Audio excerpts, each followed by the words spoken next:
What's going on? What's going on? Hey, tight time, guys. Hey, love it. Love doing these clinics. Appreciate everybody that's gonna be filtering in to come hang out for the clinic today. For those that maybe don't know how, but Coach Tatum, offensive coordinator, offensive line coach at Walkertown High School here in North Carolina. This is shoot my fourth or fifth all-day clinic. In the past, if you haven't been to one of our all-day clinics, it's really, really good. I think it's a great product. I think that we have a good, assortment of coaches. It'll be high school, college, and international type coaches that come on and speak, or they come and watch. So if you are not used to what we do here in the beginning, this the first 30 minutes is like more of a check-in, more of a good morning type deal. We kind of just you talk to me because I don't get to talk really throughout the clinic. So I get to hang out with you guys for a minute. Make sure you go ahead, I'll put this right here, check in with us, tell us who you are, what you coach, and then where you are coaching, like your school and the state. Appreciate if you did that. Let's see. There we go. Coach Rob said, let's get it. Coach Rob, I appreciate you joining. Coach Rob doing some great stuff on Twitter the last couple of days and get into a little bit of the content stuff. So I appreciate you coming and joining us on here, Coach Rob. My guy, Coach Austin Trotter. Y'all are familiar with our podcast I do with Coach Rapinick. Coach Trotter is a good friend of mine. He's the head coach at Pine Lake Prep in North Carolina. He's a really good dude. He's going to be one of the speakers today as well. So appreciate you doing that, Coach. Coach Brett Nichols from Tennessee. Coach Nichols is he's doing one of our chalk wars today at 1:30 Eastern time. So appreciate you, Coach. Like I said, Coach Trotter right there, Pine Lake Prep. Yeah, make sure you sign it in, guys. Today's going to be really good. Really, really good. I'm really excited. What I will say is this clinic was one of the more difficult ones to get done. And the only reason I say that is because it's a little later in the process. Once you get to almost May and spring ball, a lot of guys get really busy. And so they're not really able to get on and speak. The schedules get crazy, end of the year stuff at school. So putting this one together was a little difficult, but I'm really excited for the schedule we put together for today. And getting to do the chalk war. That's new for a clinic. I'm really excited to see how that goes. Hopefully it goes well. I have 6 great coaches to come on and kind of do that. So if you're not familiar with chalk war, please be here at 1:30. If you're not here for any other session, hope you are. But if you can only make it some stuff in the afternoon, make sure you're here at 1:30 Eastern for that chalk war.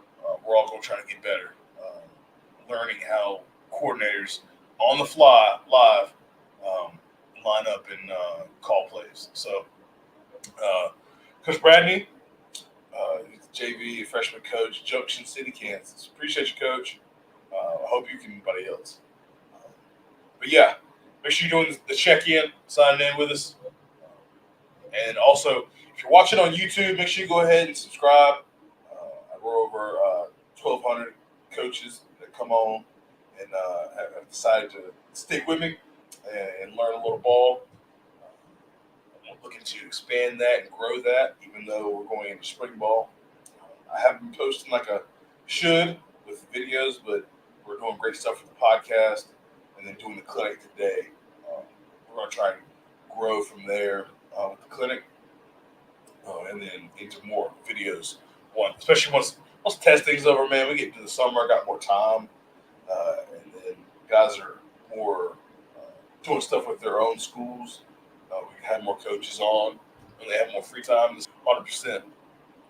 Again, make sure you check in with us. Oh man, this make sure you guys are interact as much as possible. The way it works, each presenter, excuse me, speaker has 30 minutes to talk and present on their subject. Uh, you definitely can ask questions. They won't be able to see your questions because they'll be presenting, but I will definitely try and ask your questions. Make sure they're relevant. Not saying that there are bad questions, but they only have 30 minutes, right? So they don't have a lot of time to talk and ask questions. So if you have something that, hey, this is for the good of the group and it's relevant, or you want clarification on something, make sure you do ask it. Uh, Make sure that you are, since social media is huge for us, make sure you are liking and retweeting the stream. I did go ahead and put it out on Twitter, so make sure you go ahead and do that. Um, Eventually, I am going to have you guys make sure you tweet it out for me and tag me so we can get a lot of interactions and stuff like that. Let's see. I know it's 8 o'clock in the morning on Saturday, and it's late in the season, guys. So I mean the year, school year. So I understand not a lot of guys are up right now. I wouldn't be up. Probably, I'll be up for another hour or two since it's Saturday. I'm gonna go ahead and I'm gonna bring up my group schedule real quick and share it to you guys. So here's just an overview of the schedule. A lot of guys have seen this. I've tweeted this out, but I just want to put this out there. So again, this morning, it's a little bit of a good morning check-in overview here at 8 o'clock.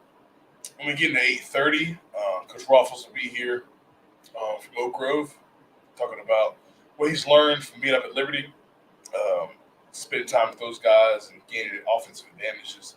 Uh, his offense is really, really good at Oak Grove. So we'll talk about how they've kind of inspired him and kind of worked with putting it into his offense. Then Coach Michael Hughes, head coach of Mount Bethel. I don't think it's Mount Bethel, it's just Bethel Christian Academy. I'm really sorry, Coach. Oh, my bad. I didn't catch that. But structuring practice with limited numbers. Um, and then Brian Wiley, game planning and alignment practice with game night. Coach is really, really sharp. I think he was my first clinic, my second clinic um, last year.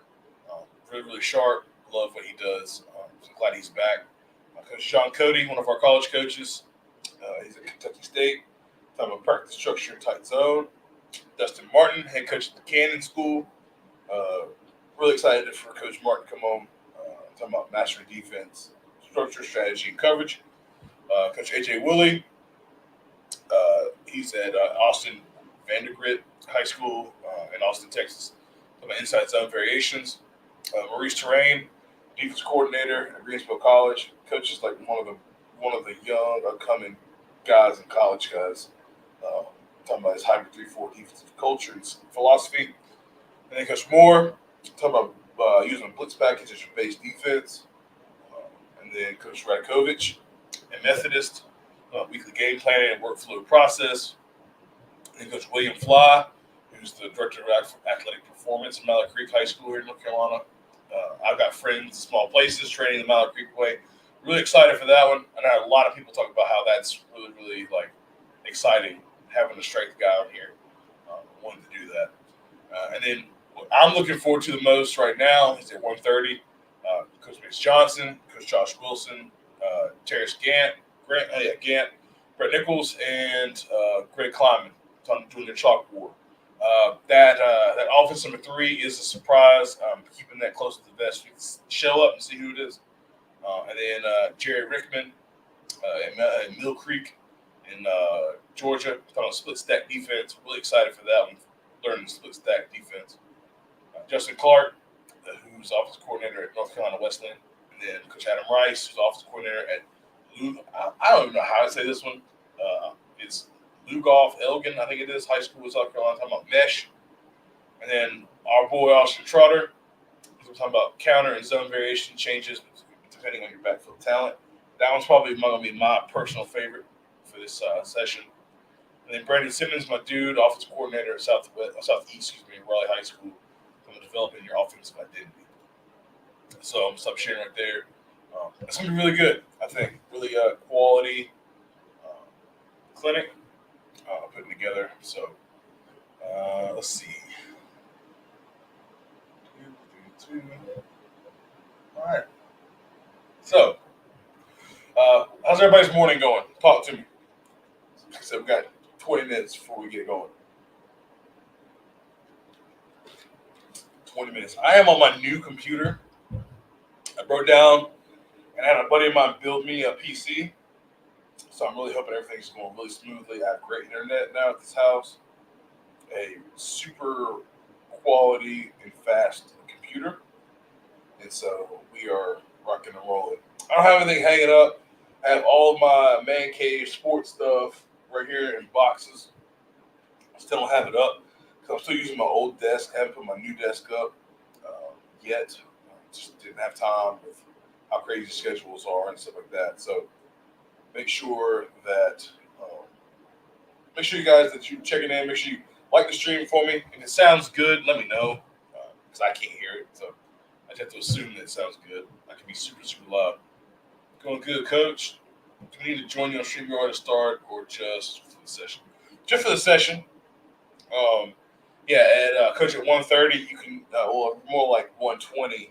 Um, I'll send out another link to you, and then you can join that way. This morning is just kind of me. You just kind of can. You don't have to be here all day, Coach. If you don't want to, but if you want to hang out and learn, that's perfectly fine. But yeah, 1:30 or 1:20, whenever. Just come on early. Good morning, coaches. Wesley Woodward, defensive backs coach at Fairfax High School in Fairfax, Virginia. Appreciate you. Y'all go follow Coach Woodward, young up and coming guy up in the Nova area, Northern Virginia. Really good dude. Make sure you go and follow him. If you want a shout out, make sure you comment. Austin Trotter, coffee in hand, notebook and pen ready. Playing Fallout 4 until we get started. Dude, I did not know you were a gamer. Okay, so I have like a hierarchy of my buddies that I coaches. Coach Charter just went up because I am a gamer. I'm not really a PC gamer. So like having this new PC wasn't necessarily for gaming, but I think I will start get back to my roots, which was PC gaming. But I have my Xbox in there in the room. But wait, yeah, the fact that you're playing Fallout 4 is absolutely awesome. So started with Atari Pitfall. Let me tell you what. My dad and my uncle had an Atari back in the day, and it made it all the way through life, right? And just happened to be at my nanny's house. And my brother and I used to play the Atari back in the day. God, it was so good. So good. Pitfall's quality.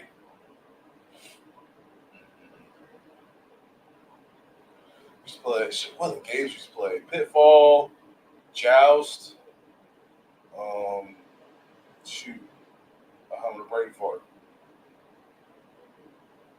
Yeah, a lot of quality Atari games. If I could see them, I can tell you. Um, I appreciate you, Coach. You're the one, though.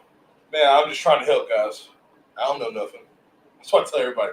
People are like, Coach Jay, you're so full of crap. You just say you don't know anything. I really don't. I really don't. I have a heart for helping coaches. Because if I help coaches through other coaches or things that I've learned, then that means that kids are being helped, and that's ultimately what I care about. So appreciate you. All right. Okay, I know it's Saturday, so some guys probably like, screw that darn clinic. Cool.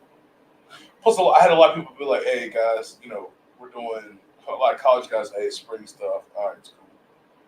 High school guys like, hey, my wife's got me doing this and that. Trust me, my wife's doing a yard sale right now. So yesterday, I spent most of my time like helping them load up yard sale stuff just because I'm here. So, Coach Law, appreciate you joining us, Coach, hanging out. Guys, if you're watching on Twitter right now, no problems watching on Twitter. That's absolutely great. If you could jump over to YouTube, that would help me out a lot more. Um, but it's cool if you can't. Um, I'll tell you, it's going to be a lot easier to watch it on YouTube. Okay, it's going to be a lot easier to keep it going. Coach Law, he's wide receiver coach at Herndon High School in Herndon, Virginia. Let me just say the one thing. I know I'm based in North Carolina, but my North Carolina, South Carolina, Virginia, Tennessee coaches, that's just my region. I love it, man. Y'all are great guys. Y'all are great for coming out and supporting. Sir, love it. Appreciate you. I have to head out at 11 for volleyball. You get about a good 3 hours in. What is that? Let me see. It's 1, 2, 3, 4, 5. Yeah, that's five. That's 5 sessions. And as you know, everything's recorded and archived. So, if you already know, Coach Trotter is a volleyball coach extraordinaire. So, trying to get a dub this weekend. So,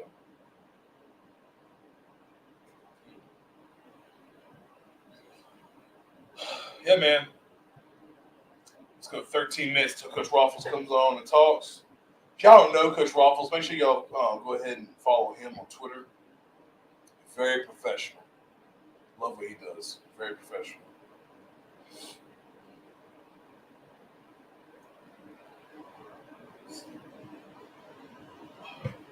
So we live next to a farm, and there's just farming going on there. And I grew up as my father was a farmer, so that's huge in my life. We grew up next to a farm, so we're planting stuff over here, and then behind us is a cattle farm. So we're out in the country. So I just looked over at this dude plowing the field right now. My man's getting after it.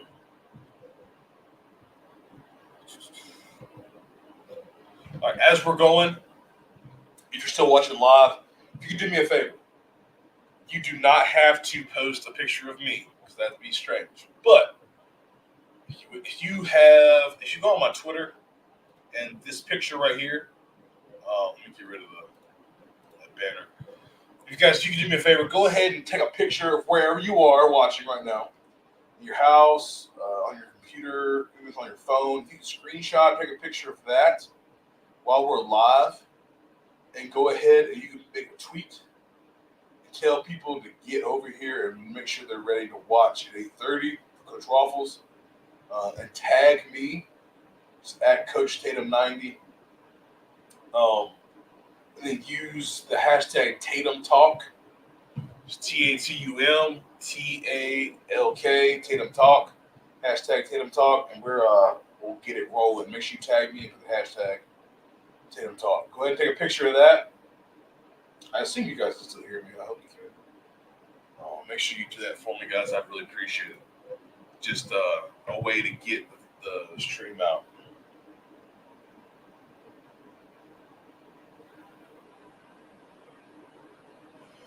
Appreciate it.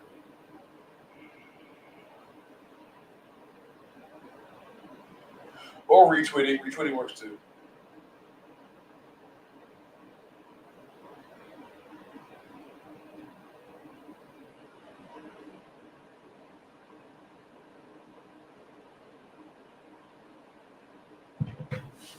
All right.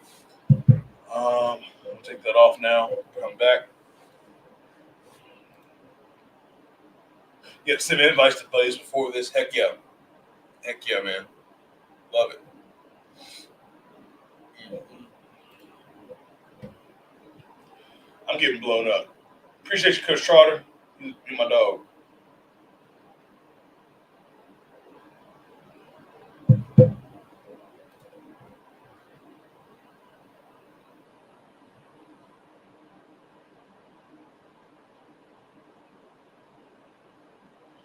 All right. 10 minutes before we get going. Last 10 minutes, one thing I want to say is who watched the draft Thursday night and yesterday? I'm huge on the draft. So if you're not an NFL guy, I understand. But who watched the draft, and are you happy with who your team picked? Um, I am. Only thing about the draft I was disappointed in was that the Steelers took Peyton Wilson from State. So I'm a State fan, and I hate the Steelers. being a Ravens fan. So, but it is what it is. I'm glad he got drafted.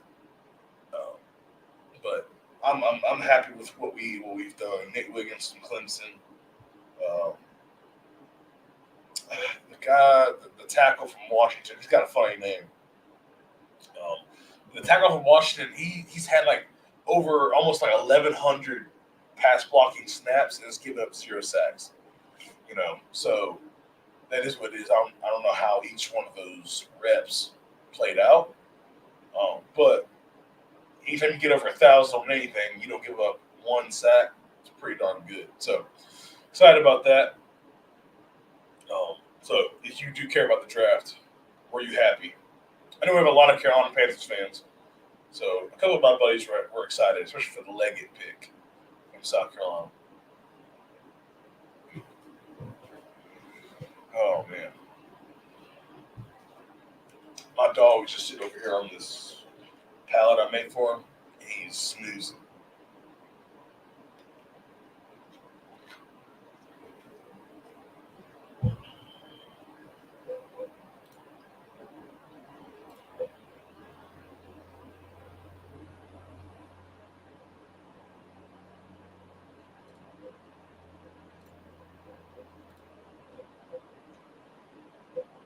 All right, guys. At this point, guys, 8 minutes till we get started. If you need to go to the bathroom, go do that so you don't miss anything. Make sure you got, like Coach Charter said, get you some coffee, a beverage. I just happen to have a Diet Mountain Dew, Diet Mountain Dark Pepper with me. Make sure you go do that. Get you a pad, get you a pen or a pencil, and let's learn a little ball today. Okay? I am going to invite Coach Ruffles here in a minute, and we can get after it. And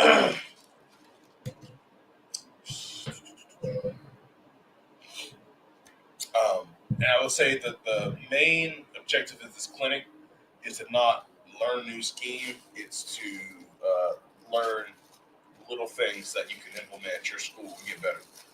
So make sure we're doing that. All right. Let's see.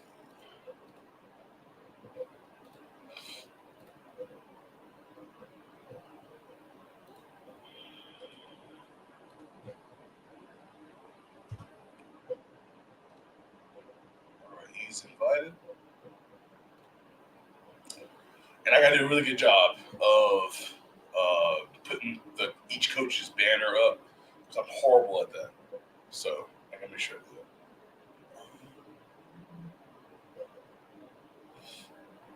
It's a long day today. Some guys were like, "Hey, why are you not going to 8 o'clock again, bro?"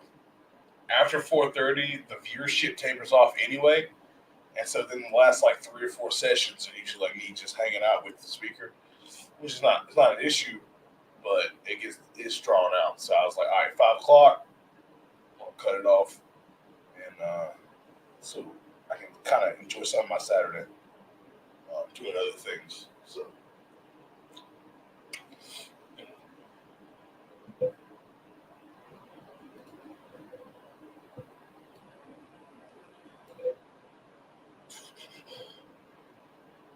Again, make sure you like the stream. Make sure you just go ahead and subscribe. If you're excited for the season, make sure you let me know. What was y'all's records last year? And are you excited for what's coming back? Obviously, you're going to be, but are you excited for moving forward into the summer?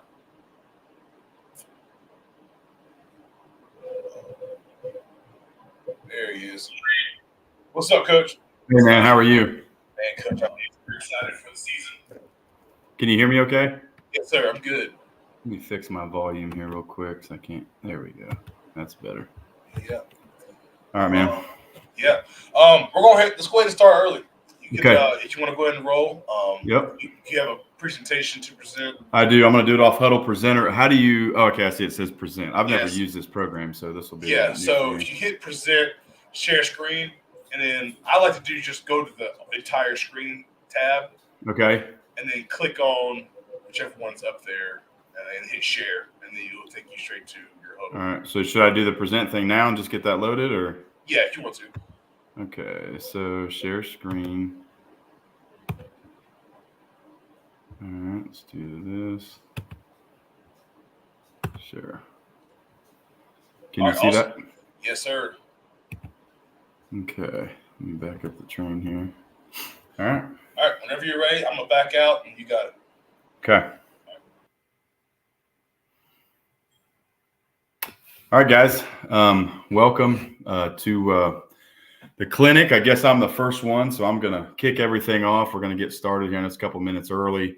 Give me a chance to go over some of the preliminary slides and things that I have planned. Obviously big on coaching education. So this is a big part of what I do to learn, as well as offering things I've learned over the years to other people. Just what I'm going to do today in particular. I've spoken at a lot of different clinics here recently and done some different consulting based things as well.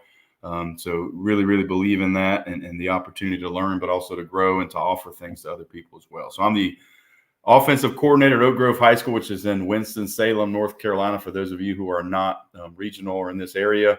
And we're coming off a pretty good season, which I'll talk about in reference to some of our offense. This is a little bit about my background. I'm not going to spend a lot of time on this. We can get into the core of what we're doing. But I've had a variety of roles. I've coached in multiple states. I've been a head coach probably more than I've been an assistant, but been an assistant the last 4 years, going on 5 as an offensive coordinator, and really have enjoyed where I'm at and what I'm doing. It's just been a lot of fun for me with the guys I coach with and guys who've been there and have left and that sort of thing as well. So, at the end of the day, I think all the different experiences, whether it's tackle football for my son's team or his flag football team, it's just been a lot of fun learning and being able to integrate some ideas that I've kind of learned over the years, if you will. So let me do this. Let me make sure this is there. Okay. So everybody's journey is a little bit different, I think, in developing an offensive strategy or philosophy. I played in a split back veer scheme in the early 2000s, late 90s in high school. We either ran inside veer under center with split backs, and we were 2-by-1 to the field every snap, or we threw the ball. So it was like the two things that I kind of enjoy to do the most right now as well. Just we look a little bit different. As a young kid, I was always passionate, hardworking, and a leader. My development as a coach came from starting in middle school and progressing through play calling opportunities and doing kind of the grunt work behind the scenes and all that stuff to eventually becoming a head coach pretty early, when I was at my high school. And that helped me kind of really thrust myself into a position of learning what I needed to learn to be successful as a play caller, but also as a leader. And so I've been doing some of that stuff ever since and trying to learn and grow based on my journey. And that's sort of gotten to me where I'm at right now with what we do philosophically on offense as well.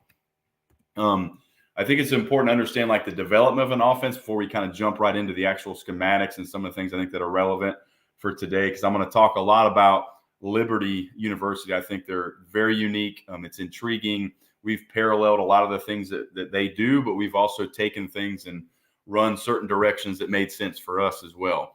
So just a few key points in the development and growth of an offensive philosophy. So coaches you're mentored by around early in your career primarily, but as you go through your career, you learn stuff from people, the era at which you began and how it impacts you. I was an air raid guy coming through.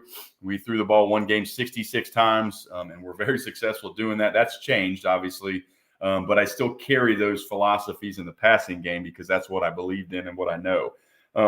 Programs you're a part of that you interact with or you model that you're influenced by, and then effectiveness of your offense. If your offense is terrible, then you need to look at why it's terrible. Is it just because you don't have great players, or is it schematically not very good and it doesn't kind of build off one another? And then the development of your yearly offensive packages, obviously, what do you do each year to tweak it? You use your whole background, right? All the things we just talked about. You evaluate your personnel and their ability. You evaluate your staff and what they can and can't coach. Trends of effectiveness and schemes within the offensive realm and how defenses are trending to keep up with that stuff. So what we do, just to give you an idea, and this parallels kind of, the Liberty stuff to a degree, and it's our version of it, but formations are super multiple for us with alignment and personnel.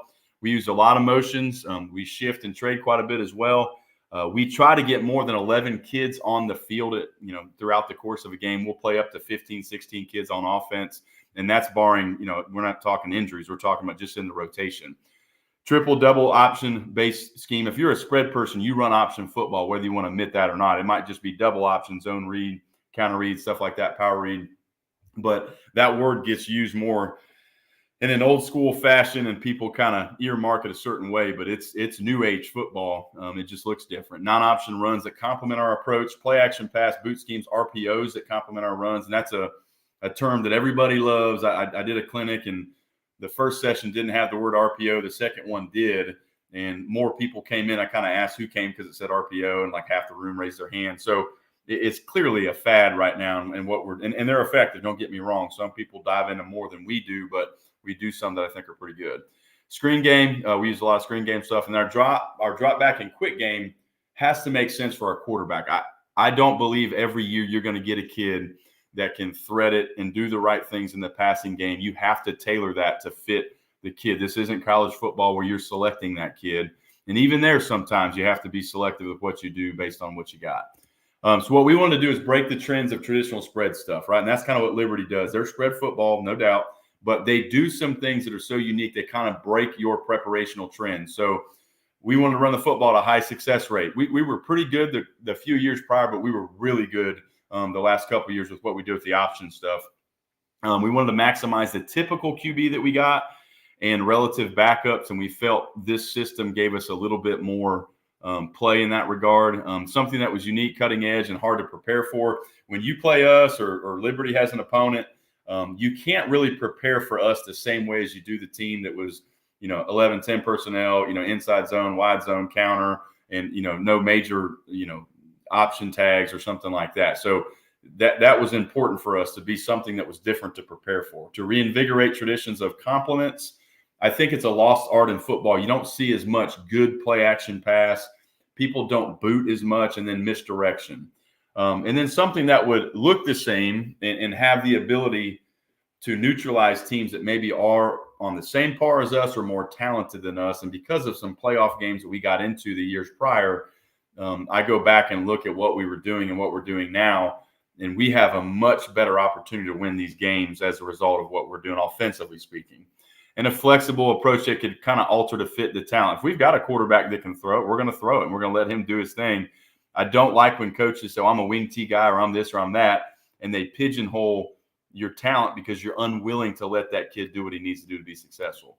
So to kind of jump into the parallel component and really what makes Liberty really cutting edge, and why I spend an immense amount of time studying them as well as some other folks as well. But they're a spread offense just like everybody else. That majors in the same run schemes that you probably run with, counter and inside zone and wide zone and all the different things that you see. But the difference is the word we've already mentioned is option. They're a triple option. They're a double option. They're an RPO, and they're in complement to the option stuff, which looks like option. They're a play action pass team. And they probably do some of those things better than anybody in the country. And so if you look at Chadwell's progression, where he's been as a head coach, play caller, they have been good on offense everywhere he's been. So that's the common denominator. And I've kind of followed him really when he was at Charleston Southern, but I've gone back and looked at stuff from North Greenville as well. We use a lot of different personnel groupings, and they do the same thing. And that's where I think that's important to kind of get in different looks, change the surface up front, variety and approach with formations based on personnel. So I think that it was a new area for me. I was always, again, I grew up in the air raid stuff, so mainly 10 personnel, a little bit of 11 as I progressed through.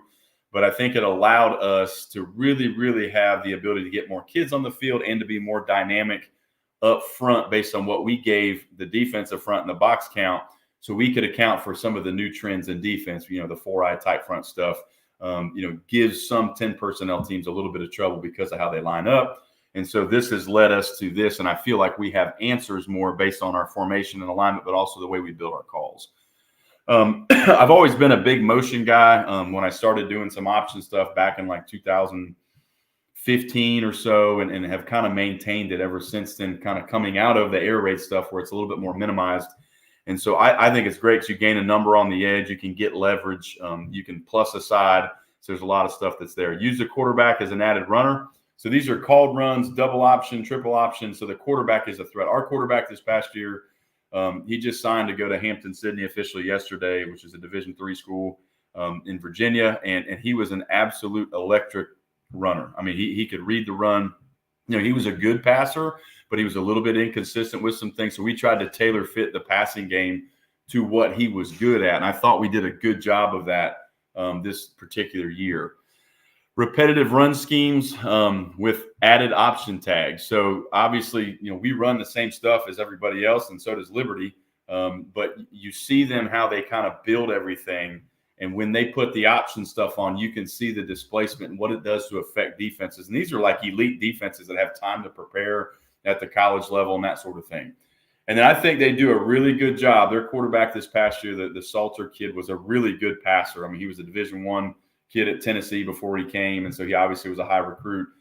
But they do such a good job of making the passing game fit who they have. When they were at Coastal, they had Grayson McCall, who probably was not as an elite passer as this kid, but they still managed to find ways to make him really, really comfortable in what he was doing as well. So why the intrigue? It's totally different, like I said. I think it capitalizes on all things spread. I mean, I just couldn't ever see myself getting under center and running the flex bone or something like that. There's nothing wrong with that. I'm not saying it's a bad offense. But for me, I think staying in the spread realm and going back to like 2015, 16, we started doing some of the option stuff. We maintained the spread principles that I felt really good about, whether it be key screens on the edge or certain things we did in the air raid stuff. But it's just a different flavor and a different presentation because you're integrating the option principles into what you do. Obviously, the intrigue for me was it was option-based principles, and they're reading defenders. So the current fad is RPOs, and it's all about conflict and defenders. Well, this conflicts multiple people. When you talk triple option, you're affecting two people or more most of the time, and you're reading and not blocking two people. And I think that's really, really important. And I'll talk about how that looks, as we were intrigued by that.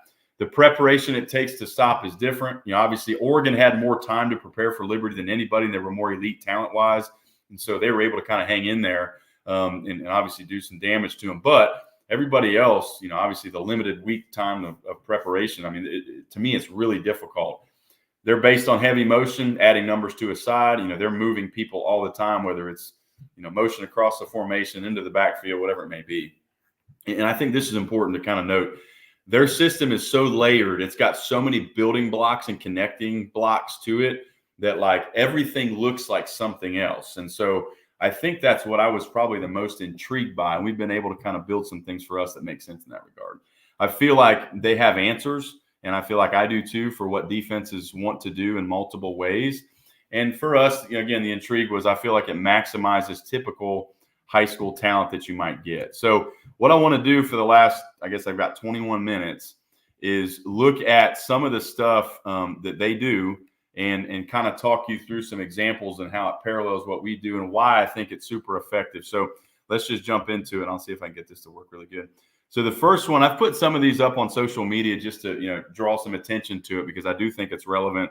It's pretty cutting edge. And I think there's a lot of people more interested in this stuff than probably what they think, in regards to how it works, just because Liberty's done such a good job and Coastal as well.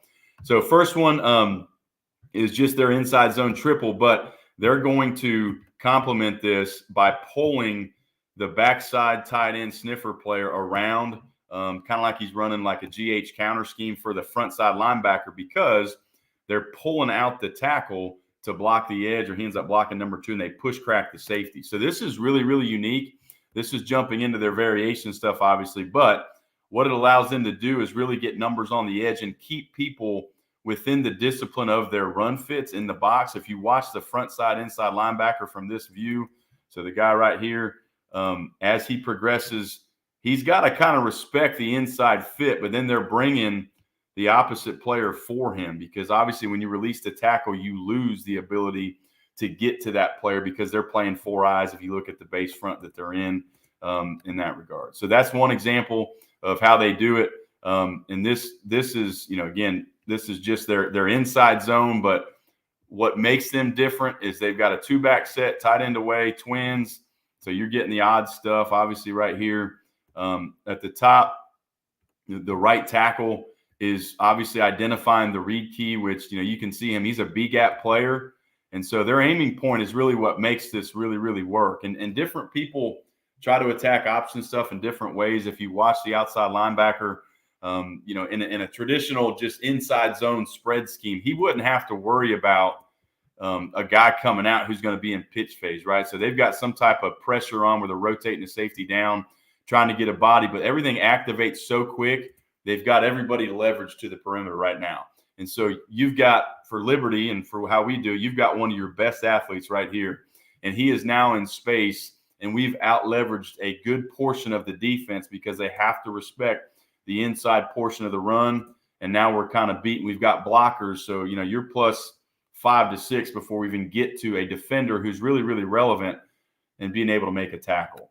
So looking at it from here so you can get an idea of what that looks like. He presents a little differently here, but probably game plan study, he's presented as a B-gap player most of the time.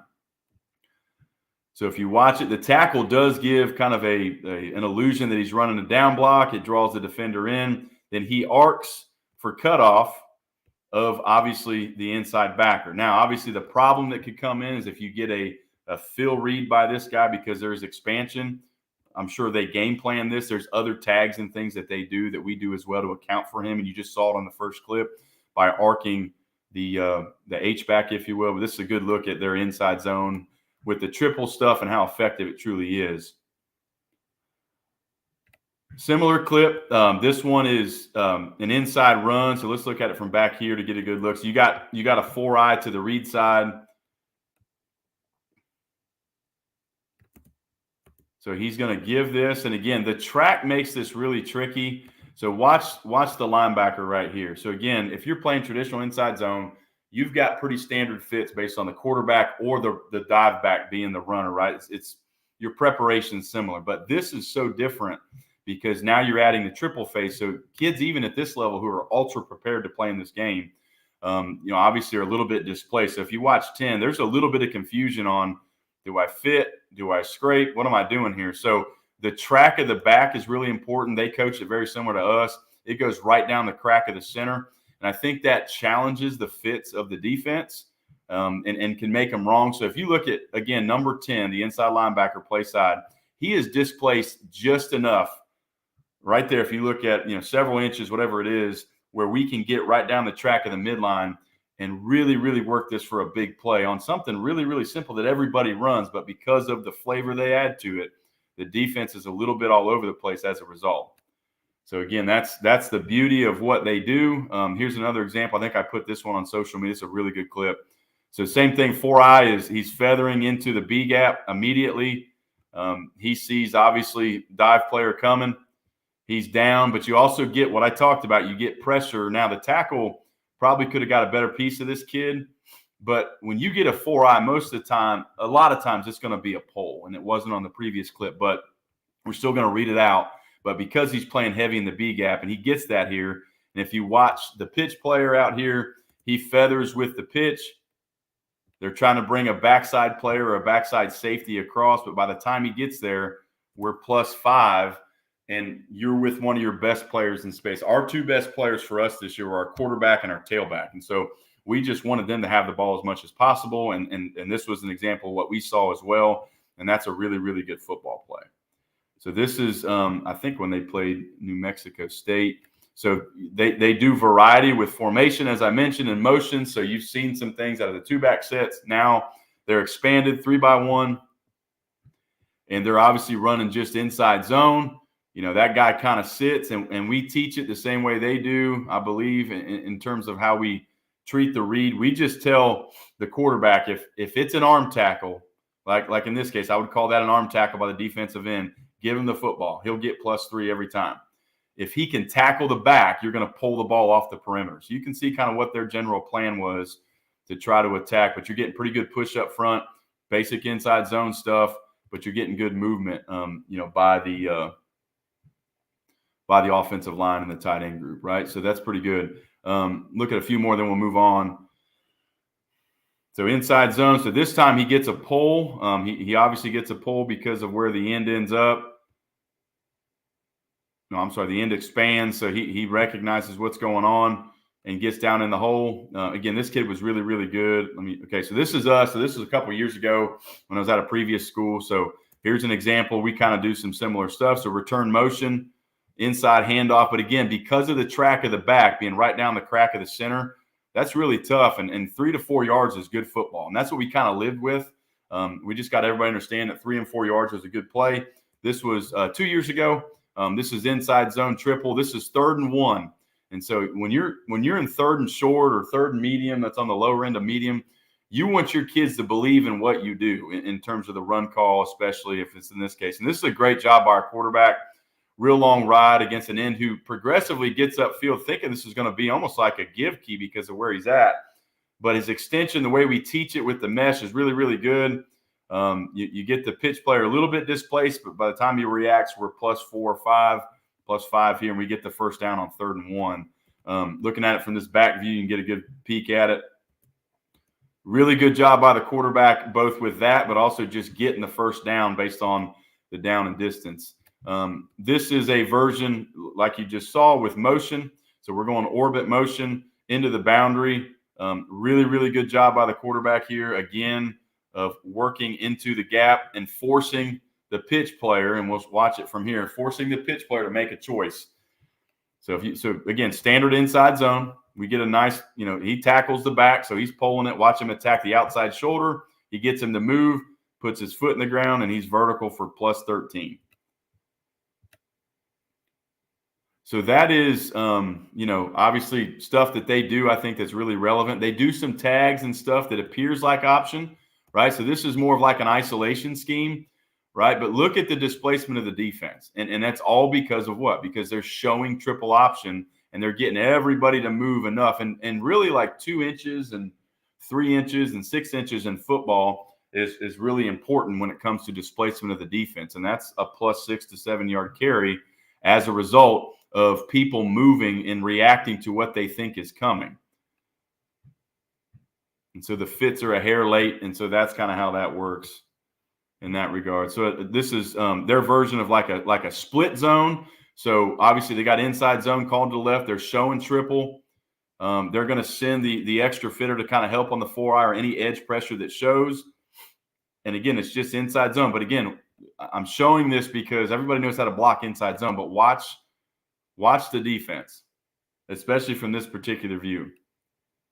Look at them all moving to the motion side, assuming that it's probably triple and they're trying to get in whatever the responsibilities are. But look at where the back ends up. He falls because he runs his track down the crack. Boom, he's on the back side. So those are good complements, obviously, to just your base triple. And they do some, I'd call it lead or whatever you want to call it. But they do some lead stuff, still releasing the tackle, still possibly reading this as well. But it's inside zone by track. And they triple off everything. Buck sweep, wide zone, all that stuff. So this is a good example right here. Again, a really good angle of this. They're flat releasing the tackle, push crack into the next defender in. But they get a give read here and obviously a big play.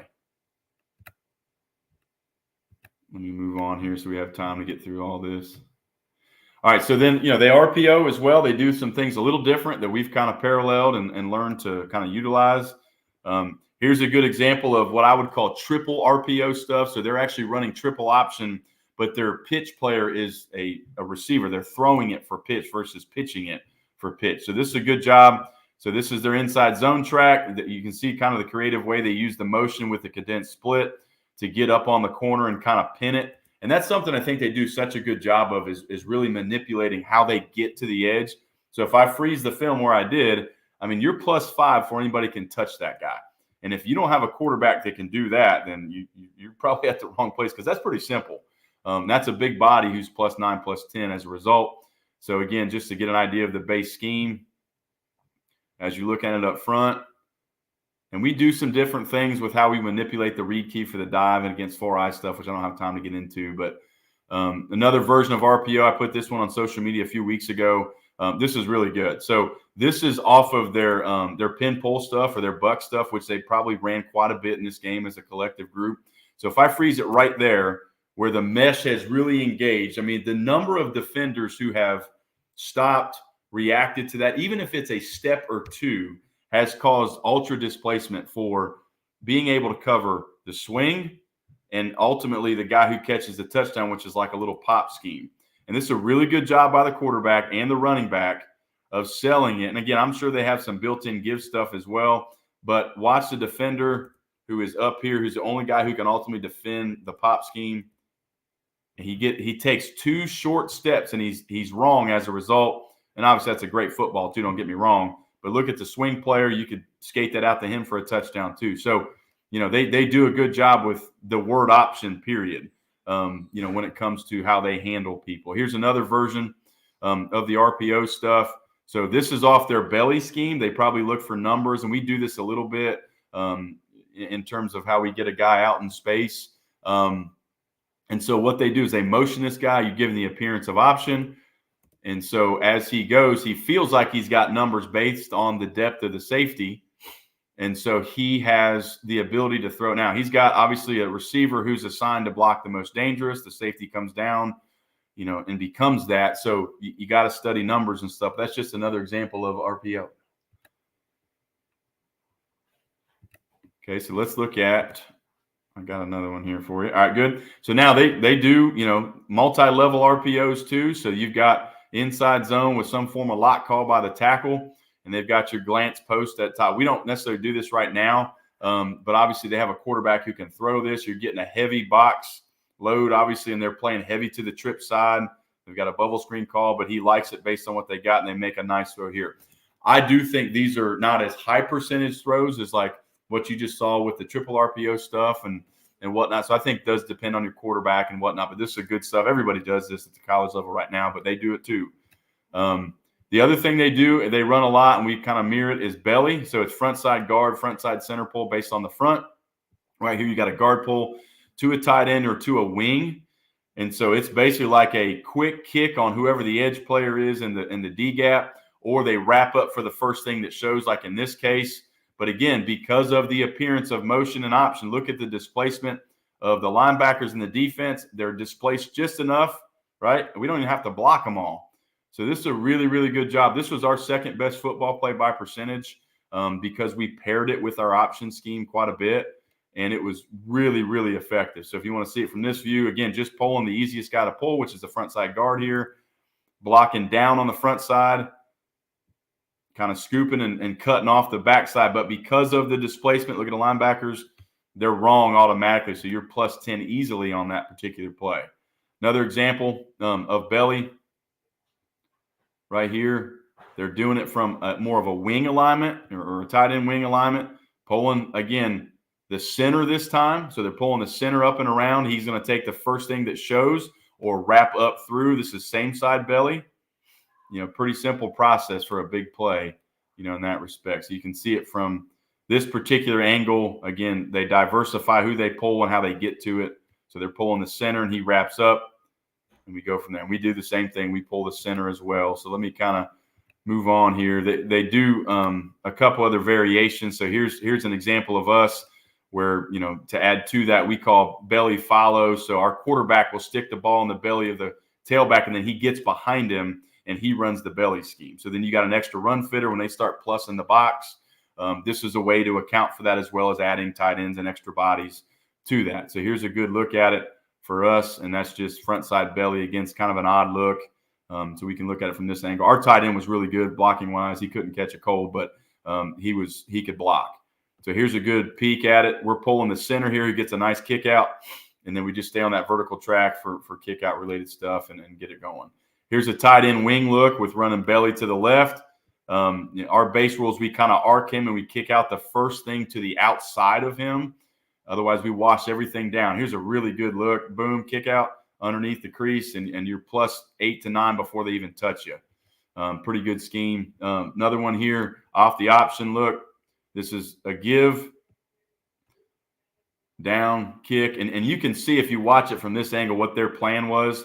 They were trying to look at 15, the DN. He steps heavy and gets his hands on our tackle, but this happens so quick that, boom, he's right in his face right now. All we need is a crease, and sometimes it folds underneath the blocks too. But this is a really good job right here.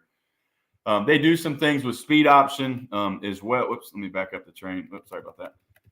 So they do some things with speed option also as we get into – let me get back to that. I apologize.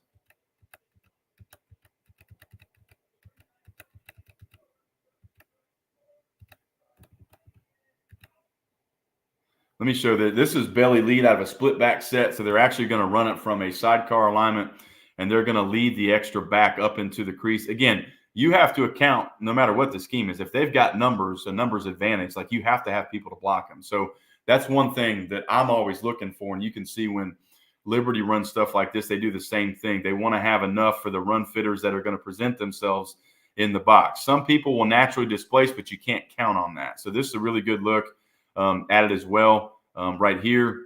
So right here, they're pulling the guard, leading the backup through. He takes the extra player, and we're in really, really good shape. So let me go to the last one I had before I clicked out of it by accident. All right, so speed option. So again, option-based teams, a quick way to get the ball on the edge or to get your quarterback running is speed option, no matter what scheme you run. They typically zone block it, but you can do it off a variety of things. So they have certain calls based on the front. Here's a good look at the defense reacting immediately, and the quarterback gets vertical, and he's +5 or more into the hole. So I think overall, just in conclusion, I wanted to time that up so we had a couple minutes at the end to talk. But I think what makes them intriguing and why we've created so many parallels in our offense is because it's different. The preparation is so different when you play us. And you think of old school offenses, it requires so much discipline to play those people. Double wing teams, under center wing T teams, split back V or whatever it is. Like, you have to practice a repetitive deal to the point where you're kind of bored doing it. We play a double wing team that they're foot to foot splits, and they run the same play over and over, and they're good at it. And it is hard to stop. And it's probably the worst week of preparation for our defense like ever. And we get like 5 possessions or less on offense. So it affects the offense too. But my point in saying all that is that we wanted something that still lived in the spread world, but created a scheme that forced the defense to be so disciplined based on old school principles with the way we did stuff and your run fits. And so we're just constantly looking for different ways to make it better. So if anybody has any questions, there's my information that's on the screen. You can email me, text me, call me, my Twitter account, you follow me or whatever. And I put a bunch of stuff up. I've started doing it in the last 2 to 3 weeks, just have been more interested in kind of exposing some stuff, that I see that I think people might be intrigued by. I've been able to do some consulting stuff with a few high schools as well. And that's been a lot of fun to kind of teach and show people how we do things and whatnot as well. So anyways, if you have questions, let me know. Coach Tatum, thanks for letting me do this. A lot of fun. Hopefully somebody's able to get something out of this today. Yeah, Coach. Hey, people have been texting me. They're like, hey, they're huge fans of yours, and so am I. So I really appreciate Sure. everything you're doing down at Oak Grove, and yeah, man. We have that connection. Honeycutt is my head coach, so we got that connection right there. So old trip. So, but yeah, Coach, I don't see any questions for you, but just a lot of guys like saying that they love what you're doing. So awesome. But yeah, I'm gonna go ahead and we're gonna move on to the next one. Okay. All right, man. Thanks. Yes, sir. Thank you. All right. Next, guys, we're gonna be moving to Coach Michael Hughes. He's at Bethel Christian Academy in Georgia. There he is right there. Coach, what's going on? Hey, man. Doing well. How are you doing? I'm great. So it is Mount Bethel Christian. Yeah. It's Mount Bethel. We get that all the time. It's funny, I think, but it's good. Yeah, it's Mount Bethel Christian Academy. Awesome. Well, Coach, you want to go ahead? You have a presentation or anything like that? You want to go ahead and share that? Yeah, absolutely. Let's see how we do this. Yeah. Click present, share screen, and then you can click a tab or your entire screen, however you want to do that. Let's do share screen here. Choose your share. Let's see.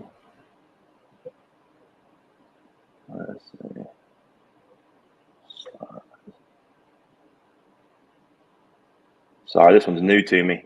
No, you're fine. Is that on like PowerPoint or something? Or Yeah. I've got a PowerPoint. Let's see. Let me pull the one I've got up. The new one. Hold on 1 second. No problem. Let's see. This should be. Choose a smaller file. Is there a way to just share the whole screen? Like share my whole screen? Yeah. So if you hit share screen, That should be it. Yeah, the third. There it is. Awesome. Okay. Cool. You're not gonna be able to see anything other than what you're looking at. If you want to pull that up. Cool. You can see that? Yeah, go ahead and it's still on the show. If you want to click over to your tab, is your presentation up on your screen? Yeah, it's up on mine. It's not up here. Is it the app PowerPoint? No, it's on the desktop here. Okay. Let me see. Let's see. Let me see. I can pull it in. I can pull it up in a tab if that helps. Yeah, if you can do that. Yeah, absolutely. Let's do it that way. Let's see. Sorry about that. No, you're good. Well, while Coach is bringing that up, guys, if you want to make sure you hit like and subscribe on the stream, make sure you share it out so more coaches can see it, and then that way we can just expand the knowledge and get as many people in here as we can. Coach, how's your morning been going? Man, it's been good. It's been good. I got two kids at home, and they're out in the yard playing, and so got some yard work I got to do later, and so but hoping for good weather. It's a good day though. Yeah, it is. Does that show up at all? I'm sorry. Let me see. It keeps trying to get me to download it. Yeah. Sure.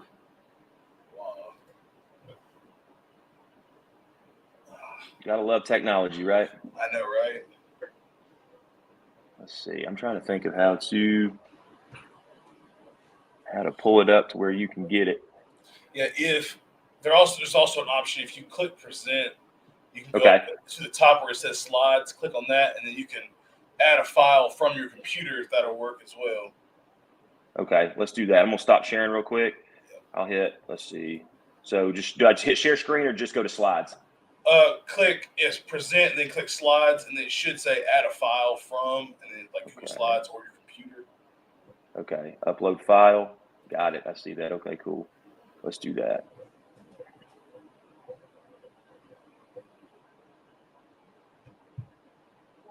All right, let's hit that and see. Please choose a smaller file. Okay, great. Let me hit Google Slides. Let's do Google Slides. See if that might help. Okay. I did this on Zoom and it was okay. So I don't know. So maybe I know it's a little different. Let's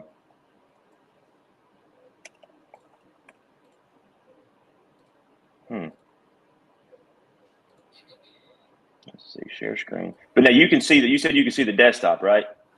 I can see what you're on the internet, like your browser, but it won't let us see what you're seeing in your computer. Okay, let's go to Drive. Let's see if I can pull that up. Yeah. Maybe I can do it this way. Let's see.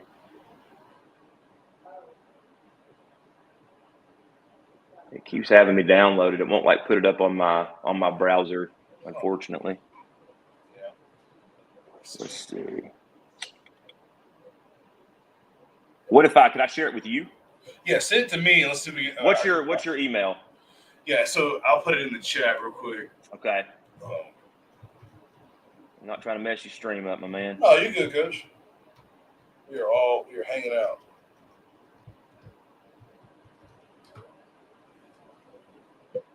So I just put it down there. I'll put it on the screen right there. It's Tatum1996@gmail. Okay, let's see. All right, let me share that with you. Yeah.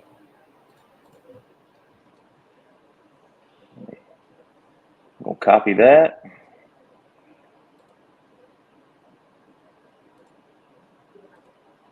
All right, let's see. I just sent that to you, and you should. It should probably pull up. It's not the exact one I had, but I'll freelance it a little bit, and we'll go from there. Yeah, it's all good. All right, I just got it.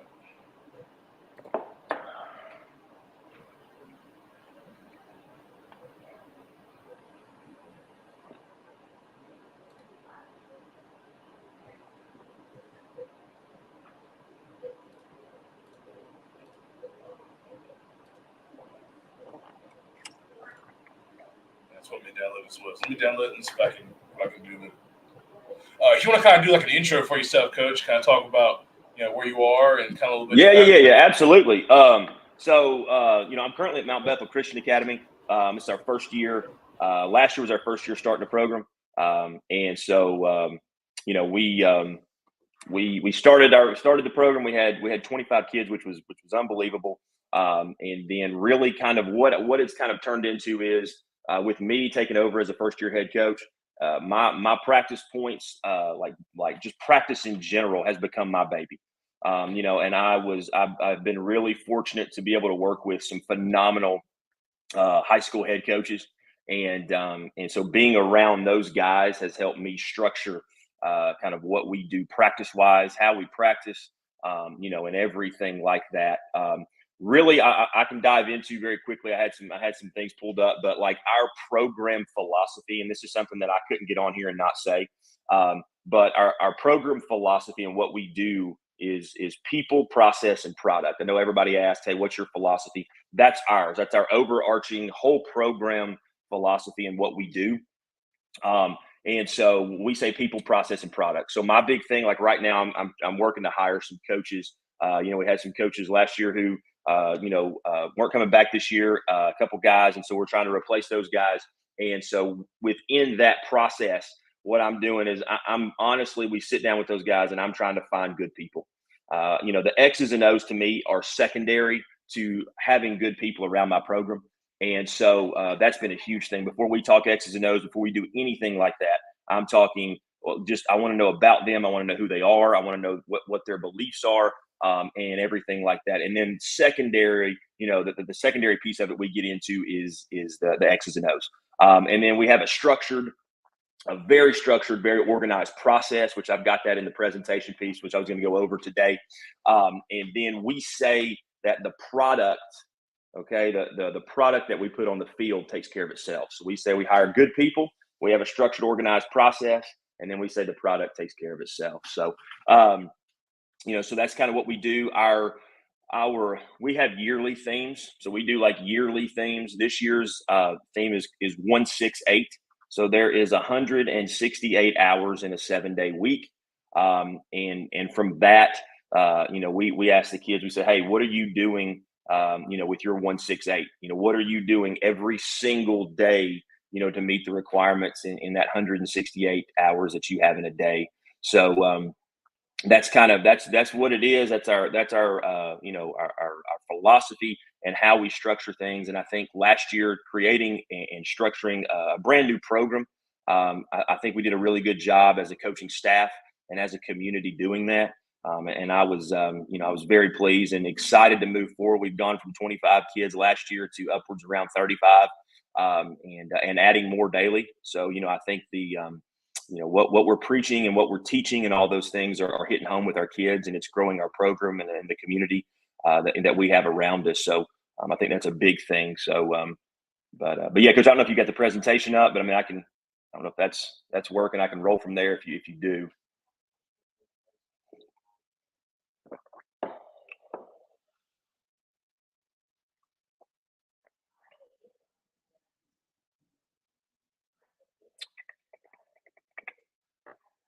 If you can hear me, sorry. Oh, you're good, buddy. You're good. No, yeah, I'm trying to download some things, trying to get this thing to work.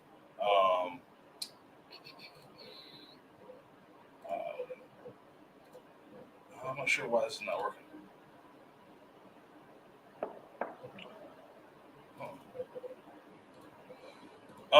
Do you have it? Is there a way on PowerPoint for you to like convert it back to slides? I don't know if that'll work. I don't. Let me see. Let me hit. Hold on 1 second. Let's see if I can do this. It keeps telling me the file's too large. That's the pain in the butt. Yeah. So let me see if I can. Let's see if I can find a. Let me see. I'll go to. Hold on 1 second.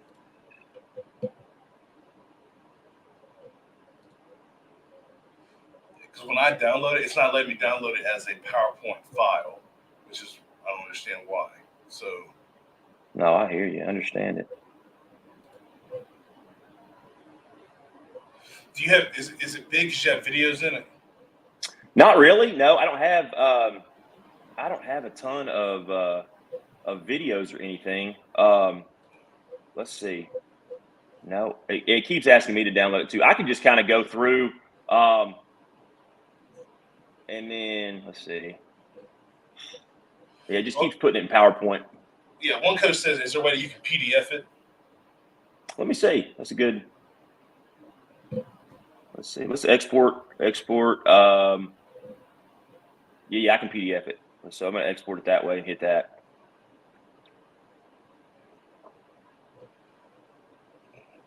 Yeah, we're on StreamYard. I'm not. Let's see. Now, do you want me to email that PDF to you? Yeah, Does that help? If you want to send me that PDF. Okay. If the PDF pulls up into your browser, you should be able to share that browser, like your window. Let's see if I can do that.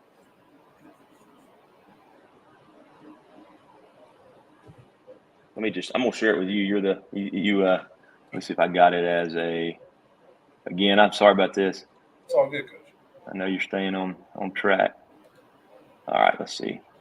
Okay, I'll pop that in there. It should be, all right. Cool. I should have just sent it to you. Okay. It's a PDF, so.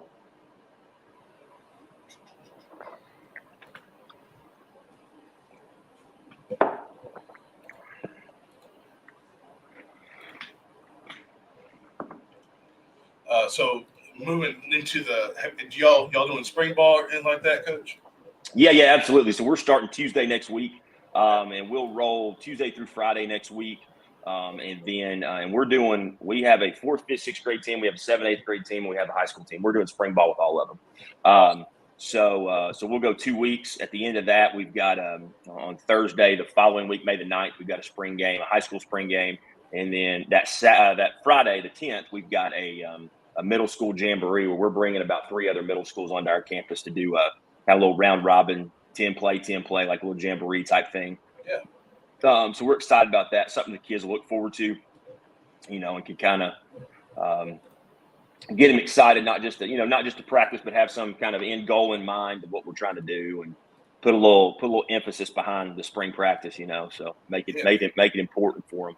Yeah. All right. So that did work. I'm gonna share mine. We can. Perfect. Yeah. All right.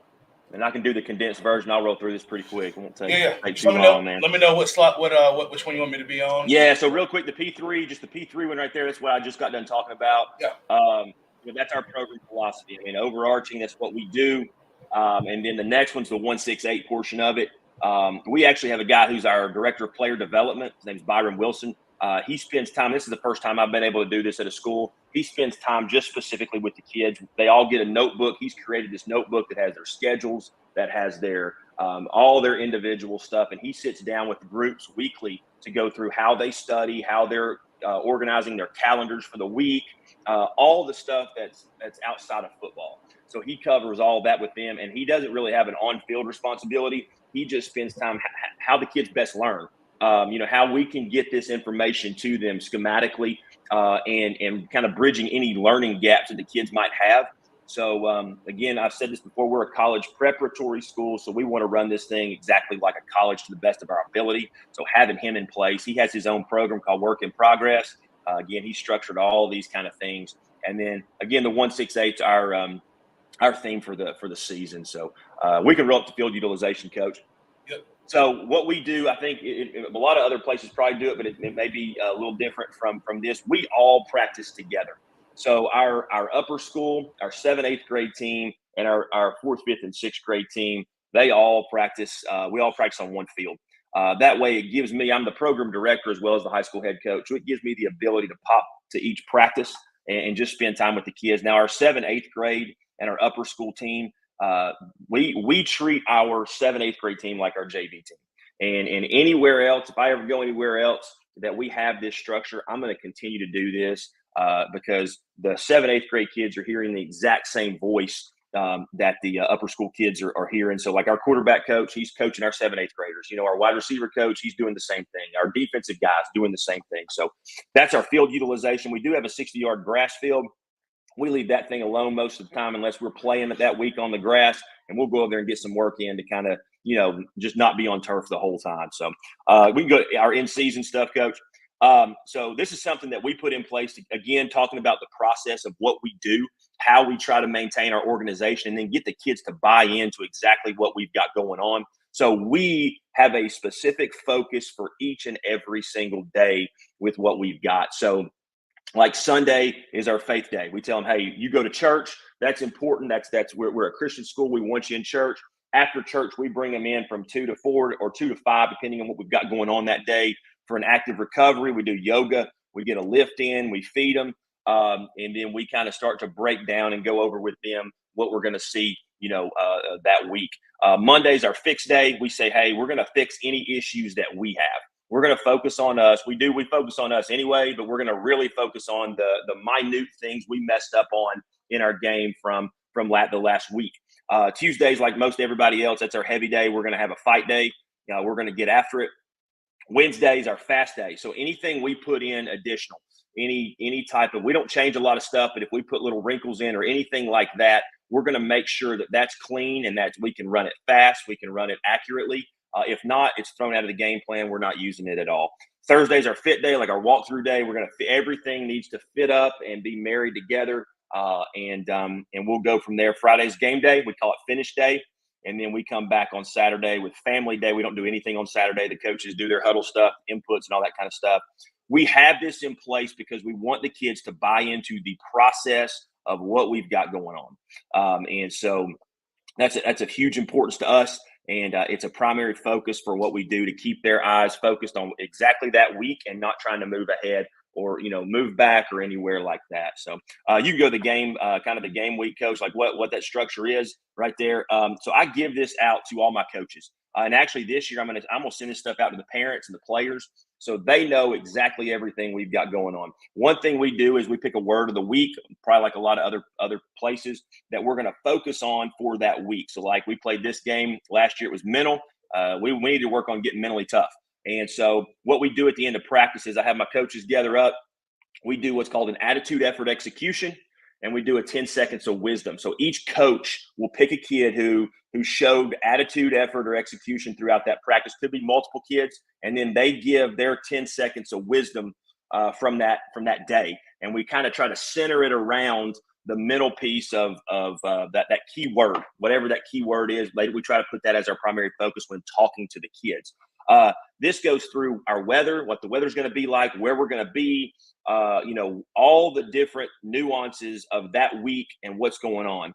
The guy I used to work for by the name of Jeremy Boskin, he gave this out to us really more for our wives. Put up on the refrigerator. Our wives know, hey, you're going to be home at this time. You're going to be doing this, all that kind of stuff.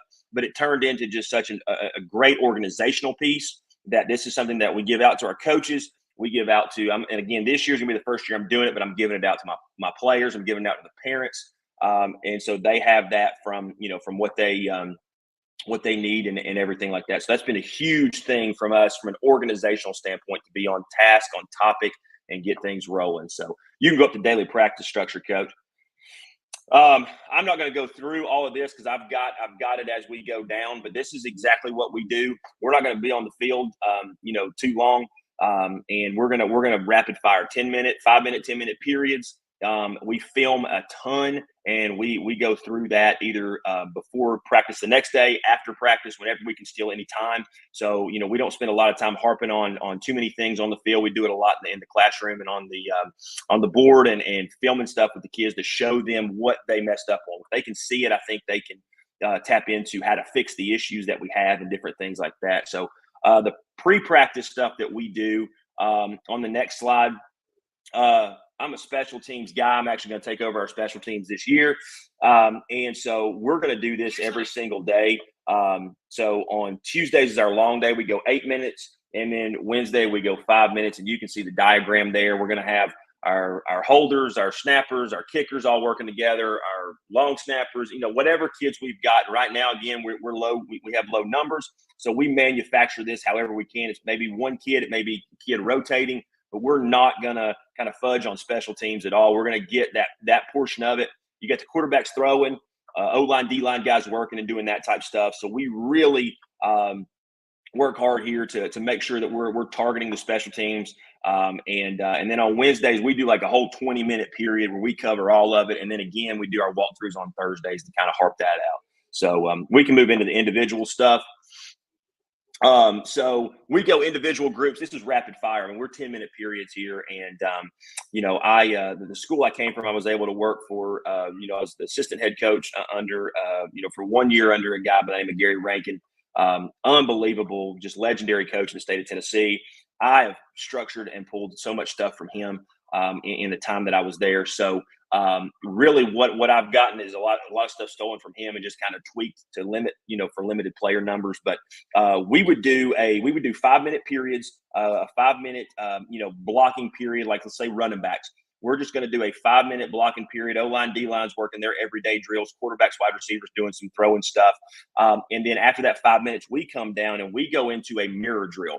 And this is something that I'm sure everybody's done or anything like that. But we go into this mirror drill, and you've got, for us where I'm at, it may be, a quarterback and a running back on both sides and an H-back.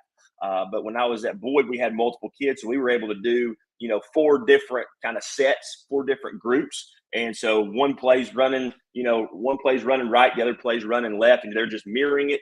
And we cross back over, and we're rapid fire after we introduce this. The kids roll through it so fast. So they're just getting so many more reps. And I think that's one of the keys to success is how many reps your kids can get at practice, and not just your starters, but your second and third team, and getting them prepared to get in the game. And then you can play more kids and kind of, have more success there. So then we move in from that. That's a 5-minute, again, rapid fire offensive period. We move into a defensive period. So we go to the defensive individual checklist there, Coach. So with the checklist piece, this is something we give out to a lot of our young coaches. And for this, this is something that each position gets, and it's not a micromanaging piece. It is, it's to just help guide them throughout the week, so they're not just stuck in a rut. A lot of times you get young coaches in place, and they just kind of, they know what they know, and they just kind of, will do some stuff every day. I want to make sure our kids are getting exactly what they need. So we tailor make this for our coaches. We sit down with our coaches and go through this and tweak it to what, they're really good at and feel comfortable with. That way each week they can go through and say, hey, we hit this drill, we didn't do this drill, and it helps give them a guiding kind of piece to understand, hey, maybe we need to target this drill more because we're struggling with it in games, or we're struggling with it in practice. So it helps us, it helps me to see kind of what they're doing, as well as help give them some kind of guiding tools to be successful. And not just leave them on an island by themselves and tell them, hey, go coach these kids. And then, get kind of, we get upset with them because they don't know what they're doing. So the next piece would be our defensive individual. This is a 10-minute period. The first part of it is 5 minutes. So you're good, coach. You can go up to the next one. But the everyday drill, yes, sir. So we go through that. The stick drill, long stick, hand work stuff. That's a 5-minute period. It's rapid fire. The kids figure it out. They know it. We're rolling through it. The bottom piece of that would be in spring, we'll do a tackling circuit. So we'll kind of all get together and do, a tackling circuit. Once we get into the season, we keep that position specific. So that's our, this would be a D-line period here, but that's our angle tackles, our chase drill, our wrong shoulder, all that kind of stuff. And then we incorporate tackling wheels and different things like that for the finished portion of it. But this is a 10-minute period. The top portion of it's 5, the bottom portion of it's 5. So it's rapid fire. Those kids got to figure it out. We got to move. We got to go. We're not wasting time. And we're getting a lot of stuff in a 10-minute period. And that's the key, I think, to me, for success is keeping those kids engaged and moving them forward. You can go up, Coach. You can keep moving. This is just some examples. This is a tackling, kind of our tackling teach. I do padded camps in the summertime where I go through and we teach all this kind of stuff to them, and then we incorporate it back in the spring and the summer, the fall, all this kind of stuff. We tackle all the time, and we don't. It's not 10 yards and just hitting each other. We work on the fundamentals of tackling. I want these kids to understand how to properly tackle, so we feel comfortable with kids who are inexperienced, like we have at Mount Bethel, putting them on the field and making sure that they can safely tackle and know what they need to do from that. So this is just some tackle teach stuff. We do no pads. Like what I mean by that is no hand shields or anything like that. You can see here we had to put a mat behind this kid. He didn't really know how to fall. Again, you got kids with inexperience who don't know how to play, so you can't assume anything. So scroll up, Coach, if you don't mind. And then this one we do incorporate pads. We'll incorporate the half rounds. We'll incorporate the tackling wheels and some just some in and out of bags and doing things like that to work agility, as well as, and then as we progress, we incorporate ball drills into it as well. There's a ball on the ground, they got to scoop and score, or they've got to cover the ball up and different things like that to simulate real things that happen in games. Okay, next slide, Coach. One thing that we do here too is we have a special plays period. So we're big on special plays. We're big on trick plays. And so we'll spend 5 minutes every single day working on our trick plays. And so it may be something that we never run, but then again, it may be something we run game 10 for a 2-point conversion to win us the game. And we've never ran it all year, but the kids have practiced it all day. So they're ready to roll into it. So they know exactly what to do. So we take about 5 to 7 trick plays that we keep, depending on how well they get them throughout the year. And we work them every single day in a 5-minute period. Okay. And it's on air, but it's rapid fire and we're moving. So that's something I think was unique and fun for the kids. And then we do execute them in games. And we hit multiple trick plays in games for big, for touchdowns or big plays that we never would have if we hadn't practiced those every single day and gotten good at them. So, all right, Coach, next slide. Sorry. So this is something we do. We do a lot of half-line stuff. We're a small school, so we don't have a ton of kids. But even at a large school, if I had a ton of kids, I would still utilize this.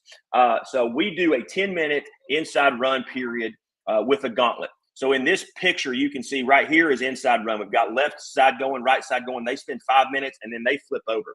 You can kind of see at the other end of the field, those two groups are working perimeter. So they're working all outside runs, screen game, anything like that. So at this point in time, we're getting 4 quarterbacks, 4 running backs, 4 H-backs, all these reps. So it's not just your starter and your second guy. We're getting every single kid prepared if they've got to go in a game. So we're able to, at the end of the year, use more players to be successful. So you can use this at a big school or a small school. Like where I'm at right now, this would be, we would have our high school kids doing the right side and our middle school kids doing the left side. And then we would flip, and then we would kind of go into a perimeter later on. But if you've got large kids, perimeter on one end, inside on the other, and then we make inside period, they're running through a gauntlet. So we put kids or coaches with pads. The running back has got to finish through the gauntlet, just getting hammered with the pad to make sure they've got the ball secure. We're coaching ball security, and we're harping on those type of things. All right, Coach, next one. This is something we go into, and I stole this from a coach at a clinic, guys in Memphis now at Christian Brothers. But we card our 7-on-7s, and I'm sure a lot of people do this, but we print these out for the kids. We number the kids 1 through 5, and we give each kid who's on the scout team the 7-on-7 sheet. And so we're standing over there just going, hey, play 4, play 4. The kid looks at it, puts it in his pants, lines up, ball snap, they're running the play. If we're able to do 2 groups, the next kid jumps up, hey, play 5, play 5. So we try to compete every single week to see how many plays we can get in a 10-minute period. So it's rapid fire. We're rolling. We want to go as fast as we can from that standpoint. And so we're not huddling and taking the time to do all that kind of stuff. We are moving and getting that in. Any ball on the ground, defensively, if the kid drops it, if it just skids through, whatever, we're treating that as a fumble defensively. So we want to scoop that up. We want to fall on it. So that, again, too, gives us another period in there where we're working, ball on the ground. We're working all that kind of stuff. And the coaches are hollering. They're breathing fire. There's energy and moving and all that kind of stuff. So that's a big thing from our 7-on-7 period to get us a ton of reps in that amount of time. All right, next one, Coach. This is just going back to what I said. If you were in inside period the last time, you're moving down to perimeter. What we do here is the same stuff. It's just instead, if you were in inside, you're going down to perimeter. If you're in perimeter, you're moving into inside. So again, for us, it would be at Mount Bethel. We would just have our inside period, 10 minutes, and then we'd go to defense. Then we'd come back and just have a perimeter period. If you got a ton of kids, again, you're getting 4 or 5 kids reps consistently, and you're working the half line stuff, and it's moving. All right, next one, Coach. All right, moving into our team stuff. This is the diagram for what we do where I'm at. We're doing 2 huddles. We're back to back. Our middle school kids are running one way. Our high school kids are running the other. So we'd call the play with the high school kids. They would run it. Our coaches would then turn around, the same exact coaches. My quarterback coach who's coaching the high school kids is doing the same thing with the middle school kids. And he's coaching the middle school quarterback. Our running backs coach is doing the same thing. So our coaches are just back and forth, constantly coaching.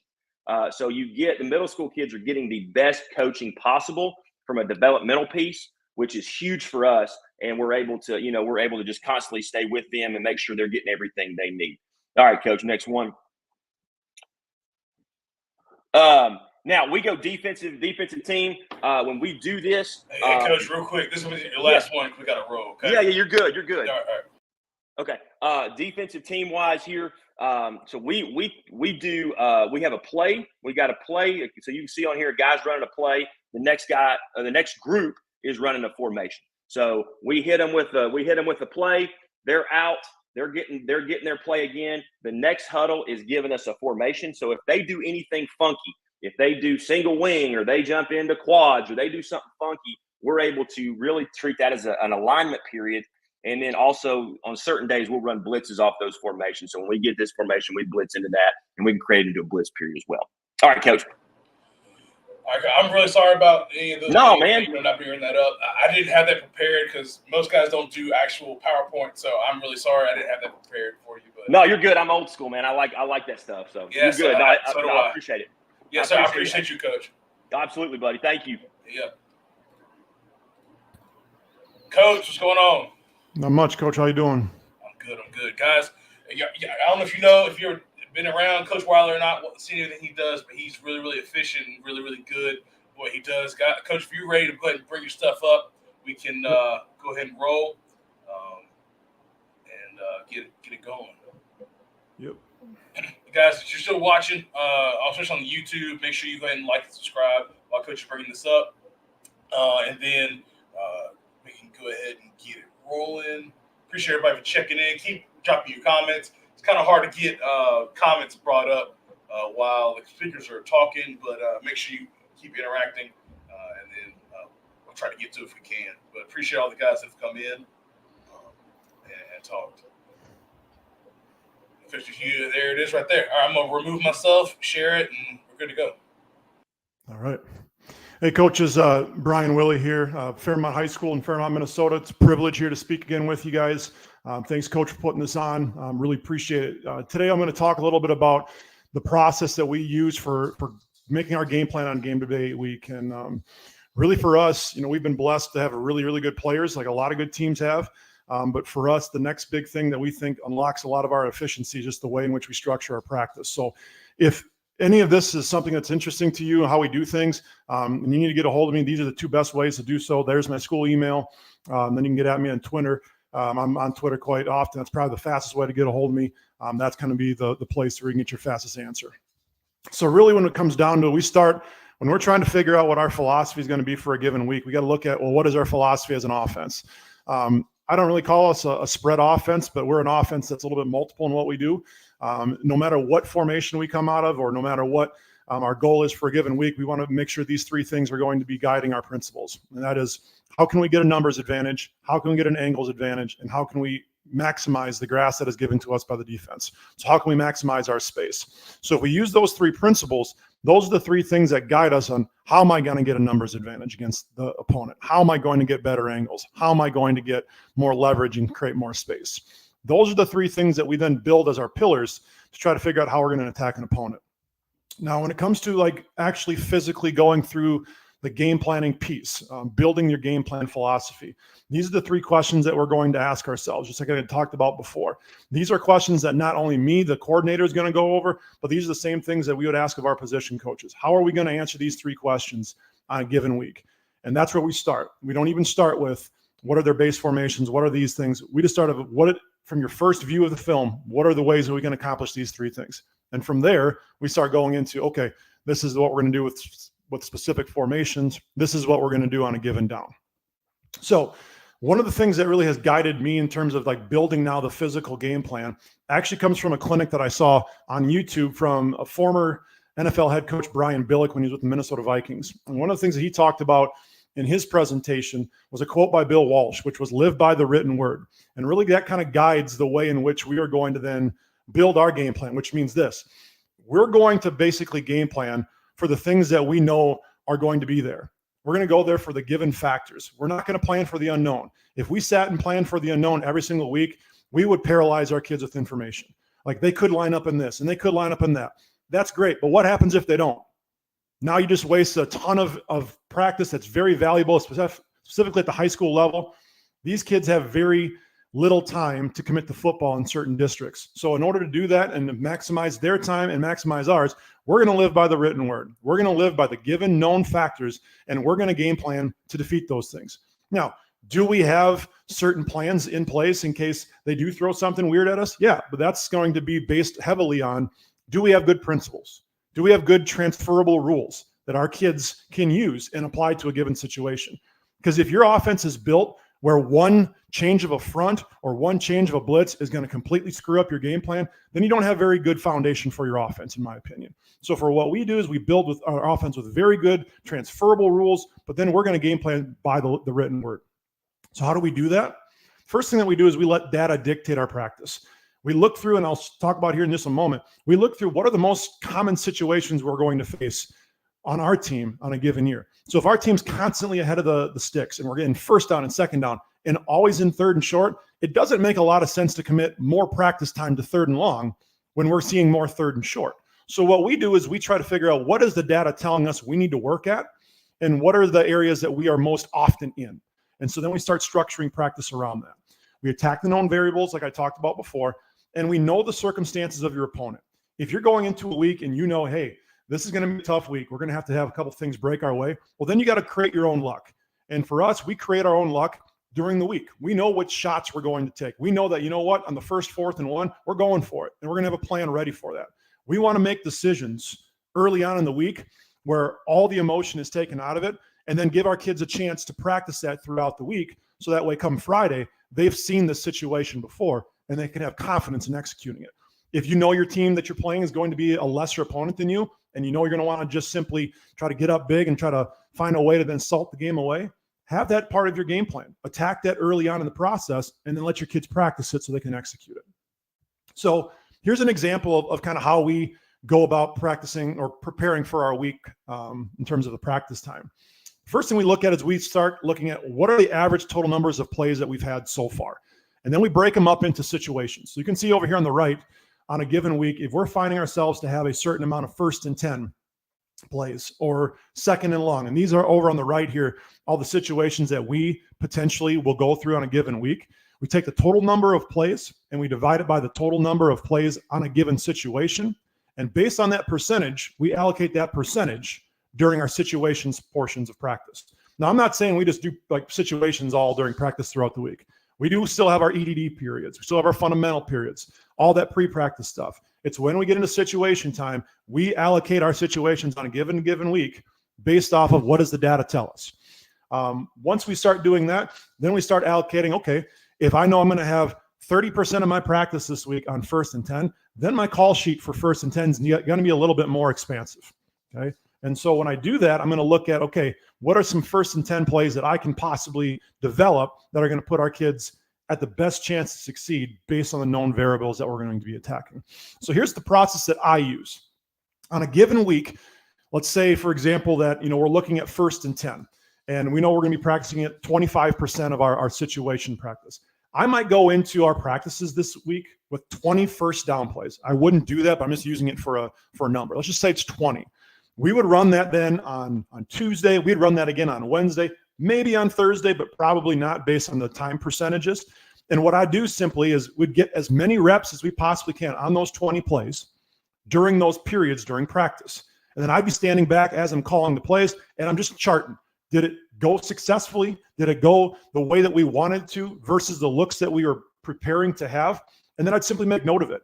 And the plays that we are most successful in, I simply use going into the game plan for the week. So you can see over here on this game plan, on that given week, we knew we were going to be in 1st and 10 a lot. But we also knew we were going to be, in 3rd and short a little bit more often. So we practiced that. And then on my game call sheet, I have more play calls ready for that. And the thing is, for me, I'm not so worried about if a play doesn't go well. It's not anything personal to me. It's not any time less invested for me in the game planning situation. For me, it just becomes, okay, we're not executing it this week. I put a dash next to it. Maybe we throw it back into the pile for next week's 1st and 10. But then once we've settled in on Wednesday, what plays we're going to be rolling with, now on Thursday in review, and when we go through pre-practice on Friday before the game, we're practicing those plays. And our guys know these are the plays that we're going to run on 1st and 10. They have confidence in it, and they can ask questions about it as we go through on the given week.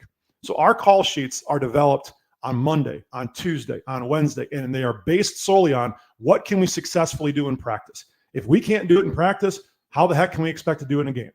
So our guys want to have an extreme amount of confidence heading into a given game. So we base everything based off of the data that the practice provides for us. Now, one of the other things I'll kind of add to that before I go on to my next piece is when I'm developing these 1st and 10 plays, let's use, for example, pass plays. I don't just all of a sudden throw it to them on the first day of practice for that given situation. We actually pre-practice it up the day before, if we can, with our individual breakout periods. So for example, the pass plays on 1st and 10, our quarterback is not seeing for the first time on Tuesday. He's seeing it on Skelly on Monday with his position coach and also our receivers coach. That's the time where he's now seeing it in a smaller arena. That's where he can ask the questions of his coordinator or ask his questions of his position coach. How should I best execute this route? He sees it in a small form, then he extends it to the big form we get in team. And now he's going to get a couple of opportunities to see if it works for him. I also give our quarterback the freedom. If something's not making sense in pre-practice during Skelly, he tells me ahead of time, he's like, Coach, I don't like this read. Here's the reason why. And as long as he's got a valid reason for why he believes what he believes, we don't even bother with it the next day. He's the guy. He's the trigger man. He's got to be able to do it with a high level of confidence. If I love the play, but he can't execute it, doesn't matter. So for us, we put a lot of emphasis on our quarterback coach, as well as our quarterback, to make the decisions of what plays does he want to carry as we head into the game week practices. Because what he practices there ultimately determine what's on the call sheet game night. So once we've now scheduled out our practice, and now we start figuring out, okay, what are we going to do to build up the plays that we want to put on our call sheet? We take a step back and look at how do we attack the known variables and build up those things to put in those situations. Now, for me and my assistants, one of the things that we look at right away after we've kind of figured out what are the known variables, what are the things we want to attack, what are the situations, then we start figuring out, okay, how are we going to accomplish that? And the first thing that we look at is what are their base fronts, their base coverages in relation to down and distance. And that's how we start building up the situations throughout the week. That's how we start building up our menu that we'll eventually pair back. Once we figure out their top and base fronts and coverages, then we start figuring out what are their top 3 blitzes. Now, some teams that you'll face have an expansive blitz package. We're talking 15 to 20 blitzes, something less than, who knows. If you try to teach your players in a given week all those blitzes, it's going to be analysis by paralysis, or paralysis by analysis, excuse me. Your players aren't going to be able to play fast. What we do is we look at what are their top 3 blitzes, and we have answers to all 3 of those top 3 blitzes in every one of our protection schemes. We want to make sure our guys up front are really schemed up with that, and we want them confident in it. Now, do we talk about their tertiary blitzes after that? Sure. But if these are their top 3 blitzes, they're probably going to be the ones that they're going to go to in game, and when the game's on the line. I want our guys to have an answer for that. And all the other stuff, that's where I make my living as a coach. If I start seeing blitzes in the game, that's where I got to be a coach worth my salt and make the additions and make the adjustments that are needed. After we go through all the top 3 blitzes, then we start looking at personnel. Where can we get our personnel mismatches? And that's where we start looking at grass. That's where we start looking at angles. What's the way that we can maximize our talents there? And over here on the right, I got a picture of, the new stuff that Huddle's putting out, with their beta that they had for a while. We've used that a little bit, but we can also just use the reports on Huddle to give us the information on, okay, well, how do I know which ones they're in and down and distance? Use Huddle to sort that for you when you're breaking down film, and just focus on those clips. And, for me, I allow to do it myself, but I also allocate those different types of situations to our assistants so they take some ownership in the development of the game plan as well. So once we start figuring out, okay, these are the down distances, these are the blitzes, now we start figuring out, okay, what drills are necessary during our EDD and Indy time to make sure that our game plan is going to be executed. If it's going to be a heavy game plan that's going to be based off the run, then we better have some Indy periods that are going to emphasize the run. If we know it's a big gap scheme week, we better have a ton of Indy that emphasizes double teams versus the fronts that they're going to give us, versus the twists they're going to give us, versus the personnel we're going to see.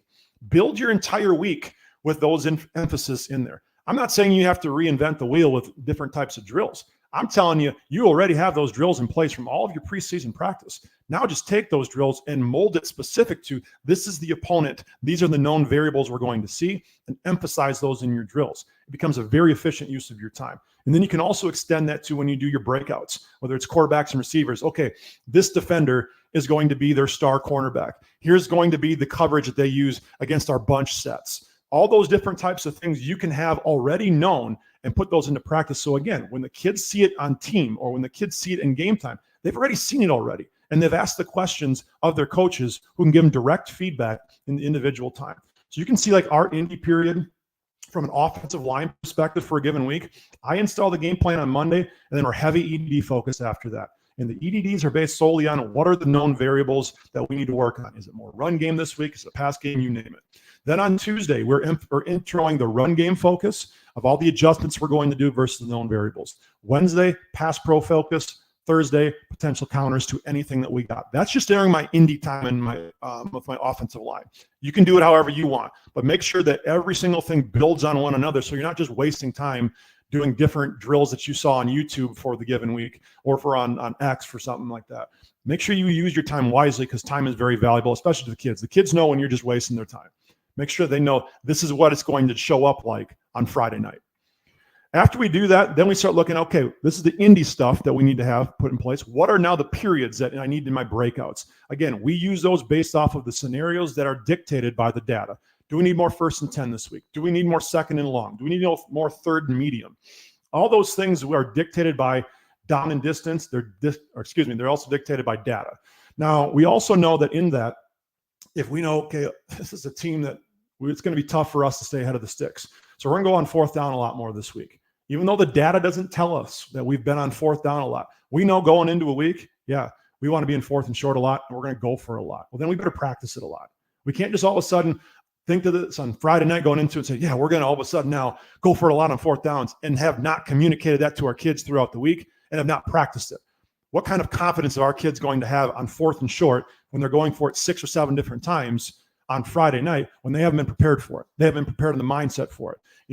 We have so much at our disposal, coaches, that we can simplify this for our kids and make them confident in their approach if we just include them on what we were doing, what our game plan is, and then show them what it looks like during the week. Okay, so you can see here, down here is an example of some given scenarios that we might use. For example, one thing that we've done this last year, we found ourselves a lot of times not in hardly any 2 minutes. We just didn't find ourselves in a lot of 2-minute situations. So what did we do? We'd practice 2 minute once a week, and it'd be one quick little period. So, while it not necessarily it's going to be something that we were going to do a lot, we still at least had a plan for it. On Thursday we went through, but we didn't allocate 15 minutes to having an expansive 2-minute package when we simply weren't going to be in it a ton. But we had a plan for it, just didn't allocate a ton of practice for it. Now, when you're figuring out your known circumstances, I've kind of talked about and hinted at like the idea going into it. You got to be honest with yourself, coaches. I mean, you got to figure out like going into it, are you favored or are you not? What's at stake? Like if going into this game, I'm going to see this team in 2 weeks in the section final or in the district final, you might want to hold some things back. Have that part of your planning. Okay. If you're a team and you're like, you know what, I want to practice our tempo package this week. Well, you probably better collaborate that with your defense. Let the defense know, hey, listen, we're going to go more tempo this week, because that's going to adjust how he's going to game plan. It's going to adjust how he might want to structure practice. Don't throw that on him Thursday. Don't throw that on him Friday during the game. Like, hey, we're going to go more tempo now.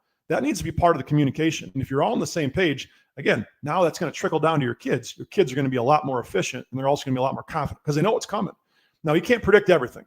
You just really can't. But you also should be able to know, this is what I want to get it to going in the game. These are my adjustments based off it. So whether it be your run-pass ratio, whether it's going to be your go for it on 4th down or not, where is your line of demarcation when you're going to punt versus going 4th down, all those things can be communicated throughout the week and communicated down to your players.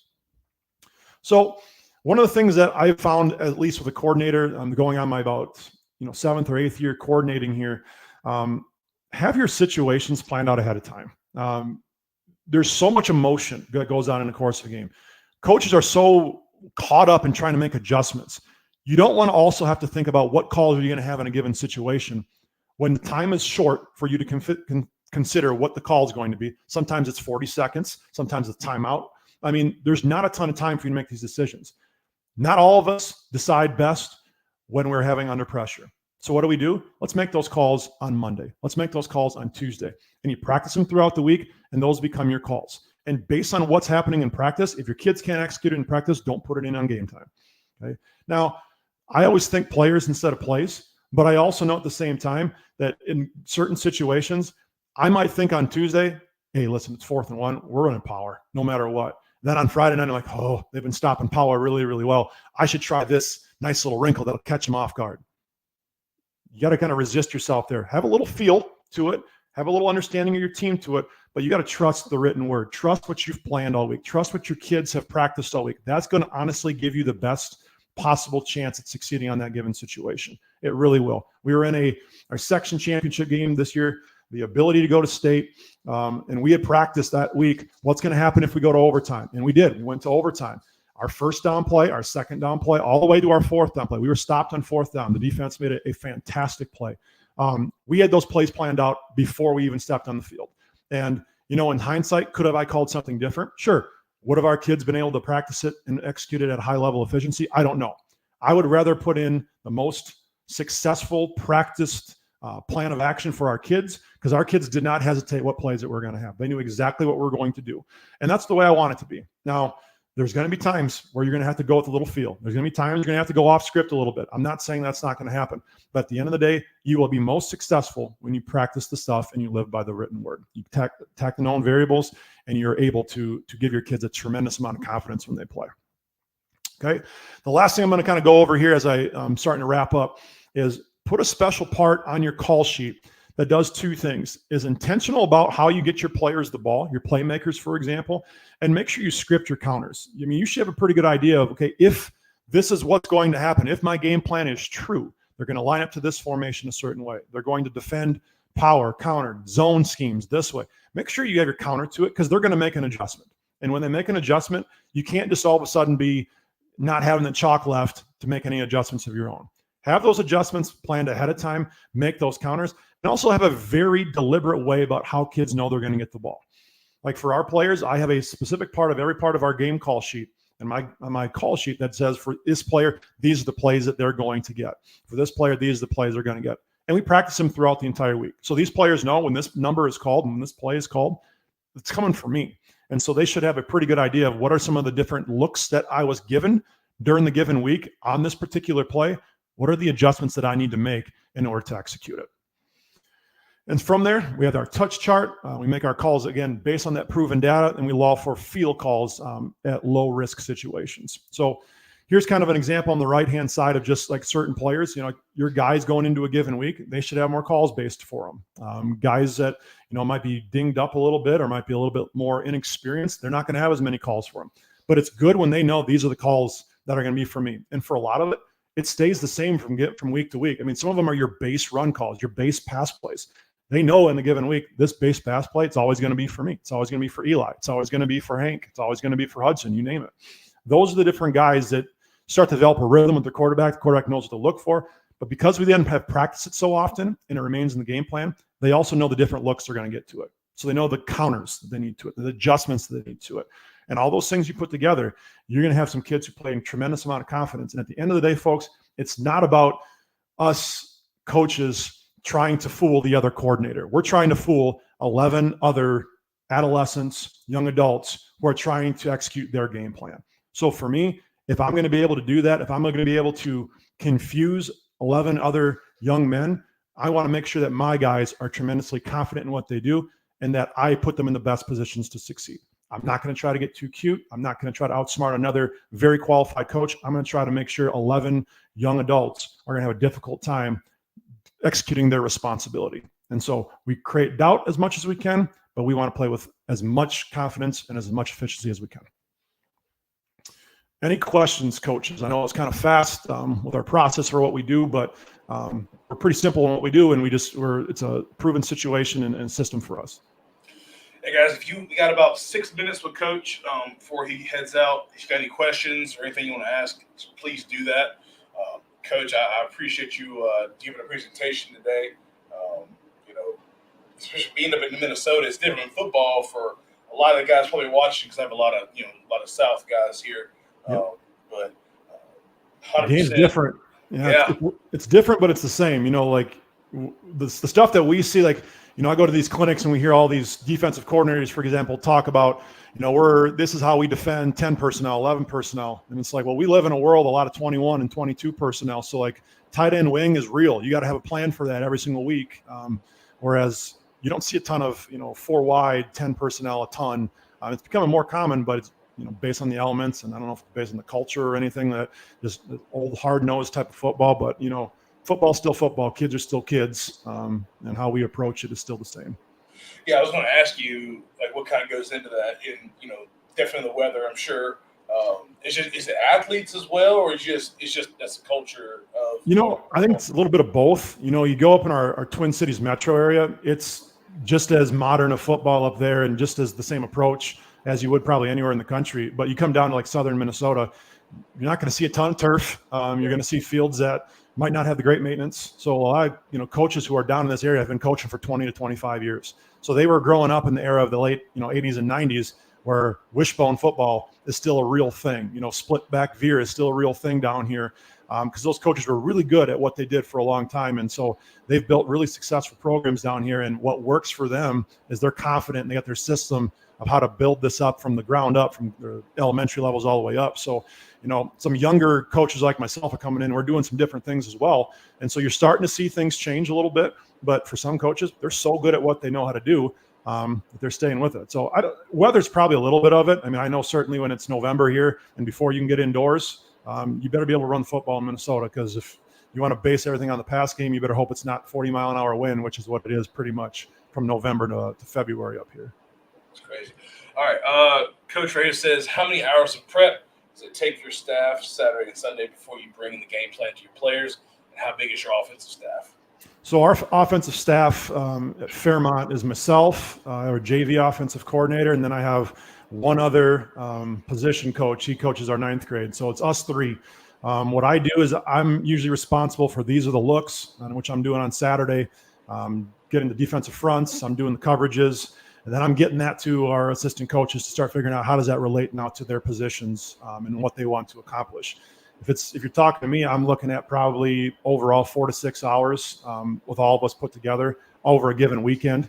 And then when it comes to our players, we bring a game plan to the players. I introduce it to them. I record a video on kind of what I'm thinking Sunday night. And I put it up on our team learning management platform at school, which is Schoology.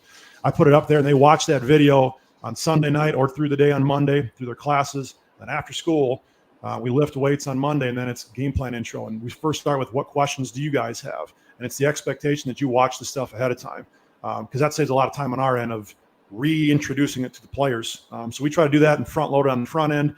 But then also we probably take about 30 to 45 minutes in the classroom prior to going out, because a lot of our JV games and 9th grade games are on Monday. So like my JV coordinator and my 9th grade coordinator, they're gone on Monday. So expect them to present it to their players. It's really tough on Monday when they got other responsibilities. So that's why we create those videos ahead of time on that Sunday night, get them out to the kids so they can contact us throughout the day if they got questions.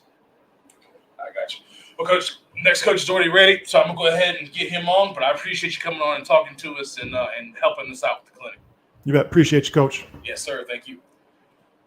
All right. Coach Cody, how you doing? Doing well. How about you? I'm blessed, man. I'm really good. Do you have a presentation you're going to pull up?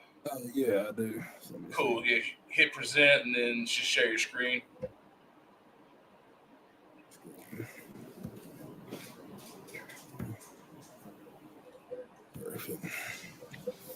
All right, can you see it? Yeah, it's right there. All right, you can go ahead and start. I'm gonna back out, and you got it. Perfect. Awesome. All right. Well, appreciate you putting on this, Coach. This is awesome. Like I said, I know I tried to do the one back you did in March or whatever, but unfortunately it was on my wife's birthday weekend, so I wasn't able to do it. But man, I'm happy to be here. Like I said, I'm John Cody. I'm the offense coordinator, offensive line coach at Kentucky State University. Just going to talk a little bit about our practice structure, how we do things, and hopefully if we got time at the end, talk a little bit about tight zone. Like I said, just a quick little background. I'm entering my second year here at Kentucky State. Before that, I was at a D2 school over at South Carolina at Erskine College. I was the offensive line and DFO there for a year. And then before that, I spent about 3 years at LaGrange College down in Georgia. I started off as a GA there as a tight ends coach, and then worked up to full-time offensive line and did the tight ends as well. Originally from there, the Augusta area. And like I said, married, have to my wife, Alexis, going on 3 years now. No kids, but we do got one dog together named Gunner. And then I saw my contact info down there, my cell, email, and Twitter. So like I said, coaches, if you got any other questions, feel free to hit me up. I love talking ball. I love getting to be able to do this. So just a little bit about our offense. We're part of the air raid offense. Our head coach, Coach Felton Huggins, actually played for Hal Mummy back at Southern Louisiana. So, like I said, he's part of that Mummy tree. Played for Hal, actually coached with Matt Mummy at his first job back at LaGrange College. Just like I said, a little bit about the area. I'm not sure everybody knows about it. We're no huddle up tempo. We use our tempo, multiple formations and motions, trying to create confusion, put the defense in a bind. The big thing we preach to our guys, we said the ball is the program. We always want to take care of the football, and we want to end every possession with a kick, whether it's a field goal, PAT, or a punt. Like I said, we always want to end each possession with a kick, not turning the ball over. We really stress and emphasize that. And then we're big on, like I said, we call it GNL, grass, numbers, and leverage. All right, we're always trying to find where we have leverage, we got grass, whether we got numbers, whatever the case may be. All right, that's where we want to take the ball. We want to put the defense in a bind and make them defend the whole width of the field, the whole 53 and a third. We want to make them defend it. So screens are a big part of our offense. Like I said, it's a big staple of the air raid. They're quick, they're easy, they get the ball out fast. It's great off the tempo.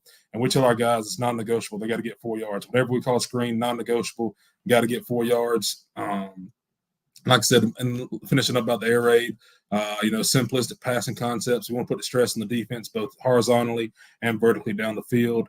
And then, like I said, this last little thing is something we always tell our guys. We always tell them we want to train for 5 so we can dominate for 4.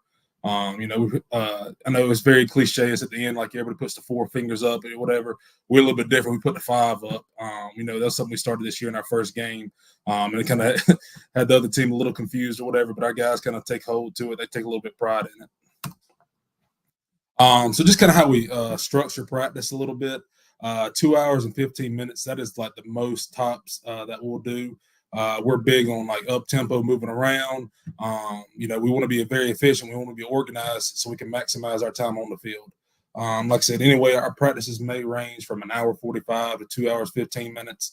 Like I said, we're moving from drill to drill. As soon as that the time period of 5-10 minute block, whatever it is up for that drill, boom, we're hustling on. We're moving down to the next one.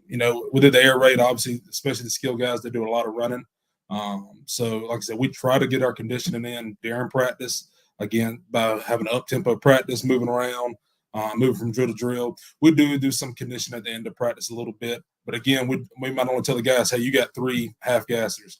Boom, if they're all hustling, getting it in, that's all we'll do. Obviously, if they're halfway doing it, dragging their tails a little bit, we may add a couple more at the end and stuff like that. But again, we tell our guys if they do it right, we'll do it like I said, we're not trying to kill them. We're not trying to be out there for 3-4 hours. We want to get on the field, get our work done, and get off. Like I said, something to help us do that. We're big on saying, like, on the field, we just want to give quick coaching cues, 1, 3, 5 word cues. We don't want to spend a lot of time trying to coach them right there while on the field. We want to give those detailed coaching points off the field. During film study, when we have our meetings and stuff like that, just one, we feel like that helps maximize our time out there. We can increase the number of reps we're getting in practice by doing that.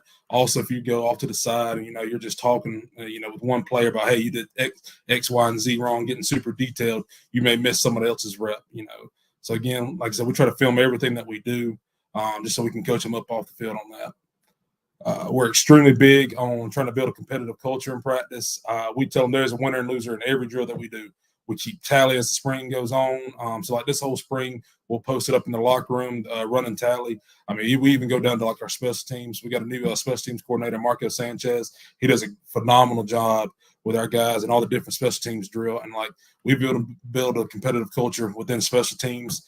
Sometimes, guys look at that as like a downgrade or time to take a play off. But like our guys are super big and super, jacked up to be on special teams and doing things like that.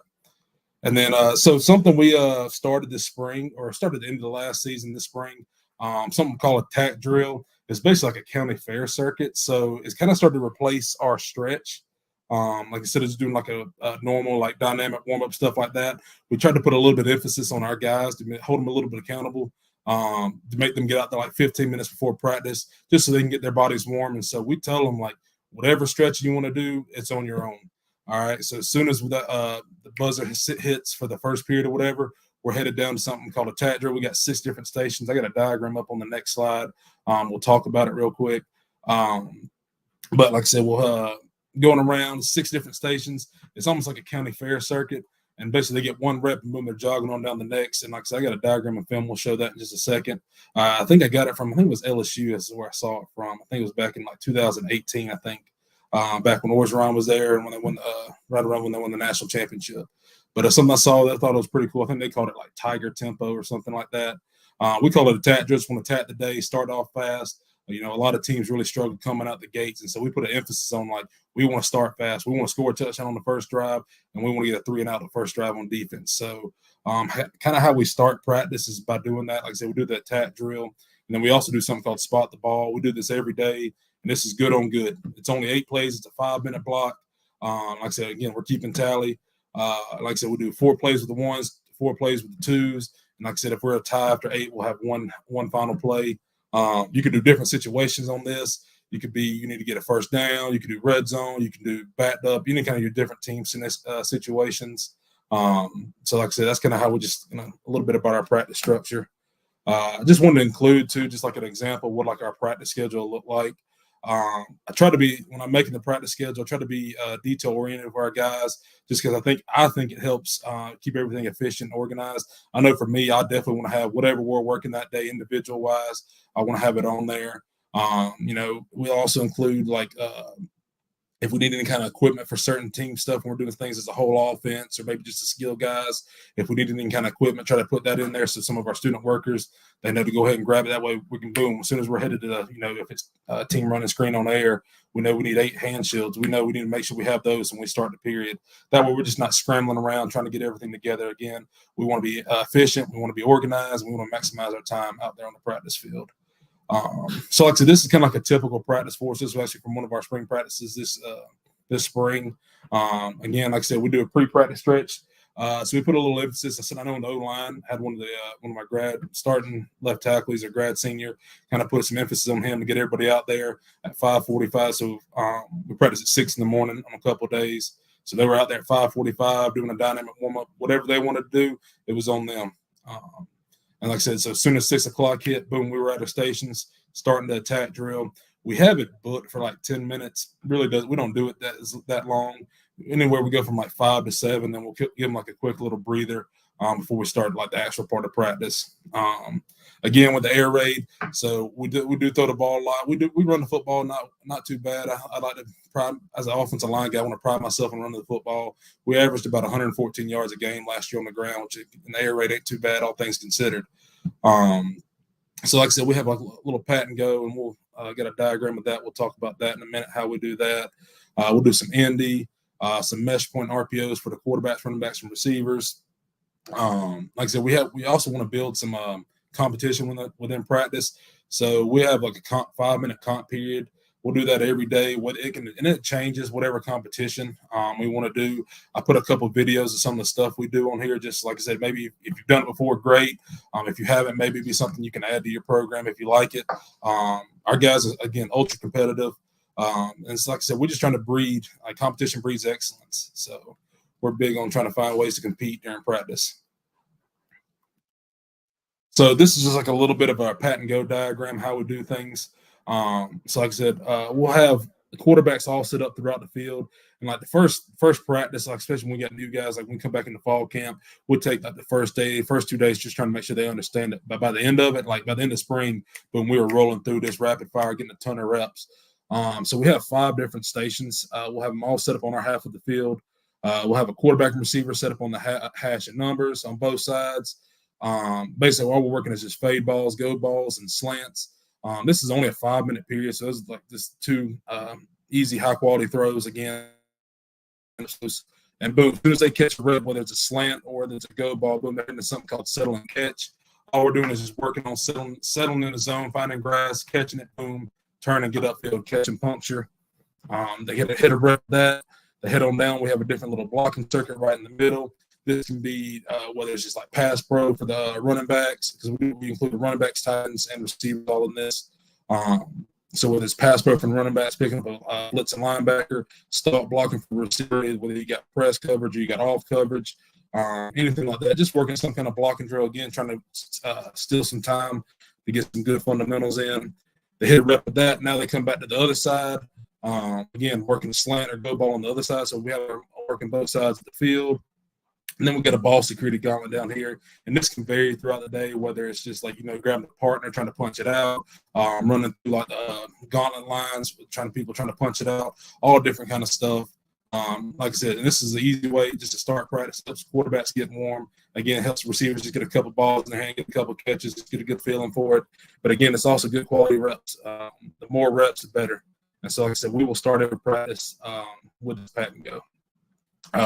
I'm a terrible offensive coordinator. Didn't get any film this spring, so I don't have any of it to show. But like I said, definitely something to get better at going into next year.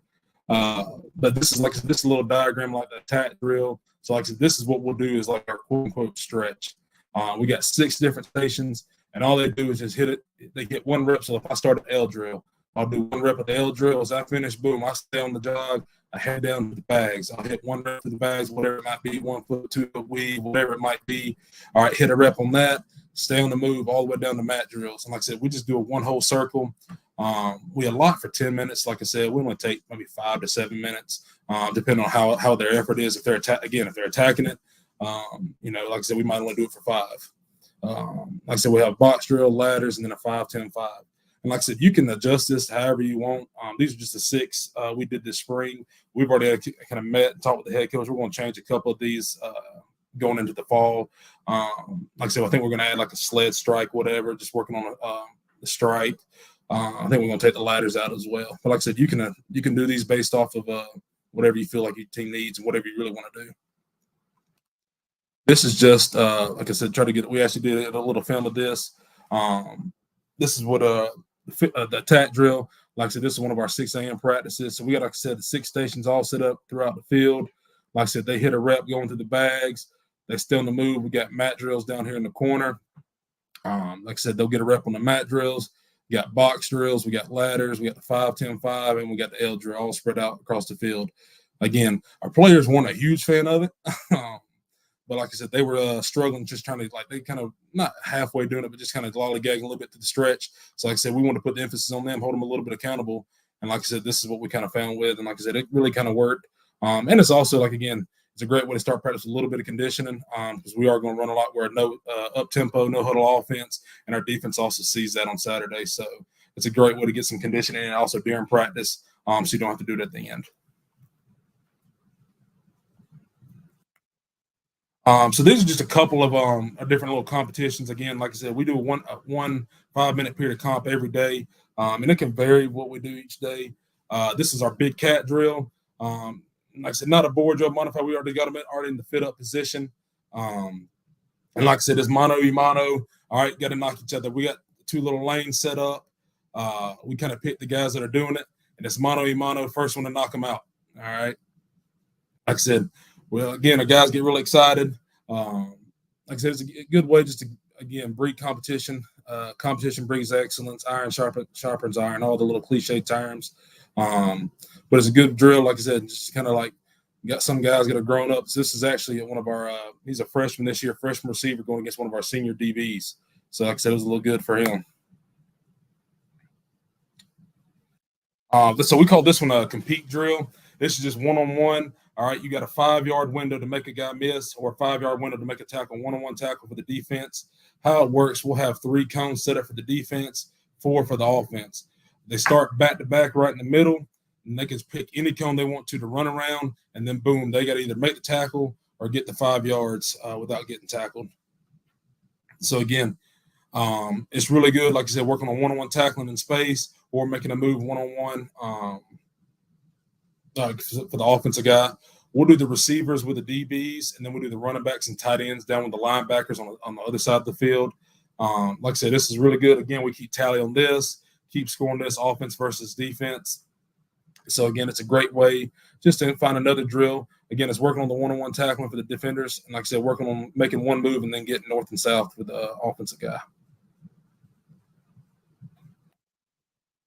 And the last one we did is called a spider drill. Like I said, Coach Chambers, our defensive coordinator, is the one that had this. I'm sure everybody has some kind of version of this. All it is, you got 3 different levels of blocking. We start with the O-line, D-line on the closest to a big skill in the middle and then a skill at the top. All we're doing is just working on 1, sustaining blocks, all right? And then, like I said, trying to get off of blocks, peek and shed, get off of blocks and make the tackle as a defender. Being an offensive guy, make sure I only put reps at the offensive guys one. I didn't want to put any kind of defensive win reps on here. I want to make sure we got the right side of the ball winning. But like I said, this is great because it helps our receivers know they got to sustain blocks downfield for a long count, working on shooting the hands, and then running our feet on contact. And the last thing to kind of talk about with our, like I said, our practice structure, these are just some different scenarios we do for our team periods. Like I said, I'm sure everybody has done some version of most of these. Like I said, we just got our base downs, open field stuff. So like I said, just starting in the open field from the plus 20 all the way to the plus 30. We do red zone situations. We do coming off where you're backed up. Obviously, third down, short, medium, and long. We do blitz pickup periods. We do 2-minute situations. We do 4-minute situations where we're trying to offensively trying to drain the clock, defensively trying to create a turnover. We do goal line, 2 minutes. A good one we like to do too is Canadian rules. So basically, they get 2 downs to get a first down. So it's really good because it puts an emphasis on the offense. It's like you've got to have a positive play on first down. We can't afford a negative play or a 0-yard gain on the first down. We've got to get 4 more to keep the sticks moving. So again, it's a good way, like I said, just trying to put emphasis on getting positive plays on first and second down. We do something called team run, team screens, and play actions. Kind of can replace our inside run. It's 11 on 11, but all we're doing is either run game, screens, or like I said, or some play action shots. We do 3 and drive, just like everybody else. 3, and like I said, kind of like make it, take it. If you get a first down, you keep going. If not, you're off the field. And the last one we do is something called bandit. I actually got it from our head coach this year. Something I really like. All you do is it's a way to get a lot of reps in, simulate like a long drive. We'll start all the way on the -2. And doesn't matter where the ball ends up. You just move from left, middle, right on the hashes. But every 10 yards, you run a play. So you wind up running about 12 plays the length of the whole field. Like I said, you start on the -2, then go 10, 20, 30, so on, all the way, and you finish on the +2. So, again, it's a way to get some kind of conditioning. Like I said, if we don't want to run them at the end of practice, this is a way we can kind of get some condo in. Like I said, it's live reps. But like I said, it doesn't matter where the ball ends up. We could score a touchdown on the first play. They got to come back, and we're going to go run the next one on the 10-yard line. Like I said, it's a good way to, like I said, focusing on our tempo, getting up, getting set, getting on the ball. Like I said, the centers, they got to follow the ball. The centers got to be the first one there. Like I said, followed by the offensive line getting set. So we're big on that. All right, now the fun part, like I said, get to talk a little bit of football. So like I said, tight zone, that's one of our bread and butter staple plays. Tight zone, inside zone. We could call it tight zone because, like I said, we really don't want to hit out the front side. This is a downhill physical running play for us. I think it's a great staple in the offense because it hits downhill so fast. It's right there off the rip. And, again, the quickest way to the end zone is in a straight line. Like I said, we'll have a couple of clips on here where we see the running back just hits right down the hash, doesn't even have to veer off his track. And so, like I said, it's a big staple of our offense. There's a bunch of different tags you can do off of it too. Obviously, we got lock. Back is our split zone tag. Bob is like our tight end insert. Obviously, everybody knows like quarterback bash. And then seal is just like our traditional quarterback reading the backside in. The big emphasis, though, put it on the O-line, is we've got to find a way to cut the defense in half. We want to torque out on the front side, torque them out. All right, keep them in, don't let them cross our face. And on the backside, we've got to get them cut off. We got to get them reach, got to get them cut off so we can split the defense in half. Last year, actually, our top run was our tight ISO insert, whatever, with the tight end. We averaged 6.8 yards a carry on it. Actually had our longest run in the season, too. We had an 85-yard run off of it as well. So this is just, like I said, a base install, just base 10 personnel, 2x2, inside zone. So like I said, anytime for our receivers, if we do not tag any kind of RPO or anything like that, they're going to run these, we call them Randy's and Larry's, just a simple little now screen to the outside receiver. So any kind of run game, if we have 2 or 3 receivers on them, that's what they're running. If they have a single receiver, they just run a hitch. But like I said, so this is just a base diagram, how we do it. I'm sure everybody has their way of running inside zone. Like I said, this is just kind of how we coach it up. Like I said, the emphasis really is on the center, left guard, left tackle. They've got to be able to cut this backside off so we can hit this thing right down the hash. Our aiming point for our running back, we tell them to aim right down the crack of the center. So the footwork we use for them, we kind of changed it up this spring. Last year on the film, you'll see it. We did a power shuffle. We did 2 hard power shuffles into it. But sometimes I feel like he kind of got their shoulders turned. They got a little bit wide in their aiming point. So the spring we kind of changed. We did like this J-step footwork. Basically, it's a bucket crossover, and then they get back downhill. So I think the crossover kind of helps them get their shoulders back turned, get them back square, and get them downhill right down the crack at the center. This is a little film from one of our games this year. This is actually our first game of the year against Clark Atlanta. Yeah, would love to see on the backside the left tackle not get so washed right here. We're big on trying to create vertical movement, especially on our zone runs. We want to get vertical movement on the O-line. All right, really good run here by the running back. This wound up being like a 9-yard gain right here. There's a small little crease. You see him get through right. Boom, right here. We got the defense cut off here on the backside. Again, would love to see the left tackle, left guard not getting washed here. But boom, we got them torqued out. They can't cross our face on the front side. And now we get to hit it right down the hash. You can also see, like I said, we got our screens on the outside. So anytime we talk about our grass number leverage, the quarterbacks feel we have grass numbers of leverage. This is more their pre-snap over here. If maybe this nickel gets tucked too far inside or whatever, we can go and rip this screen out right now. This is more their post-snap on the backside where they read this overhang. If this wheelbacker wants to get played too much in the run fit, anything like that, we can go and rip the screen out here.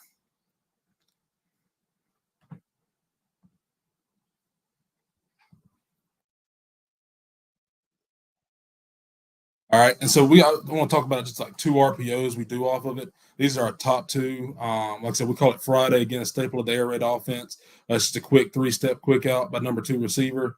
Like I said, these are our top 2 we do Friday, and we got one called Scat. It'll be the next one we talk about. Again, all we're doing is just trying to find a way to put this wheelbacker in conflict. Either he's going to play the run or he's going to play the pass. He can't be right. Again, we want to find a way to eliminate one of these defenders on the field anytime we run a play. We want to make sure they're playing with 10, not 11. So, like I said, we'll read this wheelbacker. Lock is just a simple tag. I know everybody runs it in America. Just locking the backside, tell them to not go downfield. They're locked on the backside. So this is actually going to the left. This would be Lakers lock. Again, we're just reading this wheelbacker right here. He flies out with the run. All right, so we just hand it off. Easy handoff. Blocked up horribly. We were banged up this week. Would love to see the center not stop his feet right here on contact and kind of hops into the block. But again, even by not blocking it great, blocking it kind of poorly, again, we want to spread the defense so far out. Like I said, put him in conflict.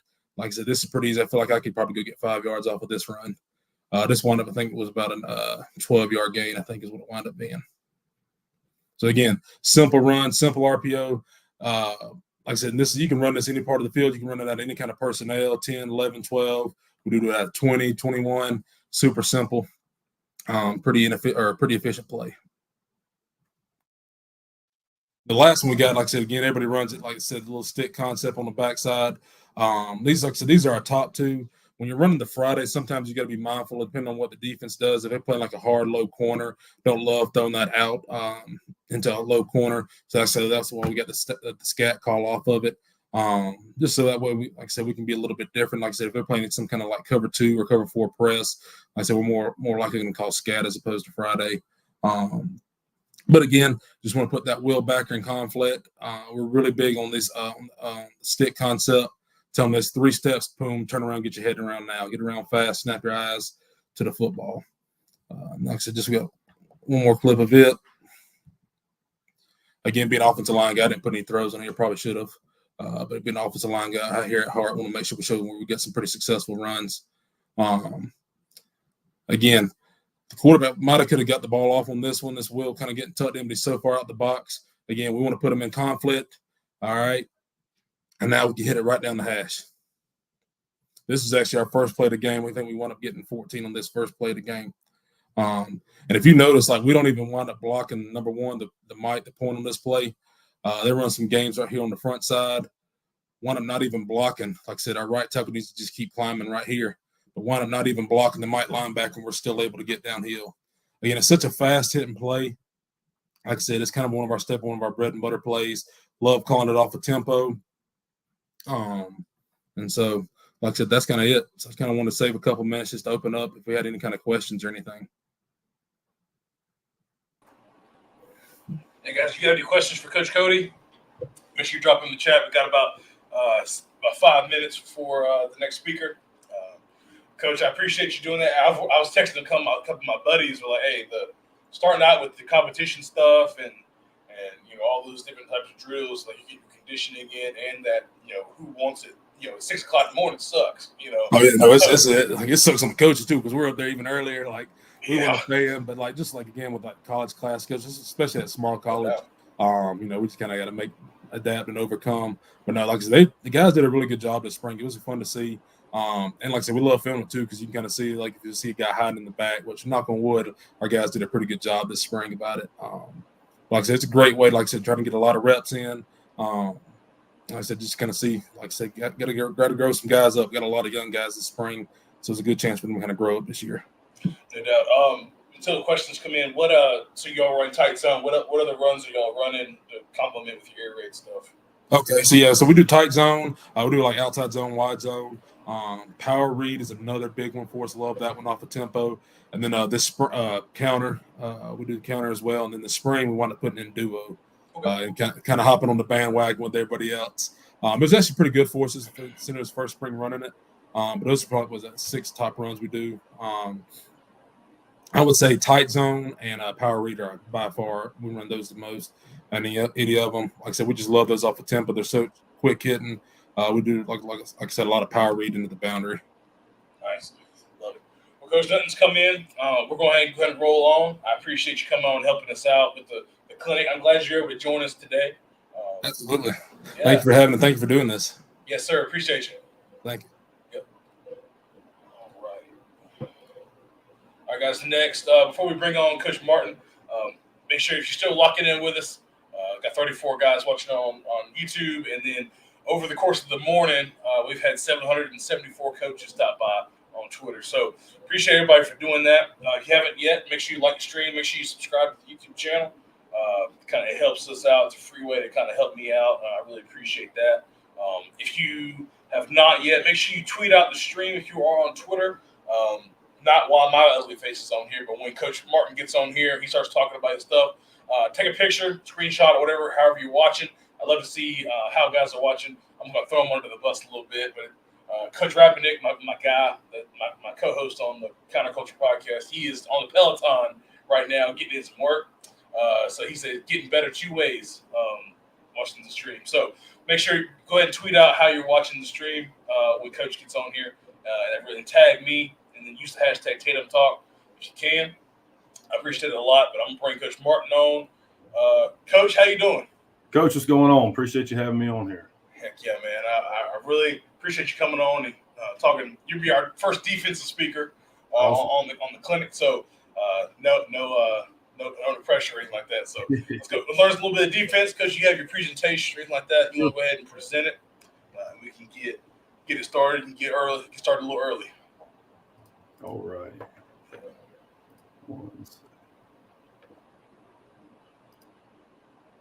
While Coach is bringing that up, he is at the Cannon School here in Concord, North Carolina. I've been lived down that way. My wife's from that area, so he's at one of the nicest schools in the state. So I will say that. I'll give a plug for him. Coach, I got to restart my browser, so I'm going to bring it for security settings. So I'll bring it right back up. No problem. Thanks, man. Yeah, so while he's doing that, guys, appreciate everybody for hanging out. I know I said it a lot, but I really do. I have a passion for coaching education and working with coaches and trying to get better. It's free. Everything I do will be free always, so make sure you take advantage of that. And I appreciate everybody for hanging out. Guys that have come in, appreciate y'all coming in this morning. I'm going to give a shout out to a couple of guys while he's bringing that on, coming in and hanging out. And then we will make sure we go ahead and we will get it started back. All right, Coach. All right, let's see if this works. All right. All right, can you see that? Yes, sir. All right, I'm going to bow out, and you take it on. Awesome. I appreciate Coach having me on here. I appreciate what he's doing, growing the game. He talked about needing more defensive coaches, and my personal opinion is high school defense is behind high school offense. Used to be an offensive guy and came over to the dark side probably about 4 or 5 years ago. So I'm excited to talk about this today. Just a little bit about me real quick. I believe in faith, family, football. I'm secure in Jesus Christ. That's my fiance, Catherine. I know a lot of you are probably saying out, kicked my coverage. I did. I'm an offensive lineman at heart. Started at center on the inaugural team at Limestone University in Gaffney. After 2 years, realized I wanted to start coaching. Transferred to Winthrop, started coaching at York High School under Bobby Carroll. Great dude, learned a lot from him. And over the last 10 years, I've made a few stops. Fort Mill, left there to go to Waccamaw to be the offensive coordinator. And then before I came to Canaan, I was the head strength coach over at Legion and helped do the defense. I'm super thankful to learn under some great coaches. Some that you may have heard of, may have not. Jimmy Wallace, Bobby Carroll, Straight Heron, just some great dudes to learn some football around. Before I get going, I like giving credit where credit's due. I got to give a couple shout outs. These three guys have kind of accelerated my coaching game. Dub Maddox is out in Union, Oklahoma. He's the creator of the R4 system. And if you've never heard of this, please look into it. I started it my second year of coaching and felt like I was on my 7th or 8th year of coaching. So he accelerated my coaching. Dante Barty and Kyle Kogan, I was introduced to them from my buddy Spencer Carroll. He actually works out at Union with Dub. And I met Dante and Kyle.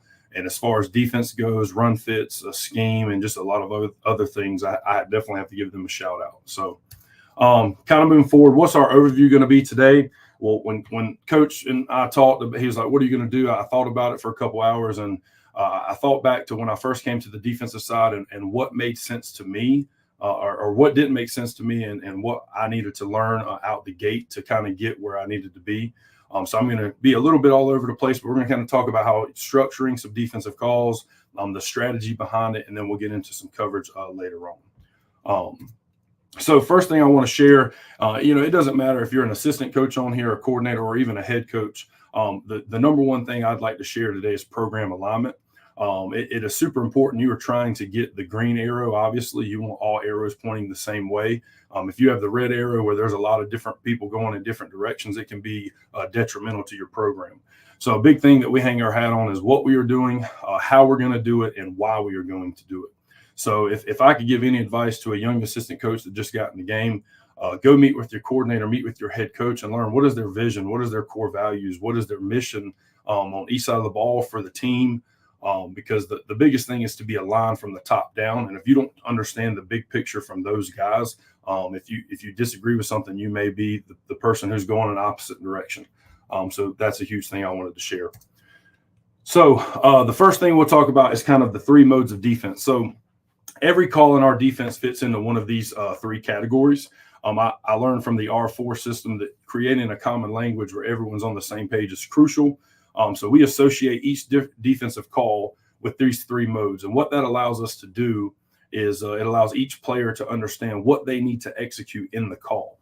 And we'll go into these each more in depth. So the first one is base mode. So base mode to us, so we'll have a defensive call that fits in the base mode category. And base mode typically means, a static front. There's probably going to be some type of four-man rush. And the defensive calls are going to be where we read and react in the run box. Think more of your stack fit type things. So for our defensive line, we talk about hips, hands, and feet. And the biggest thing is we want them to understand, are we trying to box or spill the run on each side? But they need to understand we're maintaining gap integrity. We're trying to defend the middle. They have to attack, use their hands, and hold their gap. We play even spacing. We're a 4-down team, so we don't 2-gap anything. But the biggest thing is we want them to understand what their job is. As far as linebacker goes, we think about stack fit. Certain runs or certain things will give them hot gaps where they can go now. But as a base, when we have a call in base mode, we're talking about we want to identify our keys, read our keys, and react based off what our keys are doing. And then from the DB side, there's no design pressure in base mode typically. They need to rely on their alignment, their assignment, and their technique and play coverage because it's a base down. I didn't come up with a lot of this. I heard it in a clinic. This is a big Pete Jenkins thing. He used to teach, or he teaches his defensive linemen with these modes. And I kind of just took the modes and designed it for the entire defense to create that kind of common language. Next mode is your stunt mode. Now you're thinking more dynamic fronts, defensive calls. where we speed up the fit. Think tackle for loss here. This is more of a higher risk, higher reward type mode. So, you come up with your calls that fit in this mode, but now your defensive linemen are understanding that we're having movement up front. We're stunning, we're blitzing, we're going to dip and rip, we're going to shoot gaps. We're thinking tackle for loss. They're not being held up in their gap. And for a linebacker standpoint, now we're thinking about plugs, fires. There may be a blitz, a pressure, hot gaps. We're going now, and in this mode, we're thinking tackle for loss, or we're thinking sack, and we're going to essentially try to create havoc.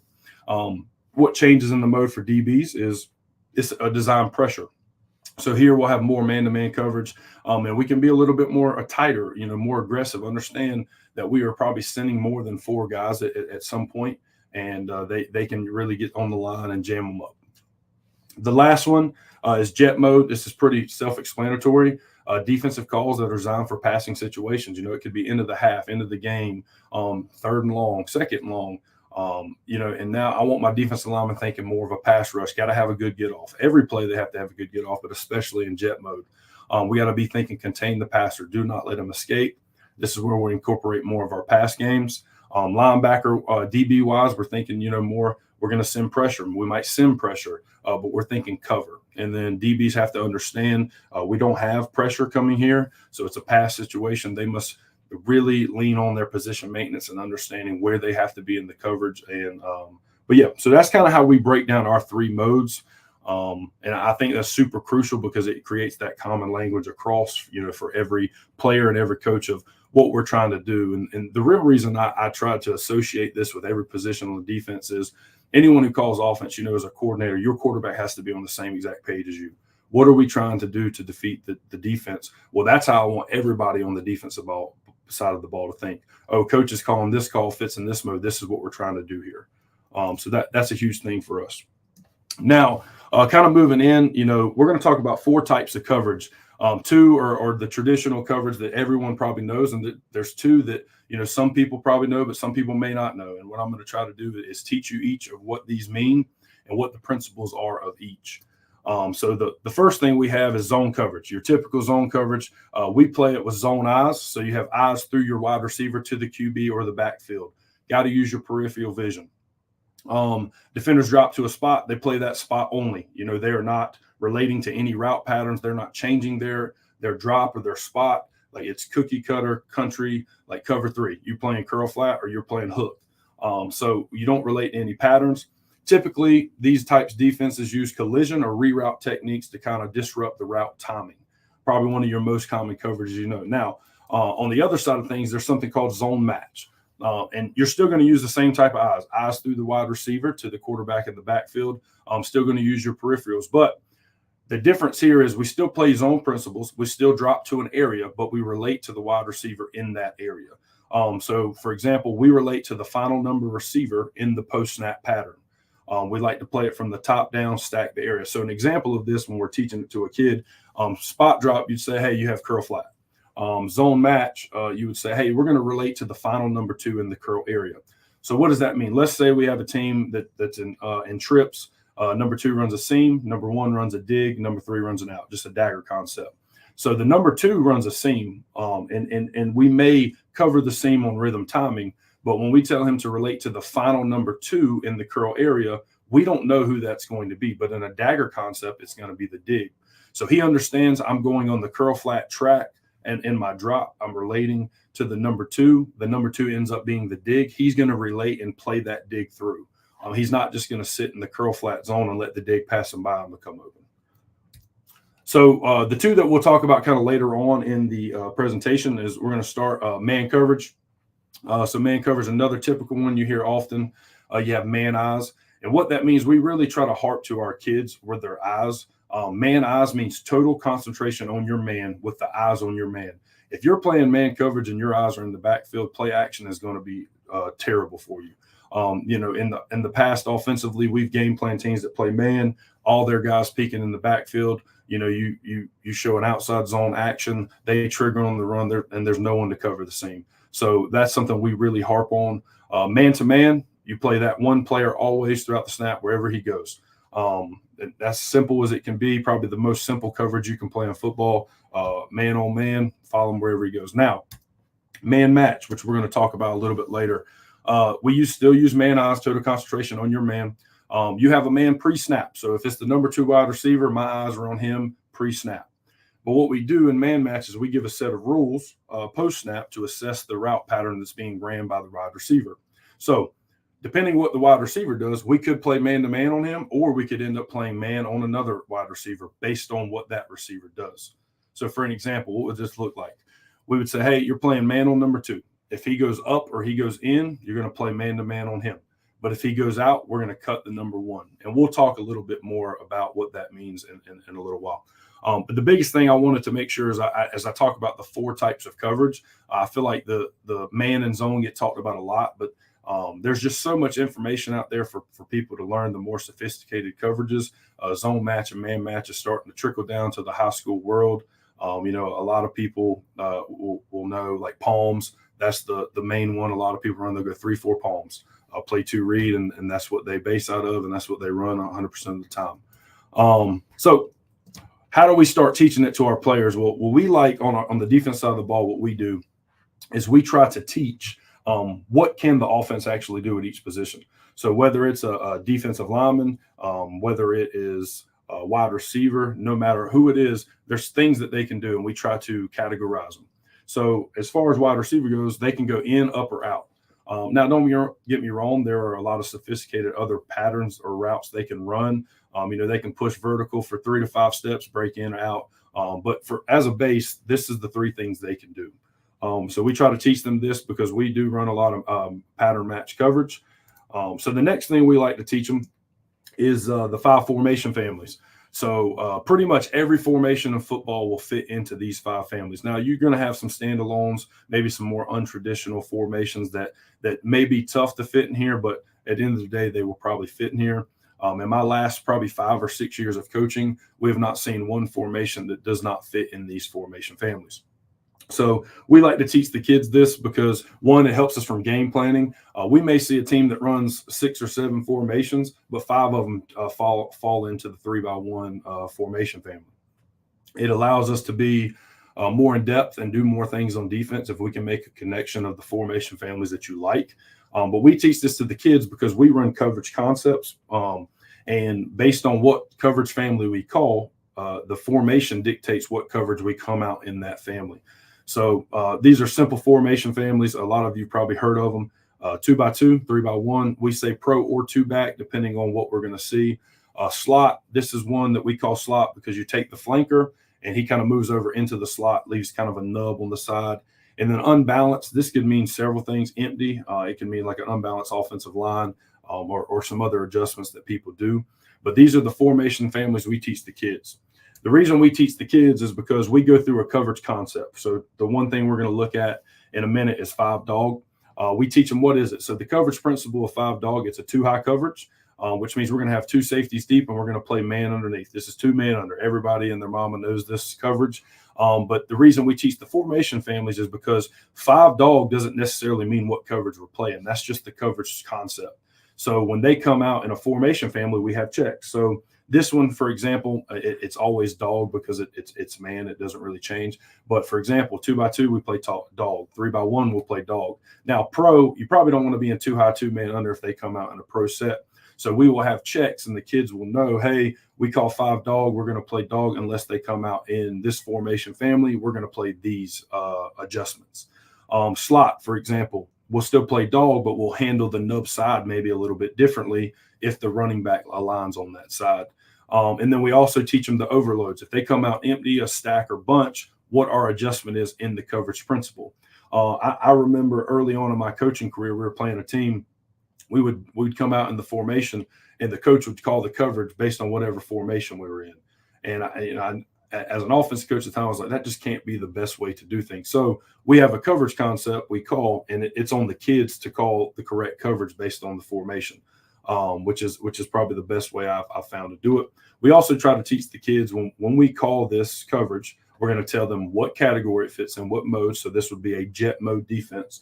And then we're going to tell them these are the strengths. What is it going to help us with? But where are we weak? When we run this, we have poor run support. We have a lot of guys in man coverage. They're not looking in the backfield. They hand the ball off. Those guys have no clue. You don't have a QB player if you play a 4-man front. It's difficult to disguise. And outside breaking routes are tough because you're playing inside trail leverage. So anything that breaks out is going to be tough. So as we move forward, and we're going to talk more about that coverage in a second, the next part of it is we teach them the formation families. So, hey, we're going to play 5 dog. This is the coverages that we check to each formation family. Well, now you have to get into alignment. How do they align, and how does their alignment change based on different flank families?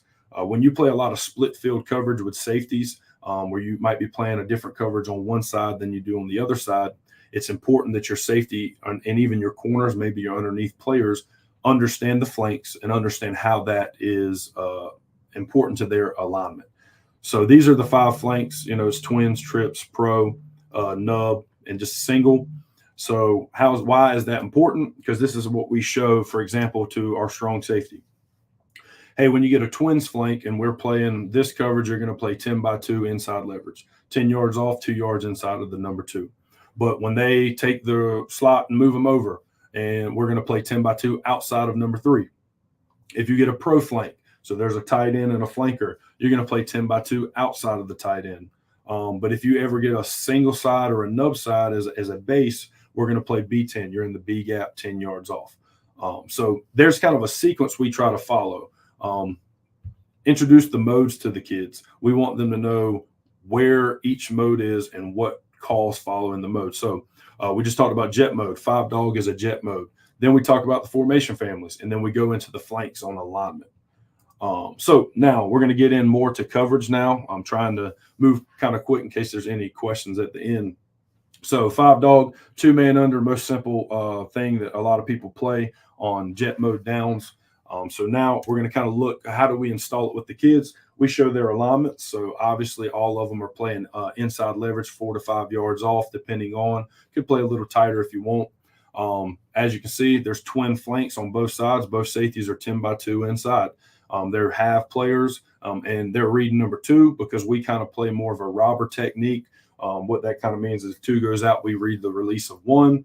Does 1 inside release or does he outside release? But this is the base way that we install it to show them. Obviously, your MAC linebacker is playing dog on the T.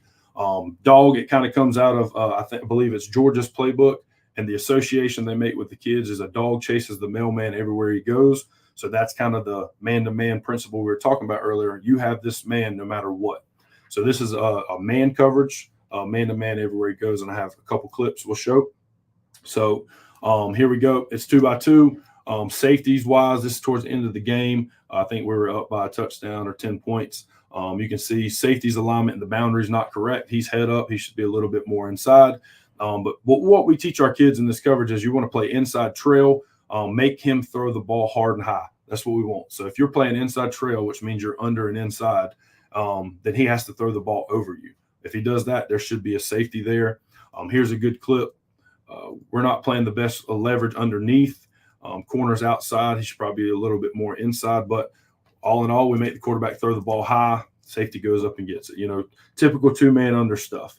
But what we started running into is, in my notes, switch routes can be tough. So, I believe this is a snag concept. Yep, pretty much a snag concept. You got the corner by 2, snag route by 1, and flat by 3. What we were learning, just like any man coverage, is switch routes are hard to cover, whether it's under the hard deck, below 7 yards, or above the hard deck. So we found a coverage adjustment to 2-man under and jet mode downs where we could handle this. That we could make something out of it, and that's where 5 cut comes in.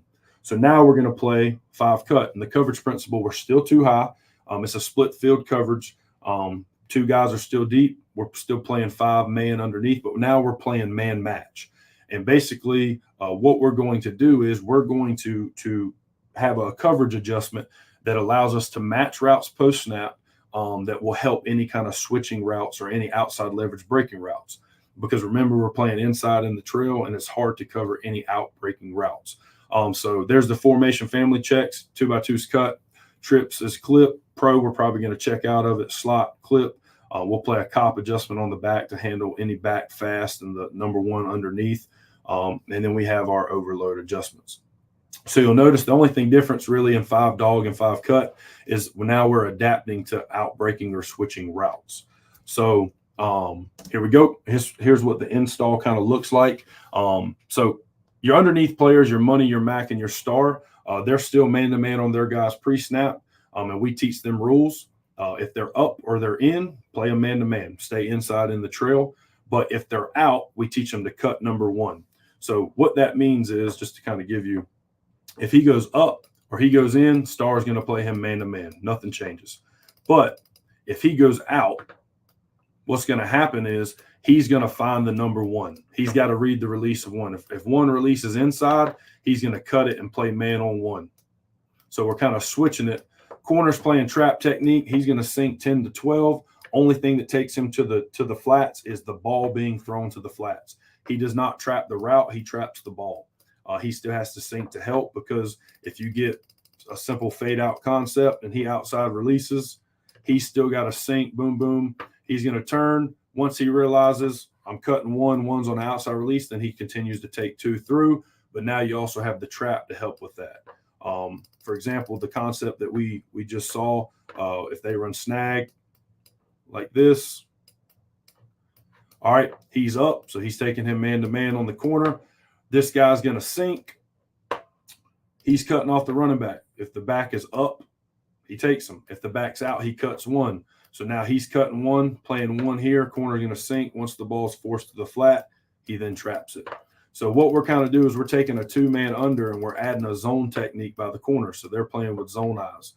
This is a way to play man underneath, but it adjusts and helps on what hurts the coverage, which is any switching or outbreaking routes.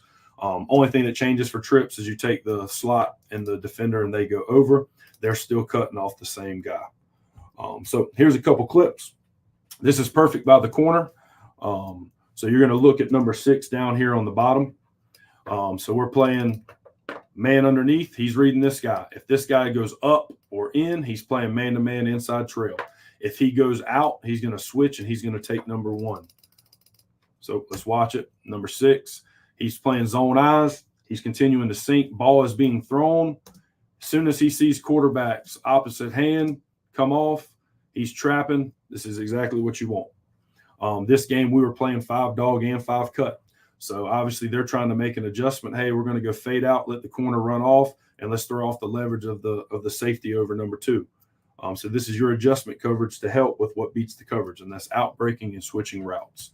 Next one, there's a coverage adjustment. You can even get quote unquote fancy with it. You can still play clip or cut over here. So we're going to man match. Corners playing zone, but we're still playing man here. And you add a chop tag. So we were playing a team that we saw a lot of run weak to trips. So what we'll do is we'll blitz the corner and allow the weak safety to play man on 1. Just a little adjustment that you can do. Still play cut to the field. That way any outbreaking route by 3 or 2 or any switch routes, good to go. Blitz corner into the run. Let the safety play over the top of 1. Really good adjustment. You know, they still get 3 or 4 yards, but could have been a lot worse if we don't make that adjustment. So the next one, trap the ball once it's being thrown to the flat. So what's really good about this is everyone's pretty much going vertical. They're running a 4 vertical concept. The leverage by the guy playing number 3 is not great. It needs to be inside in the trail. And the linebacker's cutting the back. The back went up. He's got a man-to-man. But up top, if you watch the corner, he's sinking. He's playing, trap technique. Once the ball is thrown, which is thrown to the back in the flat, he then come off. You can see he sinks until ball's thrown to the flat, and now he's trapping to help. So for some reason, this guy outruns our MAC linebacker because he's probably a better athlete. We still have a corner to help out there. So a big thing here, you'll notice when we looked at our coverage principles and our kids understand, it's poor run support. So some teams may see this and check to a run. So a way that you can help that is do what we call chop the front, run any kind of stunts, any kind of things to help confuse the way that they block it. Helps with the run. This was a little bit later in the game. It's third down, and they called on to what we're trying to do in pass situations. So they call a quarterback run. So we tried to chop the front to make sure we could keep a chance to stop it. So now here's these two are the coaching points into how we didn't play it too well, but how we can get better. So right here, obviously, we're going to be looking at the star number 7. And my notes is the star overruns it. So we have to make sure when our guy goes out, which his guy did, and we cut one inside releases, we cannot overrun the route because we're playing man on number 1. Now, it's trips. It's kind of cloudy to throw that curl route anyways, but he's got to be in better position, and we got to coach it better to play that guy on the curl underneath. So 2 goes out, cut number 1. The corner continues to sink. When ball's to the flat, the corner jumps it.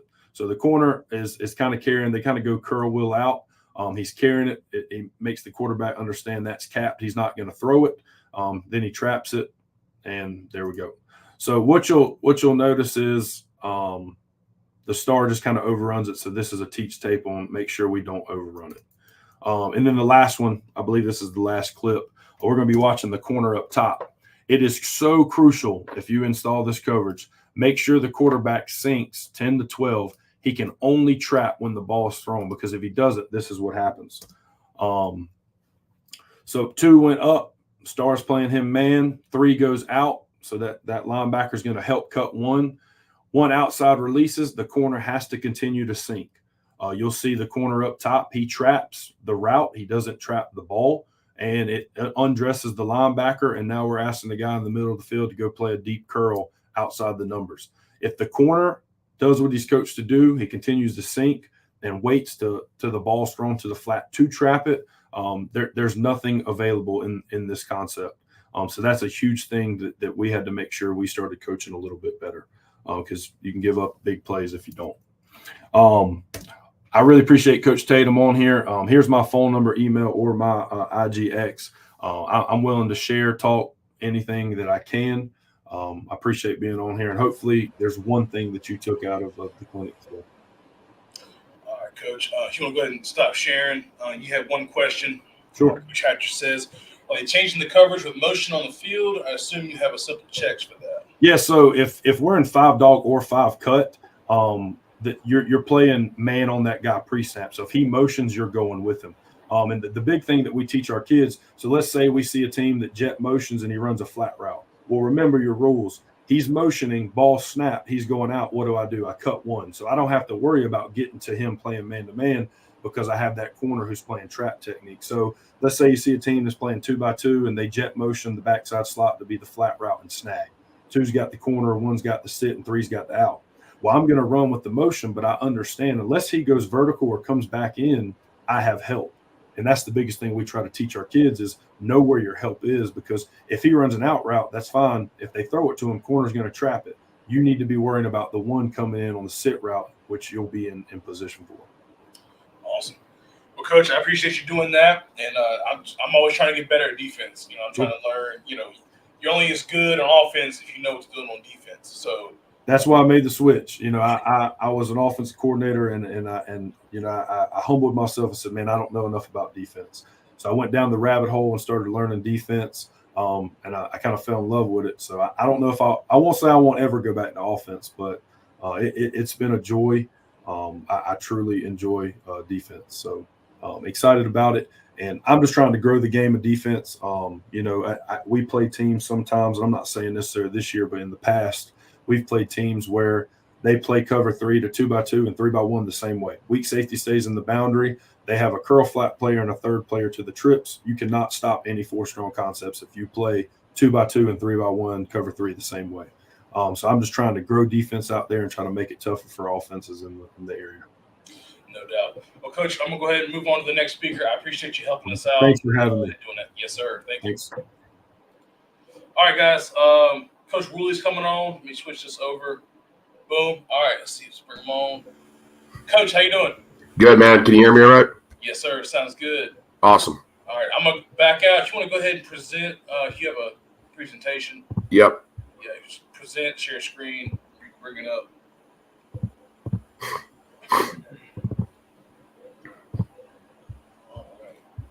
is awesome. I'm gonna bow out, and you got it. All right, cool. All right, guys. Like Coach said, my name is AJ Woolley. Currently the offensive coordinator, offensive line coach at Vandergrift High School here in Austin, Texas. Talking inside zone, how we teach it, the variations of it. There's my contact info at the bottom, school email address, and Twitter X tag right there. If you guys want anything, have any questions, want this presentation, cut-ups, whatever you want, shoot me a message. I'll do what I can to help you out and, make sure we get that to you. A little bit of my history, just some of the places that I've coached. Started my coaching career in East Texas, Pittsburgh High School. Brad Baca, head football coach there when I was there. Amazing man, amazing place. Learned so much, coached the offensive line there. Then got into college football for a few years. UT Permian Basin with Justin Kerrigan, Boone Felt, Tyler Wright, all guys that I kind of GA'd with there that have taken off in this profession. Super, super good place. They're rolling now, and really cool to see. We got there kind of the start of the program. And then I went to Sam Houston State. Coach Casey Keeler is our head coach. Ryan Carty's offensive coordinator. Darnell Stapleton is offensive line coach. Learned a ton there. Then I got an opportunity to run my own show, be an offensive line coach at Pace University, Division II school in New York. Andy Rondo hired me. Connor Gilmartin Donahue, offensive coordinator. Awesome place. Learned so much there. Kind of got there at the start of COVID, was there for a couple of years, and then decided to come back to Texas, come back to high school. Was at Monterey High School in Lubbock for 2 years. And then I just took this job at Vandergrift, getting started with spring ball. So these cut-ups are going to be at these previous places because we're getting going in spring ball now. But all of it still applies. When I teach or when we talk inside zone, there's kind of like buckets or categories that they get kind of put in. Inside zone read, quarterback has C-gap read, right? Zone read, basic stuff. Inside zone divide or cap, kind of use it interchangeably. That means the tight end or the sniffer, whoever is aligned to that side, and he's blocking the C-gap. All right. Now inside zone split, that split zone, you got a sniffer coming across from the other side to swipe or split across, block the C-gap. So both of those are considered blocked up runs, right?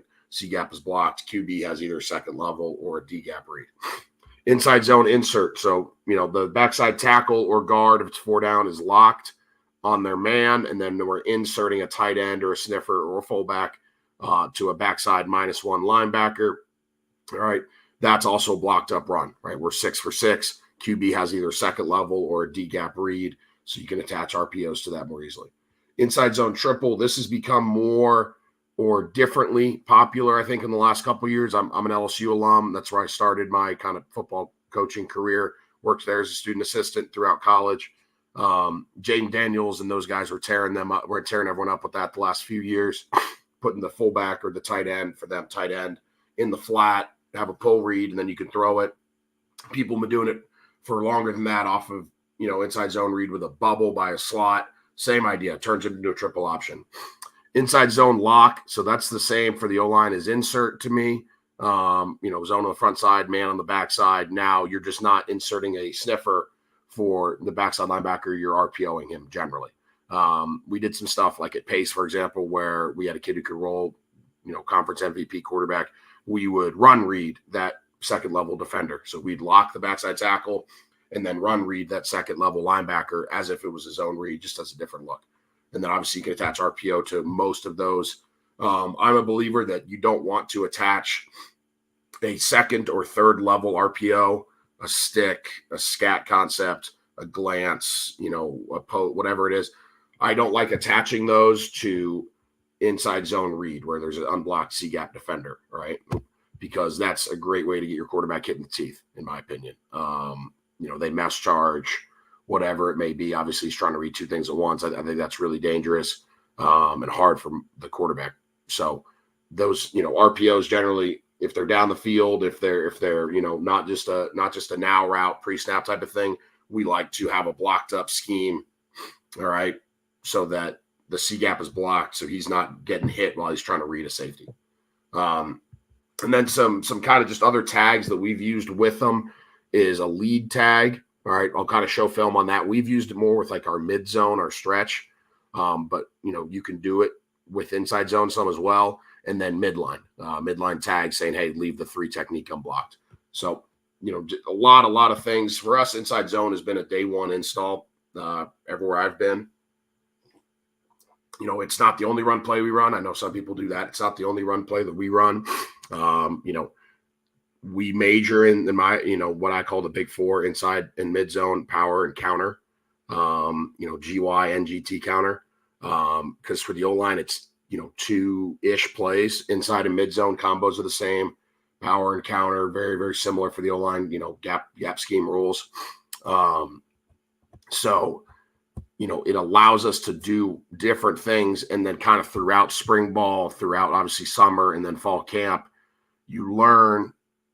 And then obviously early in the season, you learn kind of what your team is good at is the way we've done it. You learn what your team is good at, and you start majoring in that, or, you know, putting more emphasis on that as you go. When we were at Monterey the first year, we were good at mid zone, you know, stretch. We call it mid zone. We were good at mid zone because of our tailback being super good at it and our O-line being pretty good at it. So that's what we ran mostly as the year progressed. We had the other ones in. We ran some inside zone. We ran some gap scheme, but we were good at mid zone. This last year at Monterey High School, we were really good up front at power and inside zone. Bigger, stronger, more experienced guys. 6 offensive linemen signed to play college football, you know, at a 5A high school in West Texas. Really good offensive line that had played a lot together, and they were big and strong. We were better at those schemes. We weren't as good at mid zone. It's the way it worked out. So we ran a lot more power and inside zone. At Vandergrift, we got a new offensive line, you know, graduated 5 guys last year. We're figuring out what we're good at, figuring out what our backfield's good at. Inside zone's a day one install for us because it's so versatile, like you can see, but, you know, it doesn't mean necessarily it'll be our most run play. We kind of figure it out as we go. That's what's worked for us. All right, here's just some drawings. This is like, I took this from our install slide that we used 2 weeks ago. All right, so I'd have the names of it on there, obviously, for the kids. So inside zone right here, when we get a 4 down, we ID fronts. So as a high school, we ID fronts. So we come up, we'd say even, and then the center's job is to point the first linebacker on the front side. All right, so start it against the 4 down front. Start at your nose, work play side. So this is zone right. Boom, the mic, whatever his number is, you know, 50. So hey, even, point 50. We do 3-man combos on the front side of inside zone and outside zone, you know, mid zone. I personally have had so many issues of this 5 spiking into the B gap, whether it's coached or allowed or the kid's a bad player, whatever it is, and making plays, right? You know, 2-eye and he spikes in, or they call the stunt where he loops, whatever it is. And then this guard is always confused and we get hit in the backfield because this guy runs through the B gap because we're thinking, all right, you know, tackles manned up and then they're 2-man combo and they're 2-man combo. So we just started 3-man comboing all of it. Odd front. So one of the basic rules that we teach to the offensive line is if it's a 6-man box structure, so in this picture on the left, 4 down, 2 inside backers, we keep the point inside the box. So 6-man box, keep the point inside the box. 5-man box, and this is for both of our zone families, mid and inside zone. 5-man box, like this picture here on the right, we push the point outside the box. So that could be a 3-2 box like this picture shows, or a 4-1 box, doesn't matter. So if we get a 5-man box, all right, now we're pointing outside the box. So we've messed around with it where we dual point it. We say, hey, you know, odd, point Sam, point Mike, or we just point the Sam and we figure out we're going to the Mike afterwards. I've kind of messed around with both. Kids seem to pick up both. But you see our little combo words at the bottom. But 6-man box, keep it in. 5-man box, point it out. I know a lot of people like to, you know, eat a 5-man box. Let's box it and keep the combos inside the box. I just don't like the angles that creates, obviously, because now you're more, you know, straight up, so it undresses your combos quicker.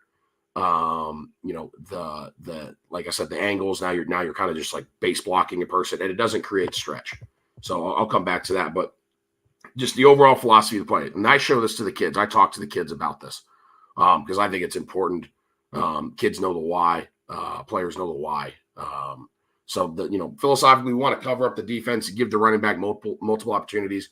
Running back's aiming point is the inside hip of the front side guard. He can bend it, he can bang it, he can bounce it. All those words that everyone uses in the zone family, I think, or most people use in the zone family. You'll see front side hits. You'll see, you know, down the centers, butt crack hits, and you'll see a lot of wind backs where it hits like backside B gap, C gap. But the whole philosophy is we cover up the defense and we let the running back hit it where he feels it. All right. You know, at Monterey, we had a bunch of really, really gifted running backs. And, the biggest thing was just kind of letting them feel this play all spring, all summer, and then into the fall. And, yes, coaching, hey, read the front side, defensive lineman, that's his read, but really not overcoaching it and letting them feel it. As long as they're not making multiple cuts in the backfield, letting them feel it, not overcoaching it, and letting guys be guys. Run versus anything. I believe that if we block the 5 or 6 most dangerous play side defenders, we can run this versus anything. Bare front, you can run it. It's not the best. If you're better than them, it'll be good. But, even odd, weird screwed up fronts, it doesn't matter. We have answers, is the way that I look at it. We're trying to create stretch and distortion on the play side and cut off on the backside. So that kind of goes back to my 5-man push it outside the box, 6-man keep it in the box rule. That, if you have a 5-man box and you keep your combos in the box, well, now you're not getting any stretch. Now it's just like a base or a dive play, which is a different thing to me. We have that. That's a different thing, though. We want to attack the D-line's aiming point and attack their leverage. So the offensive lineman, our aiming point on the defensive player is their play side number. We want to get our midline to their play side number. I've been reading more and more about like Coach Flood at UT. Went and saw them practice. Been reading some of his stuff that they base the aiming point on whether the guy's on the body or off the body. I haven't gotten to that yet. I might, honestly.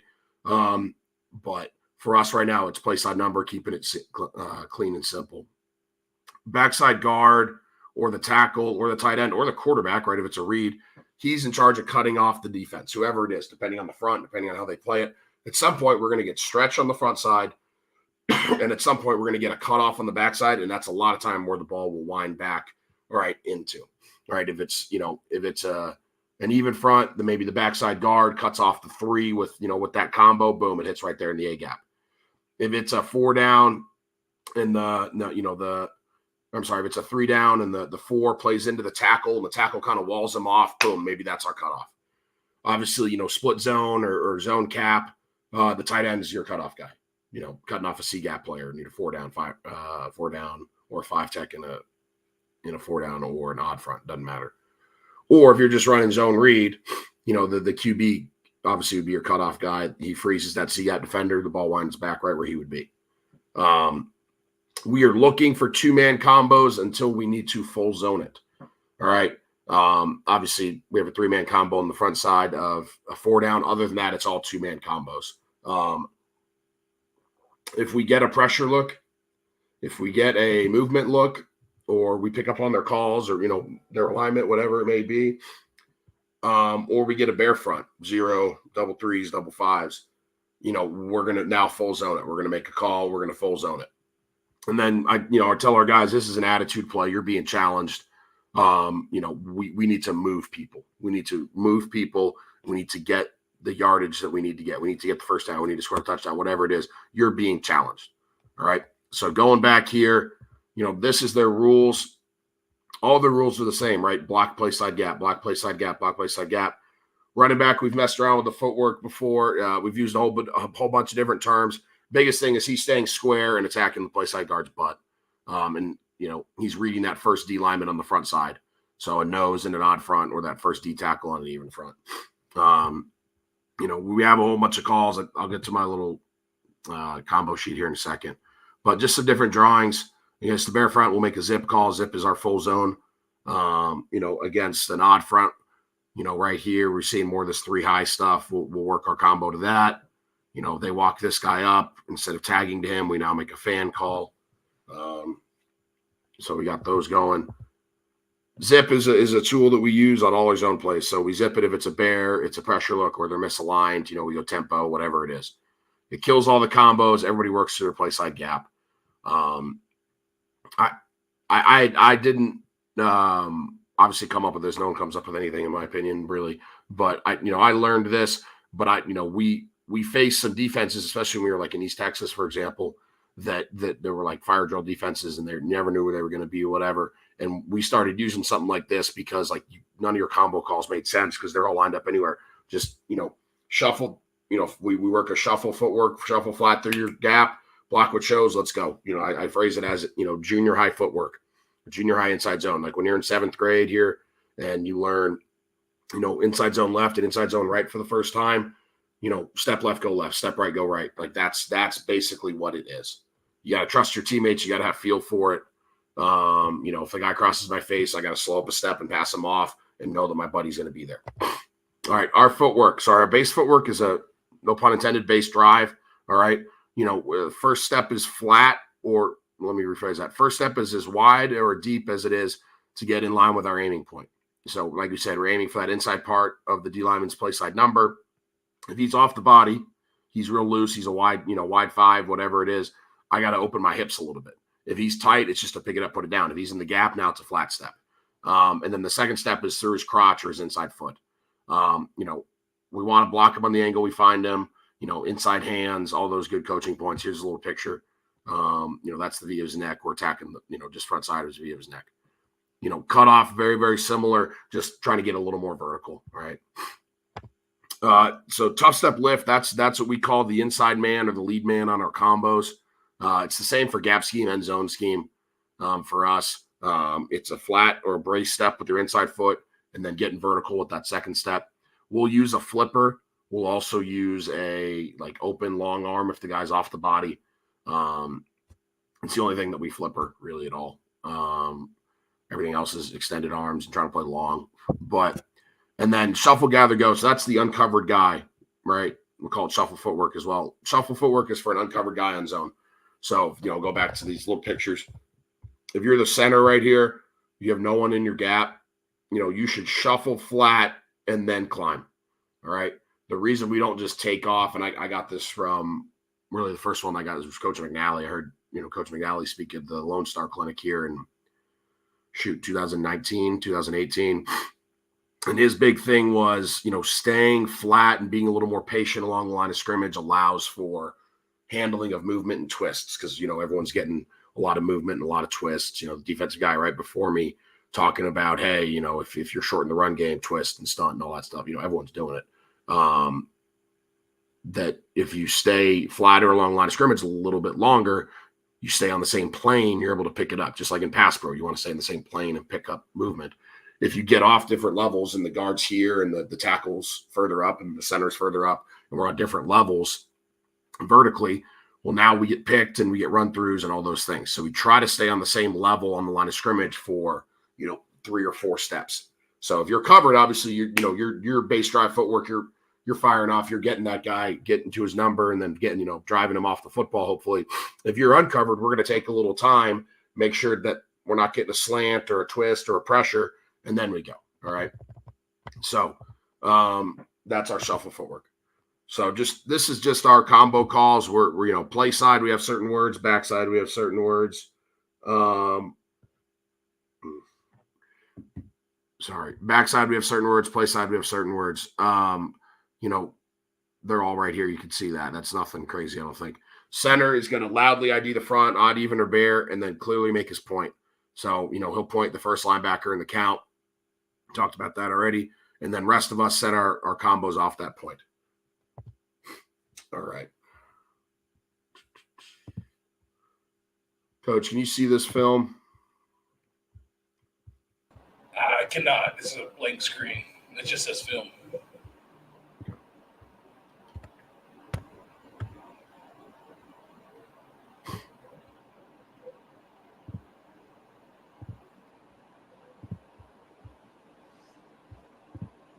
How about now? Yep, there it is. Perfect.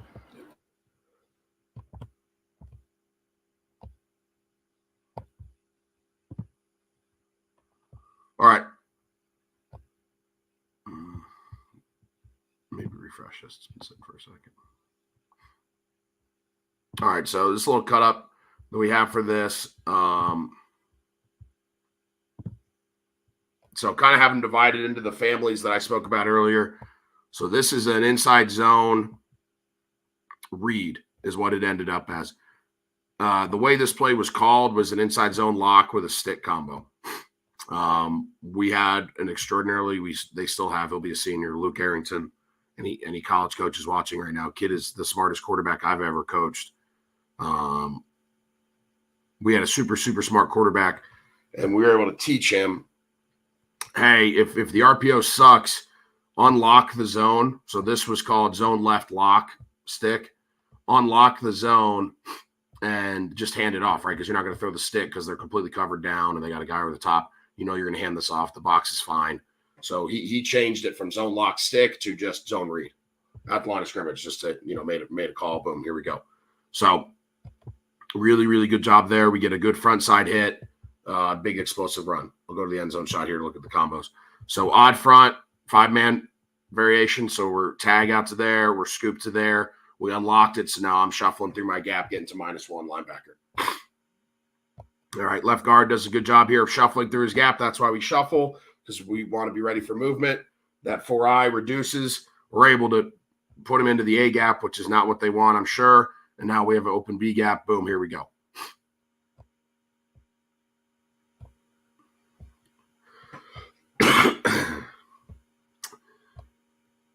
The center, really, the way I've coached this before, and we'll continue to coach it, is the left tackle, left guard combo is almost the exact same as the center right guard combo.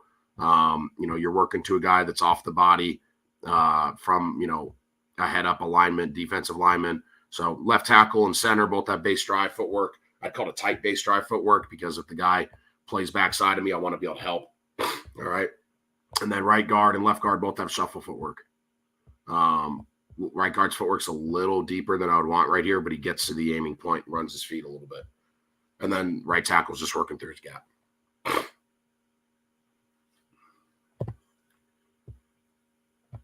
All right, same deal here. We call zone lock hitch. All right, quarterback unlocks it because he doesn't like the hitch and he knows he's going to give it.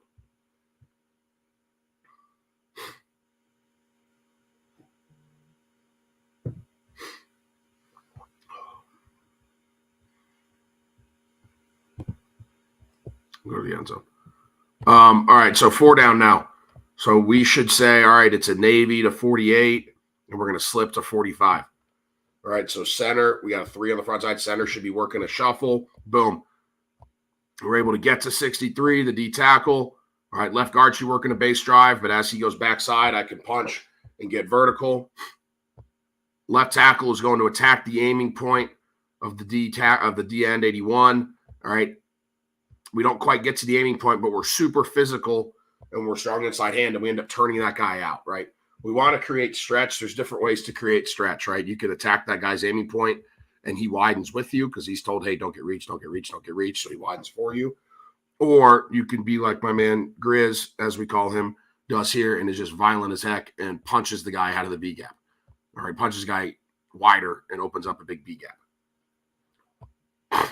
All right, here, the tough step left that I spoke about earlier, you can see the right guard right here, flat, vertical, boom.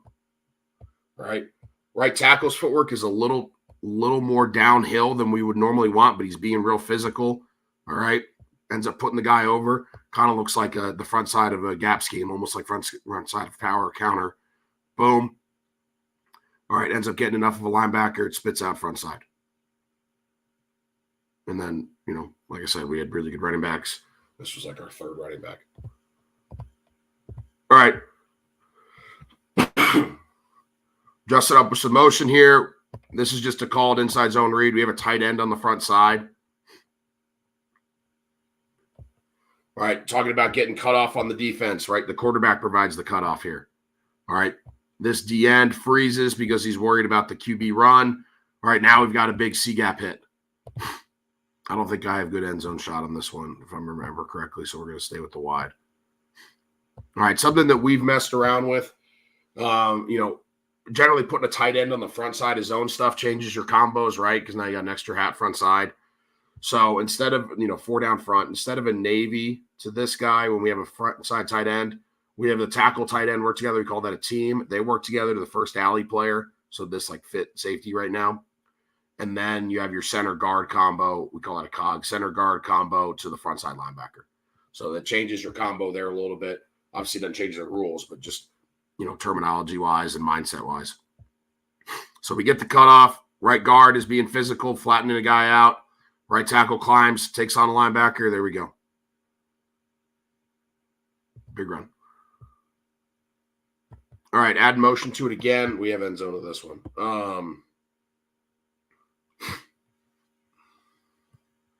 Going zone right. 4 down. They've got to walk up on the edge. So, it's really important, I think, to teach your kids like what do the pre-snap indicators mean, right? This guy's walked down for a reason. He's probably blitzing, right? Okay, everyone kind of knows that or gets that idea. What is this guy going to do? Right, he's got to go inside, right? They got to put someone in the B gap. All right, they could change their pattern and loop it or whatever, but he's probably going to go inside. All right. So understanding that as this tackle, he needs to slow down his footwork just a little bit and collect it. Boom. Let him come to me. Don't be in a rush and miss him or have him pin us or whatever it is. Understand why they're giving this picture. Slow down, boom, collect it. And I think it's really important you teach this to your Q as a C-gap read, not a D-end read. All right. It's a C-gap read. It's a new C-gap defender here. All right. That's our read. Once again, a little line movement up front. Center shuffles, boom, picks it up. Guard goes. Young guard trying to throw a shoulder at a guy and he uses hands. All right, but a front side hit. All right, drone shot from our spring game at Monterey last year. Tight end wing on the backside. This thing's come on. This thing ends up winding all the way back. All right. 4 down. They slant the front. Doesn't matter. We're working flat through our gap. You can see the left tackle. Shuffle, boom. There he is. All right. It's a little flatter and more, along the line of scrimmage than a lot of people do, but it allows us to pick up these movements. We have duo. We have dive. We have some other things that, get us downhill and are, big, mean 1960 runs. But I think it's really important to have this too.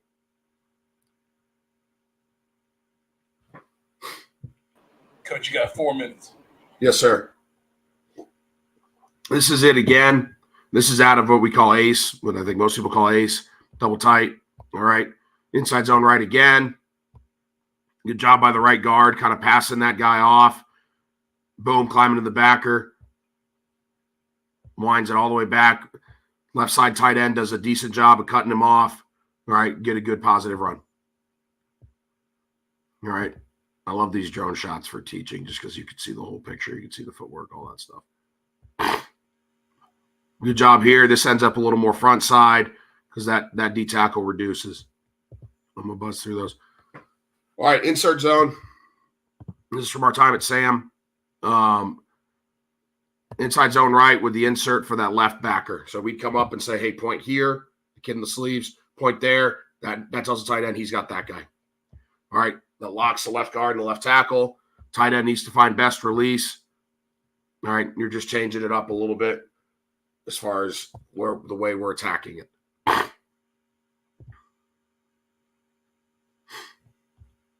One more of those. We do this out of a double tight end wing set, rather. Tight end wing to the right.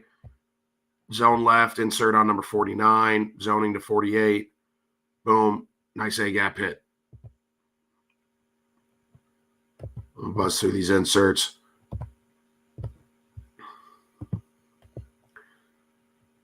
Zone stick. All right, you can tag whatever you want. We tagged a vertical and a stick on the left. On the right. And then a bubble here on the left. All right.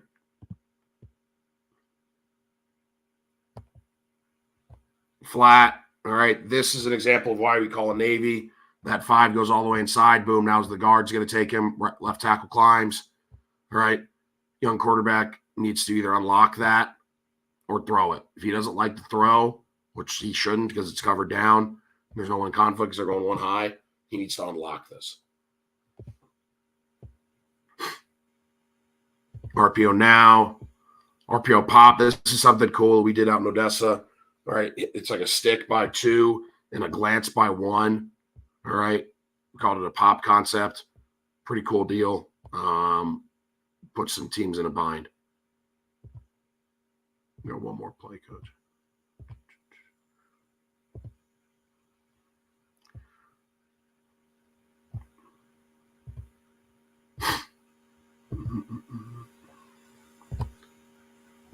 All right, here's us doing split zone out of like 2 back, like 2 real running backs back there. So the second back goes across. He ends up cutting the C-gap off. All right, cool deal because it keeps defenses off balance. And then last one here, coach, promise. If you guys want more of this cut up, let me know. There's more stuff on it. Email me, Twitter me. This is my favorite split zone clip of all time. 4th and short, got to get it to win the game. Tight end just kills this kid. And we get the first down. 4th and 1, got to drive down and score. 4th quarter, split zone, bam. Love the physicality, obviously. If I got time for one more. All right. This is some of that inside zone triple stuff. Read the C gap. If you get a pull read, now you've got a guy in the flat. This is just a receiver that we condense down.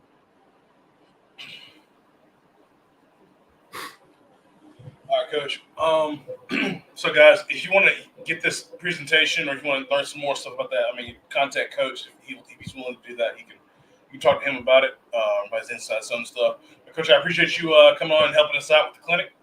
We'll go ahead and move on to our next speaker, all right? Thanks, Coach. Yes, sir. Thank you. Coach Terrain. What's going on, Coach? Nothing much, Coach. I appreciate you coming on and doing this for us. I appreciate you having me. Yeah, so if you want to go down there in the middle, it should say present. Uh-huh. If you want to go to share screen, and then whichever tab you have your PDF up in, if you want to click on that and hit share. Click on the PDF now. Yeah. So I got the tab. Yeah. Did you click present and hit share screen? Yes. Okay. And then click on the tab that you want to present, and then it should say share down the bottom right. Okay. There it is. Awesome. Yep. So if you want to bring that up, you go full screen, and then I'll let you take it away from there. So how do I bring it up? It's up right now. So if you want to just go ahead and hit full screen. Okay.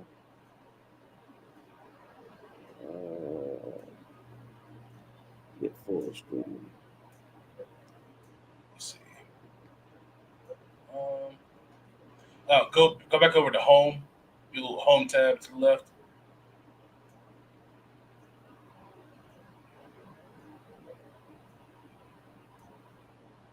All right. Yeah. And then just hit present from beginning. There you go. You're good. All right, I'm gonna bow out and you got it. All right. First off, I want to say appreciate you having me on. I'm excited to talk about this topic. I'm very passionate about the culture and philosophies. I know it's a lot of great schemes out there and a lot of great X's and O's. But from my standpoint, all that's great, but you got to have culture for your guys to buy in and execute your vision as a defensive unit, offensive unit as well. Down, you got the bottom, got my contact information, my Twitter or X, as they call it now, and my email. We'll jump right into it. Just a few things about myself. This is my third season. I entered my third season of collegiate coaching, my 13th season total. This will be my second stint back here at my alma mater. I coached running backs my first year after I graduated, and now I'm back as a defensive coordinator. I spent the last 10 years coaching high school ball. I've been a head coach, defensive coordinator. I've had the pleasure of coaching everything but quarterbacks and O-linemen. I've coached here in Gifford County at several high schools. At Rockingham, Rockingham County, I was a head coach in Moorhead. Then I had spent some time at Montgomery County when I got my first start as a teacher. Just a few highlights for those times. As a head coach in Moorhead, we was blessed to have several guys make our conference defensive player of the year. Really had an opportunity kind of install my vision as culture. Biggest thing there, we changed the culture of expectation to win. So it's exciting seeing that process. Before that, I've been defensive coordinator several places in Gifford County. Just have that mindset and that style of aggressive attacking the defensive play is where I got my stint and where I figured out what culture plays a major role in being successful. Like I said, I played defensive back right here in Greensboro College. Been married to my wife, Courtney, for 7 years. I have a son, Maverick, that's 5 years old. Just my why. You got to have a why when you do this. My why is, of course, God blessed me with the opportunity to do this. My family, of course, my support system. All coaches know that you got to have that support system at home for allow you to do what you need to do as a coach. To mentor, my coaches meant so much to me. One of my biggest mentors and inspiration has been Coach Earl Bates. He heavily influenced my way of coaching and providing that culture. Pat Neal gave me my starting coaching when I first started out in high school. Of course, my why is the love and passion for the game. And of course, I do this. You want to win. You want to win championships. You want to be the best at what you're doing. You want to see guys have success, and that's my why. Why I coach. And now we get into the coach, kind of the culture part, mission statement. Our job here, at Greensboro College, develop student athletes and successful individuals on and off the field, while developing a winning culture on the defensive side of the ball. I truly believe that of course, everybody knows football doesn't last forever. At some point, you got to hang those clicks up. But the lessons and values that you learn from playing this game is what takes you far. As a human being, as a man, helps you become a better man, husband, father, businessman, great, of course, a coach if you get into coaching, and that's what we want to do here on this side of the ball at Greensboro College. For me, being the third defensive coordinator here in 3 years for our rising seniors, the first thing they had to, believe that we care about them. Players don't care about how much you know until they know how much you care. I truly believe that. And again, being here, I was the third defensive coordinator coming in. They could have easily kind of been like, hey, it's just another guy passing by. We'll move on to the next. So I really had to, create that bond of relationships right off the bat before we even talked about football. Football is great, but at the same time, kids got to know you care about them. We spend a lot of time talking to these kids just about their life and asking about them, what they want to do, once they graduate. And then, it really took off from there, building that connection. But our defensive philosophy, defense, our unit, we're going to be measured by the points we allow. Our number one job defensively is to keep guys from scoring. Yes, we want to, be top-notch defense in yards and passing yards, and we want to stop people from those things. But at the end of the day, it's about keeping the offense out of the box. Stop the opponent's offense immediately. We're not going to be a bend but don't break defense. We don't live by that. Our kids don't talk about that. We want to be the aggressor. We're not going to be a guy to be on our heels. Then we want to score on defense. We got some great explosive athletes on this side of the ball, and we want to get the ball and we want to score with it or set up our offense to score. And then lastly, we don't control how we get on the field, but we do control how we get off the field. And that's our motto. Regardless of what happens, if it's sudden change or our offense gives the ball up in odd plus territory, we don't blink an eye. You know what I mean? Make your defense comfortable in uncomfortable situations. And we practice that at practice. And then we talk about it. We bring it up in game situations. And then, who we are. We're a hybrid. We're a hybrid 3-4 defense. Our philosophy is to create negative plays and turnovers with our aggressive attacking style of defense, with multiple stunts, blitzes, combinations of zone, match, man-to-man coverage from a two-high shell. That's who we are. We believe we can beat you with our base defense, and we got the upper hand. Our defense is known. When you talk about your scheme or what you want offenses to see when they put on the film is, what are they? We don't want offense to say, hey, we just got to stop this guy. We just got to attack this guy. When they put on the film, that we want them to see that we're fundamentally sound, we're fast, and we're physical. That's one of the best compliments that I love to hear when guys come to watch us practice or somebody's came to a game is talk about how our guys fly to the football. And we truly believe that here. We practice it. We believe in it. It's kind of our core values. If you stop any of our defensive players and ask them, hey, what do we want to be? They're all going to say, hey, we're going to be fundamentally sound, fast, and physical. We're going to line up right. We're going to make sure we got our numbers. We want to make sure we're not out leveraged, and we're going to play fast, and we're going to have bad intentions when we get to the ball carrier. Defense, we must be good in the red zone. It's all about creating turnovers or forcing the offense to kick field goals. And you'll see when you kind of put on the film a little bit, our guys being in uncomfortable situations and making plays in those situations. Defensively, we want to adapt. And I say this, minor checks and adjustments, okay? Minor checks and adjustments to offensive schemes and situations on the field. I've done this as a young coordinator. I've caught myself kind of as the, old heads say, don't outcoach yourself. At the end of the day, you want your guys in line and play fast. You don't want a lot of verbiage. You don't want a lot of checks, but of course, you want to, make sure you're sound against what they do offensively and formations. But you want to make those checks as minor as possible, because at the end of the day, it's about playing fast and disrupting timing. Most importantly, our job is to take the ball away and set up, set up scores for our offense. And we truly believe that. We finished 5th in the nation in takeaways. We had 17 picks, 11 fumble recoveries. We scored five defensive touchdowns. We had 2 called back. But all those, ranked in the nation. But, reason being because we practice those things every day at practice. We do a turnover tackling circuit, block destruction circuit, pursuit circuit, and all that is combined in our Tuesday and Wednesday practice. And we do it every day religiously. We do different drills in course of those circuits, but we do it every day, and our kids believe in it, and it's why it shows up on film. And the biggest thing about culture, okay, culture is a habit. It's what you do every day. It's a standard, and that's one of the hard things that as a coach, while installing culture, you have to do it every day. You have to do it when it's tough, when there's a lot going on.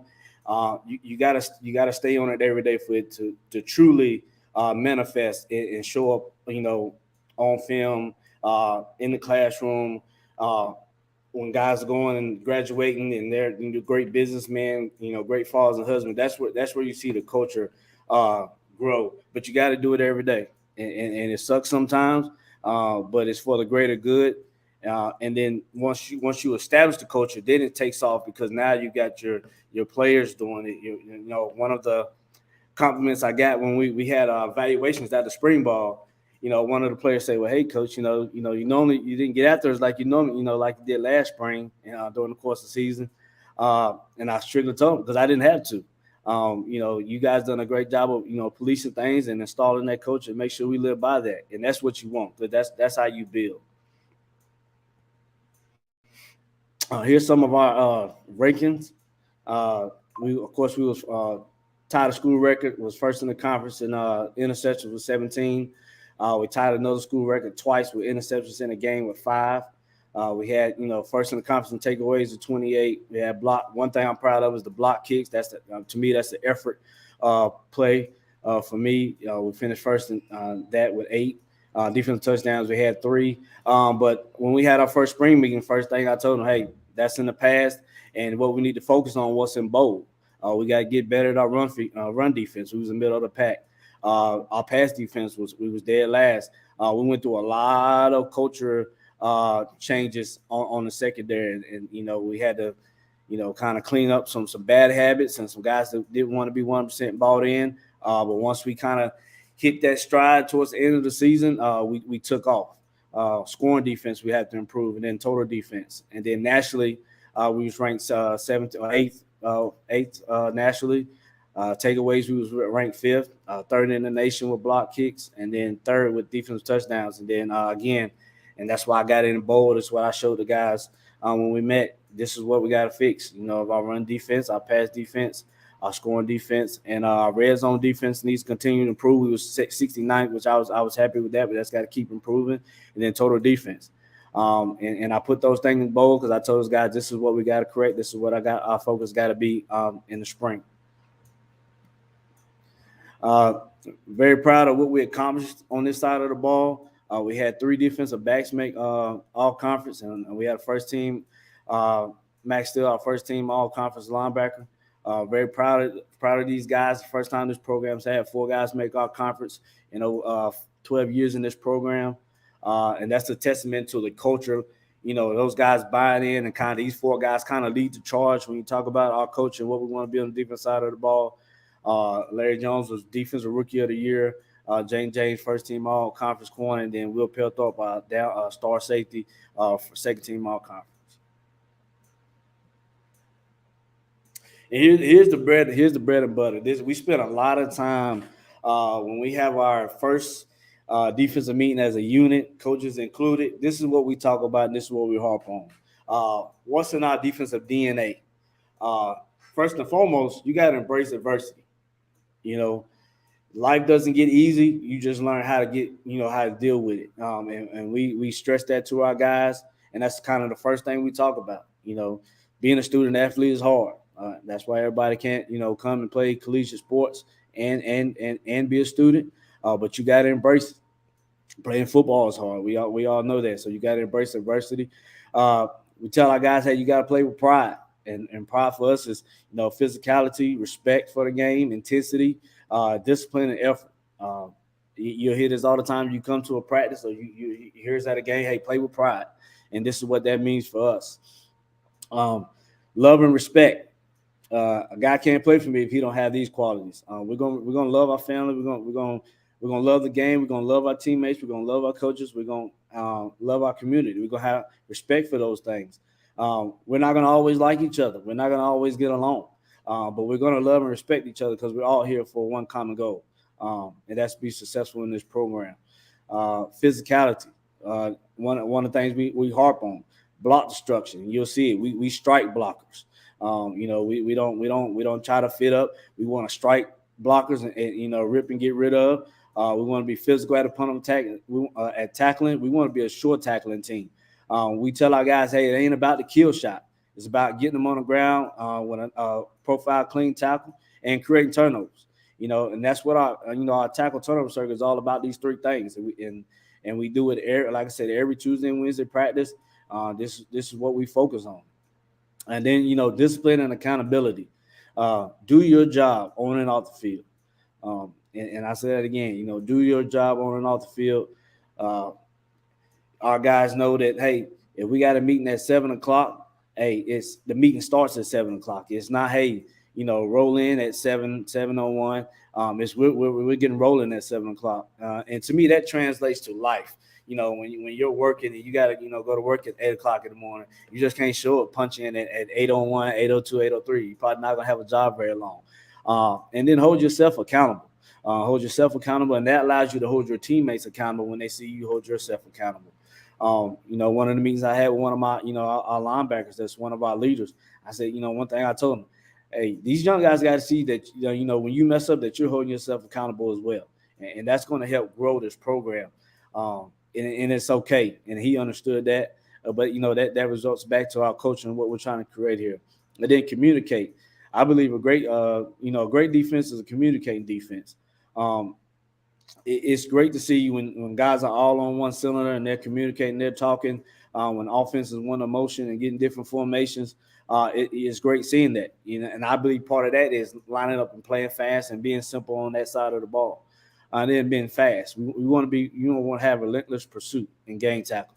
We want to fly to the football. We want to have more than 6 or 7 heads to the ball carrier. Like I tell guys, it's a race to the football.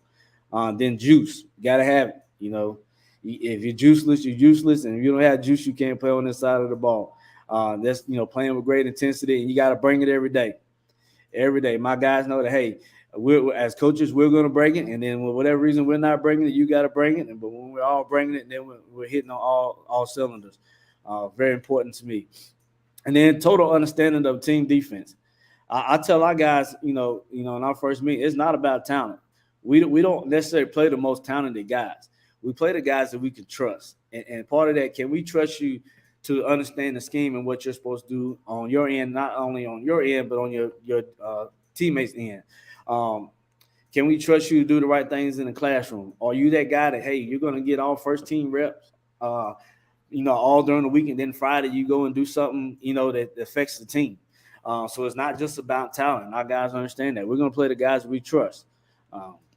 Success does not come from desire. That's one of my favorite quotes. Success comes from discipline. To achieve greatness, the end goal must mean enough to endure the journey it takes to get there. Everybody wants to be great. Everybody wants to have all these accolades, and everybody wants to win championships. But what are you willing to do those things? And we talk about that with these guys. We bring it up in meetings. We bring it up in situations. We don't let our guys bend over.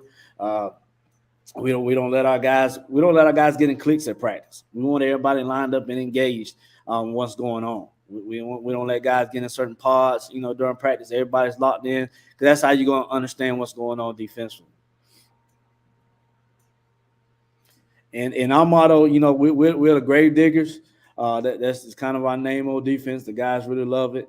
And this kind of what, we say, welcome to the graveyard. And our graveyard is, hey, these are the things we want to be able to do defensively that we think is going to help us, win ball games. Of course, we want to hold people under 100 yards rushing.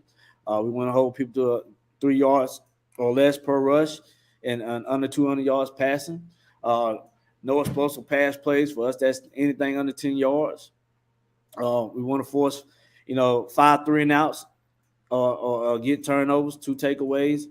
We always want to block a field goal or a punt. When we talk about that, we drill that. That's something we take pride in doing, is blocking kicks.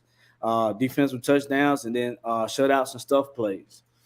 That's kind of, our graveyard, and we got a little tombstones, and the guys get a kick out of that. Again, it's something culturally that's helped us grow as a program, that keeps the guys involved in, what we're trying to do defensively. And then, okay, so you got the DNA. So what's the formula, for being a great defense in our culture? How committed are we to doing the little things? And we talk about that a lot. How you do one thing is how you do everything. If you're in study hall for us and you can't push your chair in, then you're going to be the same guy that don't line up right when we give a call. Or you're going to be the same guy that's not locked in, and you're going to be that weak link. Assignment.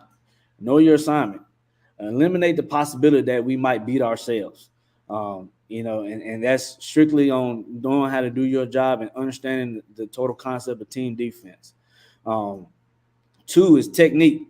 And I probably coach as hard as anybody during any period, because a lot of times you kind of see some people might take that to, yes, you want to teach, but you also want to teach and gain speed as much as possible. Now, you can't simulate, kind of gain speed until you're actually playing games, but you want to drill at gain speed as much as possible. And what I mean by that is when you're striking blockers and block destruction, you want to strike a blocker like you're going to strike them in a game. So win the indie period. Number 3, relentless aggression. Be mentally and physically tough and play with relentless effort. Play with pride every down. Again, we talked about what pride is. For us, we put a big harper on winning first down. We want to create stuff plays or negative plays on first down, because for us that gets the offense out of rhythm. As an offensive, coaches, just talking to those guys, of course they want to be in second and mid and second and short, and that can open up the playbook and kind of put us on our heels a little bit. So we want to attack you on first down. We want to get you uncomfortable on first down and create negative plays on first down or stuff plays. Then once you do those 3 things, then the talent takes over. Once you achieve 1, 2, and 3. And then for us, preparation. Our team will play the way we meet, communicate, and practice. Practice does not make perfect, but perfect practice makes perfect. And I'm big on preparation. You'll see in our film some of the things our guys are able to do in the secondary. It's because we prep for those things. We watch film on offense and say, hey, when they get in this formation, they're doing this, 9 times out of 10. And our guys are prepared, and they made plays because they were prepared. And then we talk about, hey, we actually break down what effort means. We harp to these guys and say effort, give effort. But what does that truly mean? So we break that down for our guys. First element of effort is burst. Nosebleed, changing the speed at the moment of recognition. A good burst comes with good body lean. Then our second element is speed. Moving at a rate of max level speed. And then the most important one is finish. Finish every play with a sense of urgency. If any of these elements is missing, then you are not meeting the expectation of our defense. And we talk to this to our guys. We show, before after every week, we show effort plays and we show non-effort plays. And our guys see that, and we do it as a team, because nobody wants to see themselves be that weak link. But it heightens and put emphasis on how we practice and how we're playing in the game. if all three of these elements are missing, and it's a loaf, you know what I mean? And we do certain things that kind of, you know, correct ourselves when it comes to loafs. And then most importantly, players and coaches included, we all got to check our egos. You know, this defense has no room for your ego. It's not about you. It's about the team. Everything we do on this side of the ball is the betterment of our defensive unit. We've asked guys, you know, move positions, you know, just, you know, what fits best for our defense. And our guys have done a wonderful job of doing that. It has made us better. Again, you know, our defense will be built on commitment, not talent. It's guys that we trust. We talk about loafing. Hey, being a traitor, playing for the other team. If you're being a loafer, you're playing for the other team. You're helping the other team gain an advantage on us. And then play defense with pride. You know, here's that word again. You know, physical, relentless, intense discipline and effort. You know, again, pride. You know, we always talk about that with our guys. Play defense with pride, and that's what that means for us. Hey, Coach, got about 5 minutes. Okay. Then we're getting into, you know, our film part. Can you see this, Coach? You're going to have to back it out and then reshare your screen. Okay. You said back it out? Yeah, so stop sharing, and then you're going to have to reshare like you have it on Huddle or wherever y'all are using. Okay. And so go to present share screen, and then wherever you have your film at. Okay. Share screen. Okay. All right. There you go. All right, here's again. We studied this formation. Guys were very comfortable in what they did out of this. We had our checks. We lined right. Our defensive rookie of the year right here, Larry Jones. You know, we did this several times in practice. You know, so it wasn't surprising that we did it to the game because we made this play several times in practice because of our preparation. And we, you know, it's great to watch guys understand the defense and understand what the offense is doing when they get in certain formation. So that was a great play for us. This is one of the games that we had 5 interceptions. And I give that testament to those guys and those coaches because our preparation is very great this week. Then we get into our culture. All right, we talked about block destruction and striking blockers. This right here is our rising senior. He's every bit of 5'6", 140 pounds, but he plays like he's 6'2", 200 pounds. You're gonna see him come down here and strike this blocker on this edge. Kind of stops the play at his tracks. You know, we had great pursuit and you know 2 yards on this play. But I was very, you know, it set the tone for this, you know, for this game right here. You know, of course, it didn't turn out in our favor, but physically, we matched up very well against this team. And that's just culture. Again, you know, you talk about him against, you know, this very good running back for them, size-wise, you know, but he, you know, strikes the blocker, turns the ball back inside in 2-yard gain. Now, this right here, fundamentally, you know, from a schematic part, it wasn't very good. We don't do very good right here. We get swallowed up. But our culture in creating turnovers, we talk about tackle punch. We talk about, you know, club and rip, club and punch. We do a good job of tackling punch right here and get the ball out. Unfortunately, we didn't, you know, wasn't able to get a hold to it. But that's where culture comes in because everything's going to break down at some point. You know, things are not going to go the way you draw it up. But that's what culture has to step in, and that's what guys do, and you know, create those negative plays. Then again, okay, we got you know, Deuce on each side. You know, we know what they do out of this. We teach our safeties to cut routes off. So our you know, strong safety right here does a great job of cutting this dig route. It makes the quarterback overthrow. Our corner understands how to play the difference. And what we're doing schematic wise, we create a great turnover right here. And we teach our guys, hey, once you get the ball, it's hash number sideline. Don't cut across that field. There's gonna be a lot of angry people on that other side of the ball that wants to take your head off. So get to the if you're on the hash, get to the numbers. If you're on the numbers, get to the sideline. And we want to try to score. We don't actually score right here, but we try to set that wall. And we practice this. We do this at practice.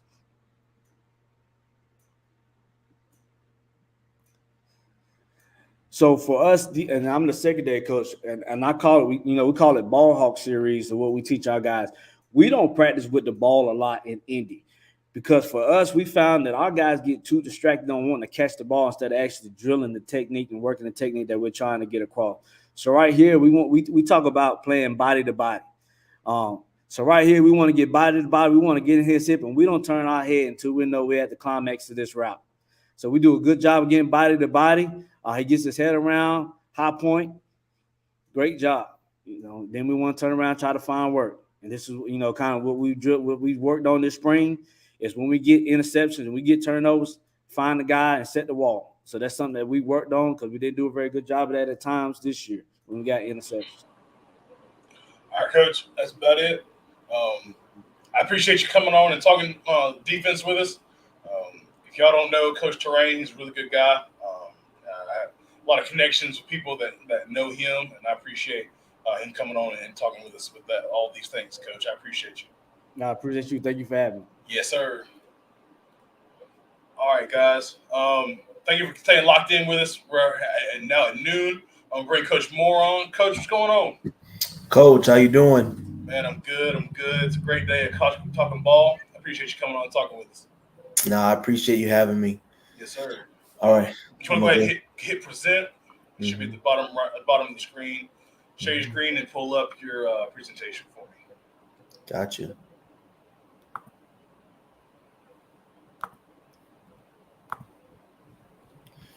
All right. Yep. You want to go full screen, then you got it. I'm going to bow out and you can take over. All right. Sounds good. Thanks, Coach.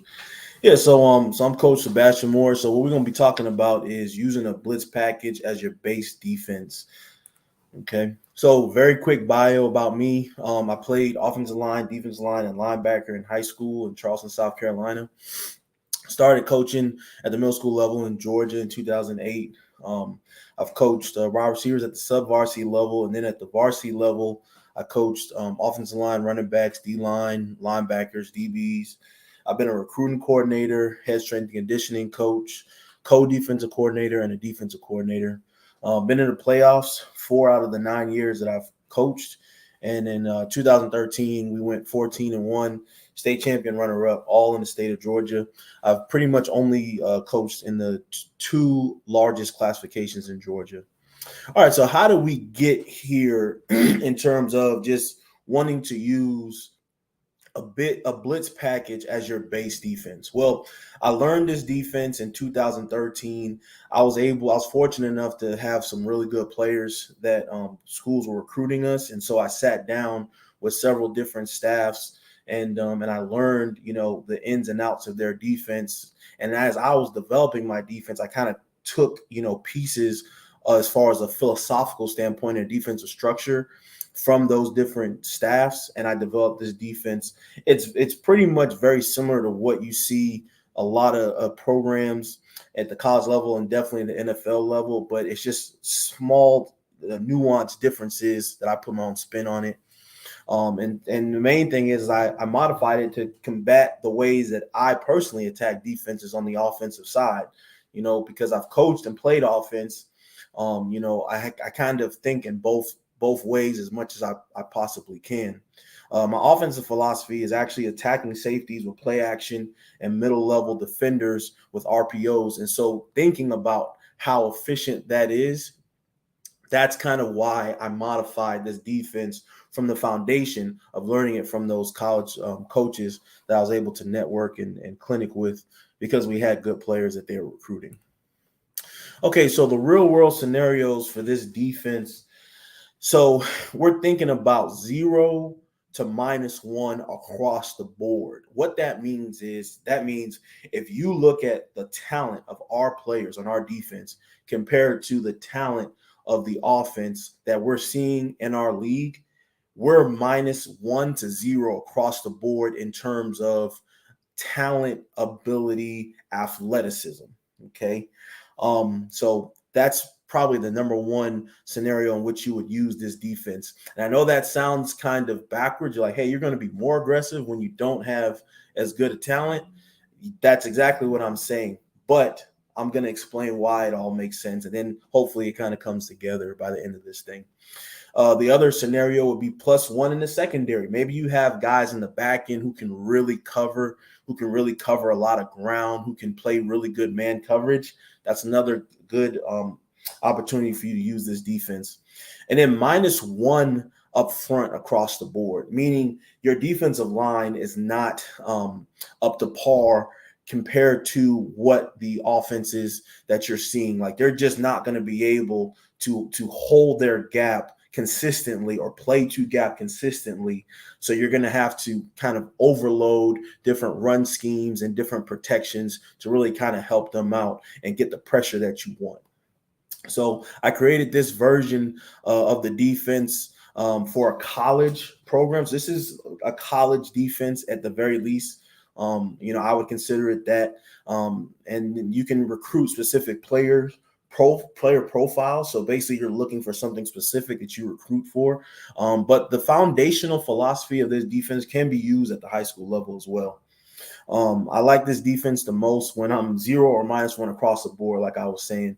And then some references that I got from knowing and seeing football over the years, some elements of this defense. The first one that comes to mind was Vanderbilt in 2011, because that was kind of that core background of when I started kind of developing this system. James Franklin, I have a lot of respect for him, especially back then when I first started coaching. He kind of came to Vanderbilt, and Vanderbilt, they had a lot of players who really, if you look at like who their other offers were, they were like a lot of FCS programs and group of 5 programs, and they were able to kind of turn them into I think they were like the 4th ranked 4th total defense in the SEC his first year there. And what they were doing was they were doing a lot of run and run blitzes and run pressures just to kind of help stop the run and get them in some second and long situations. And it really worked out for them. So that's one team that definitely, kind of comes to mind. That's a staff that I was really familiar with in terms of, they were recruiting our players, and I was able to kind of get on campus and kind of learn some things that just the guy just watching on TV wouldn't know. And then Michigan in 2020, that's another example of kind of bringing that pressure early downs, and how they're able to fit the run using those run blitzes and pressures. And then the Cleveland Browns in 2023, that was this year, and then the Vikings in 2023. So when I go to the film, that's some of the film that you're going to see is clips from those teams. Okay, so the foundation of the defense is we want to leverage our best players and minimize situations of +1 for the offense and create +1 for us. Okay, so what that means is it's not just a numbers thing as much as it's a numbers and an assignment thing, and I'll talk about that in a second, because we have to understand, hey, naturally, based off of talent and ability, we're at -1 and we're at 0. So how can we level that playing field? How can we put the odds back in our favor just basically out of the defensive structure and our scheme? That's what we're trying to do with this defense. How do we do that? Well, we're canceling gaps in the run fits, and I'm going to show some clips, and I'm going to show some scheme as well to kind of describe what we're talking about with that. Having a combination of 1 gap and 2 gap defenses based off of the call. So, sometimes, and that's not something that's innovative either. The New England Patriots used to do that in the late 2010s. Brian Flores was the defensive coordinator at the time, during most of that time. But on one side of the center line, it would be a 1 gap scheme. And then on the other side of the center line, as far as the front 7, it'd be a 2 gap scheme. And a lot of that is based off of the offensive formation, but it's also based off of your players. And that kind of goes along with what I was saying, what I'm about to say about giving elite players assignments that typically would put a defense in a bind. That's a perfect example I'm talking about, where you have a player, it's like, hey, I know you're in a 3 technique, but I actually need you to defend the B gap and the A gap. I need you to beat that guard up, and we need you to have both gaps, and that's your guy. Your best defensive lineman is that 3 technique. that's pretty much kind of the foundations of this defense and the philosophy of the defense. That's kind of putting that in action. And then minimizing second level conflicts. And that I talked about that earlier when I talk about how I personally want to attack defenses. We want to put second level guys in conflict with play action and RPOs, because that really puts the numbers more naturally in the offense's favor. And that's pretty much why I like to do that. And so what we want to do now defensively to kind of, put our defensive hat back on is we want to minimize that. So how can we minimize those second level conflicts? Okay. So we're going to talk about blitz. So in this conversation, blitz will be defined as any time we bring more individuals that have their hand in the dirt. So if we have a 3-man front and we bring one extra defender whose hand is not in the dirt, we're going to call that a blitz. A lot of times people call that just a pressure, because sometimes people define a blitz as anytime you bring more than the offensive line can block, whereas a pressure is just bringing an additional second level guy. Well, in this conversation, anytime I talk about blitz, that means any second level or third level guy whose hand is not in the dirt, who's not in alignment. Okay. When you have your hand in the dirt, you are conceding to the offense the fact that there is a high probability that that individual is rushing for several reasons. That's his strength. And then the 3-point stance is going to allow the player to maximize the technique of controlling the block. So when you think about it, and I actually said it in the bottom here, that's why offenses design their pass protections around that. The first thing you look at when you're an offensive lineman, you look at the front. Whether you're the center or the quarterback who's calling the protection, you look at the front, because that's going to give you a better indication on how many rushers, then how many potential rushers are coming, is based off of the depth and their width as far as their alignment is concerned. But when you talk about, hey, are we going to do 2-jet? Are we going to slide right? We're going to do 5-man sort, 3-man sort, whatever your protection is, you're looking at the down lineman first, because that's basically the foundation of how you're going to decide what your protection is.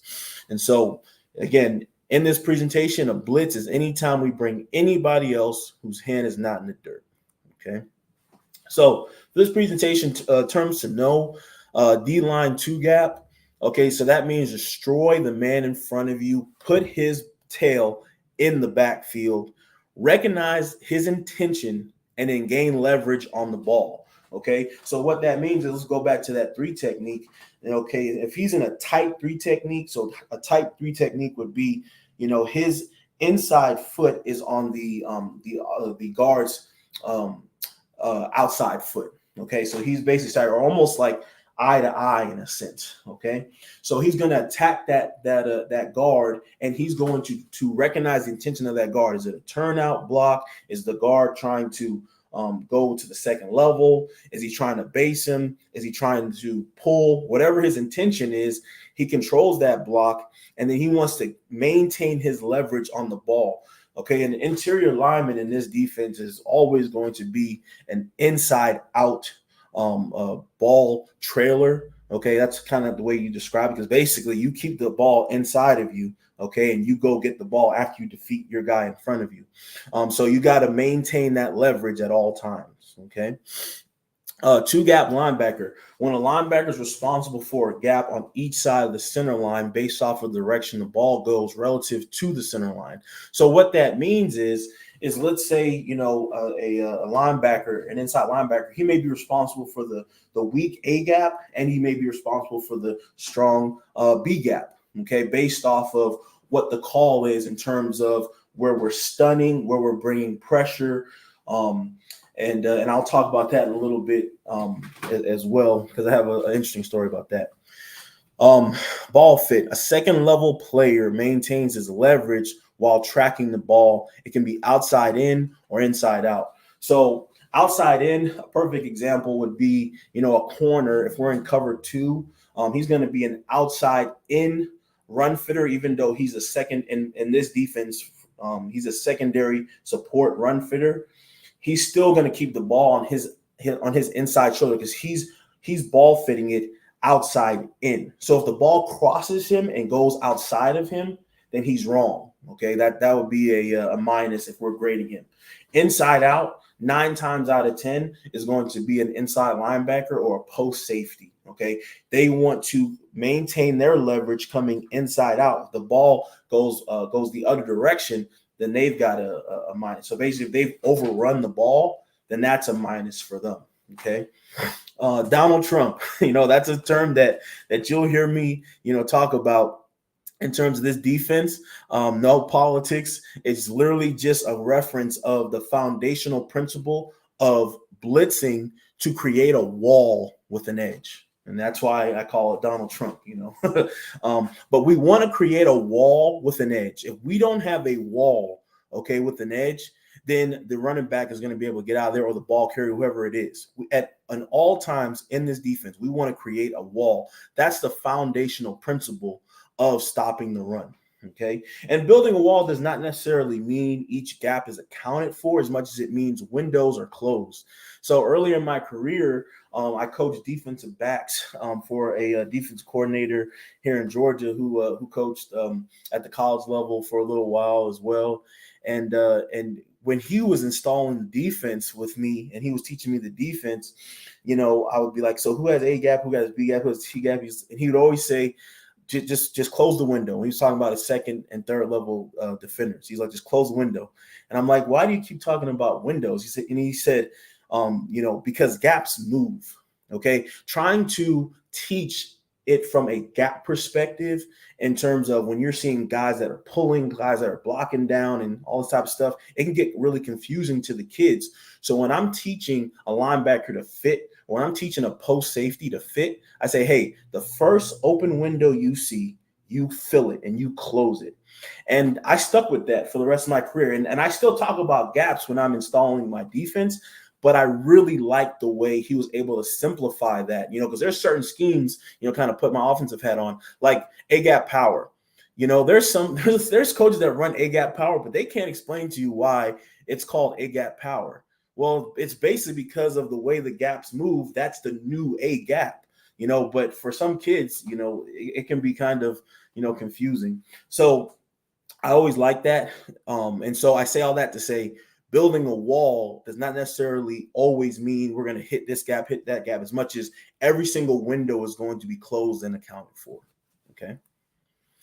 All right. So here's some post-snap assignments in this defense. And I'm going to go through this very quickly because I want to still be able to get to the film. So some of the assignments that a defender would have in any particular call would be to attack the man. Okay, when you're attacking the man, you are going to put him in the backfield. So the first level is obviously going to be the defensive line.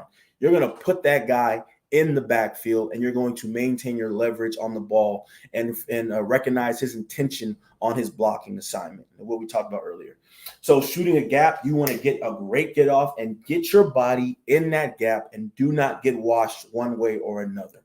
And then, of course, you always recognize and find the ball and maintain your leverage to the ball. Long stick to a man, that's a great tool when you're going against teams that run a lot of gap schemes, because what you're doing is you're going to disrupt their angles on which they're trying to, whether it's going to be a climb to a linebacker or a combo block, or whether it's a pull, sometimes a down block. Long sticking to a man, you're going to attack that man. Okay. But because of the way, blocking schemes are designed, a lot of times they're not really anticipating a defender to go to long stick and then attack another offensive lineman. And so it really disrupts a lot of times what they're trying to do. That's a really useful tool. Long stick to a gap is always going to be great. When you long stick to a gap, it's the same technique as shooting a gap. You have to maintain your gap, not get washed, recognize the ball, and keep your leverage. So on hard edge in this defense is going to be usually anytime we do not have a secondary run support defender coming from the second level or third level. And so you cannot allow the ball to get outside of you. You have to fight and fight and fight any type of reach block and force the ball to stay inside of you. Okay. A soft edge is going to be the opposite of that. So that would be a time where you may have a second or third level defender who you both are going to play the edge together. What that means is that means if a tackle or a tight end, whoever it is, and you're the edge guy, he fights and he tries to reach you. After a certain period of time, maybe 2 or 3 steps, you go ahead and allow the reach, fill that inside gap, and then you maintain your leverage to the ball, because we have a second level defender that we believe the offense can't account for, that if you get reached, he can take the outside edge. And then if you defeat the reach block by the tackle or the tight end, then that second level guy, he can fill the inside of that gap that you just created by defeating the reach block. So that would be a soft edge. Okay, so second level assignments, turn back. Okay, now this is very interesting because what you have here, where I underlined the words, that's your run fit responsibility. And then the second part of that is going to be any pass responsibility that you would have based off that call. Okay, so a turn back is typically going to be an outside second level defender. And he's going to usually like an alley defender, an overhang, somebody like that. And turn back, what that means is you are to force the ball back. Okay, you're to force the ball back inside of you, because that's where your help is. Okay, and typically the passing assignment is going to be seam, curl, flat. You might have 2 to 3. Or 2-3 push. And those are all different calls based off if we're in a man, a zone, a man match, or a zone match. Okay. So the lead is typically going to be like an inside linebacker or middle linebacker or whatever, whoever is responsible for that hook area, okay, based off of the call. And the lead is you are an inside out run fitter. Okay. And as we talked about that earlier, you are ball fitting inside out, tracking the ball, okay, maintaining your leverage, closing the distance between you and the ball carrier horizontally. We do not want a large distance, and we obviously do not want you to overrun it. Okay. And so some of the pass responsibilities are going to be hook, 3-2, 3-2 push. Okay. Those are just terms that you would have. Those are terms of assignments that you would have based off the call. The close is going to be the alley defender on the backside, typically of a play, of an offensive play, and your responsibility is going to be seam, curl flat, 2-3 push, and your assignment as far as being the close is you are the cutback, the second level cutback player. Okay, so you want to maintain your leverage, extremely important on the ball carrier, because nobody is cutting it back. You're not cutting it back to anybody. They're cutting it back to you. Okay. Turn back and close can be hard edge players as well, depending on the call. So those two guys can be hard edge players if we're sending some inside pressure. And I'll talk about that in a second. Third level guys, and let me just check the time. Third level guys, secondary support. Typically what that means is you do not have a primary run fit, because we want to take away whatever the passing threat is on that particular call. So you do not have a run fit. And typically what their passing assignment would be is robber, sometimes the flats, which is very interesting. But hopefully I'll have time to show you guys a clip of that. A soft edge, and that would typically be like in quarters. When I remember I was talking about soft edge, where the edge guy is trying to fight, but if he doesn't defeat that reach block, he goes right inside, and you have that soft edge second level defender. That would be really common if we called like something one of our quarters calls. We have several quarters calls and adjustments, and then seam curl flat, and then third, fourth. So just that would be spot drop. Third can be spot drop or match, and then vertical match, and then lead, and then poach. Okay, and poach would be any variation of quarters where it's a 3-by-1 check as well. Okay. So blitz families. Okay. So when you are blitzing, I like to keep it very, very simple, especially when you're talking to the kids. either you're going to blitz in the middle of the field from B gap to B gap, left from A gap to D gap, or right from A gap to D gap. It's very, very simple. Blitz personnel, so you can blitz the personnel, you can blitz to the black, you can blitz away from the back to the sniffer, away from the sniffer, to the stud, to their stud receiver, or away from their stud receiver. There's a lot of things you can do with that, and I'm running out of time.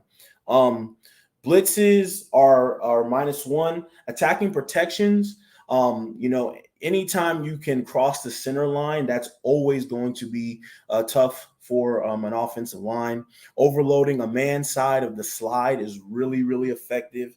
Engage and overload. What that means is you're engaging one offensive lineman, but then you're sending pressure on both sides of the offensive lineman that you engage. That's very, very, very stressful for an offensive line. And then picks and stunts.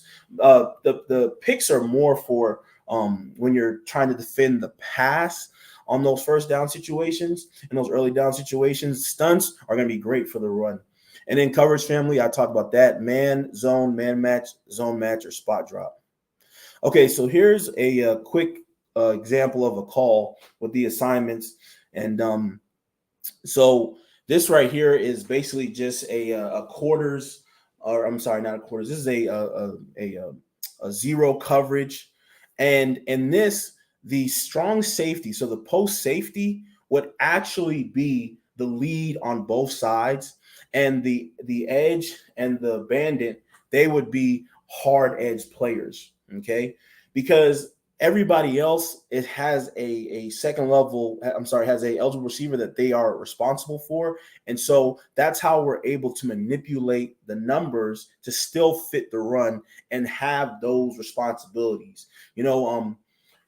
I had a defense coordinator interview about 2 months ago, and the head coach, he said, so basically you're combining, elements of lever, spill, lever with, plugging, blitzes. And I said, that's exactly what this defense is. Like, that's, if you want to kind of describe it really, really quickly, elements of lever, spill, lever, okay, where you're using your leverage on both sides to funnel the ball carrier into your best tacklers, usually who that person is, who's the lever guy. But we're plugging all of the gaps in all the windows, okay? And that's why this defense is really, really effective. Okay, so here's one. There's a cover 3 look. And this, remember I was talking about either you're going to blitz one side of the center line through the middle or the other side of the center line. This is one where you're just blitzing the right side here. And then on this, the will would actually be the lead on this one. And then the free safety would also have a run fit as well. So the will is, if the ball is ran to the offense's left, so that would be the defense's right, the will is going to be the faster run fitter, and the free safety is going to be the close on that side, okay? Let me go down because I want to go to at least one clip. And then here's another one, and it's basically the same thing, but on the exact opposite. But on this clip, we have the blitz going not just to the left, but they're blitzing the side of the back. Okay, I'm just gonna try to go a little bit faster so you guys can see some film. So I only have 3 minutes. For strong safeties to cover. All right, so this one is a middle blitz. And remember, I was talking about Vanderbilt 2011. This is kind of when I first started looking at this. Now, this was a pass, okay, but it was an early down situation. This was PN10, okay, and that's why I had this clip on here. One more time. Then I'll go to the next one. Let's see if I can get 3 in here fast. So really good. Really good there. Okay, let's go to the next one. Now, I believe this one is a run. See, and the reason why I wanted to show you guys this one is because this was a great example of how the D-line is attacking a man, okay, and they're able to cancel those gaps. And some people call them stealing those gaps, and it's perfect because when you're bringing that outside pressure and you have that defensive lineman that's inside the guy who's coming on the outside and they're canceling that gap, it really creates that wall that we were talking about. We always want to have a wall with an edge on these early downs. That's how we're stopping the run. All right, let me get one more. This is the Browns this year. This was another really good one. Okay, so they're bringing pressure on the left side, which happened to be the side they ran the ball. And a big part of this is always going to be, hey, can we figure out, or we have a high level of certainty where the ball's going based off of film study, based off of charting and tendencies, and based off of legal sign stealing. Any of you guys who follow me, I talk about that a lot. If we can figure out with high level of certainty where the ball's going and have a call where it hits that call, it hits the offensive call right at the point of attack, but the rest of our defense is still very sound, Evidence that last series. then we're in good shape. Okay, so here's a middle plug. Oh, I'm sorry, this was an outside plug. So this was a really good one. This was a really good one because watch how the inside linebacker, he plays it. Now, he overran that, okay? But in my defense, if he were to ball fit it and stay right on top of the ball, that middle linebacker might have had a TFL. But see how he kind of overruns it? And that's why that one coach who I had that interview with, he said, so your defense is basically blitzing, but adding that element of lever, spill, lever. And I said, that's exactly what it is. You kind of see it right there. All right, so it's 12:30. Let me go back. Yeah, I had to cut it off. I wanted to stay on time. I want to be respectful. Yeah, it's all good. I appreciate it, Coach. Guys, if you want to hit up Coach for anything, make sure you hit him up on Twitter. And then I'm sure he'll hit you back if you want to talk more about this stuff right here. I appreciate it, Coach. Yeah, thank you. You guys take it easy. Yes, sir. Coach Radakovich. I'll have audio for you, Coach. Let's see. Sometimes it wants you to allow your microphone if maybe that's an issue. No, still muted.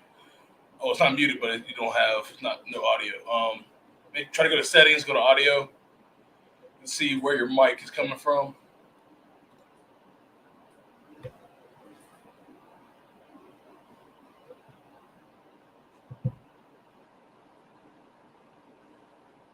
I still can't hear you.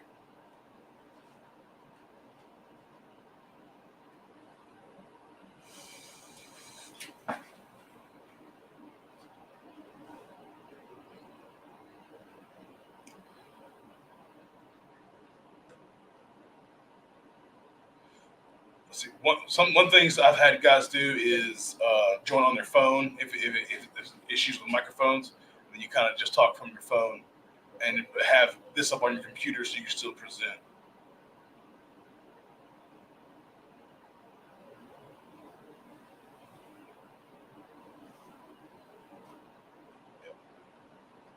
While Coach is getting that done, guys, appreciate everybody for joining. We're over 1,200 coaches that have stopped in and watched at some point. Appreciate everybody still rocking with us. If you're still here, drop a comment down below. If you've been here all morning or if you have joined throughout the day, I appreciate you. Just let me know who is still here. I appreciate it. That's my guy right there, Coach Pearson. That's one of my mentors right there. Crushing it. I appreciate it, Coach. Just trying to do my best. Wasting time on a Saturday. And then make sure you hit like and subscribe to the YouTube as well. All right, before I add that, Coach, make sure you mute yourself on the computer.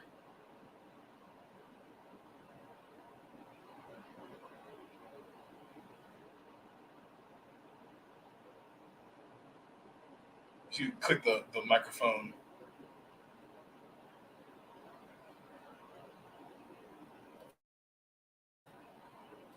Because if I add you, I can hear myself.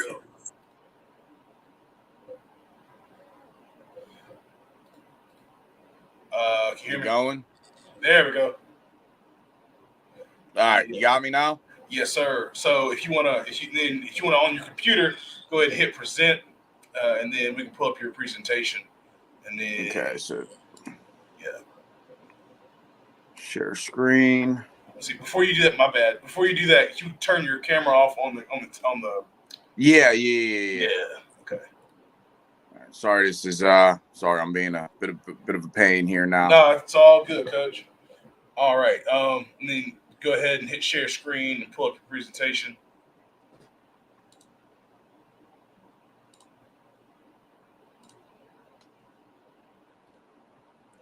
All right, there it All right, is. you guys able to see that? Yes, sir. All right.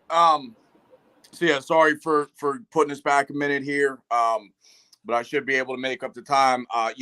What I was, gonna talk about here, is kind of just how we go through the week here at Methodist. My background I'll give really, really quickly here. At Waynesburg University up in Pennsylvania for 4 years. Was the offensive coordinator there for 2 of them.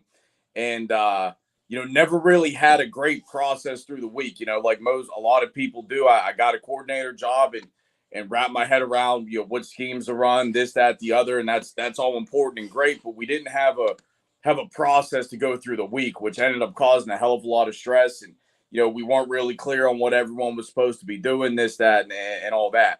So I came down here to Methodist in 21 as the offensive line coach. And one of the big reasons I came here was because our coordinator at the time, was a more experienced guy, had some success and things like that. And I thought it was going to be, a really good experience to kind of sit and learn a way to go through the week from somebody else if I were lucky enough to get another coordinator job eventually. Thankfully, when our offensive coordinator moved on here, our head coach, moved me to the offensive coordinator role. But I got exactly what I really wanted as far as learning a way to go through the week here. Like I said, I think the schemes, the culture, everything that everybody else on here is talking about today is great stuff and super important. But knowing how to go through the week, I think is pretty important. Something that I know that I missed whenever I first started as a coordinator. So my contact information is down here. I'm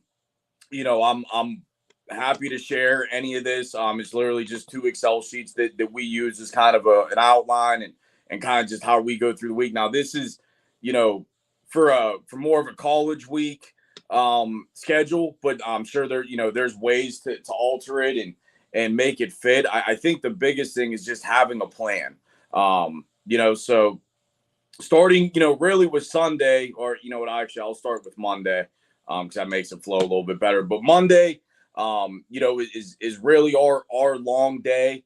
I'm a big believer in kind of, getting everything done. From a game plan standpoint, our game plan is 90% done by the time we walk out of here on Monday. And we get in at 7.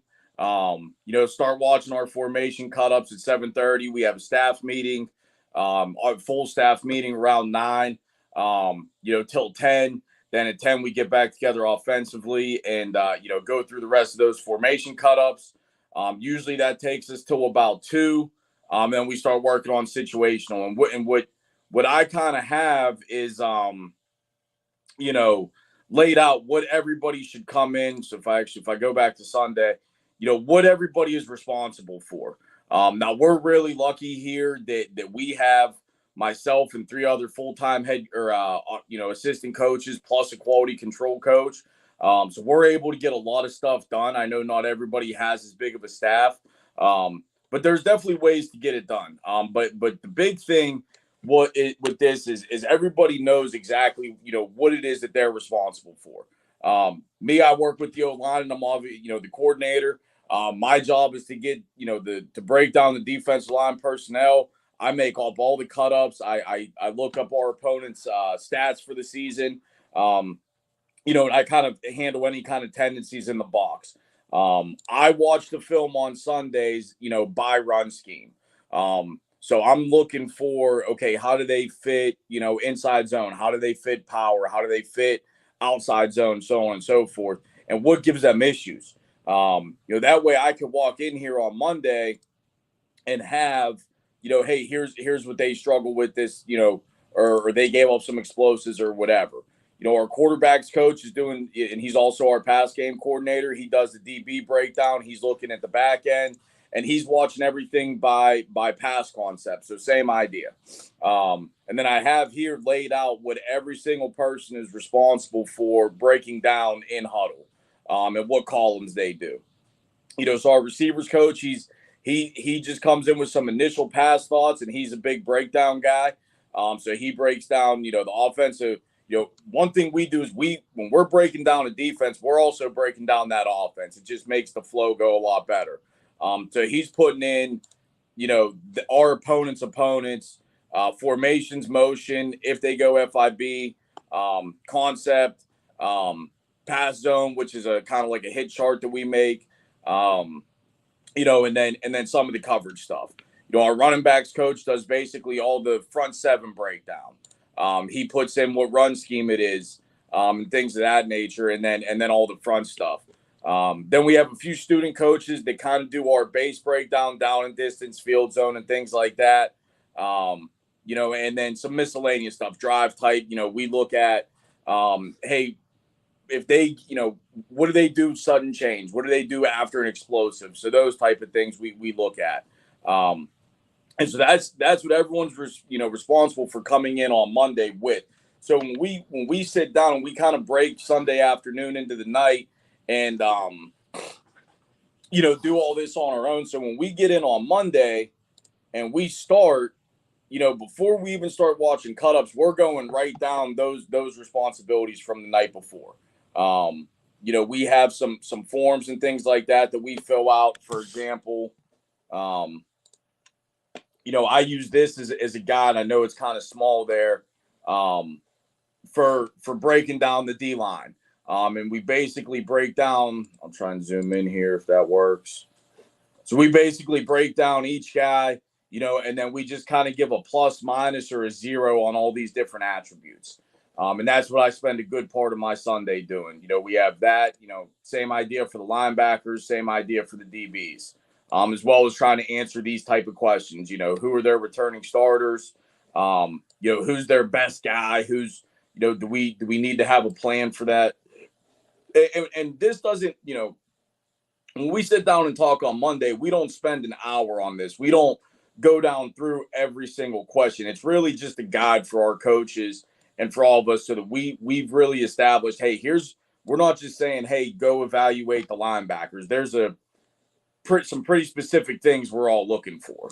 But, and then from a, just kind of have laid out. And again, this is all stuff that we sit down and we talk about in the summertime. Hey, what cut-ups are we going to make? What reports are we going to make, and why? So, you see here, especially with the reports, and every cut-up and every column that we do typically goes right into a report. But Blitz, for example, I always use, we run 1, 2, 3, 4, 5, 6, 7, 8 Blitz reports. And the way I look at it is, if you have the stuff typed in the right way, this is easy to do. And all we're trying to do is figure out what is their blitz tendency. Sorry, my light went out. Give me one sec.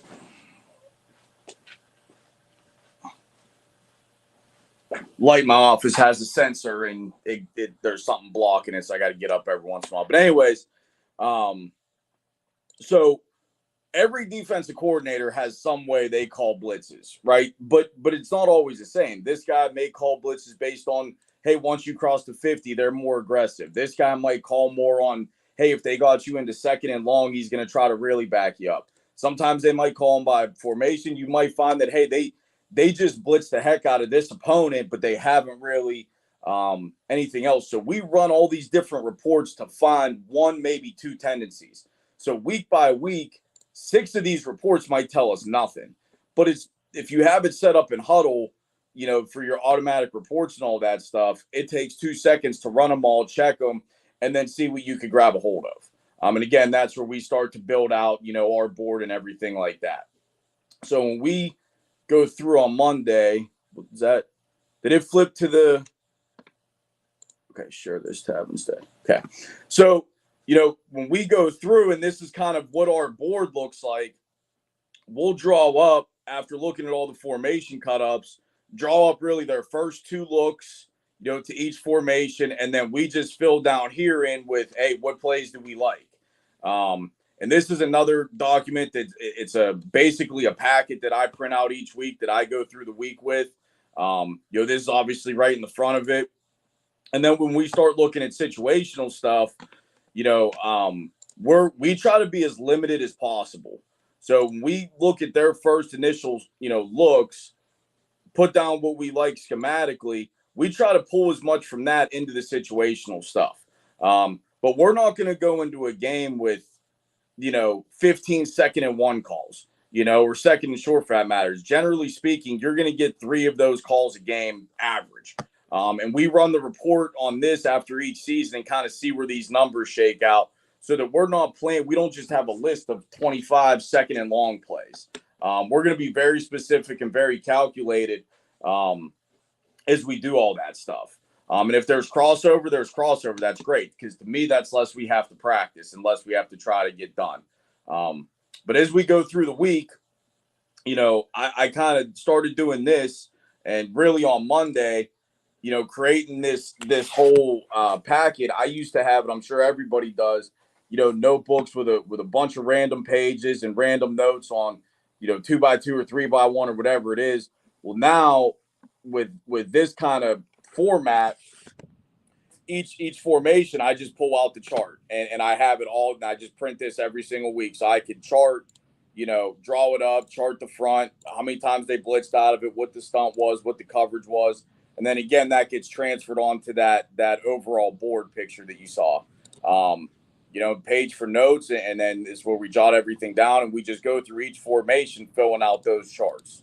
And once we get to situational, same idea. A few things that we could draw, like for red zone fringe, but now I'm just tallying it. So it's essentially exactly what's in huddle. All this does, it just helps keep us organized. From a note standpoint, from just a process standpoint, going through that day on Monday. And I basically go through, fill that whole packet out. And then going back to this, that kind of takes us through Monday. Once we get to Tuesday, like I said, our board, 90% of our game plan is done. The only thing that we have left to do is, openers, first drive, any kind of 2-point plays, things of that nature, kind of, miscellaneous stuff. So we get to Tuesday, we meet first thing in the morning. We make sure we kind of sleep on everything that we put on the board and go back through it. There's been plenty of times that we go through it and we're like, why did, what did we like about that? Or, do we still like this? Can we take this out? Does that make it more difficult? And sometimes just taking that night between Monday and Tuesday, you come in with a clear mind on Tuesday morning, and going back through the board has been really helpful for us. So we have, again, our daily staff meeting at 9. 9:30, we get back together offensively. We finalize our practice plan. And then by 11, really, the script is done. So now as I'm scripting at 10, the rest of the staff is doing all their scouting report stuff. So we give our guys a scouting report on Tuesday. It's very, very basic. We just draw up their basic fronts, any new plays, coverage looks, any stunts and blitzes, and then basically the 2 deep. And then from basically 12 to 3, now we're doing all that stuff. We're doing our scout cards. And again, I have it laid out who's responsible for what. Do you have your screen still shared or no? Yeah, did it go away? It did. Give me a sec here. Present. Share screen.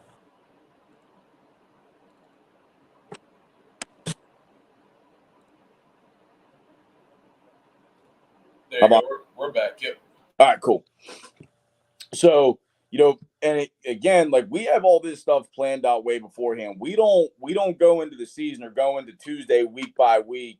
Hey, what are we doing at practice today? I mean, this is the value in this. Like I said, when I started at Waynesburg, we sat there every Tuesday like, well, that didn't work last week. What if we do this for practice today?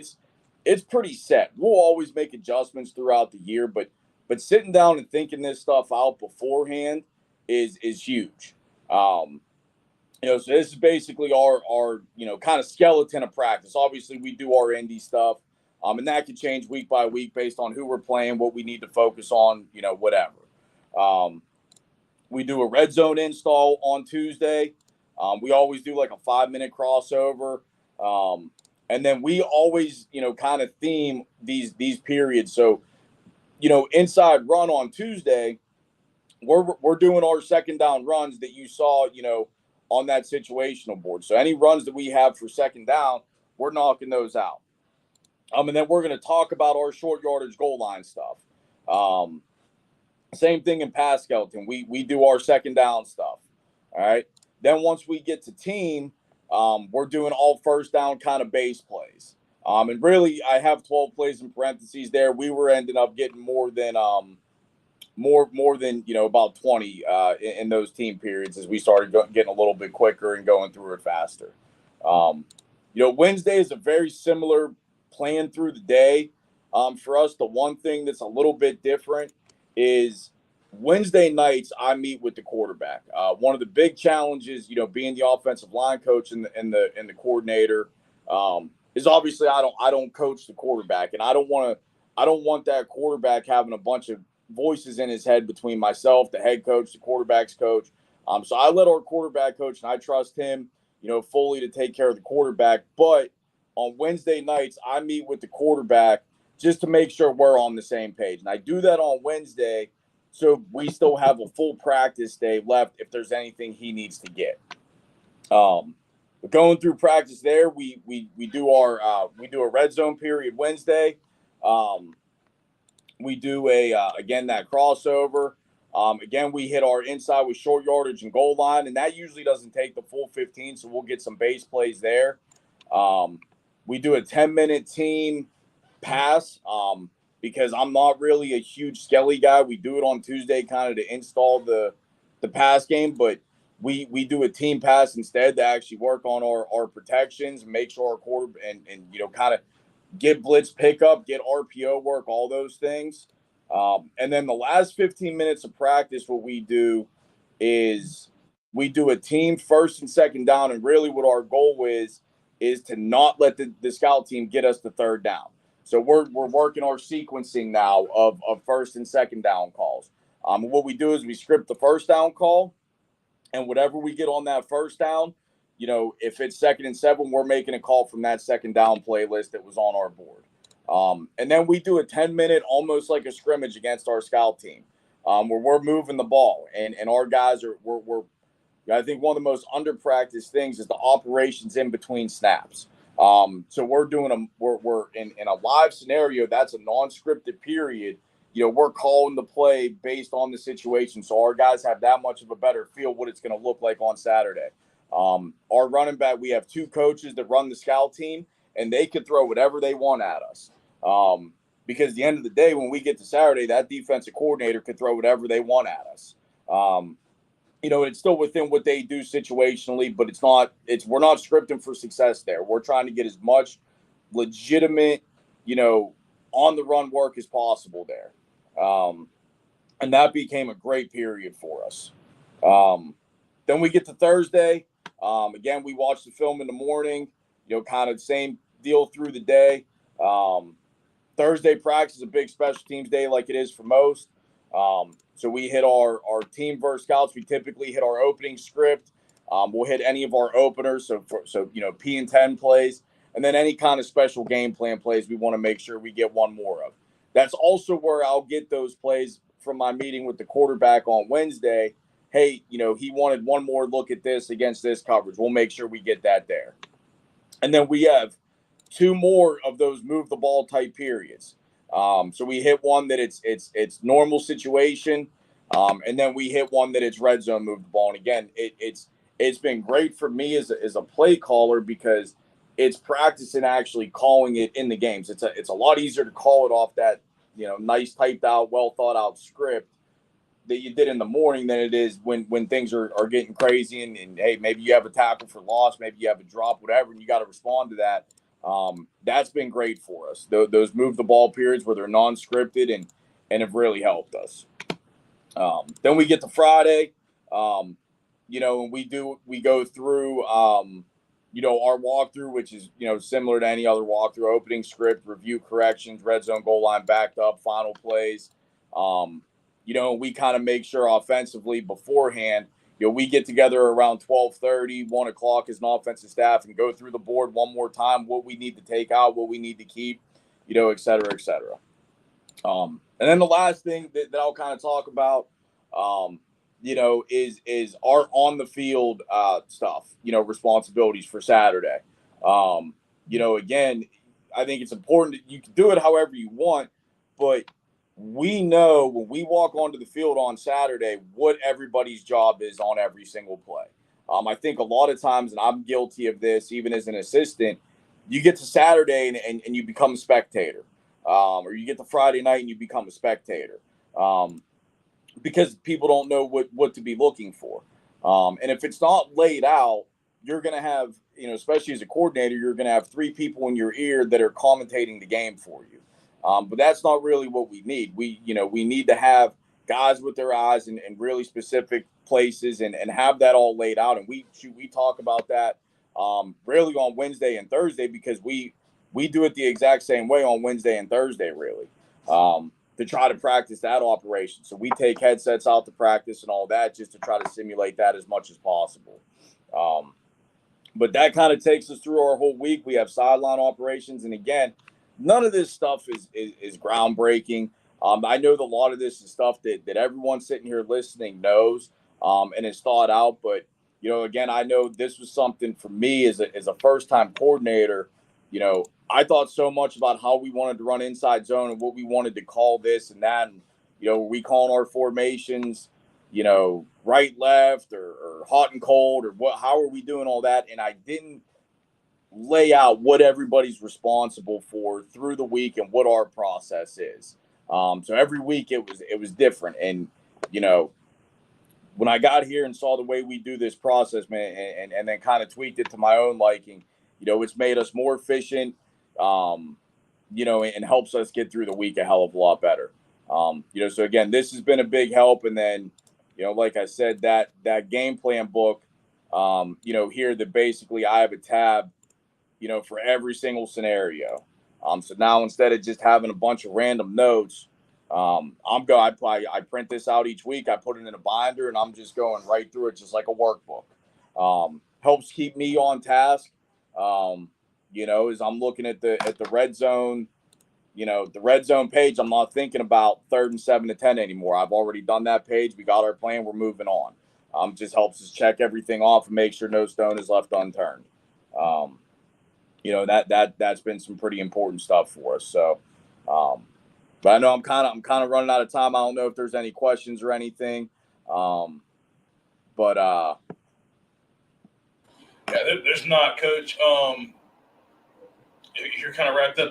That's all good. I appreciate you coming on and talking with us and sharing.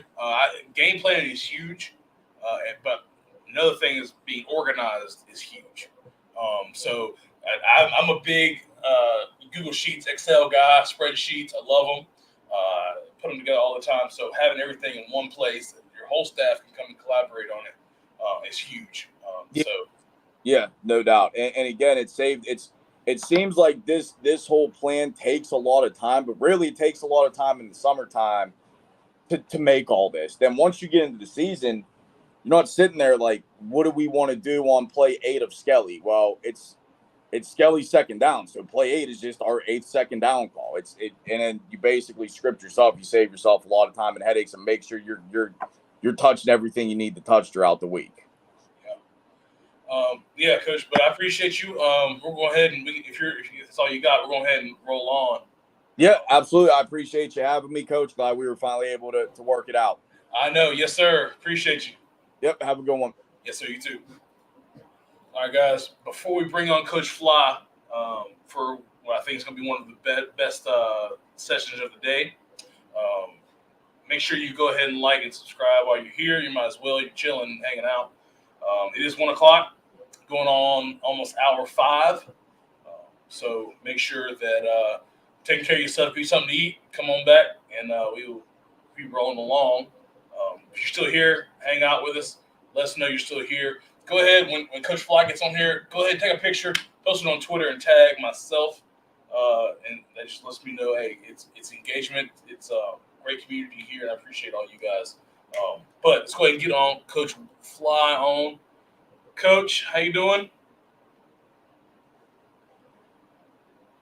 Let's see, you're muted.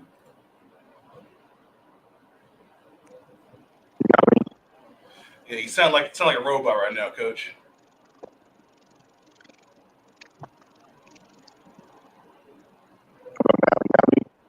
Yeah, your microphone, like you sound really automated. I'm not sure. Huh.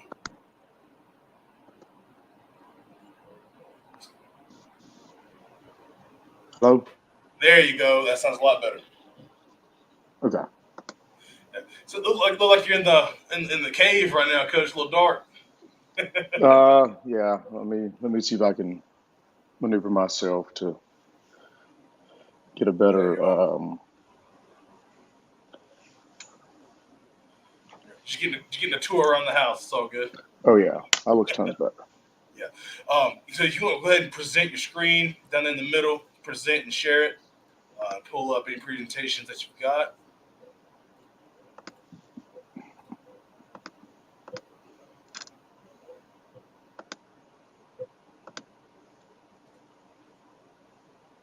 All right, there it is, guys. Coach Fly, he gonna do his own intro, but he is the director of athletic performance at Mallard Creek High School, and in our region, you talk to anybody, and he is the authority on strength in our region. So I appreciate him coming on and talking with us about how they do things at Mallard Creek. It was a premier high school in North Carolina. So, Coach, I'm gonna bow out. You got it. Appreciate it. I'm not sure I'm authority on anything, but I think we do things a certain way, and it works really well for us based on our situation and the things that we have to accomplish in the space that we have. So like he mentioned, my name is William Fly. Currently serve as the director of athletic performance at Mallard Creek High School. Whoever's watching or will watch, this is my contact information, um, phone number, email, social media, all that. Jot that down, screenshot it, and in fact, if you get your phone out and scan that code on the bottom right, it'll save all my contact information into your contacts, whether you're Apple or Android. It'll throw all my information in there for you, so that way you don't have to write stuff down or find the screenshot of this slide. Just kind of give you a little bit of a snapshot into my journey. Up until recently, I probably was like a lot of you. I coached football for 10 years and 10 seasons. Kind of been all around. Started my journey in Richmond County in Rockingham, North Carolina. It was a program that has been very successful for a long time. So I was there for 5 years, and I've served in many roles such as JV defensive line coach, JV DC, JV head coach, technology. And my last year at Richmond, I got my first taste of being in the weight room, being the ninth grade strength coordinator. Um, After about 5 years, I got the opportunity to come up to the Queen City, where I was at North Mecklenburg High School for about 3.5 years, serving in roles such as offensive line, JV head coach, JV DC, OC, excuse me, and running the weight room. I was there for about 3.5 years. COVID happened. Went to Northwest Cabarrus High School. Was there for 2 years. Served in the weight room, offensive line coach, assistant head coach, special teams coordinator. And then while it was March 2022, got the opportunity to do this in a full-time capacity, taking a big jump, leaving the football world, giving up coaching, and doing this for a full-time basis. And it's probably been the best choice I've ever made for my family, and you get to do a lot of cool stuff with a lot of cool kids, a lot of athletic kids. I also work on the private side. I work at Discover Fitness, Strength and Conditioning in Mooresville, North Carolina, where I serve as the athlete head coach. So I kind of have my hands in a lot of different things. I'm not going to read this to you, but this is kind of what defines what we do at Mallard Creek High School. Our promised land for our kids, which is simply the desirable but yet difficult to achieve future that you hope to make real for those that follow you. So all our kids that follow us, we want them to break the mold and prove to others something that was thought to be impossible in all aspects of life, We want our student athletes to achieve the impossible athletically, economically, and socially so that they can thrive in their next normal. Our mission statement is very simple. We want our kids to live true to themselves, create connection, and pursue excellence in their own unique way. And then there's our vision statement on our philosophy of what we do and how we do things here at Mallard Creek. If you don't get anything else from this talk today, I do believe that this chart is it's fundamental to what we do at Mallard Creek and how we have kind of approach things. So we have this our attitude spectrum, where essentially we rank kids based upon whether they're resistant, reluctant, compliant, committed, or compelled. And we even tied a lot of those things into simply winning and losing, losing effort, average effort, winning effort, championship effort. And this chart will actually decide a lot of things in terms of how we program and write workouts for our kids. Kids that we deem are committed and compelled, they get to do the fun stuff. Kids that we deem as resistant and reluctant, we're not going to trust you with the quote unquote fun programming. We're still going to develop you, obviously, but you're not going to have the opportunity to do the fun things that the other kids get to do. To kind of understand where we're going to go in this scenario, talking about what we do at Mallard Creek, you have to understand what our classes look like. So this snapshot into what our classes look like the first semester. So first block, it was 2 coaches. We have over 80 kids. We see these kids every day for 94 minutes. Second block, a total of 92 kids for 94 minutes. And then if you've been in the public school world or you're in this world, you kind of understand, where I'm coming from. We have some kids that are in our class every day. That was 32 students. And then there's a whole other section of kids that were in our class every other day. Anywhere between 22 to 38 kids that were trained every other day for an entire school year. Third block, 38 students, a little more time, 125 minutes. Fourth block, between 14 and 12, A-Day, B-Day type scenario. Unfortunately for us, 94.7% of kids that are in the class are football players.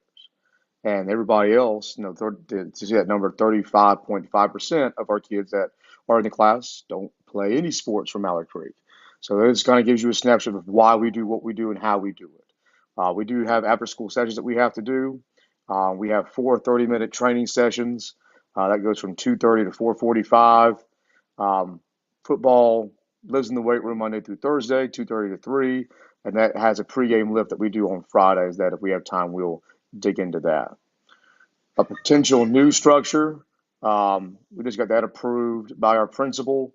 So we're really hoping that this structure is going to make things tons and tons easier for us and how we do what we do. About our training space, again, we talk about how many kids we have in our space, and now we're talking about the actual space. Our room is 1,342 square feet. To my knowledge, we have the smallest room in CMS in Charlotte. You kind of see our inventory of what we have. We only have 9 racks. We have bars, trap bars, things like that, but it is a very tiny room. This is just a small little glimpse of what our room looks like. And then we have anybody and everybody, football players, basketball players, Jimmys and Joes that don't do anything. Everybody is in the room, at least how it is right now. And that really provides context into why we program the way that we do.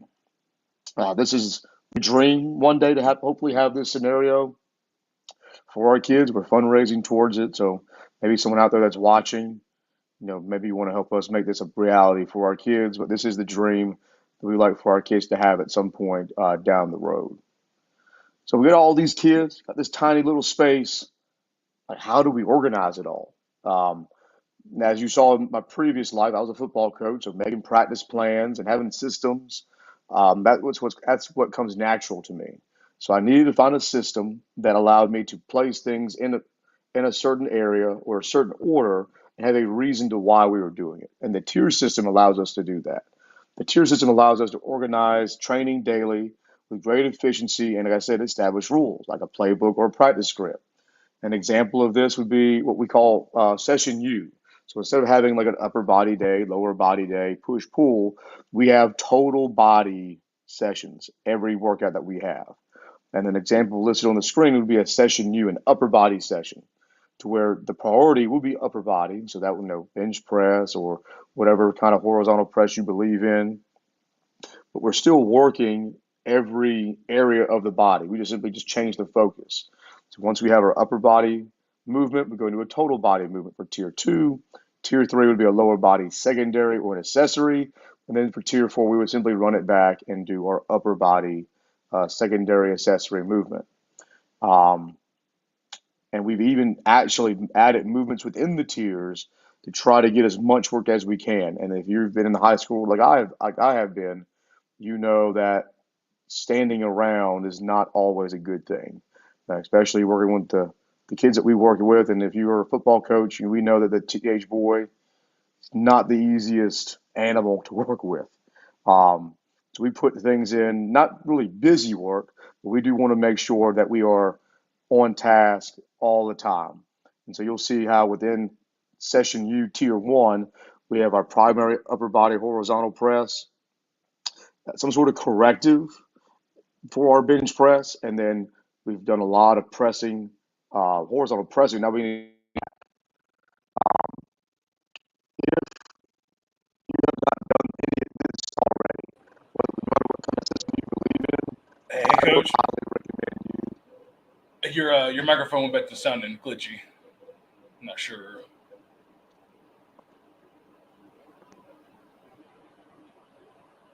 How about now? There you go. All right. We're good? Yes, sir. You're good. Okay. So if you have not done this already, I would recommend that everybody who is watching this right now write down every movement that you can possibly teach, whether it's bench press, squats, cleans, whatever you believe you can teach. Write it down. If you can't teach it, then you have honestly no business having it in your system. And I kind of break everything down to be really specific, so that way if I need to find something, I can easily plug and play within my exercise pool and find the exercises that I need. All right, so here is a session U session from top to bottom. And if you have your phone out, you can obviously screenshot the screen. If you scan the code right here, it'll take you directly to this workout, and you can have it for your files or whatever you need it to be. So for session U, it's A1, we're going to bench press, pair it with a rear delt fly, and we'll pair it with a band face pull. So that's our session U. Now we're going to go into our B session. We're going to do 3 position cleans, seated box jumps, and then dead bugs. Session C, lower body again. So now we're going to do a dumbbell rear foot elevated split squat, a barbell RDL, and we're going to hit a core and abdominal movement. That'll be our hanging leg raise. The last little section, going back to upper body, we've already done horizontal presses.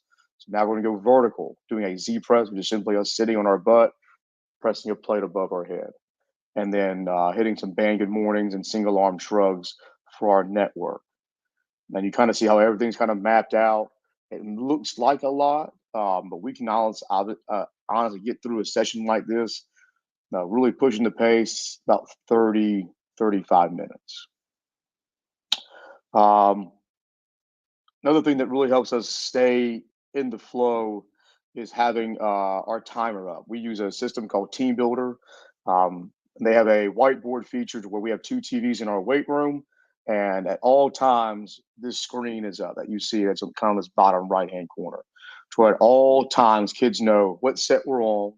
And for each movement, how many reps are recommended for that movement.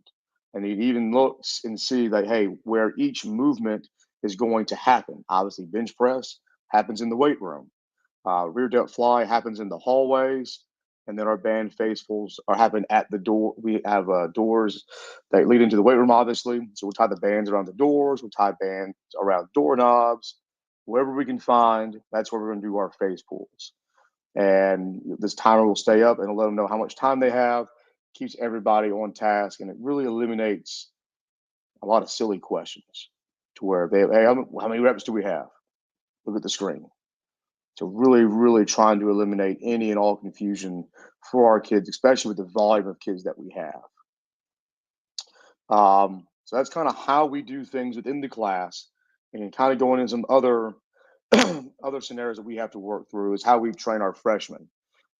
If you're watching and you're in Charlotte Mecklenburg schools, you have the same problem that I have. Like, we can't get a hold of our incoming freshmen until June after graduation.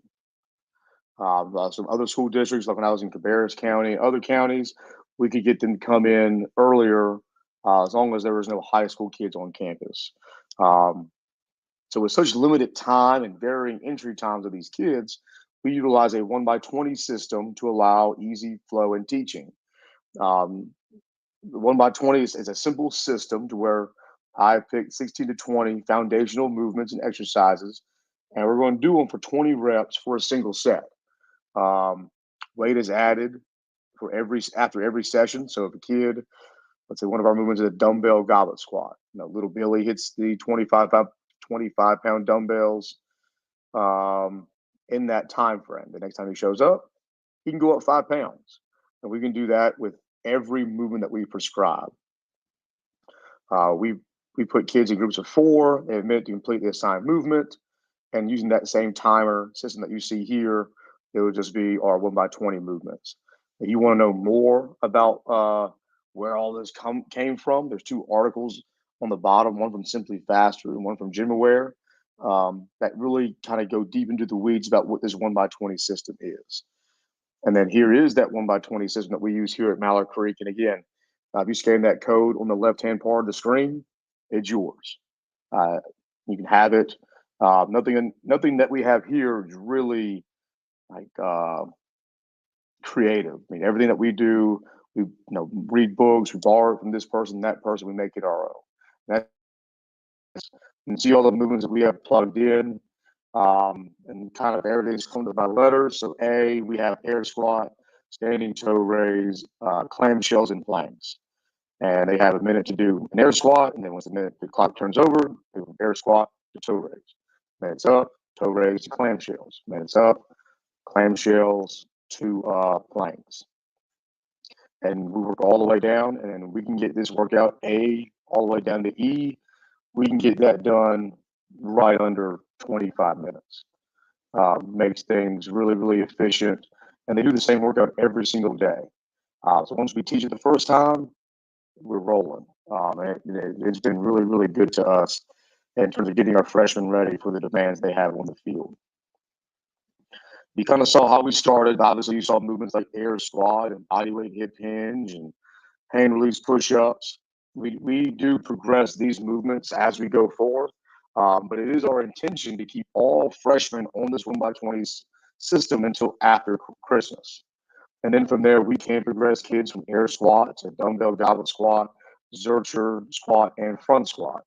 Some of our other classes, maybe not our football kids, but some of our other classes where we have, I guess, a little more of a civilian population of kids that don't play sports, or Mallard Creek High School, we will keep them on the 1x20 system for as long as we can, until we feel like, again, we go back to that chart we had in the beginning, where do they fall on that chart? If they're committed, compliant, then we'll kind of get them out of the 1x20 system. But if they're still reluctant and resistant, they're going to stay in this 1x20 system. We've got some kids, they've been on it the entire semester. We're still developing, we're still taking care of them, but we're going to do it in a safe way. And that way it keeps the kids safe, and the kids around them safe, and obviously keeps us safe as a coach as well. In terms of how we start our kids in the summer, we use what's called a dynamic warm-up movement assessment. And you get more free stuff. You scan this code on the bottom right.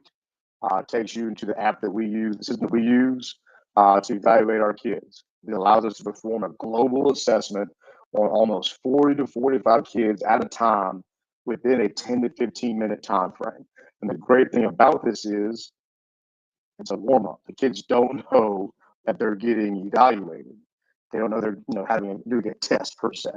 They're just doing warm-up movements, and you're simply marking notes down, checking boxes to kind of see where they're at in terms of certain physical limitations that they might have. So one, they're using the first one listed, an inchworm to an upward dog.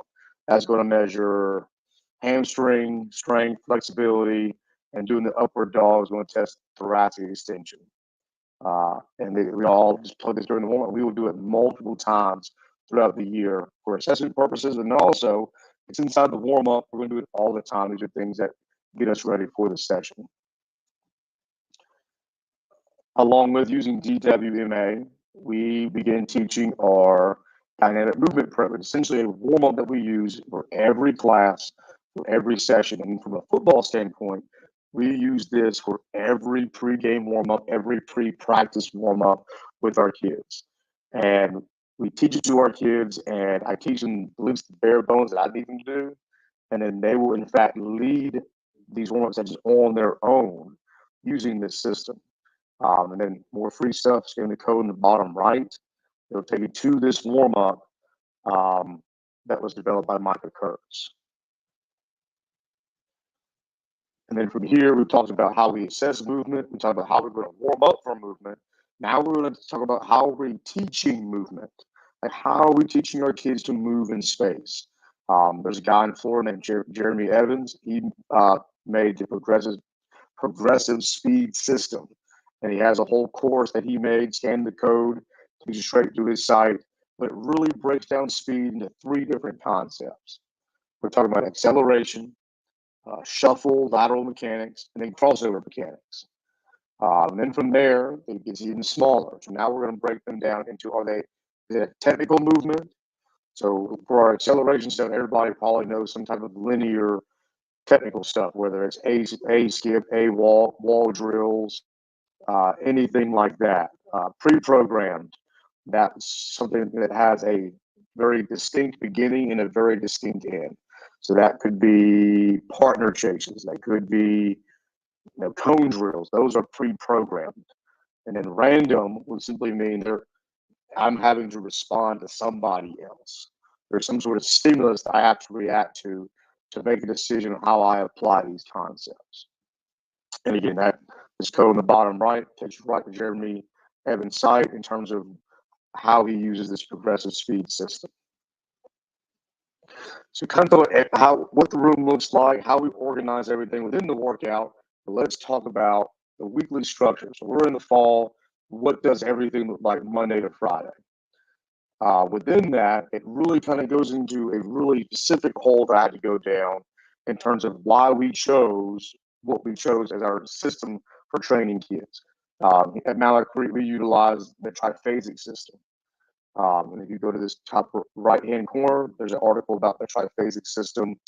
And you kind of see where each place that I've been, it allowed us to do certain things. In Richmond County, we were bigger, faster, stronger, linear pyramid type programming. Got to North Meck, we used juggernaut waves, and APRE was really, really good to us.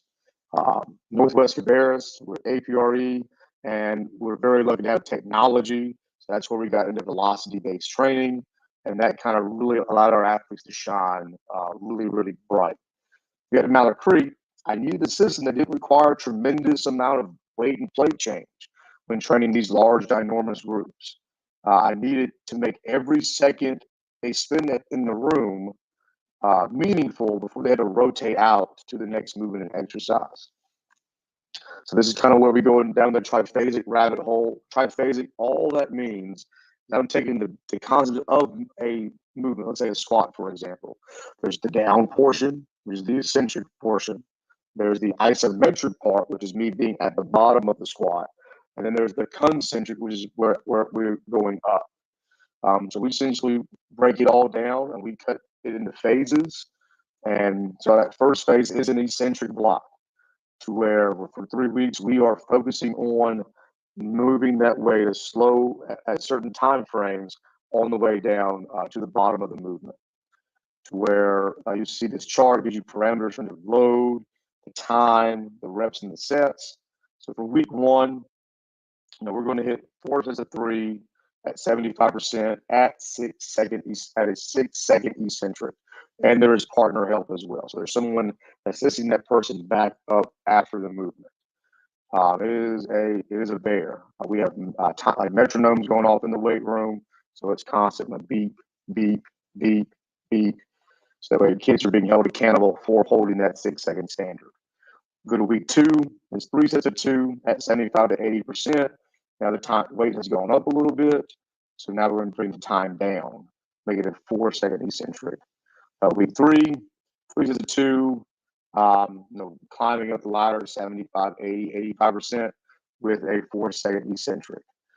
Once we spend 3 weeks on our eccentric block, we'll now focus on isometric, what we talked about just a few seconds ago. Eccentric is us going down. Isometric is us holding the movement at the bottom. So again, using bench press as an example, that's us bringing the bar down, floating it off our chest for the given time. Really, the emphasis for using an isometric phase is to really bring that bar down as fast as you possibly can, hitting the brakes as hard as you can, as you see for week 1 as an example, holding it at the position for 5 seconds, and then as violently as you can, bringing that weight up as violently as possible. We'll spend 2 weeks in that phase, and then after that, we kind of go into concentric type work, which I guess is quote unquote normal schemes of how to train and design programming. So that's kind of how we do our triphasic stuff. This is how a week looks like within our system. So Mondays, we're going to warm up. We're going to do our linear speed mechanics. We're going to hit some flying 10s with a 5-yard lead in with our dasher system in the hallways. And then as we are running and doing our time sprints, we're doing our session T, which is our clean heavy day. Tuesdays, now we have homeroom. So we don't have a lot of time. We're probably losing 20 to 30 minutes. So we're going to warm up. We're going to hit our long sprints, our 10-yard flies with a 20-yard lead in. Get 1 guaranteed sprint on the dasher, 2 if we have time maybe, and then we are squatting. That will be our primary movement of the day. Wednesday, we're doing our weekly speed assessment. We kind of have a rotating assessment that we use within this system. We're bounced back and forth between using a vertical jump, using our jump mat, a broad jump, pro agility using our timer, and then a stationary 10-yard sprint using our dasher system. And then a lot of that time after we test is going to be used for recovery. So it's active recovery. Maybe we're going to use foam rolling, static stretching, P&F stretching. And a lot of that time, we will use it for study hall purposes to make sure our kids are where they need to be in terms of GPA, grades, and so forth. And also, why do we make Wednesdays this kind of quote unquote lighter day? If we're in season, Tuesday is our most taxing day of practice. And so we want to make sure we take care of our kids and get them ready for Friday after having that tougher Tuesday practice. On Thursdays, we're going to warm up again, lateral, shuffle, speed mechanics, and now we're going to do our hex bar work with our session T1. On Fridays, we can warm up again, crossover mechanics. That's our teaching point for the day. And we're going to bench press on Fridays, because who doesn't like to bench press the last day of school? Then from a football standpoint, we do have our after school in-season workout. We have our pregame lift that we do religiously before every game. Something I think that we do that's pretty unique is we cultivate competition during training, to where we measure so much stuff that I want to blow up their success as often as I can.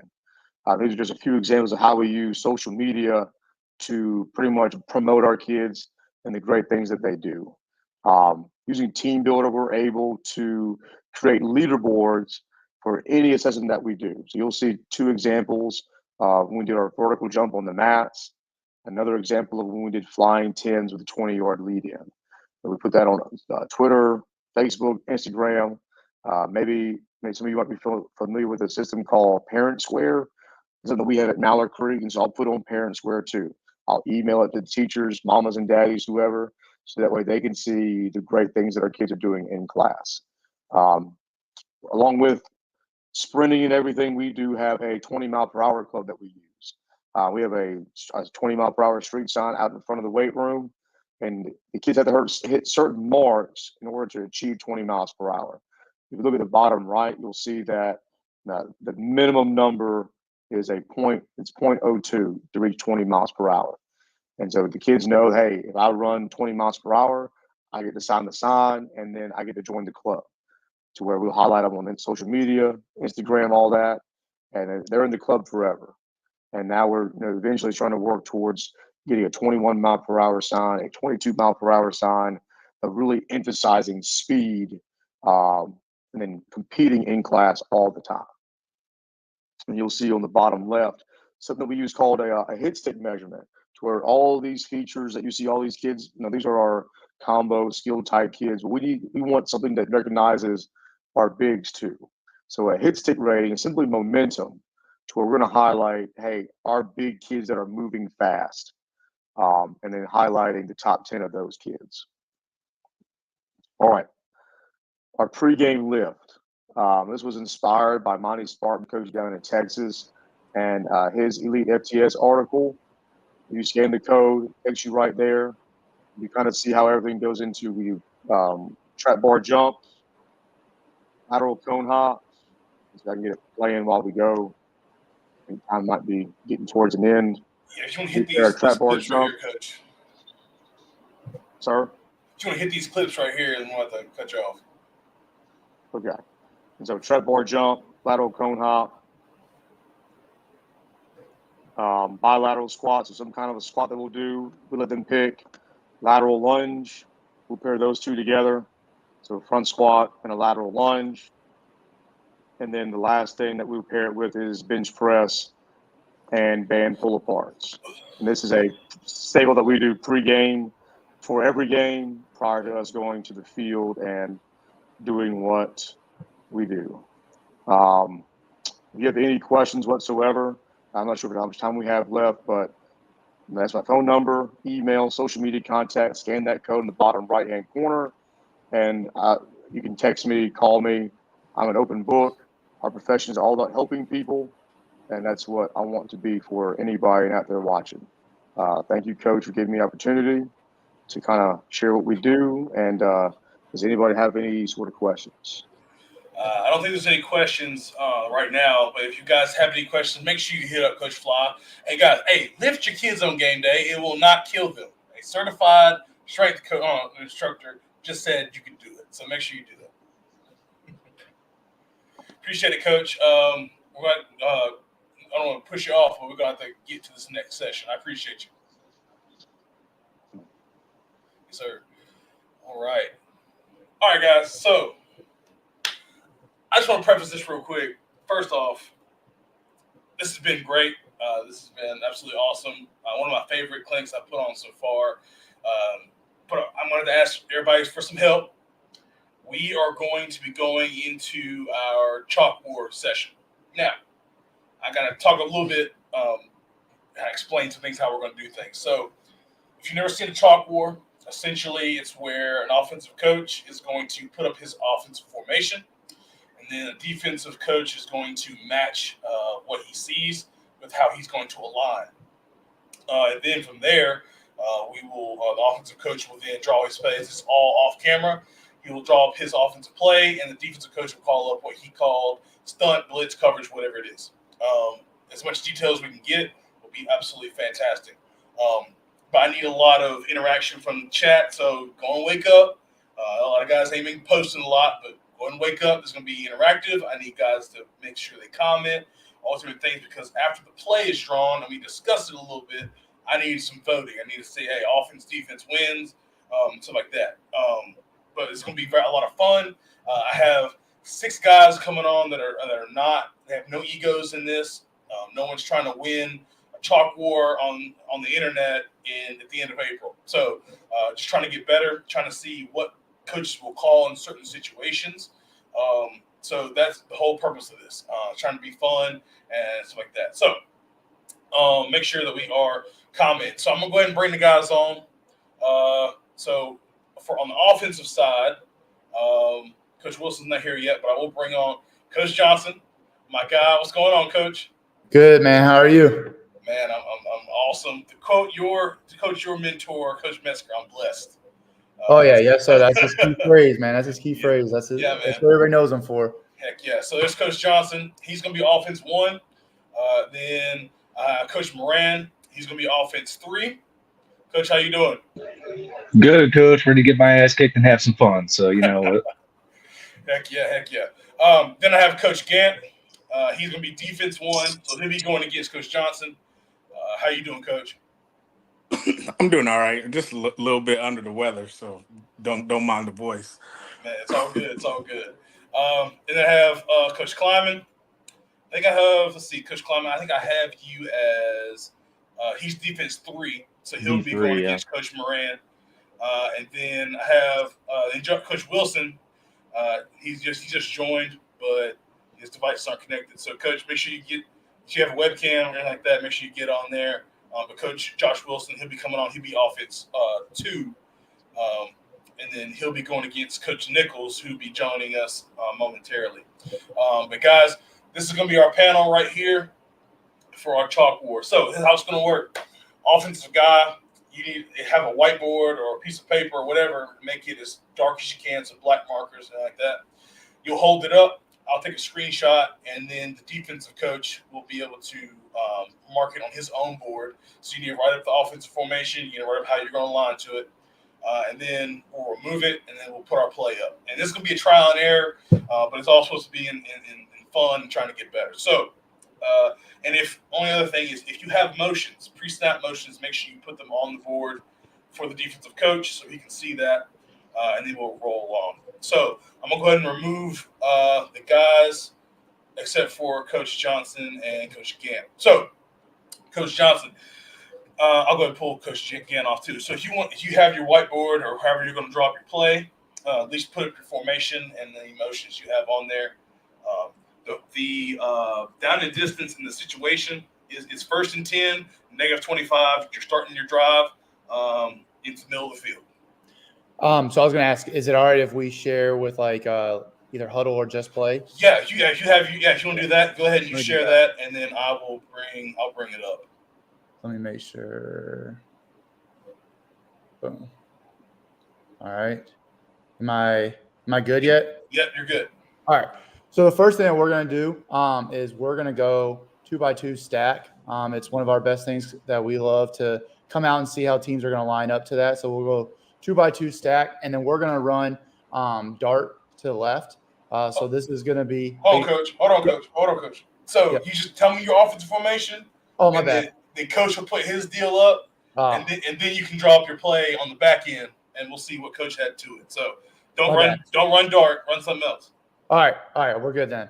All right, I'm gonna go ahead and Coach Gant, do you have that? You see that? So you go ahead and just draw up the stack.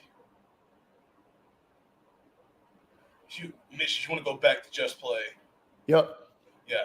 So then you got it's just 2x2 stack, and then I'm going to remove your screen right there. All right. And then Coach Gant's going to draw that up. My bad about that, man. No, you're good. Excited. Yeah, I feel you. So then once Coach brings it up and shows us.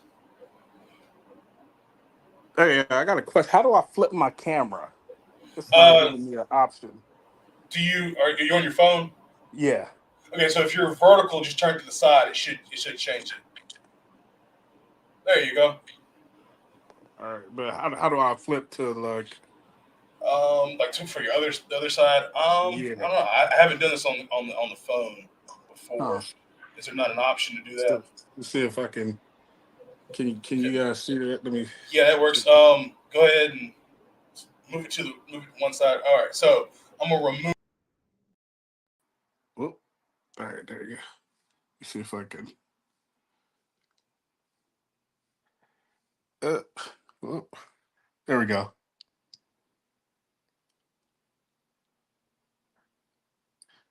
Can we see that?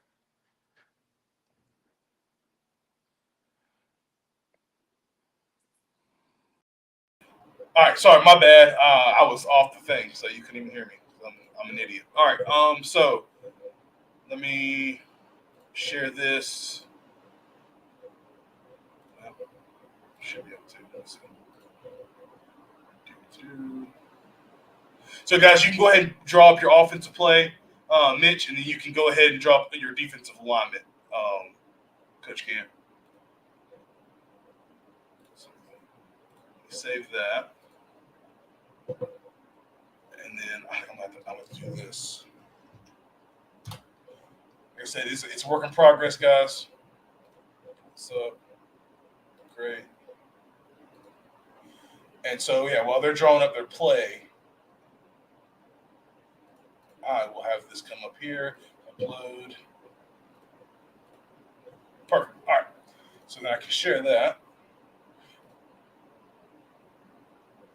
Yeah, Coach Gant, Coach Rick said if you double tap your picture, maybe that'll work. If it doesn't, it's cool. All right, so you guys should see that. Cool. So that's what we're working with. I'm gonna zoom in on that.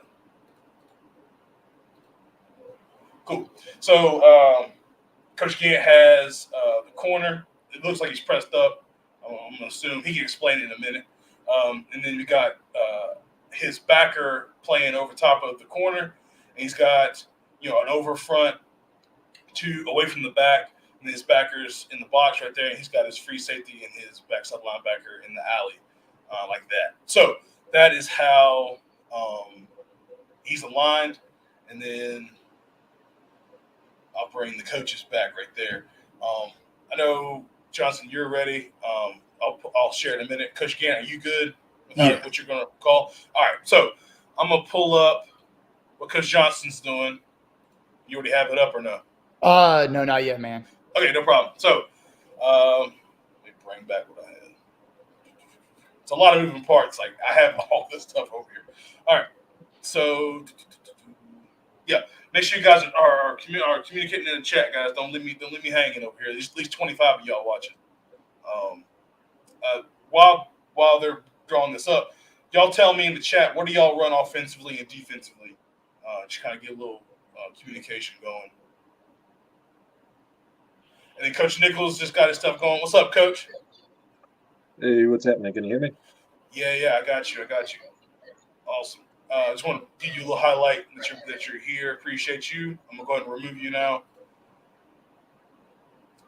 Coach Crawford says triple option. Hey, everybody runs some type of triple.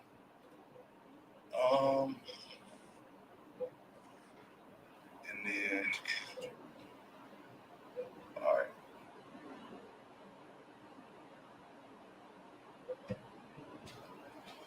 Yeah, guys, it's been a good morning so far.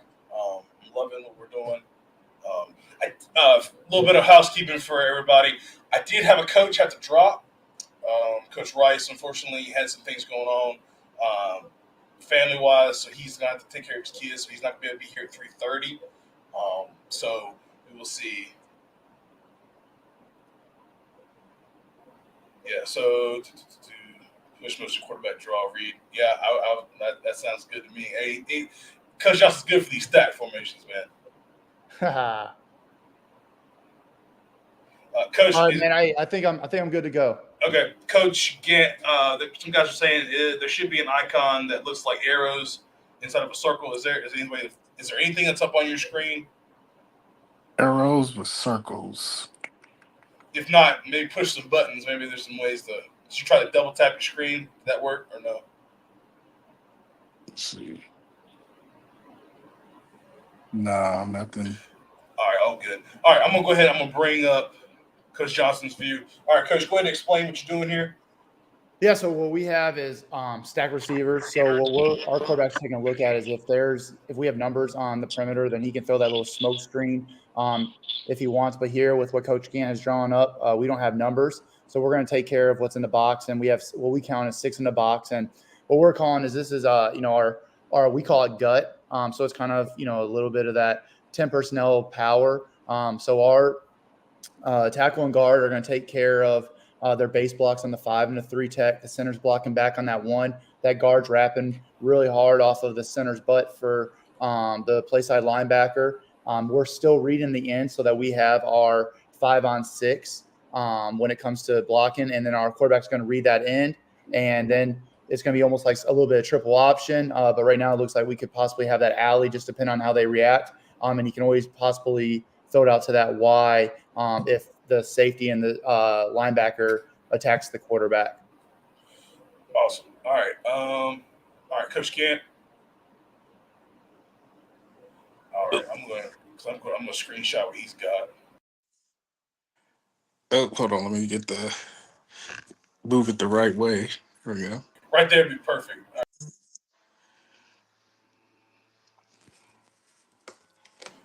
Can you put it back in front, Coach? Put it back in front. Yeah, and just hold it right there because I got to take a screenshot of it. So move it back towards your body. Right. Oh, hold on. Yeah. Yeah, take it. All right. There we go.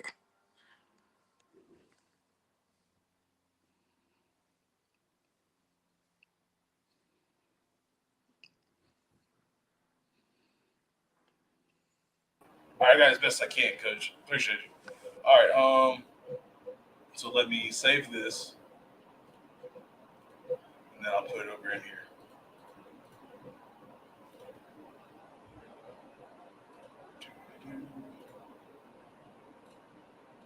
All right. Go back to here. I'll bring Mitch back, and then I'll present. Where's my book? All right. So there we go. See that right there. So, Coach, go ahead and explain what you got going. So for us, this is one of our Big 12 coverages. So we're playing bracket to where we've got the corner. Our people call them nickel. We call them shark because we're the Sharks. Our corner shark and our field safety are playing bracket on the two receivers. Then we got a 5-man pressure coming off the edge because we were looking for a 3-on-2. Then playing man top hat on the backside of those two receivers. The corner's got number 1. The boundary safety's got the number 2. So we've got pirate stunt from the wheel and the tackle. The jack's wrapping around. Nose is in the A gap. End's got the C gap, and then the Mike's playing his B gap. I got you. All right. So you're running gut. So center would block back on the 3 technique going A gap. Correct. Or is that the way you drove it up, or is it flipped the other way? For me? Yes. Yeah, so what should happen is the play side tackle and guard's got that 5 and a 3 tech. The center is blocking back on that nose on that 1. Guard's wrapping right off of that, and then that tackle's getting up to the mic there. And so we would be reading that end. Okay. So the stunt's happening on your play side or your back side? That should be happening on our play side. Play side. Okay. Let me pull yours back up for me so I can look at it. Yep, got you. Okay. Sorry, I got it back and forth. No, I hear you. That's what I had to do when I was looking at it too, because yep. No problem. All right, so guys, you see what's going on right here. Go ahead and if you want to leave a comment on what you think, Coach. This something you usually call this type of stunt and pressure on the first down? We look for it on first down because one, we stay gap sound. We're not selling the farm, and then Tennessee's 1st and 10. P and 10 opening drive of a series. You're going to get 85%, 90% run. Gotcha. I got you. All right. So I'm gonna go ahead and just let you know I'm not big on win or loss. It is what it is. I just want to see what guys are calling. So I'm not really, you lost that rep. So I'm not the type of guy. So I appreciate y'all doing that. All right. Let's remove y'all real quick. Stop sharing that. All right. Coach Wilson, what's going on? Can you hear me? Yes, sir. We only had to do 3 devices to get into this thing. I tell you what, man, that block share thing. Yeah. Crazy. I hear Device settings. Yeah. All right. Then Coach Nichols, you two will be going against each other. So, Coach Wilson, if you want to go ahead and draw up your offensive formation, Any motion, any freestyle motions, put those on there as well. Don't draw your play yet, and then I'll let Coach Nichols reciprocate.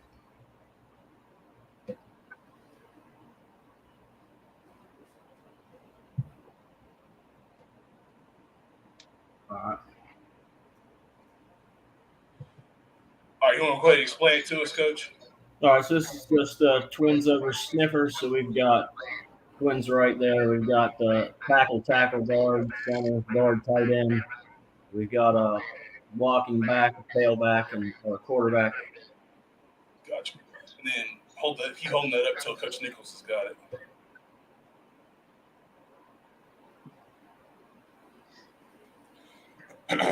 little unbalanced coming out hot and heavy, Coach. Oh yeah. All right, Coach Nichols, you're good. Yep, all good. All right, awesome. All right, now I'm gonna remove you. Go ahead and start drawing up your plays, guys. What am I drawing up? Yeah. Go ahead, Coach Nichols. You show your alignment to it.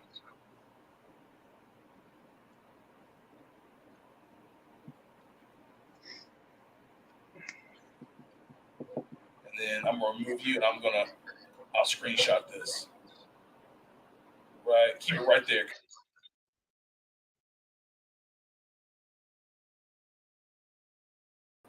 All right, you're good.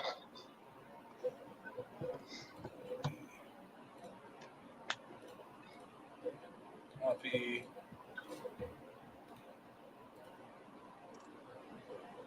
Oh, don't mess up on it. There it is. All right. Share. Perfect. All right.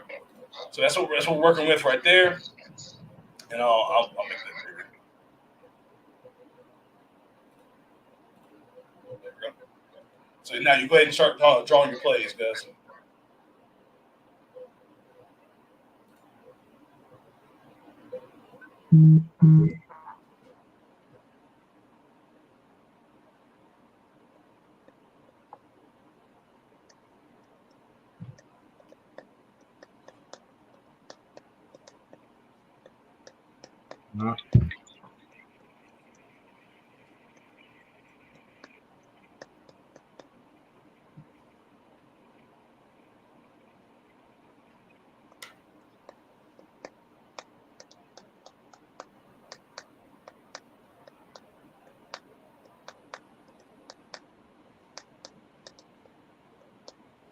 Coach Nicholas, you got yours already drawn up? Yep. All right, cool. Let's look at that in a second. And then you good, Coach Wilson? Yes, sir. All right, cool. You go ahead and show what you got. Coach Wilson, yes, sir. Ran quarterback power. All right, yeah, this might actually be the best way to do it. All right, so got quarterback power to the offense's right. I didn't tell you what the situation was, but don't worry about it. So quarterback power to the right, super power, honestly. Cool, so going to double up. Coach Wilson, you want to explain what you got? Yeah, I mean, we got the sniffer back kicking out the end. We got tackle, tight end, combo block for the play side tackle, and the play side linebacker. We got center blocking back. We got guard pole. Center play side guard is combo blocking to the backside. We got backside track, runner tackle, blocking on with our receivers. We got a lead back and the quarterback running up the whole way. Awesome. All right, Coach Nichols, you want to explain? Okay. So, I don't know how well you guys can see here, but what I got right here is I got basically an under G front. I shifted over because of the 3-man surface. So this would be like our new 2I. This here is a 5, the end. You got the tackle in what would be, it was a 3 technique. Now it's basically a 1. And this backside end is in a head up 6, jamming and then playing the C gap. This guy here is 5x3, angled in at a 45, playing a curl flat concept. He's first to the flat. This back here is deep half, kind of like cover 6 look. To the read side here with the twins, I don't know how well, playing palms coverage, quarters variation, 7x1 inside on the corner. He's reading 2. free safety is apex between number 2 and the third man on the 3-man surface there. They're both key in 2. As soon as that tackle with down block on the super power, that end is told to spill the down block real hard. As soon as we get pull, the mic should be yelling pull, pull, pull. Both linebackers should be screaming over the top. Corner should be keying that back side, what is now our nub tight end. As soon as he tries to block inside or he's given a hard run key, he's going to get down in the run fit based on the direction of his hips. So what we should wind up with is this triangle of 2 linebackers in the corner kind of flowing play side. This Sam, nickel spur, whatever you want to call him, as soon as he gets that down block, he's keying in that line of scrimmage. He should be screaming down in 2. And if this guy if he basically stock blocks, he's going to kind of sit over the top, keep him capped, and then fold back into the fit. I'd say he probably got a good 4 or 5 yard gain there, depending on what he's running. But. Yeah, love it. I'm big on super counter or super power in the counter as well. But appreciate that. And coach, so you usually run like under front when it comes to like unbalanced stuff like that. Are you treating that guy at tackle like a tight end? So I'm treating that tackle as basically like what you would treat a normal, like a spread tackle. I bump the front over because a lot of times when they go unbalanced, they try to sneak that tight end out or use it on some type of like tight end release or something like that. So I jam the backside end, try to basically help keep that vertical cap so that the other 2 secondary players can be more run fit players. I got you. All right, guys, appreciate that. All right. Coach Moran and Coach Kleiman. Yes, sir. All right, so I actually want to give you a scenario this time. So it's 3rd and 7, okay? You're plus 45, and you're on the right hash, okay? So you can think about that. 3rd and 7, plus 45.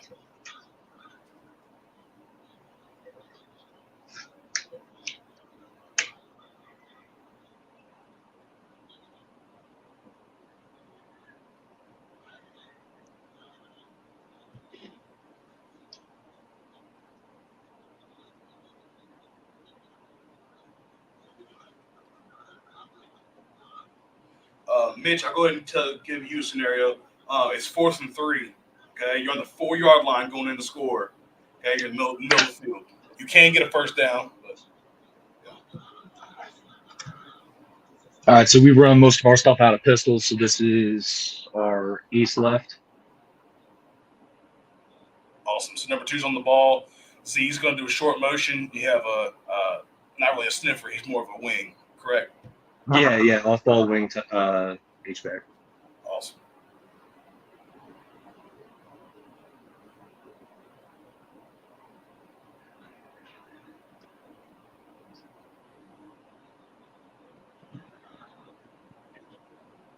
Let us know whenever you're good, Coach Kleiman.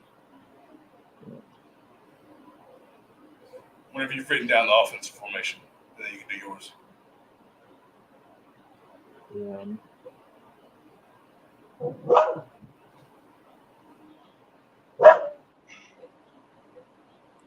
Coach Moran, I think you're good.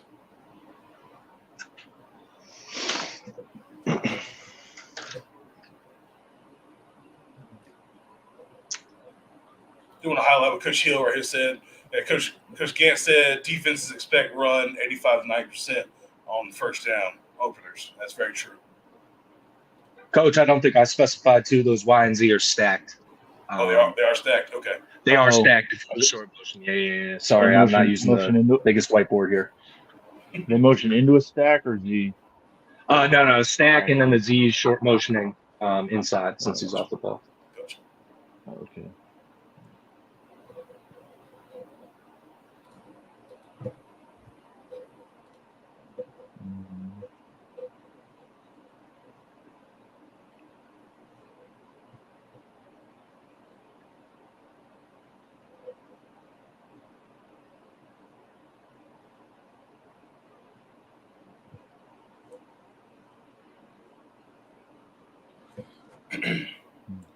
Just climbing, you're a Bucks fan. You happy with the draft so far? Yeah, I actually got it on TV right now. Yeah. That center's gonna be a stud. Yeah, he's really good. Coach Moran, are you an Eagles guy? I'm a Birds fan, man. I'm happy as heck. Yeah. There's They come out of this with a couple lineman stashes, I'll be good. All right. Now let me. I'm gonna take you off.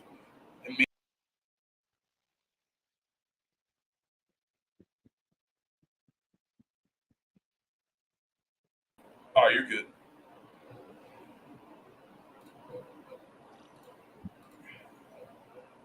I'll put it back on the screen in a second.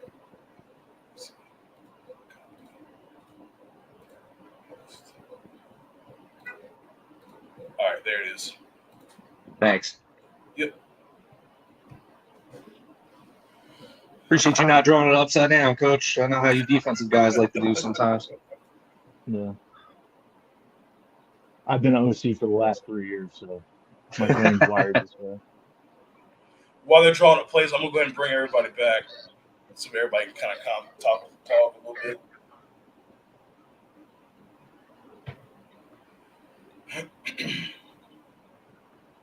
Is that Sam in an Apex? Yeah, he's Apex. Okay. So, Coach, would you classify this like a 3-high look, or is that It shows cover 2. okay? So what is that next to the F? I scribbled out the 3. Oh, okay, I got you. It's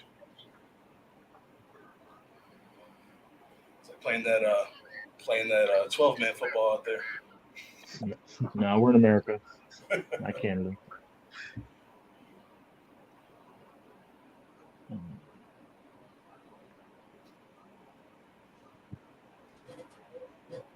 So you said 3rd and 7.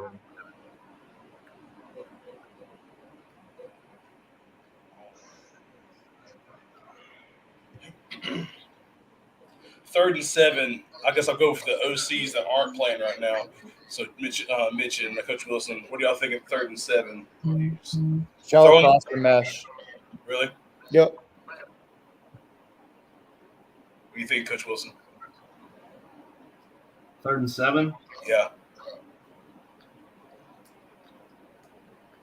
Depends on how we were running it. Might go trips right, speed option left. Might go Z screen middle, back to our best receiver. Get the big guys out in front. Just depends on the feel of the game. Of course. Depends on who that X is.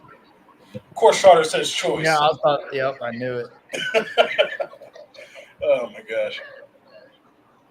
All right, Coach Moran, you good? All right, take these guys off. All right, let me share. All right, so go ahead and explain what you got.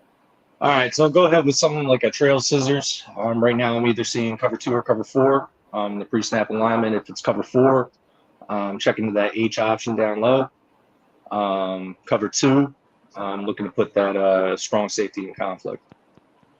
All right, awesome. You see that, Coach climbing, and I appreciate you, Coach Moran, putting the protection on. A true offensive line coach. First and foremost, always. So, all right. I don't know if you can see that. Hey, see that. So rolled. There we go.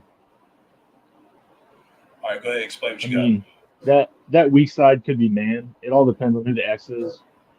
If the X is a dude, probably bracket in or double in. And then just ran basic cover 3. So it's like 3 to one side, 2 to the other. And then just run a 3-man stun up front, try to get some pressure. Trying to mess up a protection or some sort of quarterback run or read weak. Yeah. Just because there's that slice weak side, like that slice read option type thing with a lead blocker that a lot of people are doing. Yeah, that long stick. If he gets there, if that end crosses the tackle's face, and that long stick can get there, he's wrapped around the edge. So it's going to be, if he can get around, it's going to be a quicker throw than Coach's scissors might want. Yeah, for sure. I was going to say, it looks like you got me at least to the concept side. hopefully on my man side, my tackle is seeing that guy pitch in, that he's saying that now he's out, passing him down. I'm hoping my back gets out to his flat because then I can still have a high-low off that backside corner. But you definitely got me. Do you have the back? Where'd you have the back going? So I like base 6-man pro. So he's stepping in on the man side, but then he's releasing out to a flat if there's no extra rushers there. Gotcha. So might still have a high-low on that weak side corner, but you got me locked down play side. Because you like to stunt on your philosophy is DC. You're stunting your line, doing twists like that, or bringing pressure on third down, passing downs. Would like to, if you got the guys to do it. That way you don't have to bring any backers. And like you guys were saying, those mesh concepts are really popular. Yeah. So I mean, if you got backers in the box for mesh that can make contact, that makes the quarterback hold that ball for a second or two longer. And I didn't say this. Everybody's players are the same. Or don't have, and nobody's. I have this, I have that. So none of you said that. I'm just saying everybody's players are even. It's more of a scheme type deal. So, all right, awesome. Appreciate y'all doing that. Now we'll go back to Coach Johnson and Coach Gant. All right. So you're doing it that way. Awesome. All right. So can you go ahead? My bad, Tatum. No, you're good. If you're gonna do it that way, can you go ahead and unshare your screen so I can get one of the tabs? Oh yeah. Unshare. My bad. All right. So what we got? Okay. So tight end on the ball, bringing a jet motion. Yep. Got that, Coach Gant. You see that? Yeah.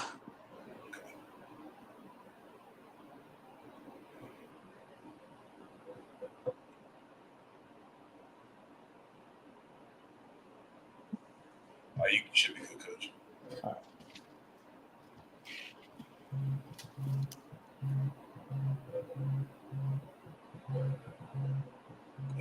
And so yeah, this is third. This should be 4th and 3. Basically on the goal line, it's in the 4-yard line, middle of the field. So this is 4th and 3? Yes, sir. 4th and 3. I'm gonna bring my defensive guys. I asked the offensive guys last time. Defensive coaches, what are y'all thinking? It's 4th and 3 down here. I mean, get the ball back for your offense. What are y'all thinking? Don't jump. Don't jump. Definitely one of them. 100%. I'm probably bringing 5-man pressure and some type of 2 deep, 4 under. Gotcha. Because he can't. He's only got 14 yards of space for his routes. So as well. Coach, again, whenever you're ready, show your alignment. Oh, shit. My bad. I'm drawing. Here, I think I figured this out. Hold on, let me see. Settings, camera. There we go. My guy. All right. Go ahead. Face it the other way, Coach, because it's right out sideways. Do it like that. Awesome. Let me take my screenshot.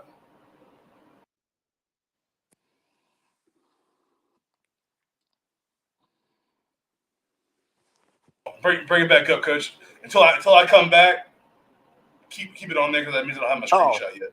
Okay, hold on. Get back to it. Back in.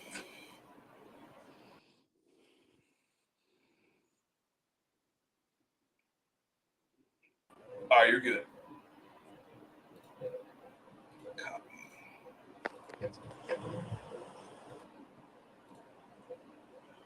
All right, guys, you can go ahead and draw your plays up. Tatum.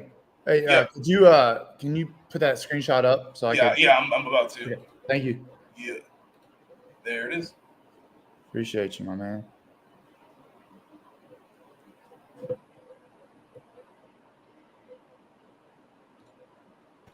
All right, now offensive guys. What are we thinking? Speed option week. Heck yeah.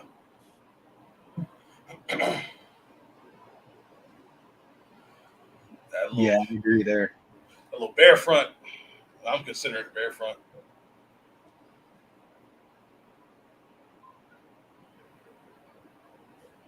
Also, maybe like dart with a bash read too. Yeah. See the chat. It's upside down. Hey, it's defensive guy gets it last, so it is what it is.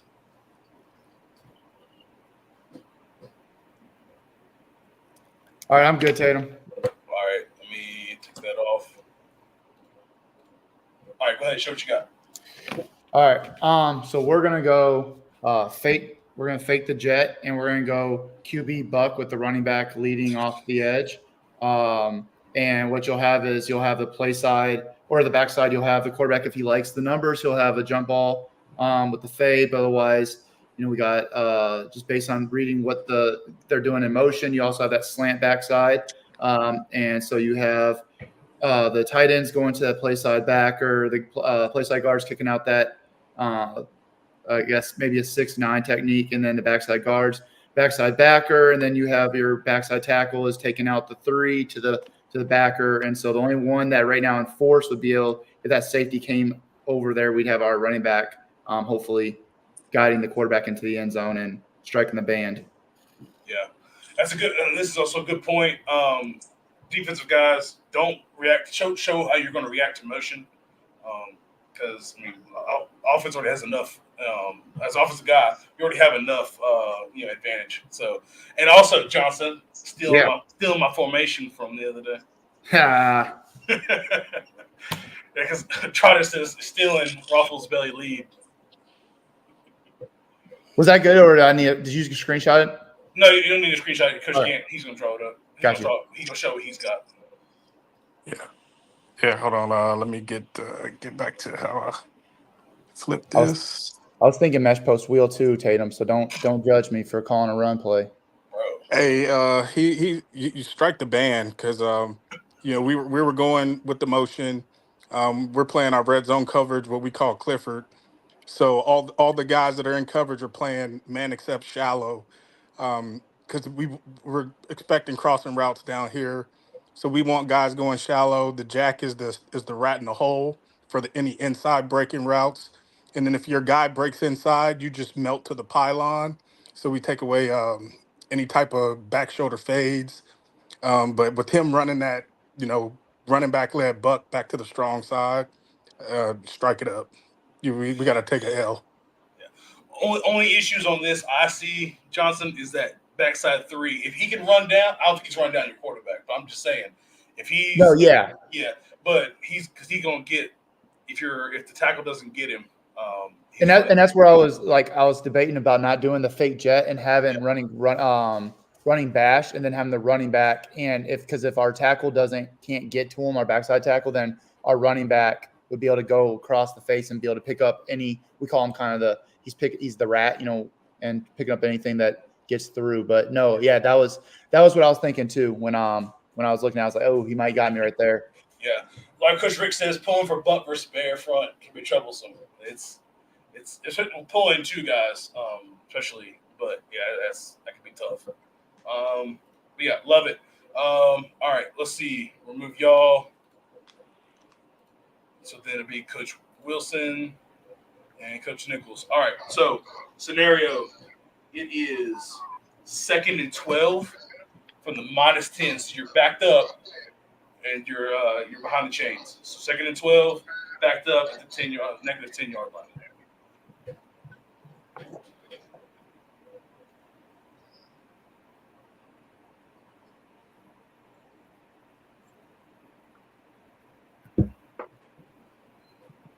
All right.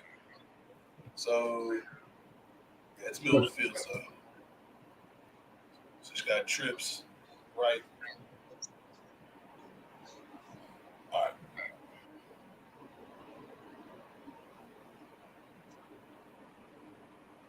That's trips with the back strong. Yes.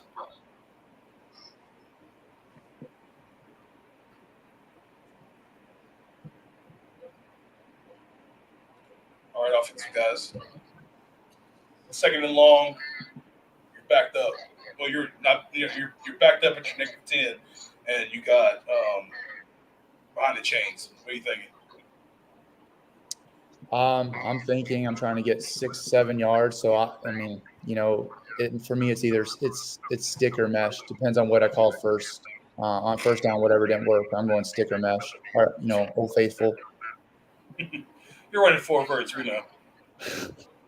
It might be. No, that's a trotter, man. He's running choice and 4 verts. Yeah. Coach Brand. Sorry, I couldn't find the mute button there for a second. Can I see it just one more time? Sorry about that. Yeah, so he's trips right, and he's got the back to the trips, and it's 2nd and 12 at the -10. Geez, I'll probably go duo or inside zone. Just do like duo as like a veer option. Gotcha.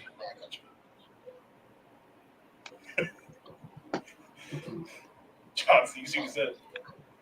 All right, we ready? I love you, Trotter. All right, yeah. Take y'all out, and then all right, go ahead, Coach. I'm gonna show your alignment. Okay, so Well, don't show you play, Coach. Coach Nichols, you're showing your alignment first. Oh. But you don't have a play yet. Here, let me erase a couple of lines. You're good. So show your alignment, and then I'll screenshot it, and we can get our plays on.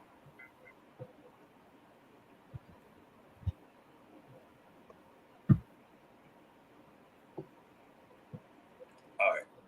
And just hold it up until I come back.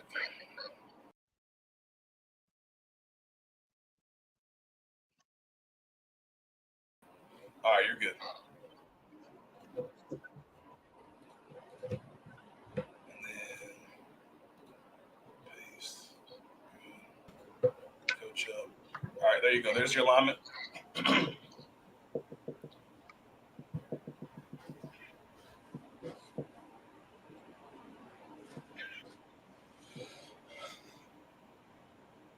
Little linebacker stack over there. Or those three safeties.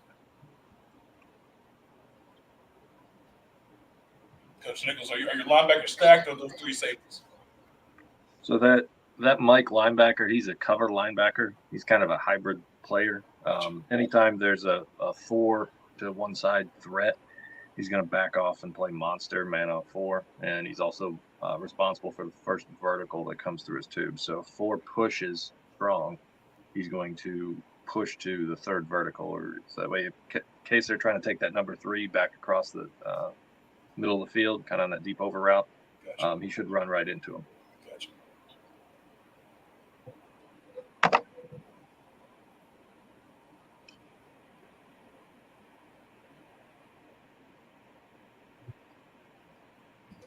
Let's see. Look at my defensive guys. We again, it is 2nd and 12. So what are we thinking, defensive guys that aren't playing? I mean, I with would this, I look at got Flood. 2. Oh, sorry. No, go ahead. Go ahead. I was gonna say Flood, and then the quarterback can take it if he wants. Oh, like a little sprint out. Yeah, sprint out. I mean, trips with a back to his side. I'm always thinking of sprint out, roll out, something like that. That's a good point. I got to remember that you guys are all on the East Coast, so I got to like put my East Coast Midwest thinking cap on. With this, I'm thinking either roll out with a flood or that sprint out draw that you guys run back there in the South. Looking for that because I mean, 2 schools of thought. Are they trying to get it all back, or are they just trying to get half of it back to get back on track? Yeah. All right. Well, let's find out. Coach Wilson. It's 2nd and 12, right? Yes, sir. Yeah, I'm going bubble. Heck yeah. Going a little bubble, releasing your lineman. Yeah, we sprint through outside shoulder and get downfield immediately, and then we just block backside, and then the running back goes opposite, try to help out with anything. I hear you. Coach Nichols? All right. So for this, the coverage I'm running to the read side is called mix. It's a man isolate the X theory. It's basically a 3-for-3 concept. That corner is pressed and hard leveraging that number one to the outside, basically forcing the fade ball. Those first 5 yards is going to jam the tar out of them. We're playing palms or 2 read off the remaining 2. So when that number 3 bubbles to the flat, it's going to tell that Sam to find the first open leverage to get over the top. So if that number 1 is trying to stalk on the corner when they're jammed up, he's going to scrape over the outside and leverage that hard. The free safety is going to rotate to the vertical of the number 2 for the bubble and go. That Mike's gonna get pulled over probably as soon as that running back flash fakes across. D-line's taught if they don't get hands on the offensive lineman for at least a 1.5 count to defeat the block, if they're not doing their job. I'm spiking the backside end, that the E on the board for basically gap integrity to help out with that. And then on the away side, see if I can get it to shuffle over here. The away side there, I'm playing a 2-man concept. The corner's 5x1 inside, playing on 1, and that weak safety, he is keying the in-man line of scrimmage. If he run blocks, he can insert. If he gets a hi-hat or a pass block set, he is reading the eyes of the quarterback. So if that quarterback looks to the right, he's going to drift towards the middle of the field. If that quarterback looks towards the solo side, he's going to rob over the top. Gotcha. And then Coach Wilson, your number 3's running your bubble. Is he going to come back inside since you have linemen releasing, or is he going to try and stay on the edge? Depends on where the block is. I mean, he's supposed to get to the outside, but if that guy's jamming him and going to the outside, he'll just flip his hips and walk into the outside and create an alley to turn that field. I got you. Running the grass. Yeah. Trying to get some yards, trying to get something back. I love it. All right. Next one. Let's go. Moran, climbing. All right. So next scenario. It's 3rd and 4. Negative 40-yard line, right hash.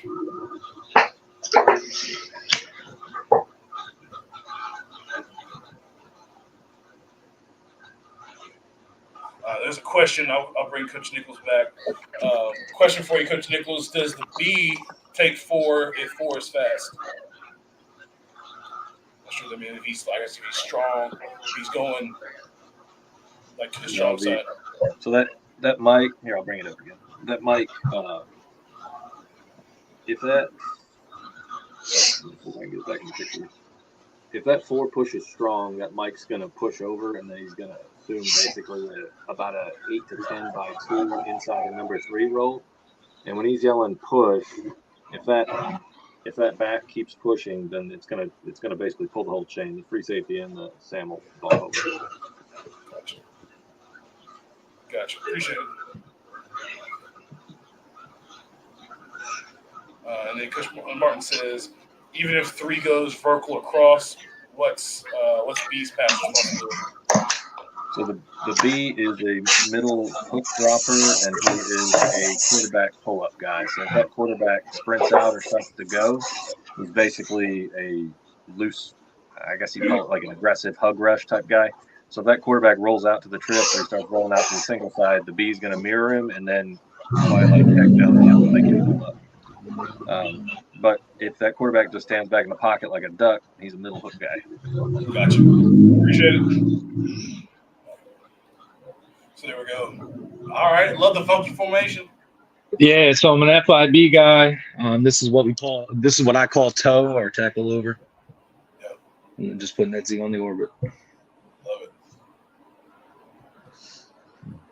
Yeah, so Coach Climb, you don't have to show how you're going to react to the motion. Just post that. Just show how you align it, and I'll get the screenshot.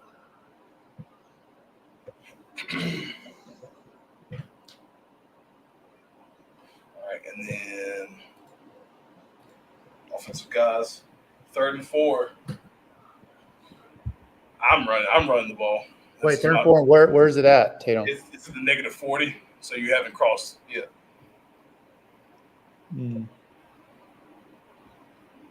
3rd and 4. Yeah. Power counter. Yeah. I think I would go trips nub, and go dart to the tight end with the stick, backside. Yeah. Or in my stick, it would be the slot fade stick. So stick, slot fade, stick. Gotcha. I like that too. Yeah. Definitely. Looking to do a lot more nub this year. We didn't do any last year. Love nub, man. It's Sorry, it's very potent. Defensive coordinators don't like it. Redraw. They also don't like double time. Yeah, this is about the only way I'm ever getting to a 5-man surface. We don't have any tight end body types really. Yeah. Hard to find. Lineman. Yeah.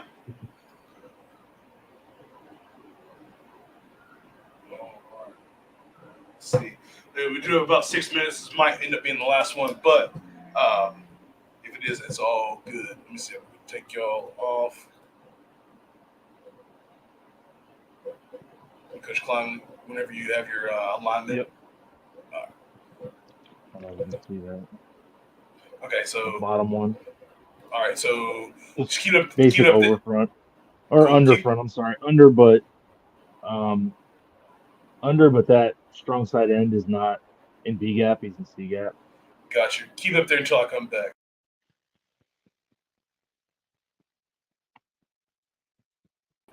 All right, you're good. Dog didn't like that. No, any door. It's a good thing. Yeah. All right, you good? All right. Love it. Try to get his first down. What is your backside guy? Like how's your corner aligned? Because it's off the paper. Outside at like 2 yards, not press. Gotcha. Neither of, both of them are basically in the same alignment, 2 Gotcha. to 3 yards off. Go ahead and drop your plays.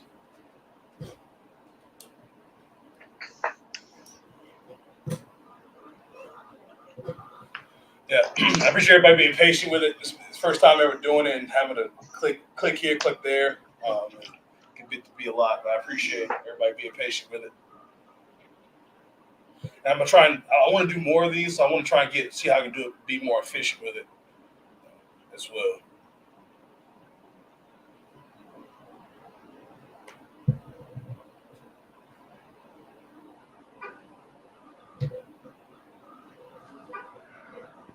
Someone's home.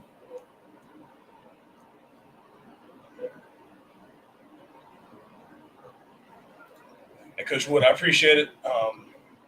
Stealing it, Coach Arafat did it back during COVID. I used to sit long nights sitting there watching, with nothing to do during COVID. So I used to watch him do it all the time.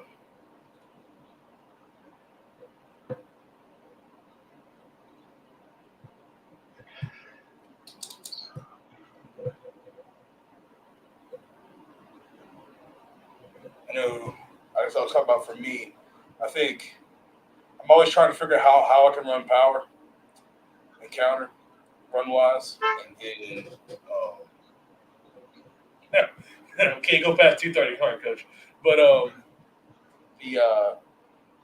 guess me personally, my philosophy, I wouldn't pass 134 unless we just were better at passing it, obviously.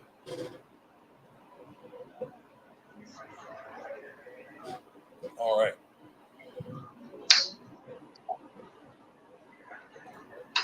Johnson, we'll have to do this another night. Do what? We'll have to do this another night. Absolutely. I think that you should just have it go live and just let anybody jump in. And it's kind of like, not like king of the court, but just random. Anybody just jump on in there. Yeah.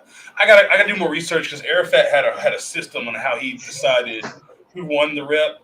I'm not big on telling guys you won or lost, especially since we're not playing on grass. So just like you say, you ain't win the game Monday through Thursday on a Friday night for a Friday night. Exactly. You good, Coach Moran? Yep. All right, cool. All right, go ahead and explain your play.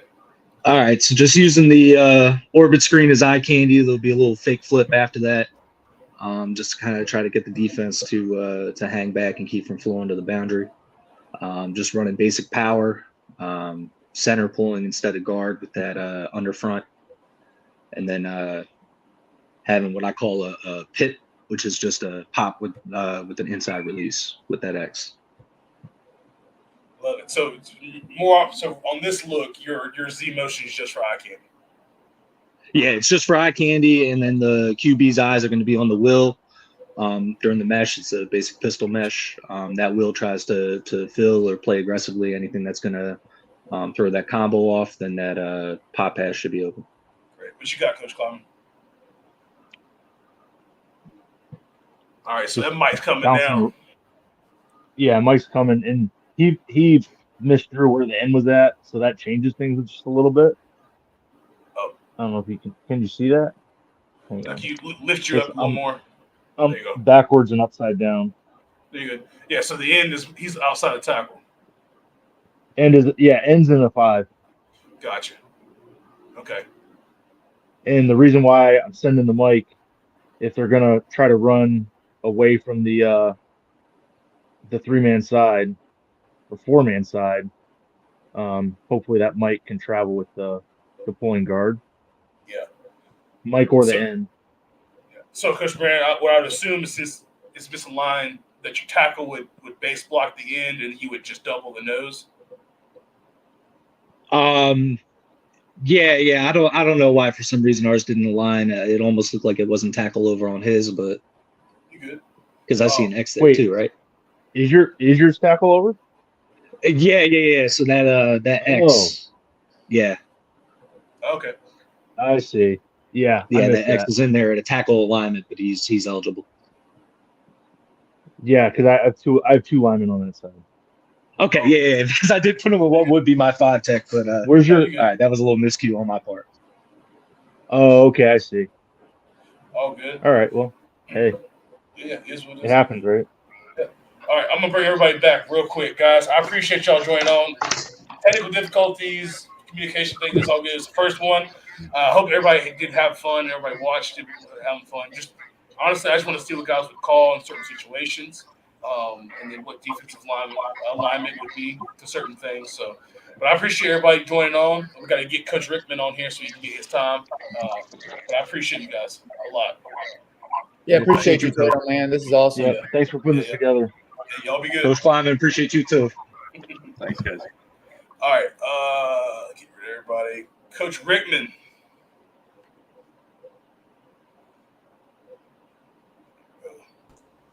Hey, can you hear me? Hey, yes, sir. Cool. Sorry, I was. It's all good. So, can you have a presentation? Go ahead and share.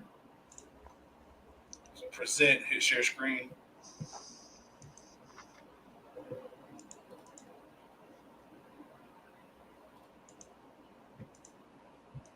I love the Turtle Beaches, by the way. Which one?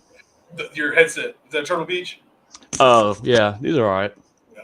I'm a gamer, so. Hey, man. So am I. I love it. All right. I'm gonna bow out and you take it over. Sounds good. Guys, my name is Jared Rickman. I'm currently at Mill Creek High School in Houston, Georgia. I'm actually going back as of right now.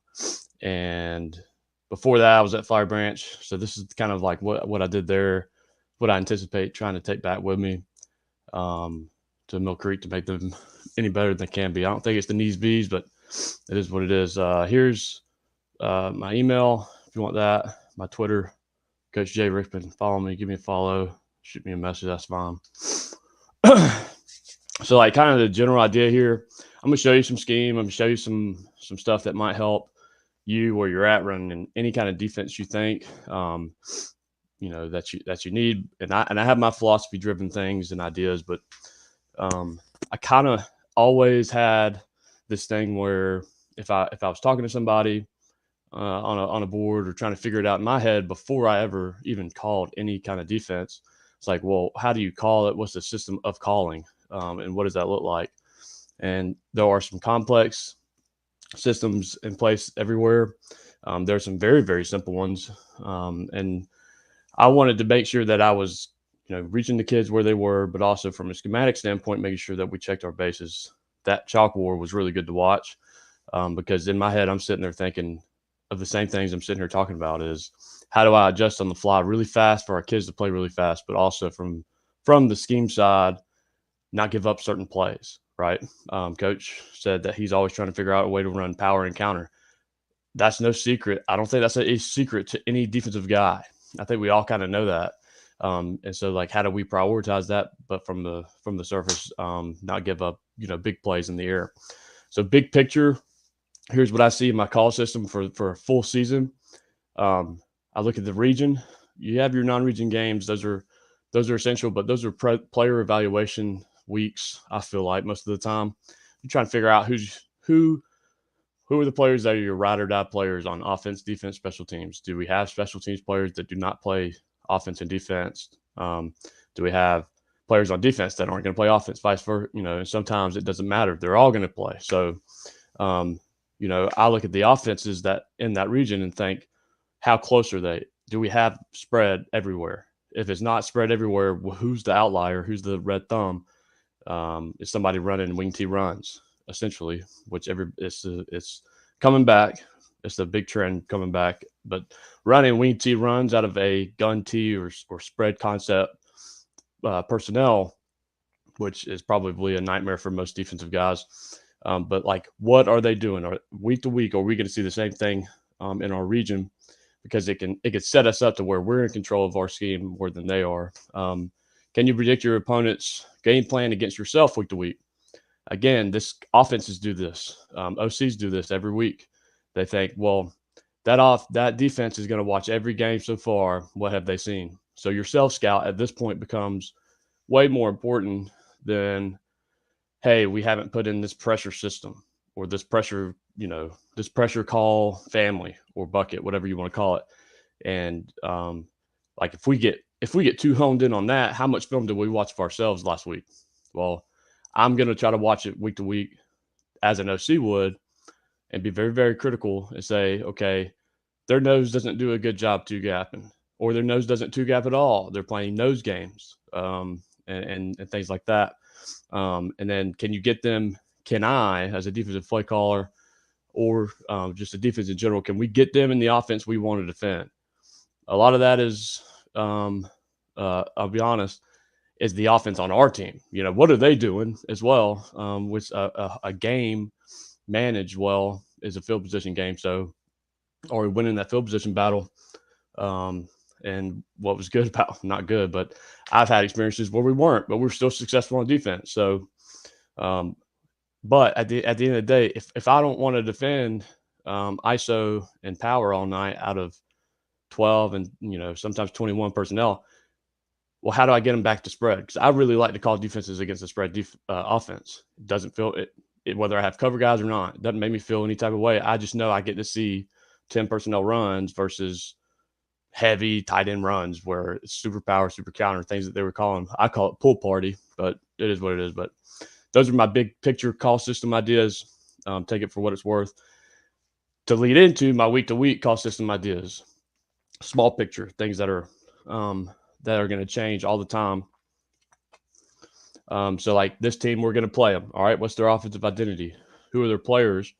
Who are the callers? Who's the OC? And what evidence do we have to suggest that this is at the end of the day what they want to do? And everybody has their little cheat sheets and trickerations and DCs and stuff. We have our tricks as well, not from a play calling standpoint, but if I want to know Coach Tatum's bread and butter day one spring and fall camp varsity install, I'm going to go watch a JV game from his team, or I'm going to watch maybe they're in the fourth quarter and they've taken their starters out.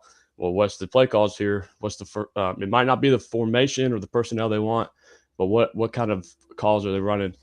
No secret with the power and counter, but are they trading wise? Do they like to have a sniffer, banjo motion and or boomerang, whatever they're calling it? I don't know. Also, who do they lean on? So a lot of it is trying to trick yourself out of, as a DC, watching the film of an offense and trying to trick yourself out of thinking, what's their weakest area? Let me exploit that. That's not exactly true. In my head, it's more like, how do I attack their strongest player? How do I make him have a night? And in the worst case scenario, it's the quarterback, and then he has decent receivers. You'd be like, okay, well, how do I make the quarterback's night a living hell? He's the best quarterback, in the region or whatever. So how do we attack that? Because he will not beat us. Everybody's heard that. We might get beat, but that player won't beat us. It'll be a team effort. Also, how we expose their biggest weakness. I like to think about it. Maybe they think that it's not a weakness, or maybe they try not to cover it up. And on film, it shows up where it's like, man, they just keep not. That defense they're playing isn't cross facing over the center because the center doesn't block back very well. It could be as simple as that, or as simple as one of their receivers tells me what the play is going to be, run or pass before each snap. That's happened all the time. Linemen sometimes do it. That's becoming more rare, but the skill players can really tell you what they want to do. And then I think I had here player-to-player example. Is the back in their protection? Yeah, that's a huge part. What's the percentage of times that their running back is in the protection scheme at all, or do they release them? If they full slide or fan protect and they release that guy, well, all right, well, that's a weakness in my head on the scheme, because I'm going to make your block your back protect. And if your back's your best player and you like to get him the ball, you're going to have to split him out and bring somebody in. That all leads to tendencies that we can use during the game. And of course, what are you trying to eliminate versus what are you going to allow? I'm not a huge proponent of giving up the run. I don't think many defensive coordinators are. That we all like to stop the run. It's pretty telling most of the time. And I know I'm in Georgia. As Gant was saying, we're on the East Coast. So I don't know that West Coast world that much, but I do know that statistically, if they don't rush for 100 yards, you have a good chance most of the time.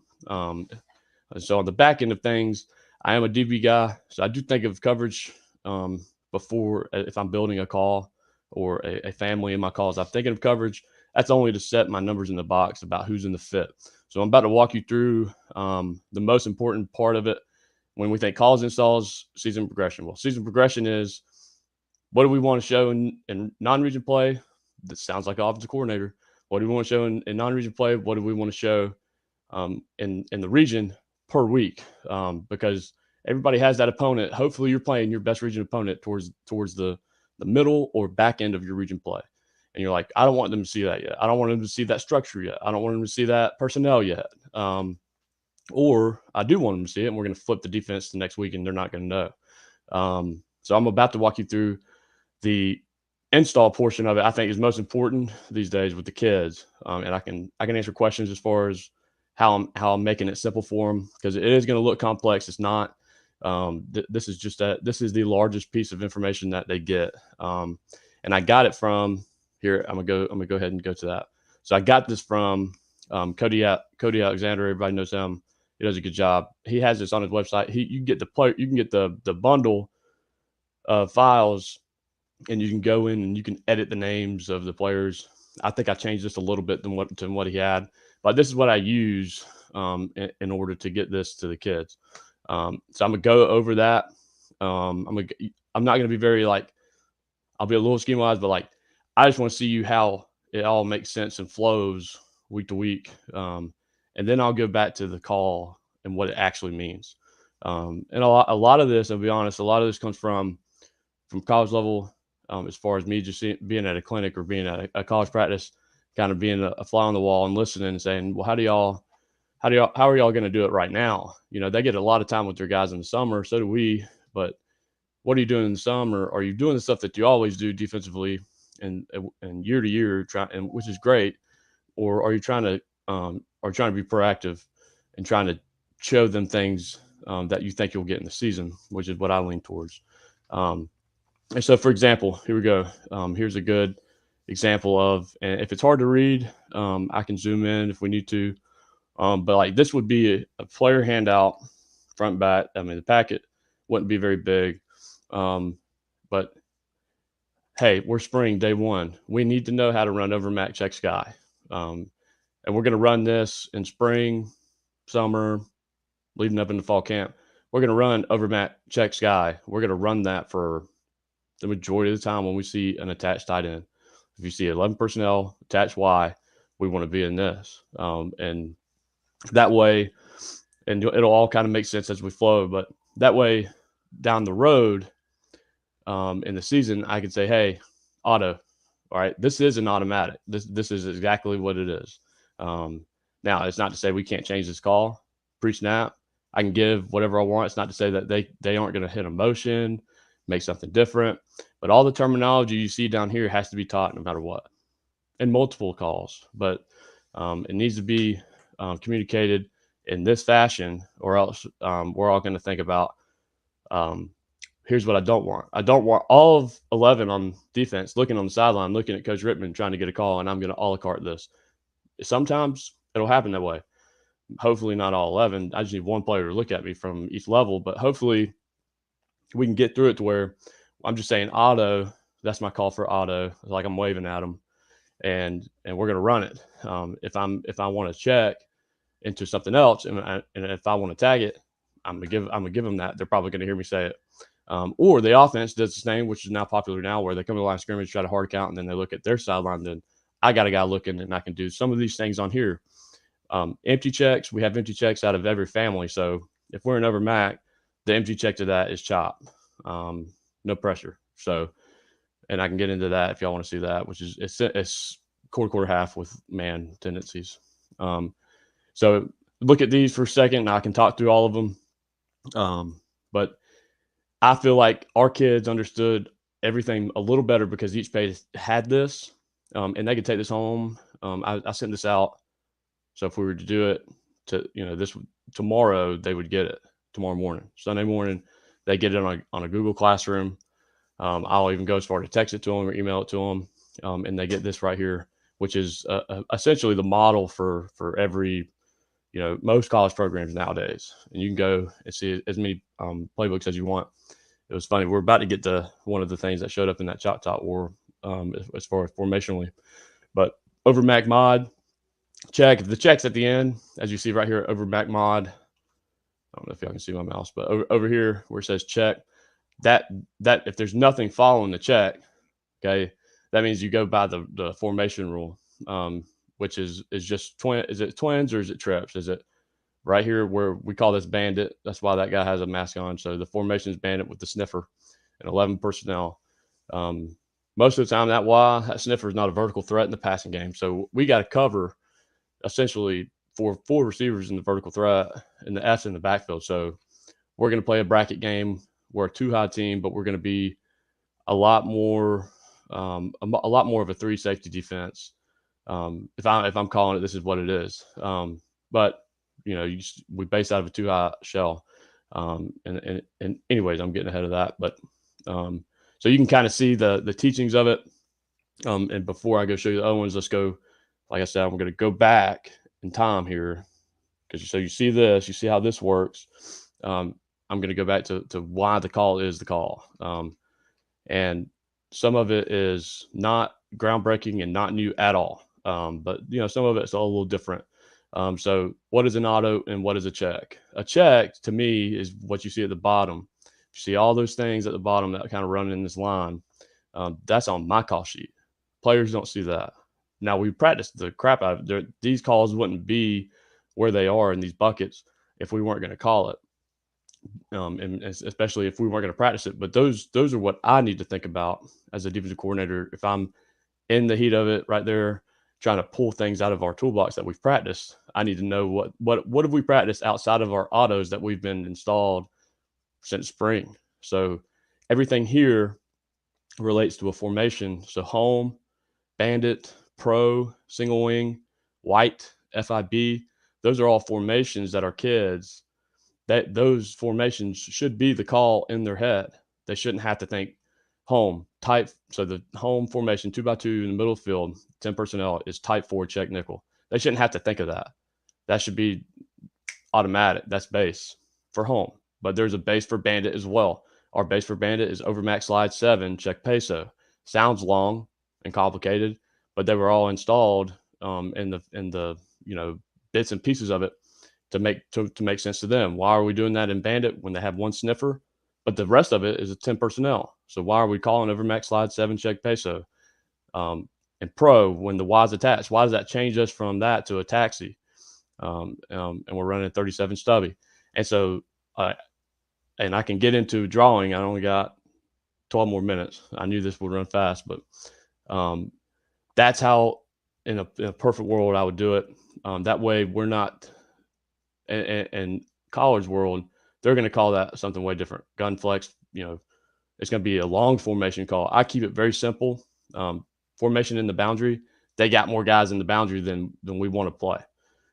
It's not meaning that we don't want to be technically gap sound on wide receivers that could run different things in the run game as far as crack blocking, but we know what the offense is doing in that scenario. Well, if we get to a game where they're doing something other than something that looks good for over dash slide 7 check buster, we don't like this call. That's on me, but that's also a practice planning thing as far as, hey, we need to rep. Where was I? FIB. Hey, we need to make sure that if it's we're going to treat it like empty. Jet Miami. That's a very quick check. We need to make sure we know what that is. And you can see some different names down here of things we've called, but that's the way I see an auto versus a check. As far as motions go, those don't necessarily change the call because they could motion into the call of our coverage that we've already established, and especially in the FIB world. But most of it is balanced versus unbalanced. So let's go back to, I think I spent enough time here, but let's go back to, and that's my call sheet. You can have it if you want. Here we go. This was in the chalk war. Okay. The Vols. So for us, it's a home call. Okay. Because it's a home call only because it's 10 personnel, but Vols, maybe this week we saw this, that Tennessee does this where they stack the receivers on the outside. We want to make sure we have an answer to it. And so our check to this is over max check China, which is 0. We're playing 0 coverage. We're trying to get away with it without looking like we're playing 0. And we play field and boundary games with the corners, point and trail. Point means the corner takes Z. And the safety who's back up behind the corner, he's going to take the trail guy. The slot. Trail means kind of the opposite. The corner's going to back up or be in the face of him, make it look like he's going to take the X, but really he's got the Y. Free safety is going to cap over. We're going to make him throw the comeback, which is all, predicated off a lot of information. But over Mac tight left, we're trying to disguise our box to make it look like we're not fitting with the appropriate numbers, which I think is, like, in the big scheme of things, kind of where the game's headed, or it's always been. But from a play caller standpoint, how do I confuse the guy on the other sideline to make him think that, man, they just don't respect the box, or they're respecting the box too much? This looks like a heavy box. In reality, there's not that many people in a fast fit. It's just a simulated pressure. So I can go over all of these. It's kind of weird talking to yourself. Kind of hate that. But I can show you as much as you want, or Tatum, if you feel like getting into some of this, you can hop back in and ask questions, because this is a lot of heavy information, right? That some people, to me, it makes complete sense. If you put this in front of our kids right now that ran this defense, they could, not hypothetically, I know for a fact, can walk onto the field. And by the way, I'm not saying that they're going to get a packet of 6 of these. They might get 1 or 2. It's based off film that I see that say, hey, this might cause a problem. We need to have an answer for that. So, Coach, real quick, so I will jump in. So I know you're a stack team. So how much do you break the stack, and what would make you break the stack? So that's a great question. So when I hear that question, all I think about is, do you ever change your rules? And so the rules are the same, the fit rules. We're spill defense no matter what. How often do we change who the force player is that's going to do the spill? I think, which is the bigger question. Not often. But if I go back to see this, okay, the dash, which is a dog or whoever you want to jack, is the same position. The dash, the Mac or Mike, whatever you want to call them, the money backer, the star backer, those guys it's a 3-4. So those guys work that dash position just as much as the nose and ends work the same positions as well. Stack to me is how many a stack defense to me is all over the guards. We have the opportunity to gap exchange. That's the way I see that. We break that in the split. So the reason I call it split stack is because we'll play games on any 2-man surface away from the tight end. And so like over here, the old school way to do it would be call that the close side. Georgia calls it tight left here. And even though the tight end's to the right, they're going to run that pirate stunt that Coach Gant was showing earlier with the end and the nose, but usually it's not the nose. Usually it's somebody else. Usually it's the end and a backer walking down. I'm not a big fan of walking our backers down and them being an inside spill player unless they're off the ball and being a force player. So to answer your question, as often as possible, without breaking the tendencies of our own defense as much as possible. Let's see, I can show you one. So like here, Oki check peso, like this would be the old school 3-4. This is that call. But I don't play 4 eyes with ends. They're going to play the 4.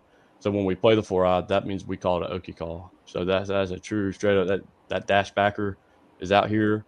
He's not playing the slot. He's in the fit. This is a bear defense. And then on the flip side of it, just to the right, you have a tough. So a tough call takes our nose, and he gets over the guard wherever the mic tells him to go, and he's gonna say, "Hey, this is the guard. This is the new center. This guard's the new center." So he's gonna say G left, G left, G left, tough, tough, tough, and dogs is a cross dog. That's all it is. I have a question. So what would make you like what would game planning or during the course of a game make you be like, hey, we need to get a tough call right here? So like let's at that point I'm playing I don't have many calls that are field boundary calls. They're very much numbers and counting receivers. So if they have on one side of the ball, they have more blockers that are supposed, they took receivers out, like in this scenario, took a tight end and a sniffer. Yeah. Those aren't vertical threats in my mind. If they are, it's a 7-step drop or it's a boot or it's something tricky. So we're going to prioritize the slot and receiver, right? And we're going to call this tough because we need that Sam backer or Sting backer, whoever, whatever you want to call them, to be a tight exchange on the end. And we've played plenty of games over there and done it that way. What I don't like is having a corner over here as that Sting, being over here and being like, are these receivers going to go out? No, probably not. Or I've got a guy he doesn't have to run as fast to go get them or be as fast.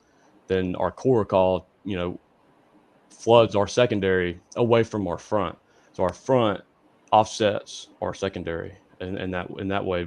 But here's the problem with some of this is if you do it too much, then you open up vertical gaps inside, which is very problematic. But one thing I didn't talk about, probably should have included, were like camp rules or not camp rules, camp philosophies, right? So I want all of the defensive players to be in the same philosophy mind that I'm in. So, hey, 10 personnel, 2x2, where's the edge in the run game? It's not off tackle. The edge in the run game, most of the time, if they're going to do any kind of like, guard under center or whatever, one back powers, that's B gap. The edge is the B gap in 10 personnel. Anytime they put a Y attached, that's a C gap edge, not an outside gap edge. For spill defense, we have to prioritize those because if we don't, then we're trying to spill, but we're moving like a box, and it just doesn't work. That's what you would really like to see because you'd be like, ooh, I can kick. I don't have to log this week against this 50 defense. We don't have to log them. We can kick and get our wrap inside and wall them off. So, the half of the, I was hoping that I was hitting a little bit more on, you have to self-scout in order to know what's the next move, what's the next piece of paper they're going to see, or does it's like, hey, we're not doing anything else, or maybe we need to go back to our autos, and our kids need to learn what these were. Maybe we missed something, and it's not to say that these autos are called all the time, but it certainly is like, hey, day one, Monday, we're going to practice every auto first the way we've been doing it for months against this team. And it might be the emotions we have to talk about more, but we might live in this world a little bit more. Another thing is like, going is, I think what this does is makes you a little bit more flexible on defense to hit your sub fronts a little bit more. I found myself being not scared, but worried about, hey, going from a 3-4 to a 4-3. I was worried in that way because I was like, well, how are we gonna do that still spill? Because if I move from a 3-4 to a 4-3 and I'm still a spill defense, I'm actually 50. I'm not a 4-3. I'm a 5-2. And so being able out of a 3-4 to keep calling it 3-4 for your kids, and they're in that same mindset as you are, we can hit these multiple formations where we're saying, hey, this is a penny tight call where my Mike backer is going to walk down, my will or my money is going to stay back here. If I did it the other way, I hate to say old school way because that stuff works, but if I do it in a way where I think that the simplest call is the best call, we're going to get chewed up, I think, most of the time, or we put a little bit more stress on people who have a really important job on the back end. Or I've got to make a call that we're in a, 3 over, or 3 deep, 3 under. I don't run that, I just don't. Because I like to have corners press a little bit more often than not. Love it. Well, Coach, we're about 8 seconds from the top of the hour. All right. But Sweet. I appreciate you doing that. Hey, I love getting on here and listening to defense because I can kind of pick their brains and I can kind of see what they're thinking because it just makes me a better offensive coach. I mean, you should at least spend some time on defense and it makes you better on your side of the ball. One thing, the last thing is you said you're trying to figure out how to run power and counter most of the time, even no matter the score. I'm thinking of how to stop counter every play because counter poses a bigger threat. Yeah. Love it. Appreciate you, Coach. Yes, sir. Yeah. All right. So we are coming up at 3:00. Coach Clark is coming on. He's going to talk about some wide receivers. And he called me and was like, guys, I'm going to teach this like this is Thursday during spring. So that is awesome. And there he is right there. Coach, how you doing? I'm doing well. How about yourself? Man, I'm good, Coach. I'm good. You want to go ahead and bring up the presentation, and then I'll give it to you. We can roll on. I can hear you a little low, but yeah, we can hear you. Okay. I'll try to go ahead and talk a little bit louder. Yeah. All right. There's an echo going back and forth. Okay. Let's see if I mute myself. I remove myself. Can you hear me now? Yeah, I got you.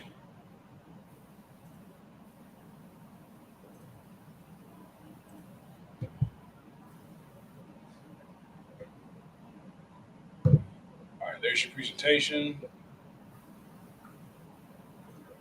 All right, I'm gonna bow out. You got it. I appreciate it.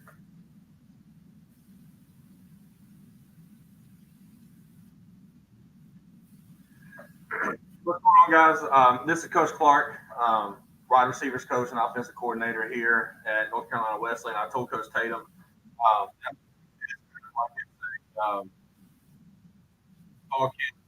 day one. Coach Tatum, do you see an echo on this? Yeah, and it's almost like you whenever you move side to side, like it changes how I hear it. Do you go to audio settings and choose which mic it is? You only have one, or is there multiple you can choose from for your computer? 1 second, but I'm gonna try to.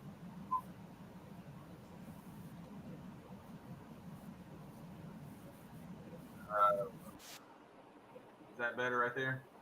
Yeah, it is. All right, perfect.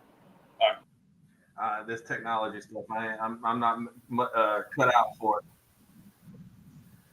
All right, so again, I apologize for that. Coach Clark, wide receivers coach and OC at North Carolina Wesleyan.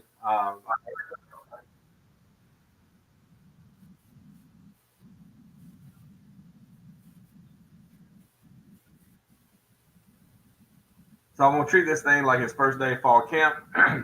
If you get anything, my contact information, feel free. I'll share anything possible.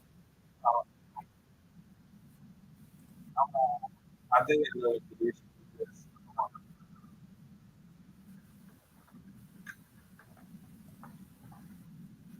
so I'm gonna try to hit a little bit of everything with kind of developing who we are as our standards as a wide receiver, getting into who we are, what we do on our block, our route.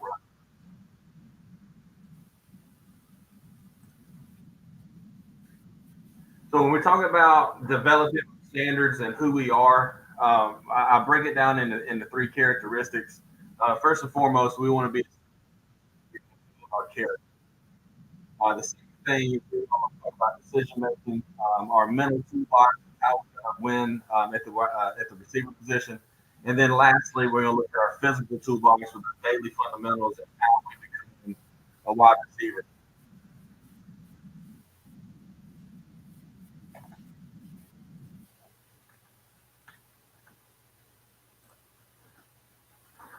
So the first thing that we look at when we talk about the character development is servant leadership. We talk about wanting to compete every single day, and you're going to hear throughout this whole thing of compete. I'm a big component on competitiveness within our guys and in our group. We want to win every single rep, whether that's our perimeter blocking or one-on-one. We want to win every single rep when we're on the practice field. We're going to have relentless effort. We're going to play a physical brand of football out wide. We are a pro-style scheme here, and so we do require our guys to block. And then we're going to be the hardest workers on the team. We got to be able to communicate, be consistent. You know, can I count on you?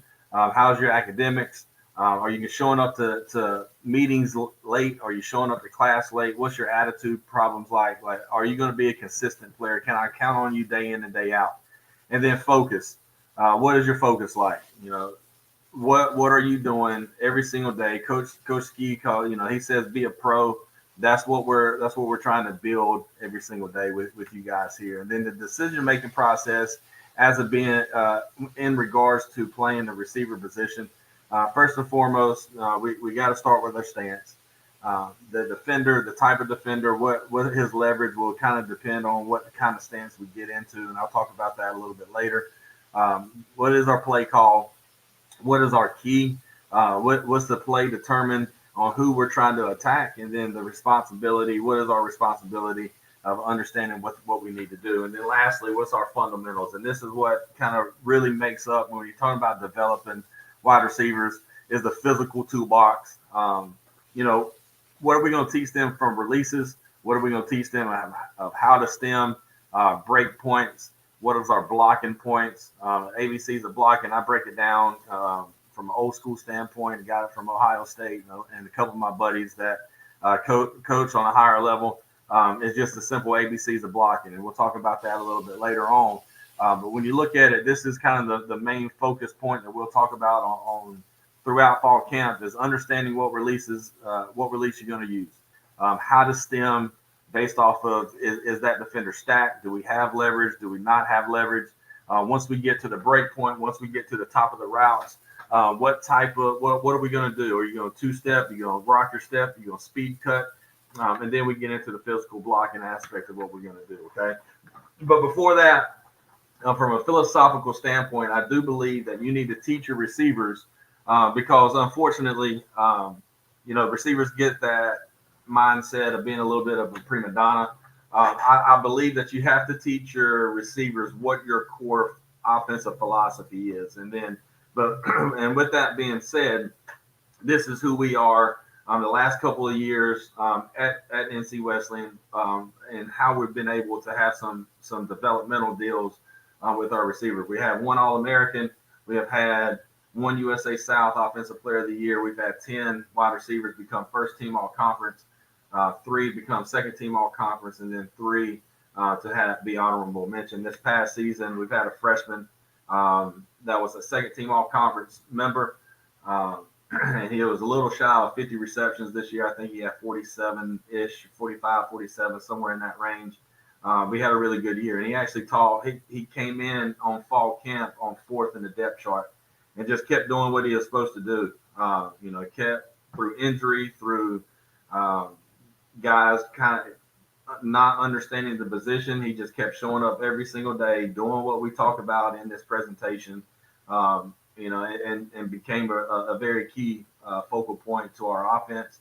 We actually had 6 freshmen this past season who played very significant time for us. So I'm excited about the future of the room, and they're doing a really good job of making me become a better coach, and that's all credit to them. But as I was saying, before we get into kind of who we are in our receiver room, I want our receivers to understand, because they get a little selfish at times of wanting the ball, and I want our guys to be selfish, but at the same time, we're going to be team players. And so before they understand and get to that point, they have to understand who we are from a philosophical standpoint. And so first thing that we do when we break down an offense and we, who are we going to be this year?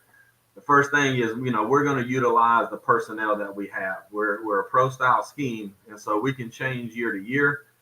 We can change week to week based off of what we need to do. And so one year we may be a 10, 11 team. The very next year, based off the personnel, we may be more of a 12 and 20 and 21. But we're going to figure out what our personnel is before we do anything else. And once we identify what our personnel is, we're going to identify our playmakers and then get them the football. Okay. We tell our guys all the time, the ball will find you in our offense. And so you just continue to do what you're supposed to do. The ball's going to find you. Next thing that we talk about is spreading the defense out. I think we got to do that both vertically and horizontally. I think so in today's game, I think we're shortening the field as far as we want to play almost in that 25 to 30 yard window. And so I still believe that, you're going to have to take some shots at times just to get the defense on their heels. And I would like to have about 3 or 4 vertical shots a quarter. And then we got to be able to gain the numerical advantage and think. And I got this from, Rich Rodriguez and listening to him, think numbers, angle, grass. I think we make this thing too complicated at times. Figure out who you are, get the playmakers the ball, and see what numbers and attack numbers. We got to be able to keep the defense accountable. I'm a quarterback at heart, but I do believe that you have to run the football to win. Championship teams, you can establish a line of scrimmage and run the ball to win. And I'm not talking about running the football 60 times a game, but it may take that game to win that particular game. We may run it 25 times 1 week. The next week we may run it 50 times, but we have to be able to run to win. And then lastly, we got to be able to execute. If we don't execute, we might as well not get on the bus and just tip their hats to them. But day one, fall camp, position meetings, this is what we're going to talk about. And before we get into any kind of route development of anything else, I'm a big culture guy, and we have to establish the standard of excellence that we have in our room and who we're going to be. And the first thing that we talk about within our core values as a wide receiver is I want competitors, and they want competitors only in my room. If you're afraid to compete, if you're always looking at the depth chart, if you're always looking at somebody in front of you and you don't want to outwork them, then this ain't going to be the place for you to play. I want people who's going to compete not only on the field, but I want them competing in chess. I want to compete in backyard dart. I want whatever we're doing, I want them competing. Second thing that, we're going to have a block first mentality. If we can't trust you to block, I can't trust you to catch. And so a lot of things that we do in our RPO game, you're going to have to be able to be an unselfish wide receiver and be able to block. Okay. And then if the ball's in the air, we got to be able to catch everything. All right. We can't play this position if you can't catch the football. And then lastly, above all else, we have to be a great teammate. Okay. Be a great teammate. My job is to coach you. We'll talk about that later on here in a minute. It's your job to keep your guys up and keep them enthusiastic and keep them positive. We don't want that golf ball to now become an avalanche. We want to stop it right there and keep it at a golf ball size. Okay. And so everything that we do is going to be a positive environment and be a great teammate. Kind of who we are is with commandments. We're going to strain and we're going to finish every single day. And that's talk about being the ultimate competitor. I don't want to hear any excuses. I don't want to hear any kind of explanations. Did I get the job done? And if I didn't get the job done, what do I need to do to get it done the next time I go? Okay. And so, well, I'm really big on understanding and respecting all, but we're not going to fear anybody. Okay. And so we're going to respect everybody that we go up against. We're going to respect everybody that we practice against. But we're not going to fear anyone, and be the best teammate that we're going to be. We're going to play this game with passion. We're going to play this game with toughness, and we're going to play this game with enthusiasm. And then be a student of the game, understand what your responsibilities are, be a game changer, all that type of stuff. But at the end of the day, the two biggest things in our room is, number one, we're going to have fun, and then we're going to make you become the best version of you. Okay. And so, I got this from listening to Lou Holtz a long time ago. All right. Do the best you can in the time allotted. And so be the best version of you. All right. At the same time, when we talk about expectations in our room, first and foremost, we're going to build high character kids. Okay. We're going to represent our university as exceptional people. All right. We're going to be courteous. We're going to be respectful. We're going to act with integrity in all that you do, and support each other and build the character and all that type of stuff. Okay. If we can't trust you off the field, I'm not going to be able to trust you on the field. Secondly, we're going to embrace our academics. All right. You're a student athlete. Okay. Your job is to come here and to get a degree and to graduate. And we're going to embrace your education seriously. We've had, grades are about to come out. We're about to finish our spring semester. In the fall, we had seven guys in our receiver room that was above a 3.0 GPA. And so we're going to be very well-rounded. We're going to prepare ourselves every single day to go to class, do what you're supposed to do in the classroom. And then above all else, we're going to win. I'm a big proponent if you do everything off the field that it takes, then the on-field actions and on-field results, I believe, is going to handle themselves. And so if you're building your character, you're doing the things off the field with your academics, the wins will come. And that's going to come through commitment. That's going to come through discipline. That's going to come through hard work. Okay. So be an outstanding athlete and a teammate that wins and competes. That's tough. All right. And so kind of responsibilities as we move forward. As your coach, my job is to teach you. My job is to critique you. And my job is to demand excellence from you. And so every single day, we're going to teach fundamentals. I'm going to teach you technique. I'm going to teach you scheme. I'm going to demand that you have the proper preparation. Don't just come to our meetings and film sessions or anything else without doing a little bit of film work on your own. Pay attention to detail. Criticism or discipline is not meant to punish, but it's a means of correction. Okay. And we'll talk about kind of my views on discipline here in a minute. But criticism and discipline, I'm never going to GD you as a player. I'm never going to MF you as a player. I'm going to tell you that you need to get your shit in order. I'm going to tell you that you need to get your ass in gear. But I'm never going to embarrass you or anything like that. But we're gonna criticize you. We're going to discipline you. Your job and your responsibility as a player is now your effort, how you prepare, and then your performance. And so my job as a coach is to teach, critique, and demand. And then your job as a player is your effort, your preparedness, and now your performance. Okay. And then as a unit, okay, our preparation or lack thereof will show on game day. If we're not doing what we're supposed to do and we're not doing the things necessary to become a good unit, then that's on my job to see it, to fix it. And so the basics, the attention, the perfection of the tiny details, that's going to be the difference between champions and near champions. And so what are we doing on a day in, day out, consistent basis? And that's our responsibility. Okay. But as far as discipline goes, I'm a big proponent with this. My dad always taught me, as soon as I started coaching with him, they're going to elevate to what you tolerate. And so for me, discipline is something that you do for someone, not to someone. All right. And my belief, our belief in discipline, our kids, is the old parental creed. We're going to show them love. We're going to give them knowledge, and we're going to give them discipline. I truly believe that young men today are all about respect. And so everything that we do in regards to discipline is showing our players that respect goes both ways and it's earned. Okay. Honesty and trust, discipline and character, they're just as important as scoring a touchdown on the field.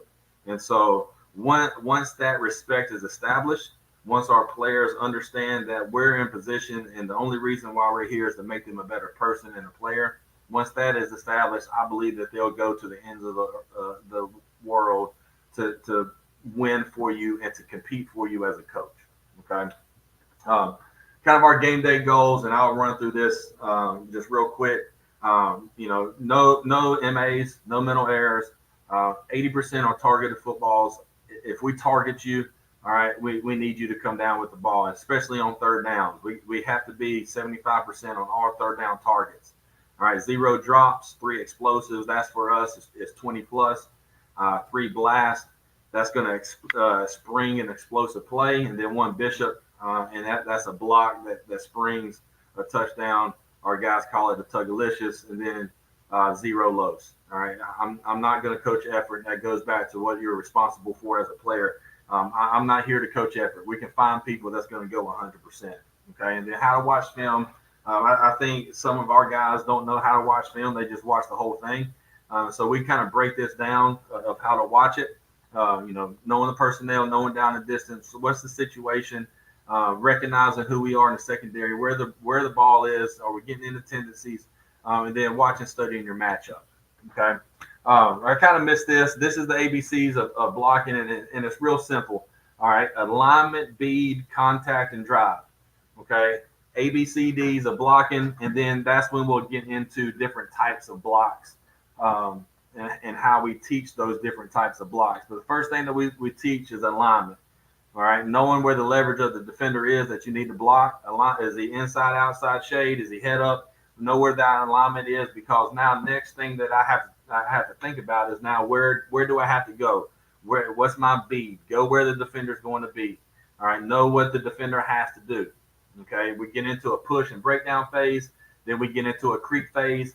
Once we get into that creep phase, that's when we get into the C, which is the contact phase of the blocking deal. And then once we engaged and we have created contact, that's when we get into our drive phase. And then that's when we finish the block. And then we break it down of what types of blocks do you have. And I believe as a receiver, there's only 4 types of blocks. There's a base block. There's an outside bubble block on an overhang outside to where we're going to try to throw our RPO bubbles. We're going to pin. We have a pin block to where now we're running outside zone, or we're running some sort of outside leverage play to where we're going to have to pin you on the inside. And then it gets into what our read stalk is, and we're blocking most dangerous. Is this going to be a push crack? Or are we doing pre-snap screens to where now we're in the trips formation, and now we're read stalking and blocking MDM and things of that nature. And so we kind of break it down, and then we teach each block on a specific day. We're always going to block. Once we get into camp, we're going to have 1 day of blocking of these types of blocks. So a Tuesday practice, we'll talk about bases. On Wednesday, we'll do a bubble, and we'll do read stalk in our perimeter drills or things of that nature. But we're going to work some type of blocking every single day. Okay. One of the things that we talk about in our route principles, and I'm trying to get this because I only think I got about 10 more minutes. But what are our route principles? The first thing that we teach as a wide receiver is, number 1, is it man or zone. So the first phase that we talk about, and there's 3 reads in our progression, is the middle field open, is the middle field closed, and then let's look at the corner, look at his depth, and look at his eyes. All right, so that's the first phase, and the first thing that we always do, because we are a post-snap conversion team. And so we do require our quarterbacks and receivers to be on the same page. And so is the middle of the field open? Is there a post safety? Is the middle field closed? And then now let's look at the depth and the eyes of the corner. That's going to kind of give away if it's going to be man or zone. The second phase that we look at, the second phase of the progression, is now where exactly is that safety? Where is he on the hash? Okay, where's the curl flat defender in relation to you? All right, so that's going to kind of, especially for the slots, now that's going to talk about how we're going to work our releases or anything of that nature. And so kind of determining pre-snap, are we now man or zone? Okay. But as we get in, and this is what I expect every single route that we run. Number 1, all right, we're always going to run the route at full control speed. All right. In our scheme and how we design our scheme, it's not just for what, we're not just going to work outside choice routes to where it's going to be, okay, we're going to isolate this guy and let him go work. All right. Everybody in our position group can get the ball at any time in our scheme. Okay. And so always run your route at full control speed. Every route is a fade until it's not. We want to stretch the field vertical. Okay. Be disciplined and consistent. Know what our depth and our landmarks are. And so if we're working our vertical game, I know I got to be 2 yards outside the high school hash. All right. If I'm an outside guy, I know I got to be 1 yard below the numbers. That way it's leaving my quarterback some room on the outside to throw. Okay. What is my depth? If we're running that and we're running a vertical game and I'm an outside receiver, I know that I'm reading the corner at 14. And if I can't beat him deep, now I have my adjustment. Okay. So know what depth I've got to get and know what my landmarks that I got to get. Okay. My releases, I'm releasing from the line of scrimmage low and I'm going to explode off the ball. Always using our hands and head in our releases. Have a release plan, and that's what we're going to talk about here in a few seconds. Always have a release plan. Know what your releases are. Know what my stems have to be. Create separation. I think that's now in today's game. Everybody can run. The biggest thing of playing wide receiver now is being able to create separation. If you can separate from somebody, you can play wide receiver, and then attack and leverage. All right, and so we talk about pressure breaks. We talk about lean and flipper. We talk about our lean and pulls and our double sticks. But before we get kind of in depth to this, we're going to talk about the phases of route running and how I teach and how we kind of break down the phases of route running. So there's 4 phases that I teach. The stance and starts. There's releases. What kind of stem are we going to teach? And then the break point, which is what I call the top of routes. What are we going to do once we get to the depth that we've got to run it? Okay. And so first and foremost is our stance and our starts. We have to get into the right stance, and without standing up. I want you in a comfortable stance. I want you to look pretty, but at the same time, I want our inside foot up. Front toe should be kind of pointed straight ahead with a slight inside. I don't want that front foot to be turned too far on the inside. Okay, make sure that we're in a comfortable position. Okay, depending on how the DB is playing or the defender is playing, where it's off coverage or press coverage, determines where your hand placement is. I hate seeing wide receivers roll their hands. If the corner's off or the defender's off, we can be more relaxed. I just don't want to see hands rolling. I can't stand that. It's just a pet peeve of mine. But if that corner or that defender's in your face, my hands got to be ready now to fight off that jam. Okay, I can't be relaxed in that situation.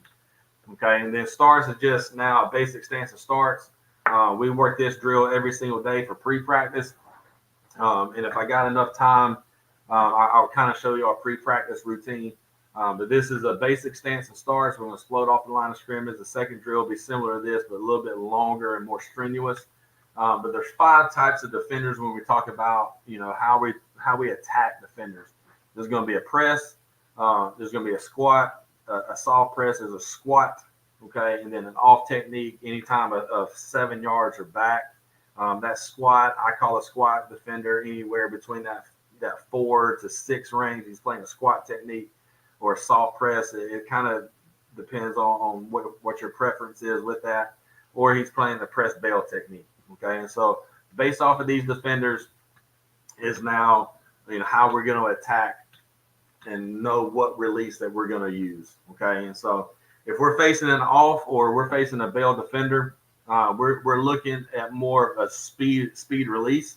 Okay, if we're getting more of a press, soft, or squat defender, then we're gonna get into kind of our 1 steps. We're gonna get into our double step, but now we get into our 3 Ps. Okay, what is our plan?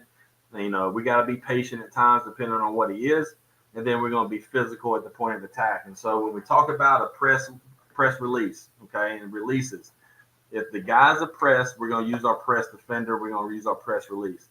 If he's in a squat or he's in a soft press, we're going to space release.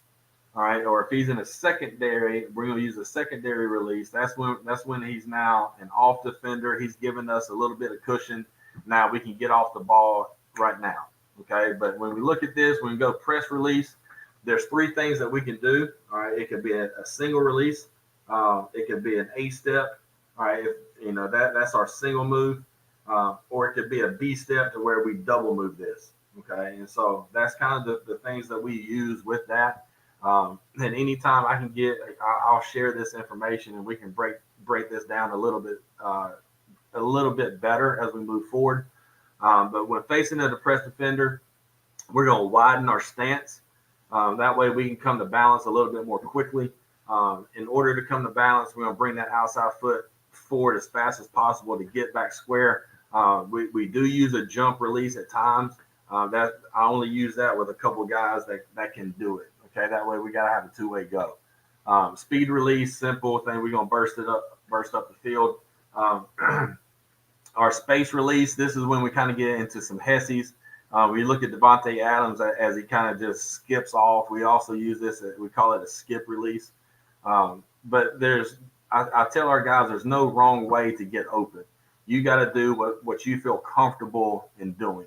Okay, and so that's some of the things when we look at it as far as our space releases and kind of what we do.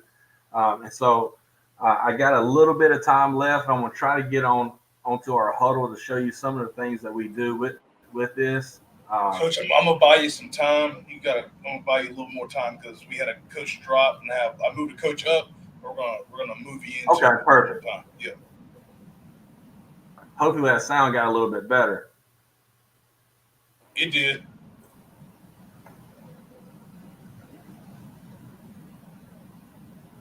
No, that was perimeter. Where do we do this?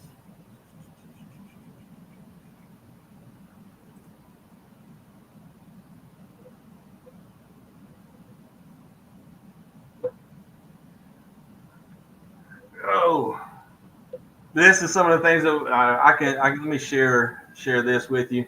Yeah, share the screen. I was trying to find our releases drill because that's what I was talking about, but we'll get this thing going real quick. And so kind of the same thing we do right here. This is just kind of our perimeter. We're doing perimeter screen. We're doing kind of space releases with this. We're working in just a now screen right now. So you see that this is what we would classify as an off defender. All right, they're playing some sort of quarters technique. And so what we're doing with this now is we got to get that defender right now as fast as we can to that point. Okay. And so now that's going to be that read stalk drill. And if he sees that he's going to bail, now he's got to block this one right here. And so you see he gets there quick. All right. Now you can see his eyes.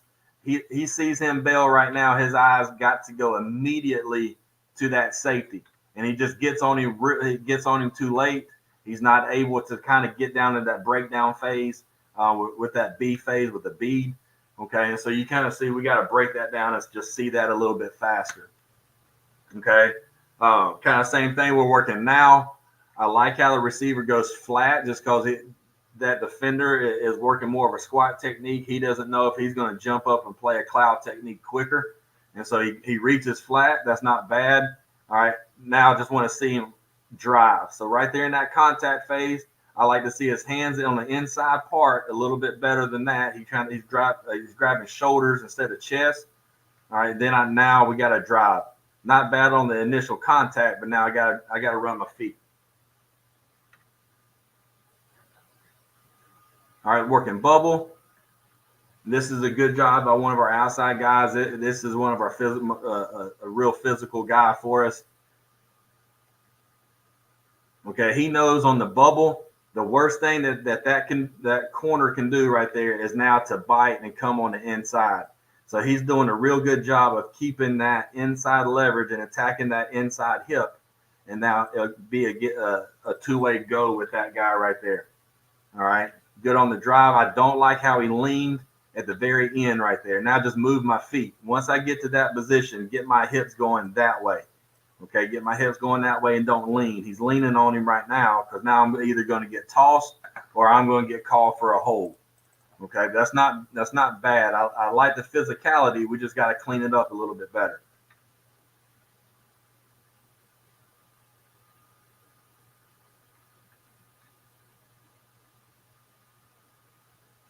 So now we're working now screen and go. He shouldn't be doing it. Just run your route. Don't change up anything like that. He shouldn't do that. That's a good job right here. So we're working bubble. We're working push crack. He sees now the defender to that corner. He bails on him. So now he's coming on the restalk. Now the only thing that I don't like with this right here is he's catching him. Okay, I don't want you to catch. I don't want you to be a magnet. That's how you get yourself hurt.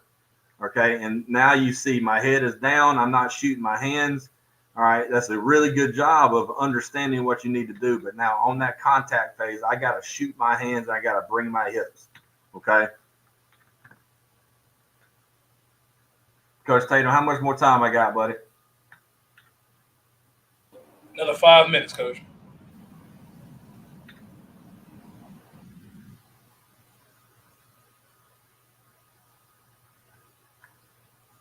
So again, you see him working the bubble. Let me get into kind of some of the drill work that we do with this right here real fast. Let me get on my hard drive real quick.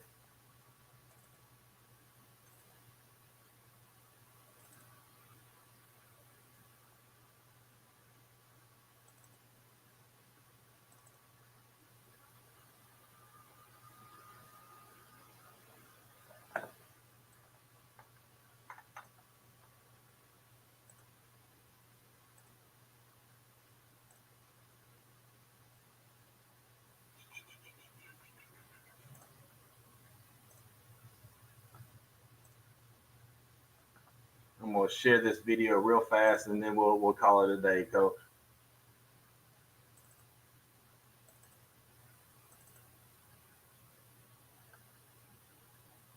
So you can see right here. Can you see that, Coach? Yeah, you're good.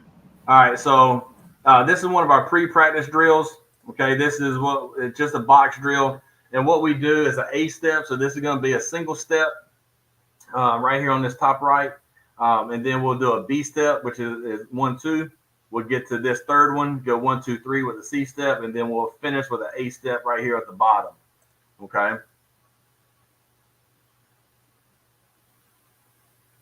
So just to kind of get warmed up for pre-practice, nothing too fast, just working on breaking down, working on fundamentals, tracking the ball at the end. And so you can kind of see what we do with that. All right. So that's the A step, 1, 2 with the B step, C step, and then another with the A step. Okay. And so pre-practice, we'll do this. We'll do our stance and starts. Let me get out of this one real quick. We'll show another one just kind of real fast. Let me share. Damn, stop that video file.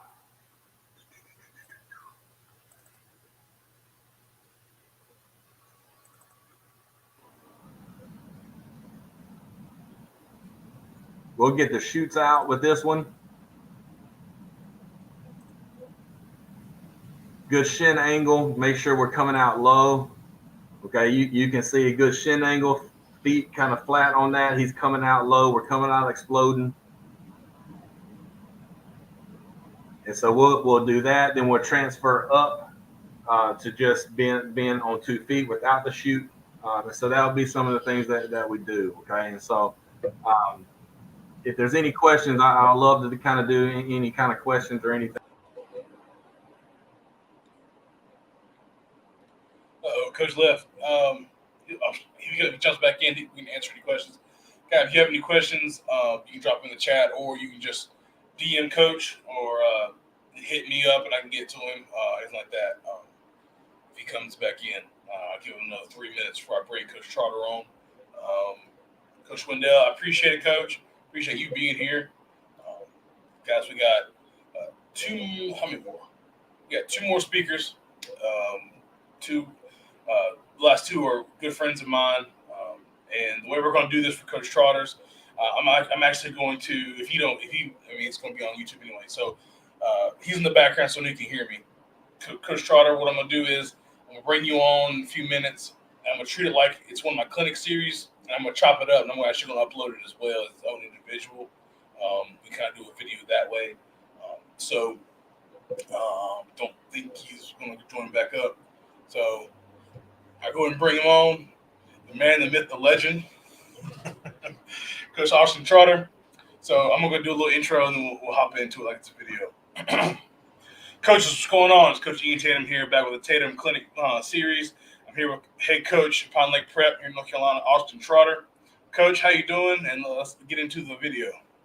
Hey, doing good, man. Appreciate you having me on. Glad we could do this. Glad you're putting this on for everybody. Awesome day of being able to sit here and learn from a lot of great coaches. Heck yeah. So you want to go ahead and share your screen, present, Coach? Yep. Let's see. I think I remember how to do this now.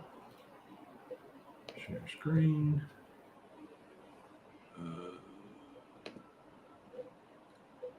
Entire screen. So right now, Coach, you better get your notebooks out. Get ready. All right, hold on. You got this? Yes, sir. You got it. All right, let's see. Slide. Where's my? All right, so we got that going there. Okay. So, yeah, just like Coach said, I'm Austin Trotter. I'm the head football coach at Pine Lake Prep. We're a K-12 charter school in Mooresville, North Carolina. There's my info. Hit me up all the time. That's my personal email, so no matter what, it's always there. We're going to go ahead and kind of jump into what this topic is, and it's talking about using the same scheme regardless of what your backfield talent is. This really came after my first year, and I probably should have put this slide first. Year one, we went 4-7. We tried to force our players to really fit into a predetermined scheme. It was my first year as a head coach. Okay, I made a mistake. I'm big enough to admit it. That year we had a freshman quarterback, a 14-year-old, 5'9", 170-pound freshman center. We were starting a lot of sophomores and guys who hadn't played in a year or two, and we really struggled. I mean, we went 4-7, but 1 week we'd score 64 points, and then the next 2 weeks we got outscored. I think it was 109-0, 2 weeks in a row. So it was really kind of an up and down season. So after that season, 2019, and of course, COVID hits and we have a little bit more time, we did a lot of reflection upon that season.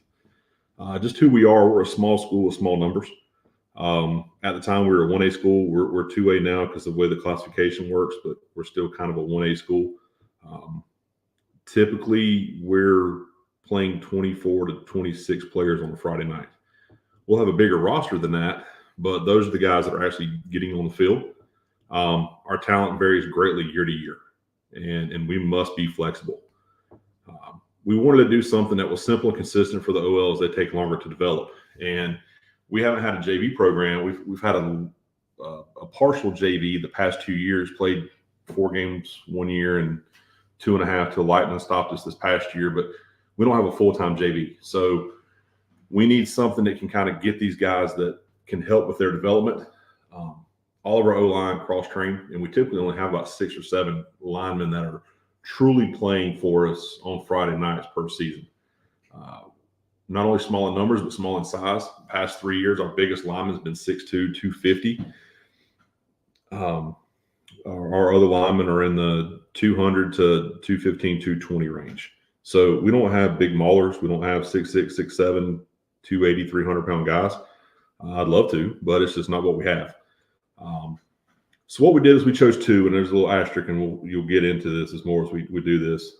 Schemes to focus heavily on. One's our gap, which there are a ton of variations to this that we go over. And then the other is our zone, which is not a traditional inside zone at all. It's a loose term, but really it's something that as we get into it, you'll be able to see more. How we choose to utilize those run concepts depends greatly upon our backfield talent. Our quarterbacks and our running backs, really kind of dictate what we do. But most importantly, we want to be the most physical team that you play. That's something that we pride ourselves on. We want you to feel it the next day. We want those guys getting out of bed on a Saturday morning, sore and hurting and feeling like they've, just been in a 12-round fight. And I think by, the way that we've established our run game allows us to play that way. Even though we're smaller, it allows us to play as the most physical team that a lot of teams play all year. going back to the 5-year review, year 1, 4 and 7. Years 2 through 5, we've gone 31 and 11. Of those 11, I believe there's 4 losses there by 6 points or less. 4 straight playoff berths, multiple playoff wins, conference championship.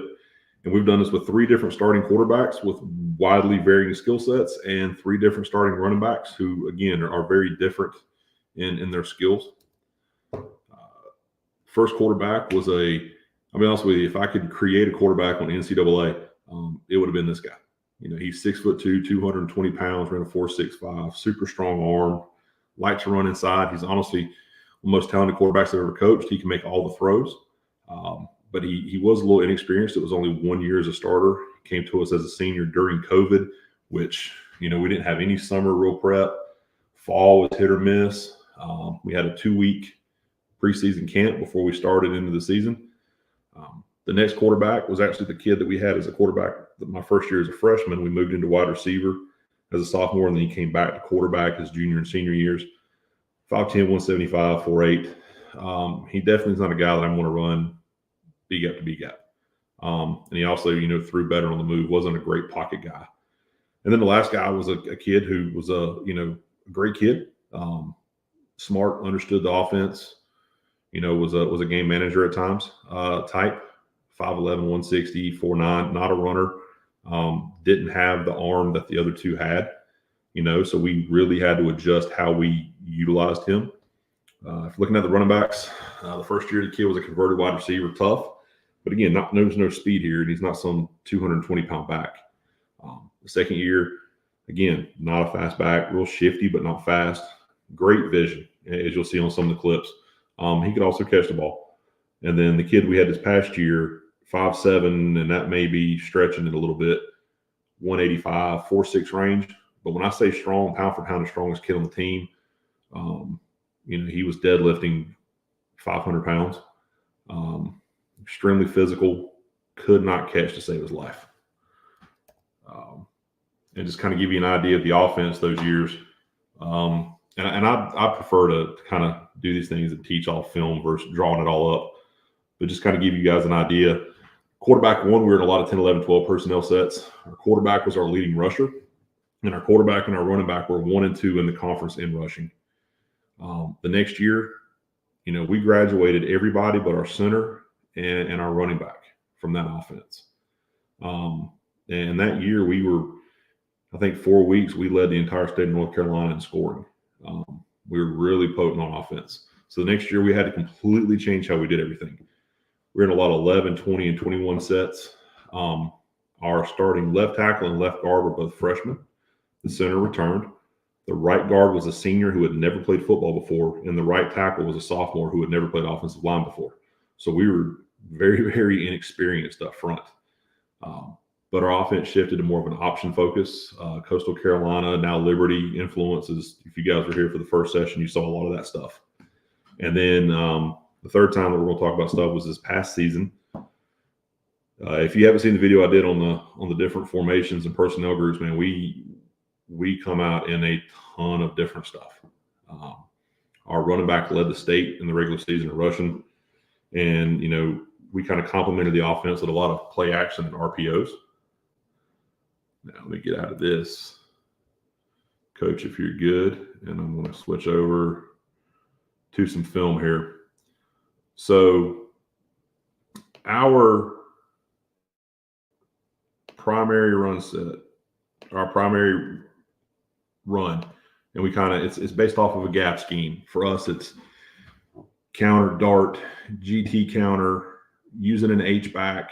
All of it's the same philosophy for us. We want to build a wall, and we want to kick. And if we got a second guy coming, he's wrapping the hole to pick up any trash.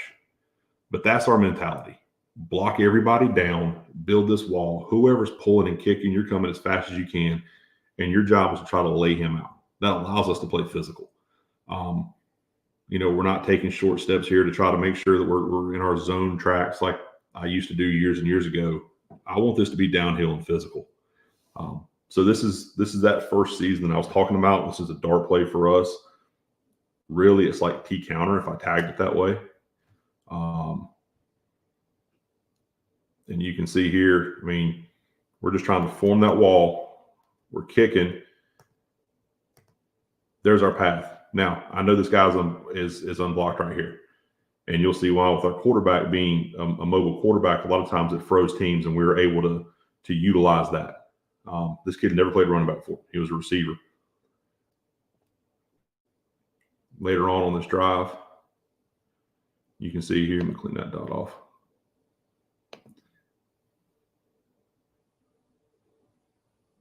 Receivers wide, point everybody out. They're going 3 over 2, taking him out. Okay, so we're trying to lighten the box as much as we can. Dart to the left. Now we're going to use that 6'2", 220 fullback playing quarterback straight downhill. Our H-back kicks out. The tackle wraps. This wasn't something that we called. Okay, we just kind of taught it to our guys. You know, if you have a good angle, then I'll let the H kick out and let the tackle wrap, and he just kind of had to adjust on the fly. If that end was real tight, then he's going to try to block down, and we'll just get outside with the tackle here. But instead, works perfect right there. I'm not going to go through 20 clips per season, but I do want to show you guys just kind of how this changed over the course of a couple seasons. Now, I also realized my right tackle has a terrible stance. This kid was not an offensive lineman. He was a good athlete. This is the only way I could get him into any semblance of a stance. All right, so this play right here I really like. Now, this is we call this there's a Brad call here, which is a backer read call. Now, I'm not showing you guys perfect clinic tape. Okay, there's going to be some miscues on here, some things that aren't quite right. Our back should take a counter step to come through on this, but he runs it too fast, but it still works for us. Tackle's going to pull, all right, and our quarterback is reading the middle linebacker. If he over pursues, quarterback's going to pull it, and he's going to replace him right down the middle. And this is why having a bigger quarterback, we can run this. All right, I'll run it through one time, and you can kind of see what happens. Okay, so as he pulls, he's watching. All right, he gets sucked up inside. Now he replaces. So it's the same play. It's dart to the left. Okay, but now we've added a backer read for it when you have a bigger quarterback in there. Same game. This is against a team in our conference that's really, really successful year in and year out. A lot of high-level players. Now this is a TH counter. Dart with the H following behind it. Again, what we're trying to do is build a wall. Build a wall. 54 should kick. 17 should wrap the hole. And I love here at the end of the play, he's saying run it again. He knows, all right, we're just leaning on him heavy right here. Boom. There we go. All right, the next one now, we're going to read this. Again, not perfect clinic tape, okay? Our H-back should be releasing outside here. Instead, he gets called up. But our quarterback is reading the backside edge. All right? He sees him inside. Now he pulls. Now, if we would have blocked the safety like we should have, this could have been a lot bigger gain, but it's second down. All right, and we pick up 5. I'll take that. So that's up 3rd and 5. Now, last clip from this season, this group that I want to show you has a good play action off of it. I'm a firm believer that if you want to be really, really good at play action, you need to pull your offensive lineman. We pull our tackle, all right, on this. Now, set the scenario for this. This is against a team that just won back-to-back state championships the past 2 years, just a couple seasons ago during COVID. We were the 3 seed. They were the 6 seed. There's like 6 minutes left in the game. The score's tied 27-27. We're backed up on our own 11. And we run our kind of like a deep over play action concept here. We're going to get the same look. We're going to get that tackle pull. Okay, freeze the backers. Keeps these guys down. Eyes are in the backfield. Expecting a run in this situation. Great throw by the quarterback. This kid had never played football, the receiver here, until this year. And actually, it's like his 3rd game because of he played basketball when we weren't allowed to have him playing 2 sports at once. So that's the end of that season. Coach, you got anything for me yet? No, sir, you're good. Okay. So now we're going to jump into the next season. Like I said, we graduated a lot of different guys.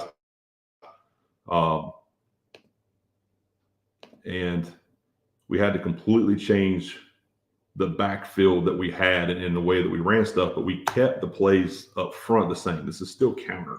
This is still block down and form a wall, and then kick. Now, again, remember, freshman, junior, senior never played, sophomore never played OL. There's some mistakes on here. Not great technique, but again, I hate going to a clinic and we got all our best players from the whole season on there and like, okay, let's see the real stuff. So we're running what we call counter option, which is a swap concept here. We're swapping responsibilities. So now the offset back is going to ride across for the counter fake. We're going to pull, kick this edge, and you'll see, all right, the backer flies over on that counter on the fake to the fullback here. Now, we should be ear-holing him and kicking him to the sidelines.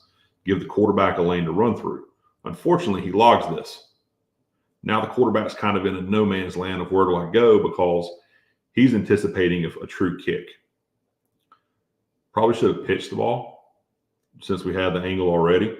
But I think he had it in his mind that he was going to have to keep it. So instead, he just kind of becomes a good athlete.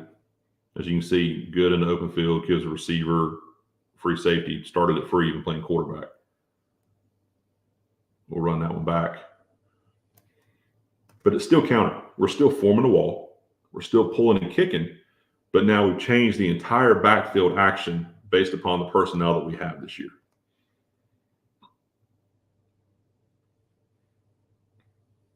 Receivers trying to block downfield. Hopefully Coach Clark would like that. All right. Now, and I'm not showing you just the same play over and over and over. I'm showing you different variations of how we did it. Now, this is true just counter right for us. Okay, there's no option tag to this. So we're going to fake across. The guard's going to pull, kick. We're blocking down, and now we're handing it to the back, coming back this way.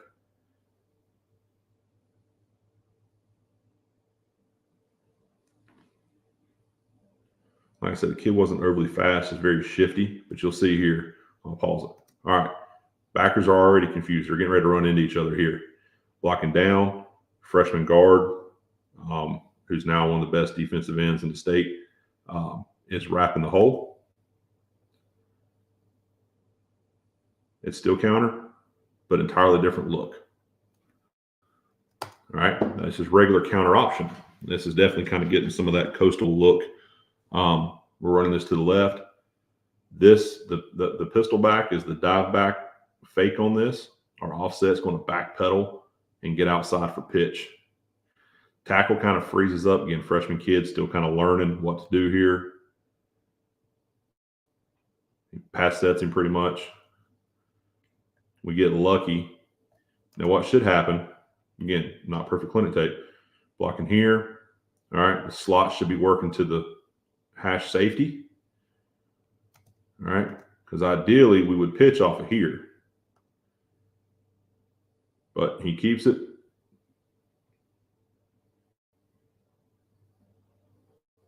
Now, this is kind of some shades of what we've done this past year. We are in a super heavy set here. We've got 6 offensive linemen on the field. The tight end to the field is actually only our starting right tackle. And then we have an H-back offset here with 2 backs. Everybody should be down. He should be working. The H-back should be working to this front side backer. He attacks here and actually gets knocked down. Guard pulls. And you'll see the counter option off of this. All right. So we're giving that fake to get the backer's eyes here to try to freeze them to give time for the counter. Now, we're going to get the kick. Pitch. Wide receivers downfield blocking. All right. So even though this isn't a perfect play, our H-back gets knocked on the ground, we're not picking up exactly where we need to be. The option elements that most teams are not used to having to defend anymore come into play. Because look, nobody's on pitch. They're all coming for quarterback. Flips it out, and we pick up another 15 to 20 yards off of that. Okay. All right, so that was that first run from there. So let me get back out of this one. And now we'll go to what we did this past year. And you'll see the evolution again, hopefully. Okay. So we are in a twins to the boundary, tight end, split back. Remember, this guy's 4'9". He's not a great runner, but we could still utilize just to sell it sometimes. This was the kid that led the state in rushing. This was our kind of our utility guy, backup quarterback, wildcat quarterback, running back, started at linebacker for us. This is clinic tape here now. Boom. I couldn't draw it up any better. That's the wall that we want to build. And we've got a guy pulling and kicking. All right, so I'll let it run full speed now. And then we hit it.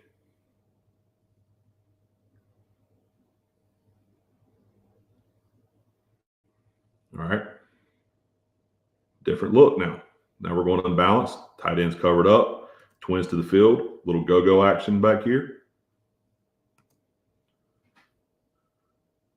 Selling ISO, which is something that we do run, but the gap schemes that we run is predominantly, it's a huge part of what we do. And then kind of going back to our conversation that we had on that video that one day, when you can formation teams, you get it running all over the place, especially with a little bit of tempo. And now here's our big lineman pulling, trying to find grass, trying to find somebody. This is a 4-yard game. Okay. It's 2nd and 7. I'll take 4 yards. And then he just is a great running back. Super strong. The first guy's not bringing him down.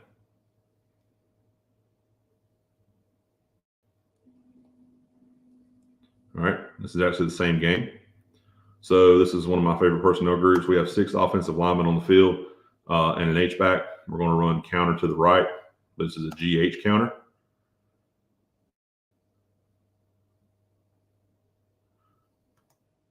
Kick, wrap, hit the hole. Great play by him. Okay.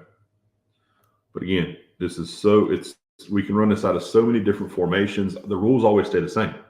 If you're on the line, you're blocking inside gap. Block everything down. We're going to kick. We're going to wrap if we have a second guy. So no matter the formation, the personnel group, any of that stuff, it doesn't change for them. And that's what allows us to play so multiple. Here's another great one. Okay, so unbalanced tight end down here, split back. Now we're going to run GT counter. 34 is going to cross, try to get the backers to hold. And then 11 is going to follow his boys in the promised land here. But wall, kick, wrap.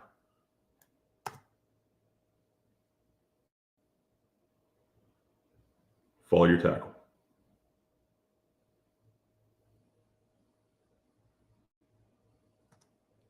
Another variation. This is actually dart. So again, we're back in our 6th O lineman. All right, H back down here to the field. Tackle is pulling on this one to the field.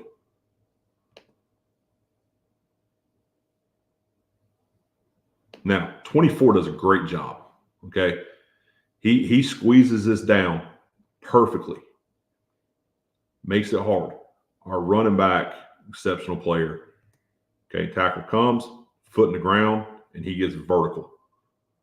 All right, so we'll go full speed now. They do a good job of squeezing it. Get vertical, get downhill.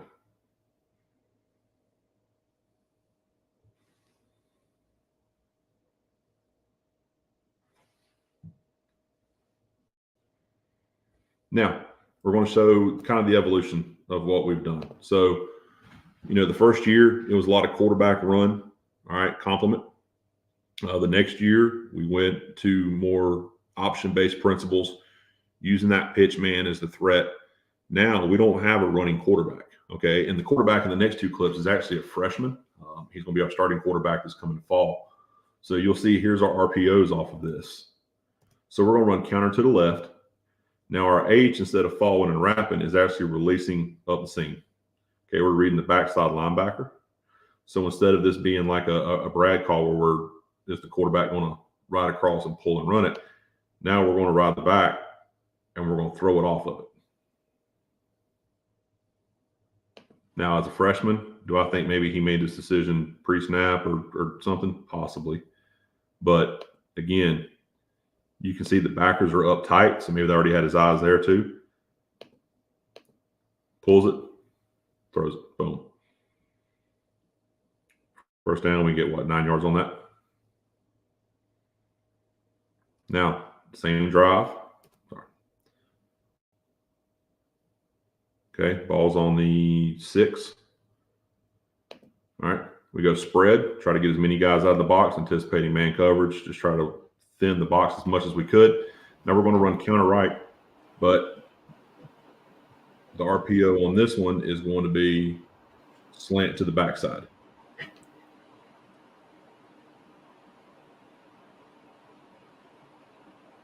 He's reading the backer. Good quick release. All right. Backer comes up. Fired in there. Coach, got a question. Yep.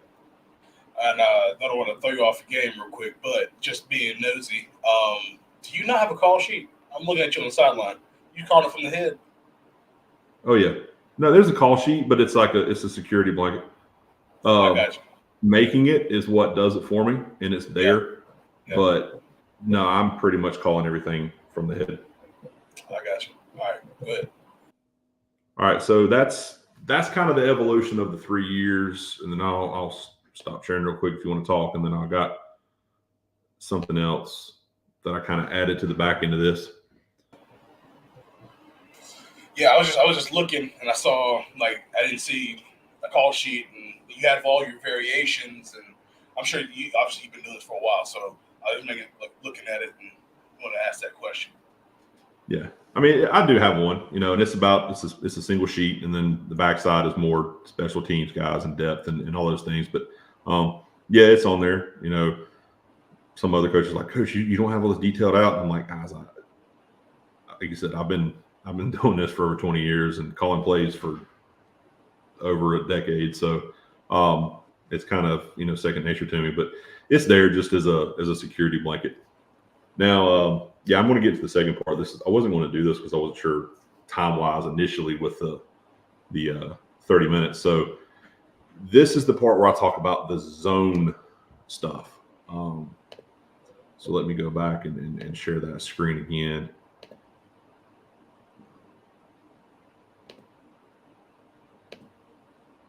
Just to be able to get into this. Now, all right, you got the huddle screen back up? Yeah, you're good. Okay. So, and I can show this best out of our 2H back, and that's why I went ahead and combined this. So this 2H back set is something that came about back in spring of 21, our first game of the year. Most teams moved to Thursday, but the team we were playing had like 6 players playing basketball, and they couldn't play on Thursday. So we had to play on Friday night in the middle of a monsoon. When I say monsoon, I'm literally, it was raining sideways. You can't even see the field on the film. So we wanted to put in something, we knew the weather was going to be bad. And we only we were 1 for 3 passing that game. I didn't even try to. It was awful. And it was this 2H back set that we wanted to put in. So I know we've talked about this. Is this duo? Is this not duo? Is this inside zone? Is this something else? Here's how I look at it. The rules for my offensive line are we block down and make a wall. And then we pull somebody and kick, and there may be a second person to wrap. It's the same play. It's just now I'm using the H-backs as the kick wrap guys instead of the offensive lineman. So for the guard, he's just treating it like, it's dart. The tackle's blocking back like it was counter. I mean, everybody else does the same stuff. The front side of the play is the exact same as the front side forward, counter, dart, GT, whatever. So instead, we've just replaced the pull and kick with an F and H. And this is one of the best views of it. So you've got 3 down linemen, middle linebacker walked up 3-4. All right. We're going to block. End runs himself upfield. We kick. Now we wrap the hole. Okay. Show that again. I mean, this is clinic tape here now. We're moving people off the ball. We're getting downhill.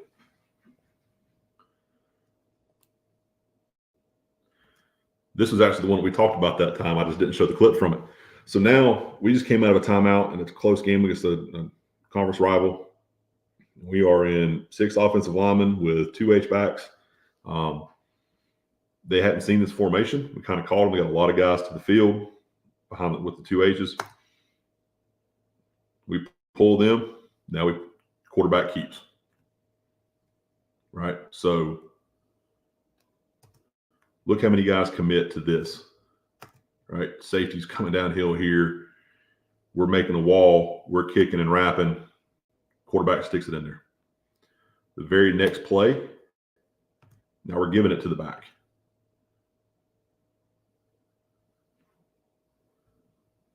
Run it back for you again. And look, formationally, I know there's a lot of gaps here. Again, this is where we talk about playing with tempo and using a lot of formations and variety of personnel groups plays, into your hand as well when you can do this stuff. With super simple rules up front, it allows you to get into a lot of different looks that confuses the defense and doesn't give them time to get properly aligned.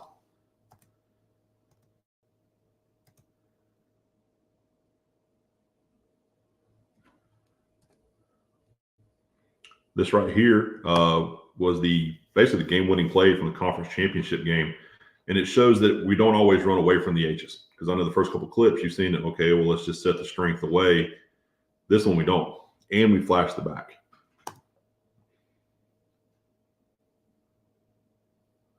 All right, so we flash the back. We get a lot of movement towards him. They're blocking down. They're kicking and wrapping, even though they're not coming from the opposite side of the field. It's the same play in the way that we teach it.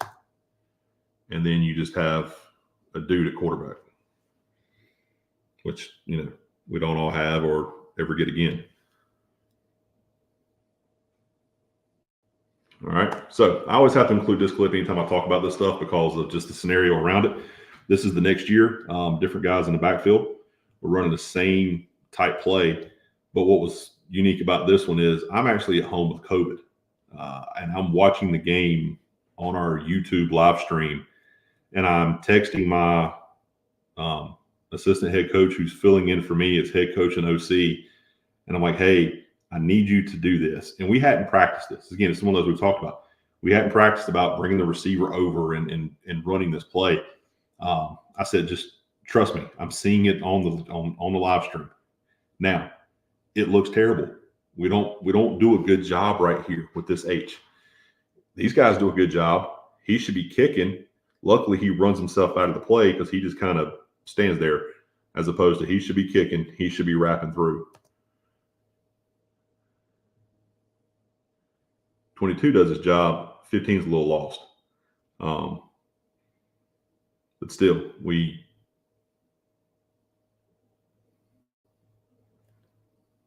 end up with a great play after this. Now, here's our shifty quarterback. Heavy set, tight into the field. 2 H's here. We're going to flash across and run this. Again, this team is really, really good. And, they beat us in this one. But we were able to hurt them on this.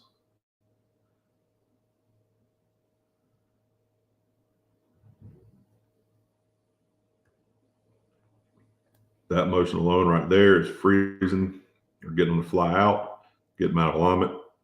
Now we're able to take advantage of it. He just gets in.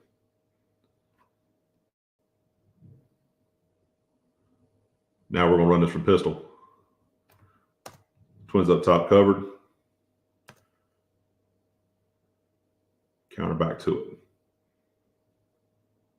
Right. So for me, this is still a counter play. I know we're not pulling a lineman, but these guys are serving that role. So for us, it's the same thing when we talk about how it's blocked up front.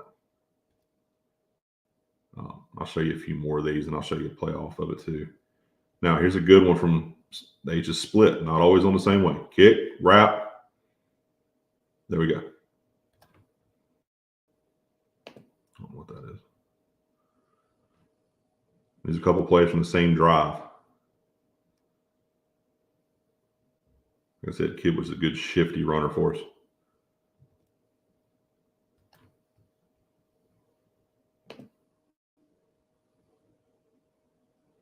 Same thing from pistol. I'm trying to get, here's quarterback running it down here in the red zone. All right. And these are really, really good if you have an athletic quarterback that can help hold the backside edge with the threat of him running it. And then when teams don't honor it, you take advantage of it this way. Everybody goes with the back.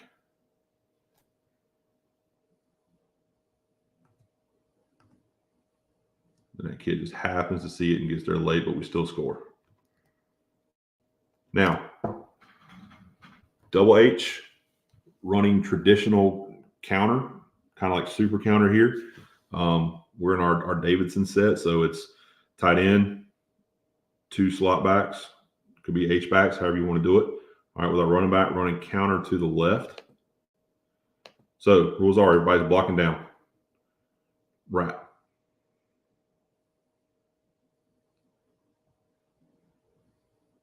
All right, again, you can see this.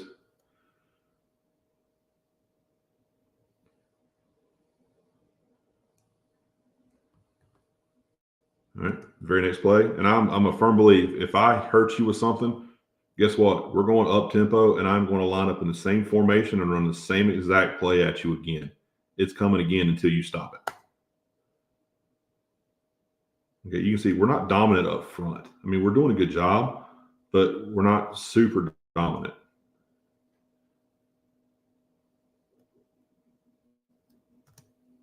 All right, now, regular personnel, covered up top.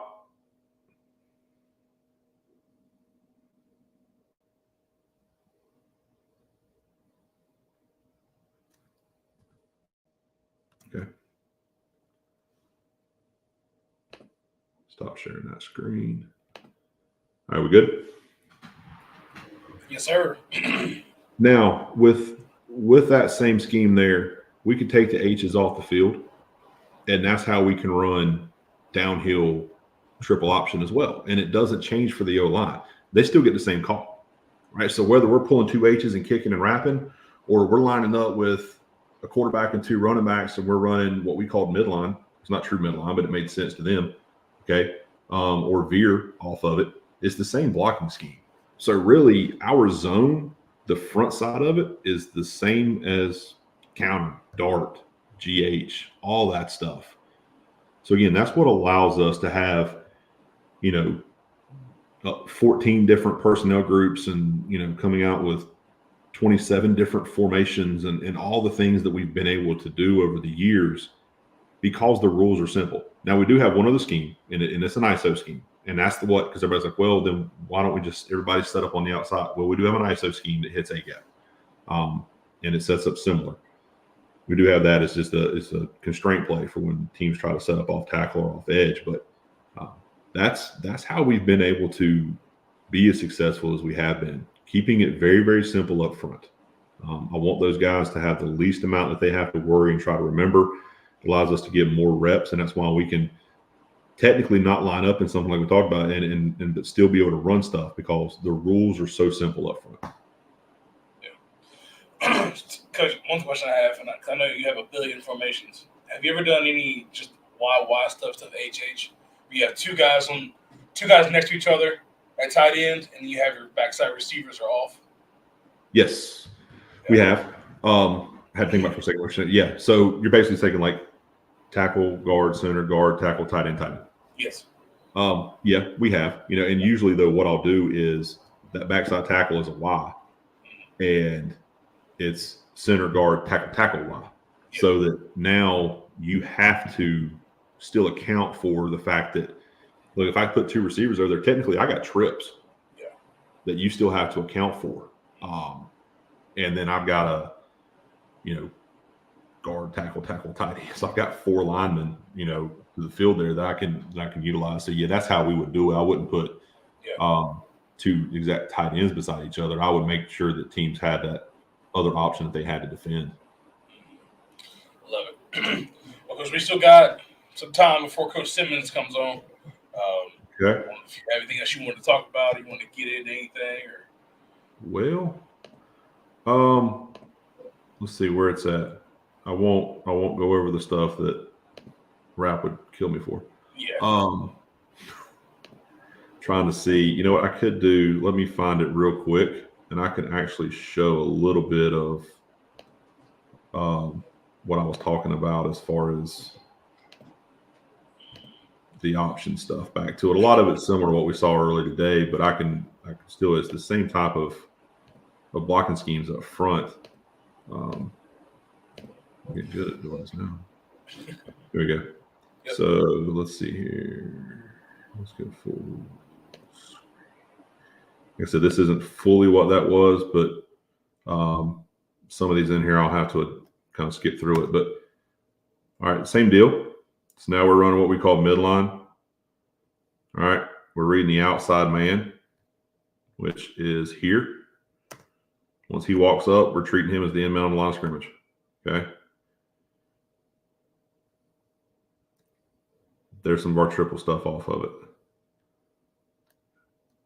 Honestly, should have pitched right here, but I guess he thought he had him beat inside.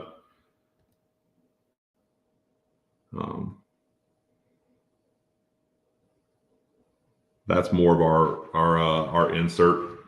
The H is inserting off this triple.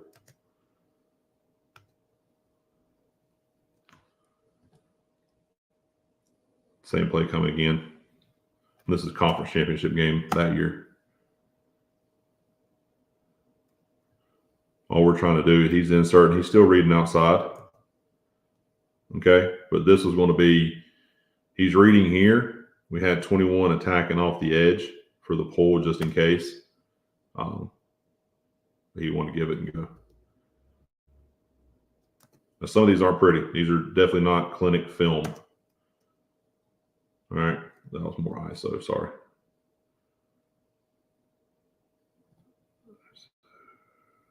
Here's us lined up in the wishbone, coach. Of course you are. Look, we're gonna do whatever we have to do. All right, here's actually a good view of. So this is 21 personnel, but we've got an H back, and now it's H counter. So we're going to flash with the fullback, give it to the running back going this way. We're down, down, down, down, and the H is kicking the edge. Now, 64 is a freshman. He's still lost at this point in time. Kid's actually phenomenal offensive lineman now. But you can still see how this would have hit if right. And it still is a great play. But, 64 should have been blocking down to the backer, which would allow 15 to have a better angle. Okay, we flash. They just send the house on us. He hits the seam. This one wasn't good because we messed up. All right, same play.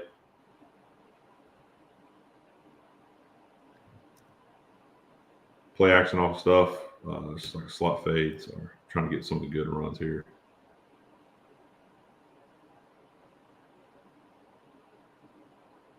There's that counter play from earlier. 21 doing a terrible job of getting there to help. So here was something that, okay, and this one's kind of not necessarily sound, but it was something that we've noticed. This kid flew upfield. So we actually blocked everybody down and handed off backside. We ended up hitting it for a little bit more later. Here's double H's again. I think we saw that one. And took themselves up. Yeah, and that's a lot of times, we're getting teams that are afraid or trying to box that they'll take themselves out of the play. That's more the ISO, this downhill. Again, with the quarterback that we had, just kind of talking about the different backfield stuff, with this kid being more of a receiver, honestly, playing quarterback, we had to move the pocket with him and just get quick throws on the edge. This right here is one of those where it's like, hey, good job. Don't ever do that again. It's supposed to be dart, like a linebacker where we're going same side it and he counters back. My quarterback, for some reason, followed it, and then he pitches it to the quarterback. Oh my gosh. It's one of those things where it's like, I love these kids, but then sometimes they drive me nuts. Yeah. Again, backfield. I should really go show you the behind the backwards pass that he completed in the playoff game a couple years ago. All right, so quarterback was reading here again. It's younger guys are messing up. All right, so here's a good play action off of our outside load lead option. All right, so fullback's leading off the edge. We're making this look like we're running load option, lead option wide. But instead, we run slot fade with it, okay? Because this kid's in a bind. What does he do? All right, is he coming downhill for pitch, or is he running vertical with the receiver? The way that we set it up looks a lot like our load option. Yeah. And then we just throw it over top. Is that I'll give him a shout out. Is that against Tanner's defense? Yes, it is. Oh, bless him. Yep. Now, here we go. So here's some more of, okay. So 2 back, all right, H back. This is what we call veer. So veer for us was to the fullback. And then midline was to the pistol back because he was coming straight downhill.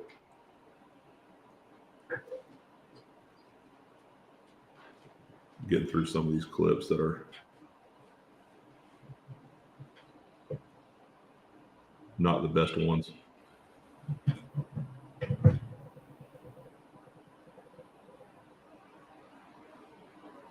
We saw that one already. So this is load option actually. So you can see how the beginning of the play looks exactly like when we threw the touchdown earlier. All right. Late pitch. And then that kid goes all the way.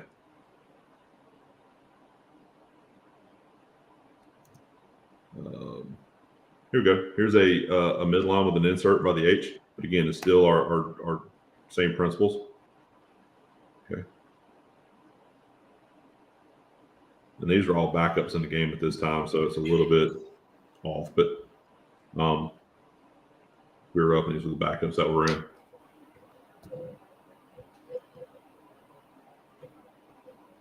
Seen that one.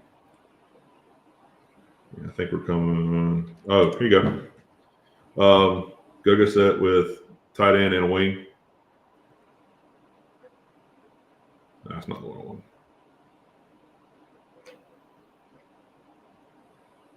I ran one that was like a triple out of that. Some of these are not good. Okay, not good film, but you kind of see what I think this one's actually.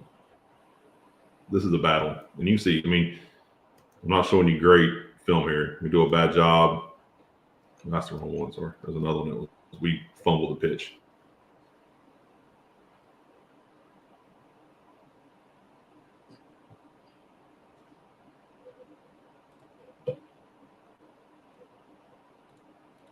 Here we go.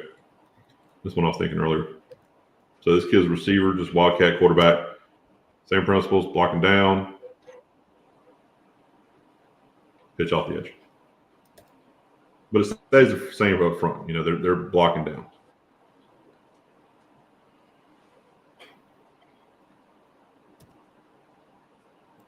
This is I think this is the one. Yep. So that first session when we were talking about how the tag to have the tackle release out wide, the H is going to insert. This is it. Midline straight downhill, and the pitch back is going to loop behind. So it's just changing up a little bit of who's going where just to give it a different look. Should have pitched the ball, but this is why we didn't. This is a good one too. We call this a Navy. So this is a 3-back set. So now it's midline left, coming straight downhill. This back's looping. This one's coming outside. Pre-snap, this should have been a pull pitch read because there's nobody. He's picking up the safety. There's nobody out here. He should have pull pitched this, but he didn't. We get it. But if you can see right here, if we pull this and pitch now, he's walking into the end zone. But again, up front, it's the same scheme. They're all blocking down to the front side. So I might see one more good one here, and then we'll let it go. Another way of doing it, we brought the back in motion. Sorry, the receiver in motion. So now the fullback is going to lead. All right. And it's still like midline triple, except now he's the pitch back. Quarterback decides to keep it. But it's the same stuff up front. Block down. So I'll stop there. That should have got us about where we need to be. Yeah. All right, good. I appreciate you doing that. It's always I always learn something whenever we talk. So that's people you want to surround yourself with. So I really appreciate you for doing this for me. Yeah, no problem. Appreciate you having me on, like always. Yes, sir. All right, I'm gonna get Coach Simmons on. I appreciate Sounds you. good. Yes, sir. See you. All right. Coach Simmons. Hey, Coach, how are you? Can you hear me? I'm great. How are you? I'm well, thanks. Before we officially begin, man, I do want to give you a shout out. I personally think that you're doing a good job. You've been rolling all day long. I've been listening to you all day long, a number of different platforms, Twitter, YouTube. Man, keep up the good work. Man, you're doing a fantastic job. Thank you for putting this together. Hey, I appreciate the kind words, Coach. I really do. So if you have your presentation, you want to go ahead and present that and press present and then share screen. There you go. And then Absolutely. Go full and you got it. All right, man. Well, first things first, I look forward to speaking with everyone. The name of my presentation is Building Your Offensive Identity. The purpose of this presentation is to, help up and coming offensive coordinators, position coaches that want to be offensive coordinators, just helping them along with the process. Okay. So here's the overview for today. Here's the agenda. And we're going to deep dive into all these topics, but we're going to lead off with identification, factors, grouping, sets, smoke and mirrors, pace, complementary, run game, pass game, situation, recap. And then at the very end, if there's anyone who wanted, touch bases with me, that, my contact information will be available. Okay. So first, we're going to lead off with identification. All right. So when it comes to identification or offensive identification, you need to ask yourself, who are you and who do you wish to be? Okay. And offensive identity is, in my opinion, a mission statement. Okay. I'm a business guy. So when it comes to mission statements, I live in this world. Okay. But your offensive identity clearly summarizes who you are as an offensive unit. Okay. Just note, whichever direction you choose to go, alignment from top to bottom is so important. This is from the coaches to the players. Okay. Who do you want to be? Well, to be honest with you, only you can answer that question. Okay. Next, we're going to segue to factors. Okay. So when it comes to factors, here are just a few things to keep in mind when you are identifying your offensive identity. Okay. So I typically break everything up into 3 phases. On phase 1, returning players, phase 2, new players, and then phase 3 is variables. Okay. So when it comes to phase 1, returning players, the question that I always ask myself is, what do they already know? Okay. And then I ask, if we ask something, what new things do they need to learn? Okay. These 2 questions are applied to the offensive linemen and tight ends, running backs and quarterbacks, inside and outside wide receivers. Okay. Phase 2, new players. Again, since they're new to your system, I always ask, what new things do they need to learn? Okay. And I apply this question to offensive linemen, tight ends, running backs, quarterbacks, and outside guys. Okay. And then phase 3, and I personally think that this might be the most important. Okay. But phase 3 of variables typically is applied to coaches. Okay. So ask yourself, where are you right now as an offensive unit? Okay. What I recommend doing here is reviewing your film. You are what you are on tape. Okay. Your tape is your resume. Okay. And then ask yourself, what can you teach in the run game and what can you teach in the pass game? Okay. Ask yourself, what worked last year? What worked last season? Okay. Then ask yourself, where do you desire to go as an offensive unit? What advantages do you gain from adding anything? Okay. And we're going to talk about formations of plays later on in the presentation. Okay. And then the final question you should ask yourself, how do you get there? Okay. Consider, communicating with peers or mentors, clinics, okay, both online or in person. And then manuals, okay, manuals are easily retrievable. I mean, Amazon, coaches share each other. The list goes on and on, okay. But being able to answer these questions will assist you with developing your offensive identity. Okay. Next topic, groupings. Okay. Roster identification. All right. Your roster configuration dictates your personnel grouping. Okay. Some coaches, and I'm just using this for example, some coaches prefer spread, but ask yourself, do you have the talent at wide receiver on your roster to run a spread offense? Okay. Examples of personnel groupings here: 10 personnel, 20 personnel, 30 personnel, etc.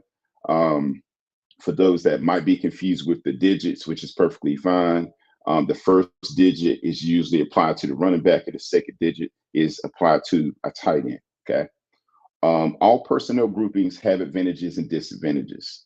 Ideally, aim to get your best players on the field. Okay. Note in high school football, and it's a little bit different in college, but in high school football, it's a lot easier to find a game breaking running back than it is to find a game breaking quarterback. Okay. Impact players dictate offensive groupings. Think players, not plays. And you can never go wrong with this motto: less is more. Okay. Next topic, sets. Okay. So sets is formations. Okay. So just know that formations or sets dictate alignment of defenses. Okay. Ask yourself this question. Now, I will, part of the reason why I do want to touch on this is because formations, there's a lot typically in offenses. Okay. But ask yourself, how many sets do you really need? Okay. And I recommend only keeping what you need.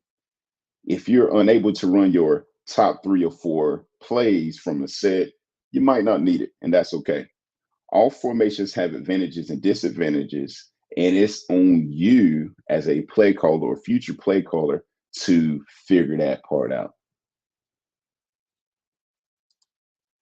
Smoke and mirrors. You guessed it, motions and shifts. So motions and shifts are designed to protect your base plays. Motions and shifts are critical to an offensive unit, but before implementing, consider these questions. What advantage do I gain from a motion or a shift? Is my team disciplined enough to run motions or shifts? Who will run the motion or shift? Okay. Motions and shifts, great ideas, but if your team is not disciplined enough to run it, you will set your offensive unit back.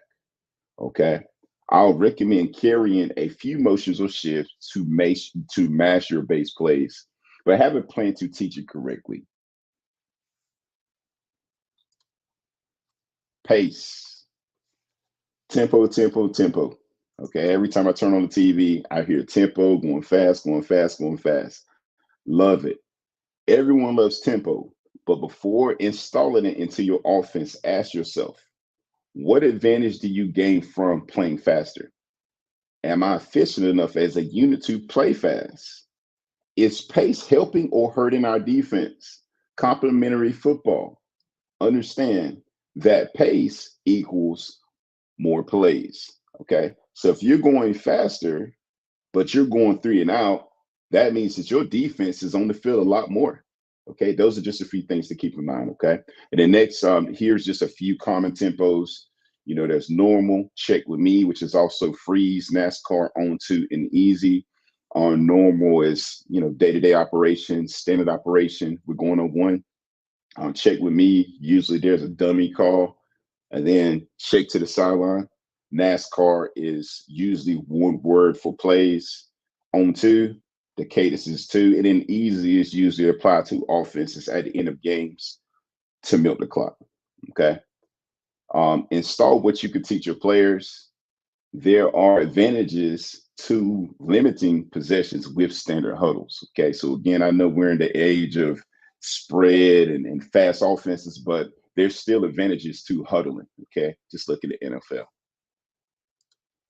Complementary. So creating a complementary system. Okay. Don't just run plays that you see on YouTube or Twitter. Run plays from your system. Okay. Complementary plays protect your core plays.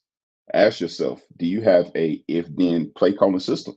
If you do, congratulations. If not, consider developing one. Okay. Always remember, with not just core plays, but complementary plays, remember that less is more. Okay. The less you have, the faster your guys can play. Run game, our favorite topic. Decide your run game for your offensive identity. I'll recommend this. Align what you like to do with what your lineman can handle. Do you have light linemen? Do you have heavy linemen, or all types? Well, if you have lighter linemen, which is usually 210 pounds and less, we see this a lot in North Carolina. Consider zone schemes or veer schemes or even angle schemes like angle blocking, like wing T, that type of stuff. Okay. If you have heavier linemen, consider gap schemes. Okay. Power counter, that type of stuff. Okay. What run schemes can you teach? And again, I know we as coordinators, we lean a lot on our offensive line coaches. Coach Tatum, one of the finest ones out. He does a great job. But as a play caller, you still must understand the blocking responsibilities. Okay. Have a plan for inside runs and outside runs. Have a plan for play actions, RPOs, or fast screens. Remember, less is more. And never forget this: the faster your players can play, the better. Pass game. This section can get a little meaty in all offensive systems as well. Okay. Constructing your passing attack. I highly recommend that you build your pass game around your quarterback strengths. Okay. I've been in a world where I had a quarterback that could put the ball anywhere. I've also worked with quarterbacks that can only throw quick game. Figure out what your quarterbacks can do and live there. Okay. Install passing concepts you can teach and attack all holes of the field to the best of your ability. Okay. Short zones, which is usually connected to quick game. Intermediate zones, those are usually drop back pass or play action, sometimes RPO, and then deep zone plays, drop back pass, RPOs, play action. Okay. Have a plan in your passing game. Have a plan to attack any coverage. I teach single high, two high, no high, but have a plan for cover 3, cover 1, cover 4, cover 2, cover 0. I do realize that a lot of coaches are running split field coverages, which is fantastic. But as long as your quarterback understands where to go with the ball, with these coverages, more often than not, he will be fine. Okay. Only carry what you can protect. All right. I see a lot of great concepts across social media. Love it. But the question I always ask is, how can we protect it? Pass protection is underrated, but it's critical. Without efficient pass protection, you have no pass game. So when you're deciding your passing game, are you thinking big on big? On combo, which is man one side, slide the other, full slide, which is usually connected to quick game. Okay. Whichever direction you go, just make sure that your plan is concise so that your quarterback can build confidence and your offense can move. Okay. But here are just a few things to keep think about when you're building your offensive identity. Situation. Have a well-developed situational plan. Okay. So when you're working on your offensive identity, these are just a few things to keep in mind. Okay. So all players and coaches must understand situational football.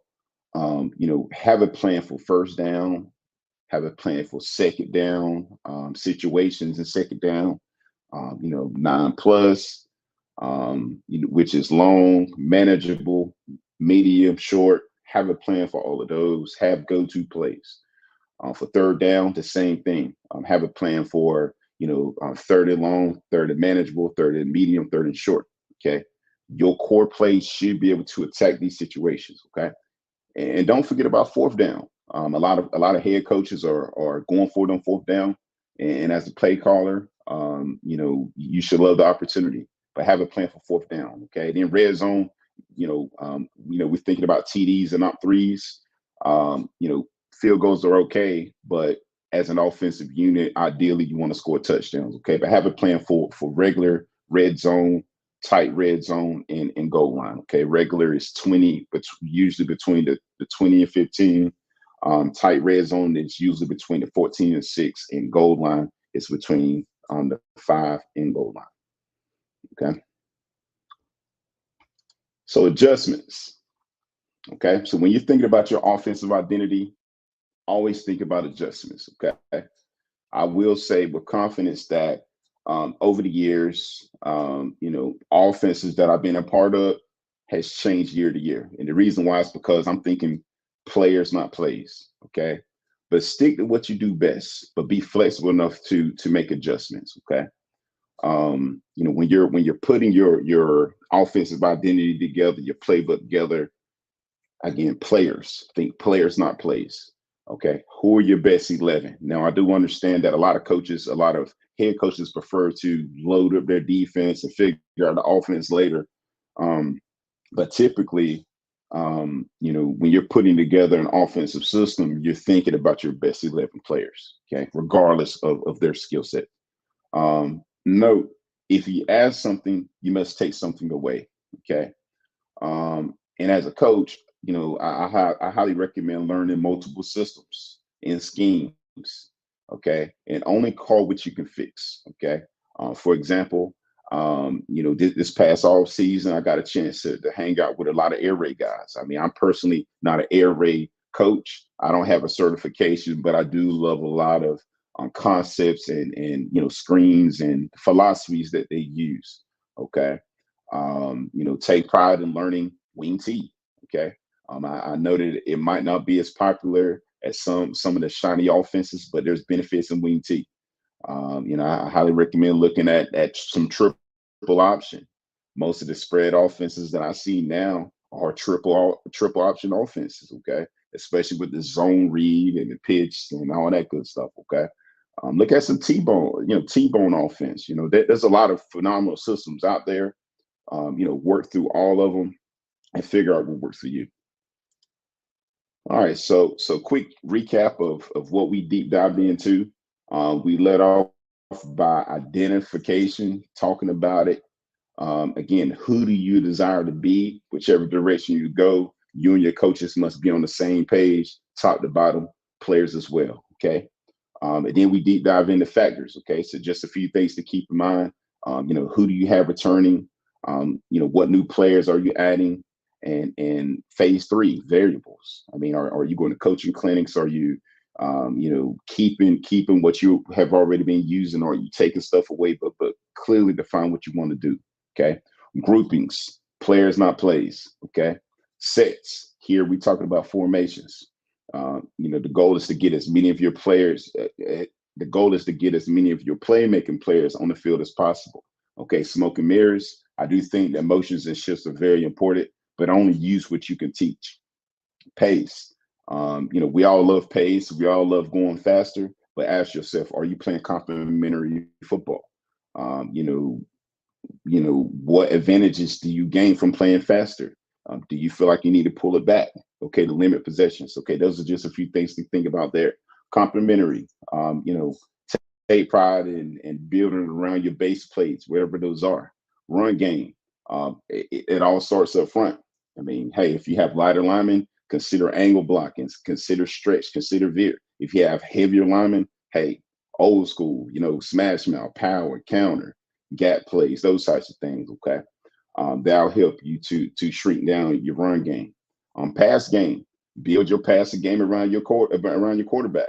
I mean, if you have a quarterback that can throw the ball downfield, hey, give that to him. If your quarterback can only throw on the move, build a pack for him there. If he can only get it out quick, live there. Okay, it is okay.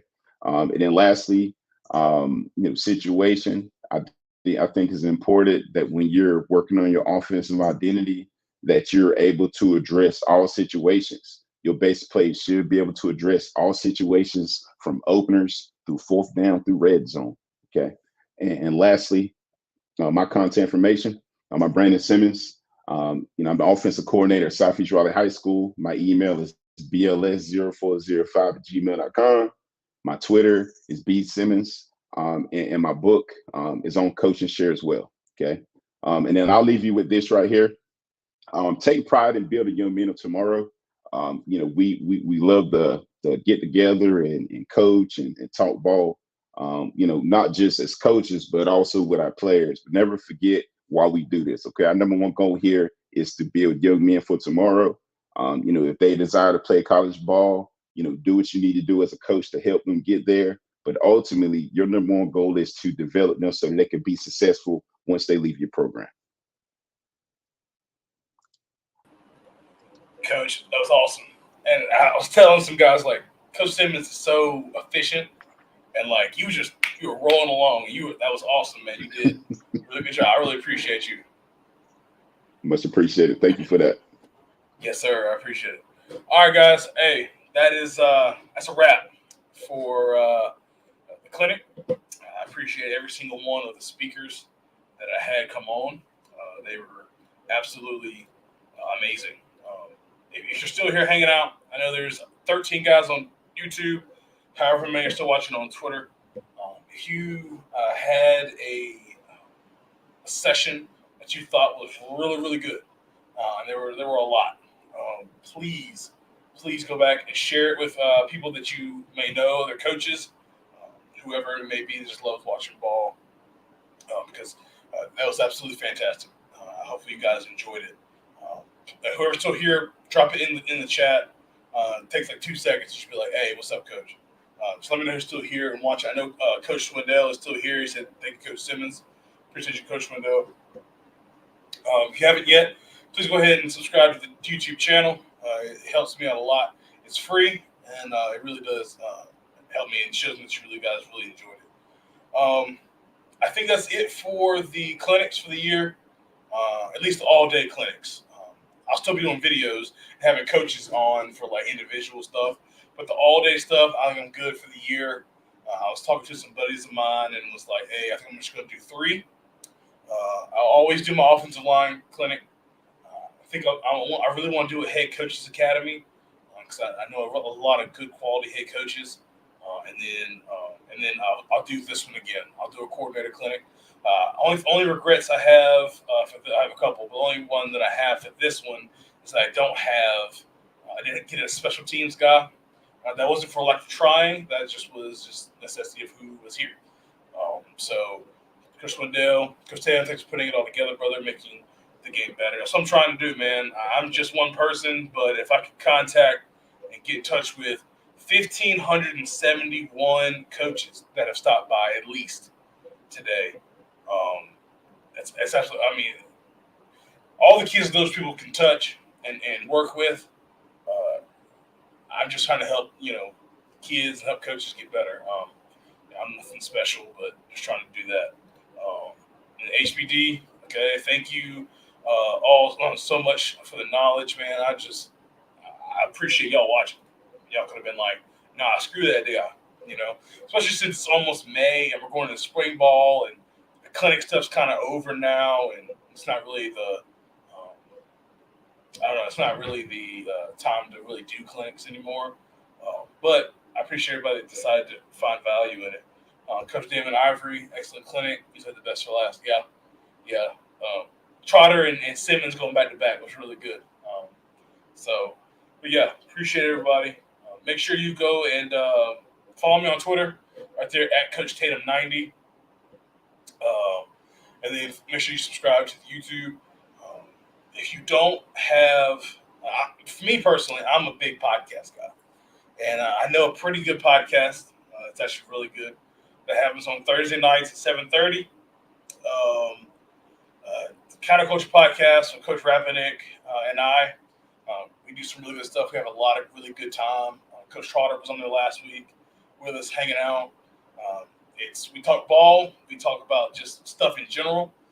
We really have a good time, and you can see it's really genuine. So make sure you guys, if you would do that for me, if you would just check out, you go to my YouTube, go to the live section, or go to the playlist and look at the Counterculture Podcast.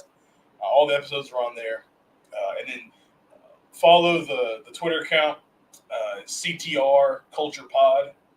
Exactly how it sounds. I'll put it right here in my banner. It's right there. CT Culture Pod on Twitter. That helps us out a lot because we have a lot of fun doing that. He said, Swindell says, always bittersweet when Clitter season ends. It is bittersweet. It's like, dang, I'm not hanging out with my coaches anymore, through social media or whether it be clinics or seeing guys. But that means ball's here, right? Spring ball's here, and we're hopping into the summer. So definitely is bittersweet. Coach Ben Sloan. Sorry, Coach. Coach Adam Rice had an emergency come up. He was not able to speak at 3:30. So technically you didn't miss it. It didn't happen. So, but yeah, I appreciate you coming and stopping by.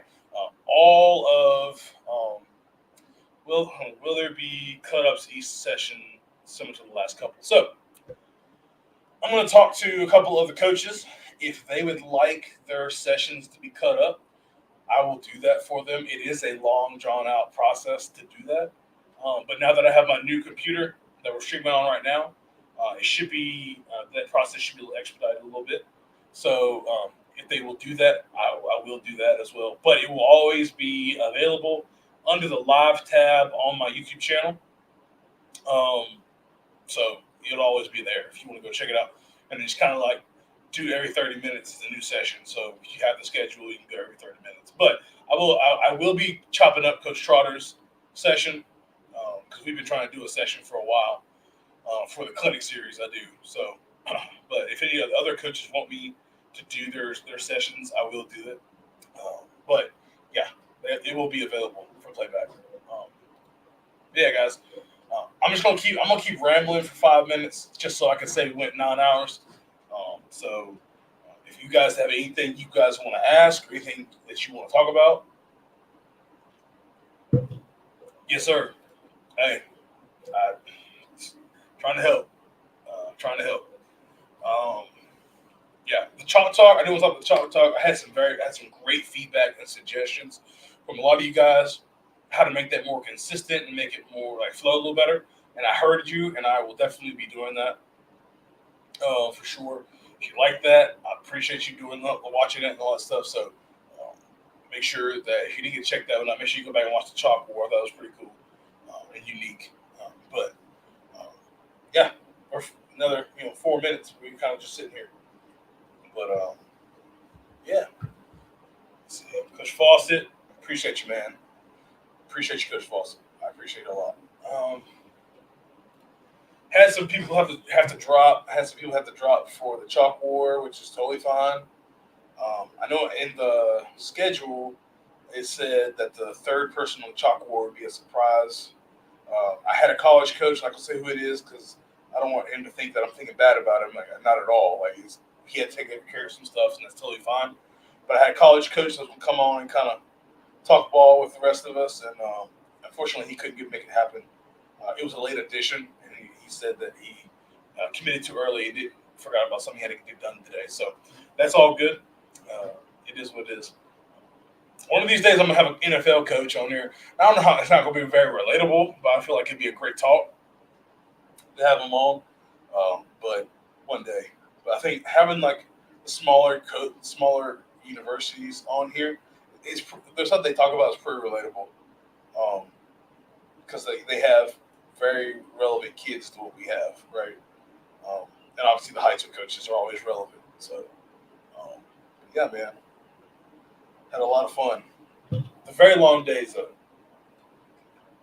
Like I've left this room 3 times in 9 hours, so it gets to be long. 2 bathroom breaks, and I got some food. So it is what it is.